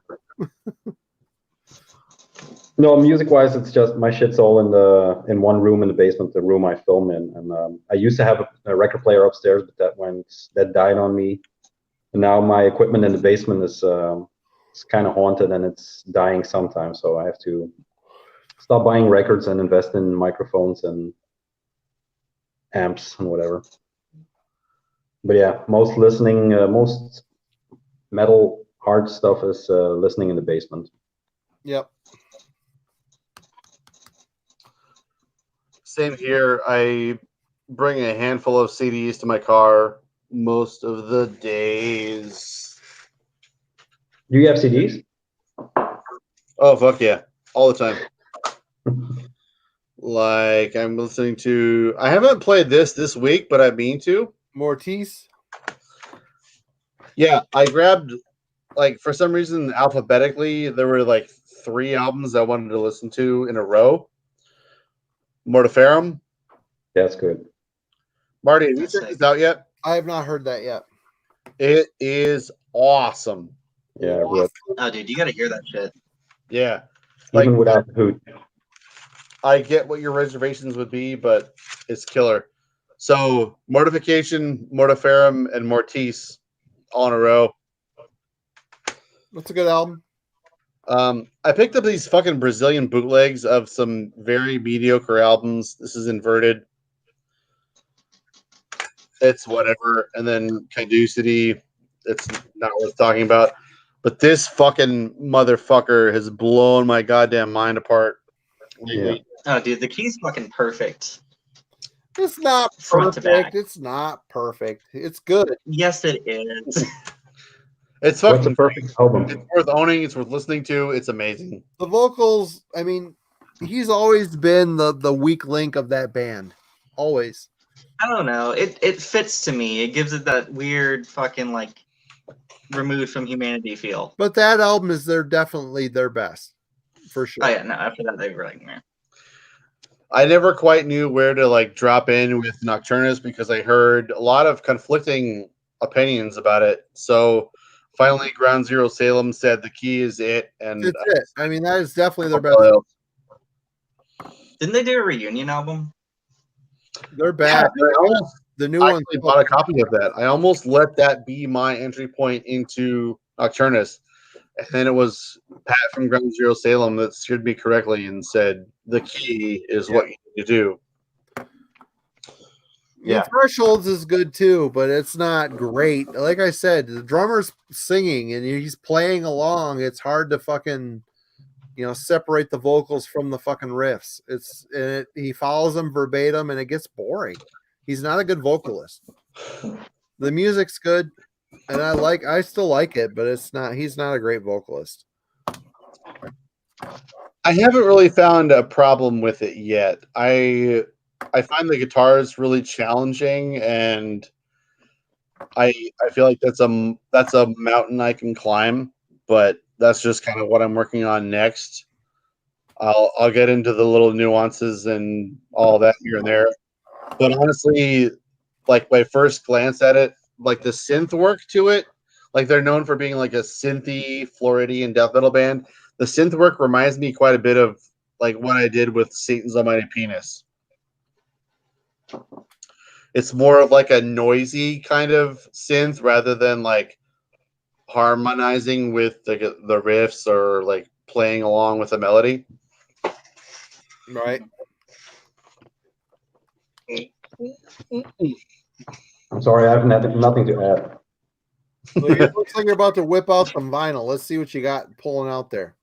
I just went back in time and I pulled out Paul Bearer's demo. Right. There you go. So I got your second full length and I didn't like it and I gave it away, and I don't know where I stand with that band. That's why I went back, because I fell in love. I bought that cassette like I don't know when it came out, and I fell in love with the sound. And then when gradually went through the records, the first one was great, the second one was okay, and then it kind of fell off. At the time when the EP came out, so I'm restarting from the top to see where I fell in love. Holy shit! Uh-oh, did shit hit the fan? I am going to start from the top. 2010 demo with Paul Bearer. Yeah. Right on. I didn't buy it in 2010. I don't know when they got on my radar. 2012 maybe or something like that. I think I bought not even Foundations and Burden, but I bought Heartless and I listened to it once and I gave up. Is it? I'm bad with titles. Is that the red one? No, this is like the white one with the painting. Oh, that's the EP I was talking about. Yeah, I fell off there too. 2017. Foundations of Burden. No, Heartless. Oh yeah, okay. No, I fell off at Fear and Fury. That Profound Lore. Okay. EP did. So I've got friends who swear by Foundations of Burden. So your opinion of going even further back lends a lot more credibility to that being potentially great. Well, for me, the step in was Soaring Extinction, the purple one, the first one. But the demo material are 3 tracks that I don't know. It's been for ages since I heard them, but I know I love the tracks in the beginning, so I'll probably just love them by now. There was a point of saturation with that band that I couldn't hear the record anymore because I knew every note that was coming. So I have a few albums like that just I can't hear anymore. So I'm curious to see if it still clicks with me. Yeah. Maybe Marty got too drunk with that. I've heard a lot of hype about Pallbearer, and it all comes back to Sorrow and Extinction. I think I'm maybe more excited to check out something before that than the full length I keep hearing about. Yeah, the demo's good. 2010 demo. I got in today. Where is it? Are you still getting new stuff? Are you still ordering stuff? Yeah, I wasn't so sure about what I thought about it, but like I wiped down the envelopes with antibacterial wipes, and then I threw them out. I unboxed basically on my driveway, and then I throw it away from there. Yeah, I was not talking about corona. Well, not virus-wise, but maybe more financial. Yeah, no, I am still an essential worker, which is fucking stupid, but I have a guaranteed income until something gets a lot worse. So luckily I'm so lucky to have come across an income that is reliable. So I've actually been ordering kind of more albums than I usually do. Yeah. And that's because like I'm not eating out at restaurants. I'm not doing any retail shopping whatsoever. It feels weird, but like that's where my money is going right now because I still want to support people who are living hand to mouth, So I'm not trying to hold on to any money right now because I have a reliable income. So I have been actually ordering maybe more records than I ordinarily would be. Oh, cool. I had a budget for this month, and I decimated it with buying 2 records on eBay. So I'm stepped out. It's fucking me. What'd you order? The meaningful albums thread that's been going around has really got me to buy some albums that I missed out on for 20 years or so. So the first Amorphous just arrived. And I don't know if anybody will know this. Oh, look, Marty wants to get in. Marty misses sorry. Marty, it's been so long. I know. I hit a wrong button, I guess. I don't know. Sucks to be you. Yeah, it does. Trust me. So this is Austin from Panopticon is a very dear friend of mine, but this is pre-Panopticon. Okay. It's called Anagnorisis, and he's been talking to me about this album and this band for a long time, and it was more or less like a self-release kind of thing, and it goes for $25 to $50 on Discogs or so. But I finally found a copy affordable. So I picked up a copy of that. I've been meaning to do one of those meaningful albums, but it's so much work. No, it's not. It should be easy. No, dude, I filmed that video like 6 times, and like each time albums like got chopped out. A lot of those records I showed were in my DNA. I've listened to those records so many times, and there's so many more I could have added, but I didn't want it to be a 4-hour-long video. Yeah, that's fine. Marty, you started it, right?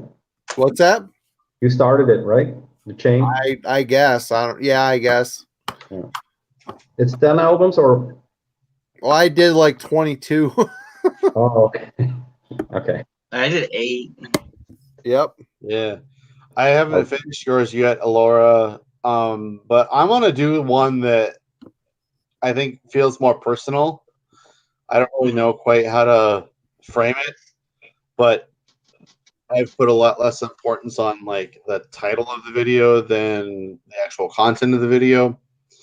So I know Matt did one, I think you did one, but there are albums that feel like near and dear to me, albums that are in my DNA that are a lot less maybe monumental than Morbid Angel, Carcass, Fear Factory, shit like that. For me, it's probably going to be the same albums that I can't listen to anymore because I know I was talking about. See, my thing with it is I was like, each time I shot it, I was like, I feel like I'm just trying to include metal bands. And like by the final time I did it, I was like, I should just include the albums I fucking loved. And that's why I included That's what I meant. You know, I didn't expect people to do just fucking metal records. I mean, that meaningful albums. I mean, my teenage years, those it just happened to be the thrash era. That's where I landed, you know. Right. Yeah, no, I was like, I like this Coheed and Cambria album that's fucking aged awfully more than most shitty second wave aping bands. Which Coheed album? I should just talk about that. Which Coheed album was that? Second Stage Turbine Blade. Is that the one with Welcome Home on it? That's their third album. Their debut is like weirdly jazzy. And then after that, they became more like arena rock slowly. Yeah, I only know that the Welcome Home song on it. Yeah, that's like their one big single. But like my mom was like a grunge kid growing up, and she introduced me to them. Okay. And like all their comic books. I don't know if I've heard Coheed and Cambria yet, but I hear that name a lot. I'm not sure you would dig it. Their fans are like their fans, but I could totally get why someone doesn't like them. Right. But like we were talking about the second Fear Factory album, I can't listen to that right now, but that was a key to the door of death metal and black metal for me. And I like highlighting those records and saying that, like, you know, your resume doesn't necessarily have to be all of the best albums as such. And you can, you know, consider an album that you would have gotten rid of in the meantime, something that like transformed you into a person who would listen to something that was a lot heavier. Yeah. Did you notice the 8-hour mark there, buddy? The what? It's been a full shift. You should have gotten paid for this. I'm not getting paid shit Nope. for this crap. This quality. Hey, I'm gonna bow out, man. Good meeting you, Tom. Take care. I have fatherly duties to perform. Be safe. Right on. Call me again when you do another one. I'll wake up and jump in. Guys. Yeah, thanks for having us, man. Peace. Like I was saying earlier, whenever we do a fucking drunk live stream, I come downstairs and I go, "Who the fuck was in my records?" Fucking same. Some guy. I do that with like. Who drank all my? I do that with all my snakes. I'm like, who fucked all of this stuff I set up? Yeah. Marty, what are your thoughts on Ruins of Everast? I love them. They're great. Do people not like them? I don't know. They're kind of like a midway band where a lot of newer metal fans are aware of them. I was a big fan of Naglfar. I thought that shit was great. The second album was my favorite. Yeah. But the first one was good. The third one I thought wasn't as good as the first two, but it's still good. So good, man. I think I first heard about them on Virus West back in '98 or something. But there's not a lot of bands where like the very first iteration or like the proto version of the band translates so well into the next iteration of the band. Like when you listen to Virus West, you can totally hear the Ruins of Everast in that. But this one blows my goddamn mind. It's great. That's a good album. For like the longest time, I remember distinctly getting them confused with In the Woods all the time. I can see that. It sounds like you really jumped into the metal realm quickly and at a time where there was a ton of shit going on. So the internet makes it completely confusing. And when you have a motivation to reach back into the past, you don't know like where to go, or you have all these crossover niche. Because like my first like band recommendations of like actual metal were coming from like the Nuclear War Now forum and like the Metal Archives forum. And there's people like, go listen to this if you like this. And I was like, fucking, I guess. Oh my god, I'm fucking shit faced. Yeah, I'm feeling like it's winded down for me. I have lost my powers. I mean, that's completely fucking fair. Then you put the whole bottle down. Yeah, I got about a half an inch left, and I don't hate myself that much. You gotta power through it, man. Oh, you can't leave things unfinished in life. Yeah, I can. What other YouTuber is going to hold up the knife along with Destruction, Eternal Devastation? You got me all excited with that Dead Brain Cells record. I love that fucking record. Dude, you were doing like a secondhand sales on your website probably 10 years ago. I swear to God, I bought this from you. You may have. I've got another copy of it. I mean, I will never get rid of that record in my collection. I love it. I think somehow you might have had 2 copies of it at some point, and that's it. Oh, I need to get their other record. I've maybe it's completely 1000% different than the one you just held up. It's cool, but it's different. I got rid of the cassette of it. I remember it used to cause me a lot of anxiety, but whatever, that's my problem. Really? Yeah. I wouldn't go that far, but it's different. I can place a little tiny nugget of anxiety on something for some minuscule reason, and the more I revisit it, it can spiral out of control and really take a hold on me. So certain albums can kind of have like a weird negativity to me that has nothing to do with the music. And that's just another like nuance of my personality. That's me with Judas Nord's The Work That Transforms God. It's a great record. But when I first heard it, I was too stoned. So every time I listen to it, I freak the fuck out, internally. Well, it's weird because the way that it's so polluted and strange sounding, the way the chords are bent when they're playing them, it's like I just see these fucking grotesque rotting planes dropping corpses like bombs from the sky, like weird fucking awful nightmarish visions. No, I remember laying on my couch while it was playing, and I just felt like I was falling forever. Yeah. And I was like, this is a really cool experience. I wish it wasn't me experiencing it. Yep. I'm sorry. I have a very vivid memory of the Mort album where I chugged a bottle of Robitussin and I listened to the Mort in its entirety on headphones.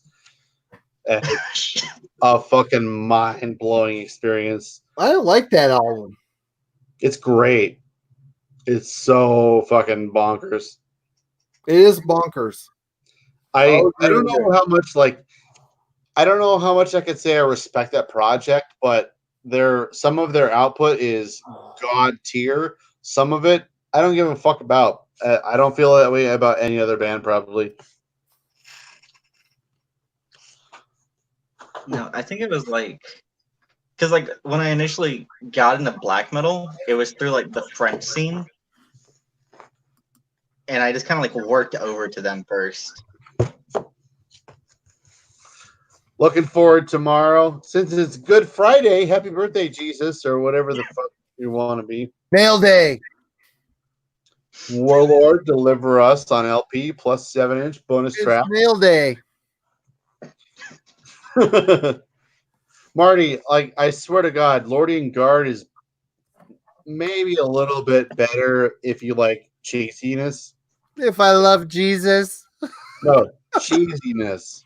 Oh, I thought you said Jesus. Mozzarella, portacini, you know? Oh, I thought I love a Jesus. I love the Lordian Guard. Dude, does Ken from Ken's Death Metal Crypt remind you of like, okay, you take the family out, it's Italian night, you guys ordered lasagna and pasta. Fucking yes, I was thinking that the whole time. And risotto, and the owner of the restaurant comes out and he's like, hey, I hope you guys are having a good night. I hope you guys enjoy your food. I want to make sure you guys are having a good meal.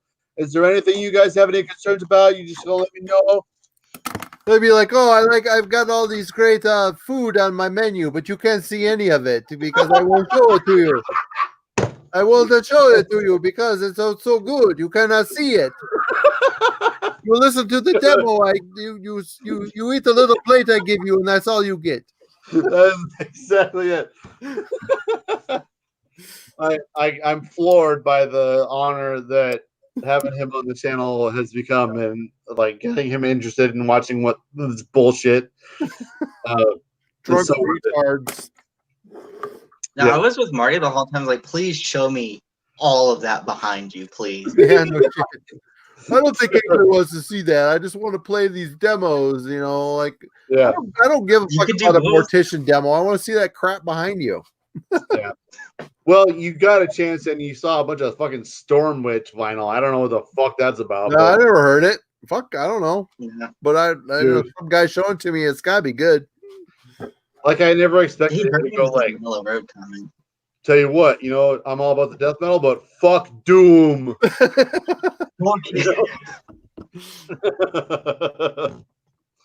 What a guy.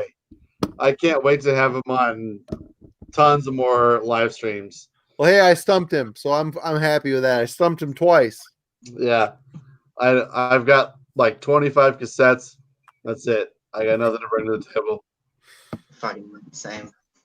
You know, this was like the first metal YouTube thing that I have not seen intense Venom bashing when someone brings it up, which was refreshing to me. What was intense bashing? Usually when people bring up Venom on like metal YouTubing, in my experience, it's just shit talking them. Oh no, It was good. Fuck them. Fuck I those was guys. like, no, I like that. Please stop. So good. Fuck, man. At War with Satan is great. Fuck yeah. The first three are great. I even like some shit with the Tony Delano. The Prime Evil is a good album, and yeah. No, my uncle fucking like when I was a kid and he moved in, he brought me like Acid Bath and like Venom's discography. Wow. And I gravitated to one more than the other, but I kind of like slipped back to it as I got older. Marty, tomorrow, this is what you're doing. A yellow wall. Yeah, that's what I'm doing. I've got it sitting right here. It's going to be a review. It's happening. Yeah, that's what I've been hearing for the last 3 weeks. Whatever. It's happening. The moment is past. Look at right here. Right here. It's sitting right here. You gave me this tape, And then Zoller gave me this CD, so I'm reviewing it. It's happening. It's sitting right here. Fucking two scabs scam off a copy to you. You must. And basically, the review is going to be if you like Entombed's Left Hand Path, and then here you go. Then it's it. But Entombed's Left Hand Path is better, right? No fault of their own. No. Their weird for that Repercussion is great too. I feel weird with Entombed because I found Entombed through all those worship bands, and that's where I feel like this weird generational gap with metal YouTubing sometimes. It's just like I found Entombed through Trap Them. Yeah. Entombed fucking destroyed Trap Them to me. Oh yeah. But it was weird for me when people were like, oh yeah, this was like the classic album, and I'm like, I fucking okay, let me get to that now. And so you wouldn't think that, you know, today's youngster, if I can generally categorize you as such, would think to go back and listen to Left Hand Path.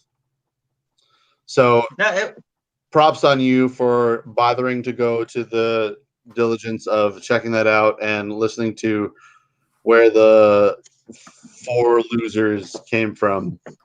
Well, it comes from people bitching on nuclear war now, being like, these fucking freaks are playing like HM2 tough guy hardcore music. Just listen to Left Hand Path if you want to hear it. And I was like, he's yelling at me, I'll do it. Fair enough. Yeah. It was in all caps. He's serious. I missed that forum quite a bit, but there is a new forum that is kind of Revelations of Doom.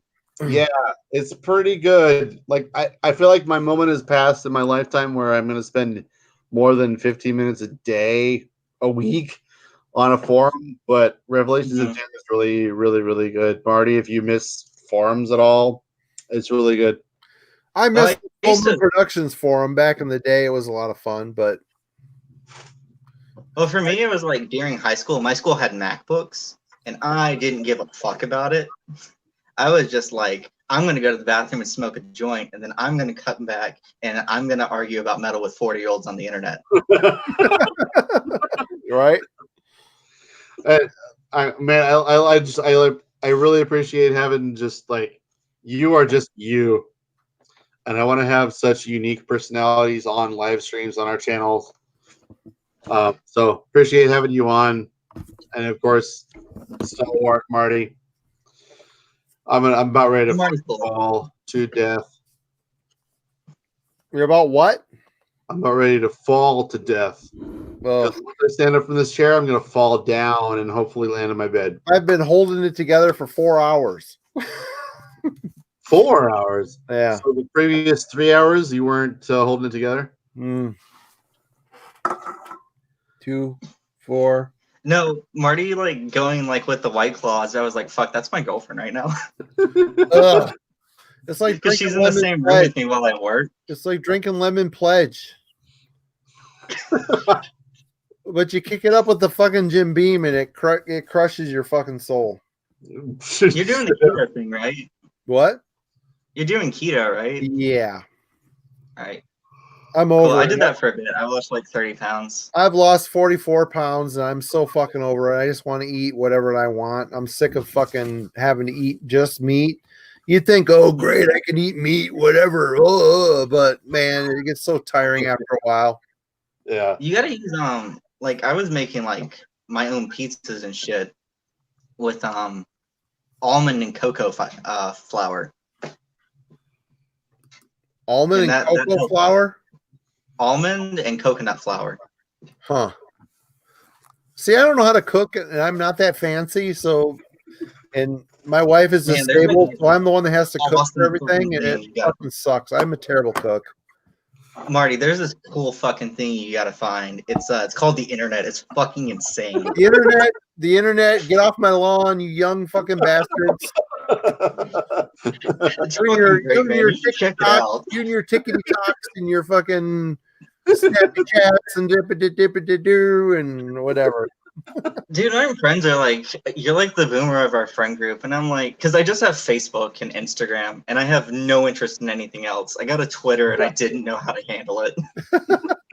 Your tweets and your twips and your twippy toots. Yeah, no. My friends are like, say what's on your mind. And it's just like, man, I'm fucking bored 17 times in a row. I don't get Twitter. Still to this day, it's like such a big thing. I tried it. I'm like, okay, I Yeah. need to understand. I go and I spam it for label stuff, but I get on there and I try to like look at what people are posting. I don't fucking get it. I don't know how to search on it. And at this point, I'm too scared to ask. Yeah, it's like I don't get it. It's got nothing to I did offer. it for a bit because I was a streamer for a minute, and then I was like, I should get a real job because this is making me hate video games and metal. I mean, I made like okay. I like looking at Instagram, but I've got Ben doing the Instagram stuff most of the time because I don't fucking care. Yeah, if I need like new music, I go to Ben's like Instagram story. Right. That reminds me of the funniest thing I was gonna divulge on the old live stream here. If you're watching 7 hours in, 8 hours. fucking 8 hours. This is what happens on the Beingrun. There's nothing but boobs. I like boobs. What? Marty, you gotta get like some. No, you're looking nothing but boobs on the fucking Instagram there. I like boobs. Marty, you gotta invest all of your Beingrun money into people like porn stars holding Panopticon records. The Beinrun money. You gotta invest your black metal fun bucks. Oh yeah, there's. Hold on, if I had some money to throw at you, I'd make it rain right now. But oh look, there's nothing there. You got change, you can make it hail. Yeah, make it fucking something. My biggest mistake ever with this record label was financing it with a Capital One credit card. That was the worst. I just got one. That is the worst fucking thing I ever did in my life. In fact, I was on the phone with him today and said, listen, I've been with you for a bunch of years. I've racked up a shit ton of debt. And this fucking interest rate shit sucks. And, you know, I'm a screen printer. I print shit for the entertainment industry, which is in the shit right now. And basically all they could do was waive my interest fees for 1 month. And they reduced my minimum payment for 1 month to $0. I said, that's it. Wow. Okay. Because I was like, oh, if you don't lower my interest rates, I'm going to leave you, and I'm going to leave you with all this debt that I've amassed. They don't care. They don't fucking care. I had a credit card I got when I was like 18 and fucking manic. I took out and maxed out. And I thought they forgot about me because I forgot about them. And they called me the other week and they were like, we're going to take you to court. And it's like, I'm fucking poor. Even if you get a judgment, you're not getting this. Yeah. What are you going to do? What are you going to do? Please.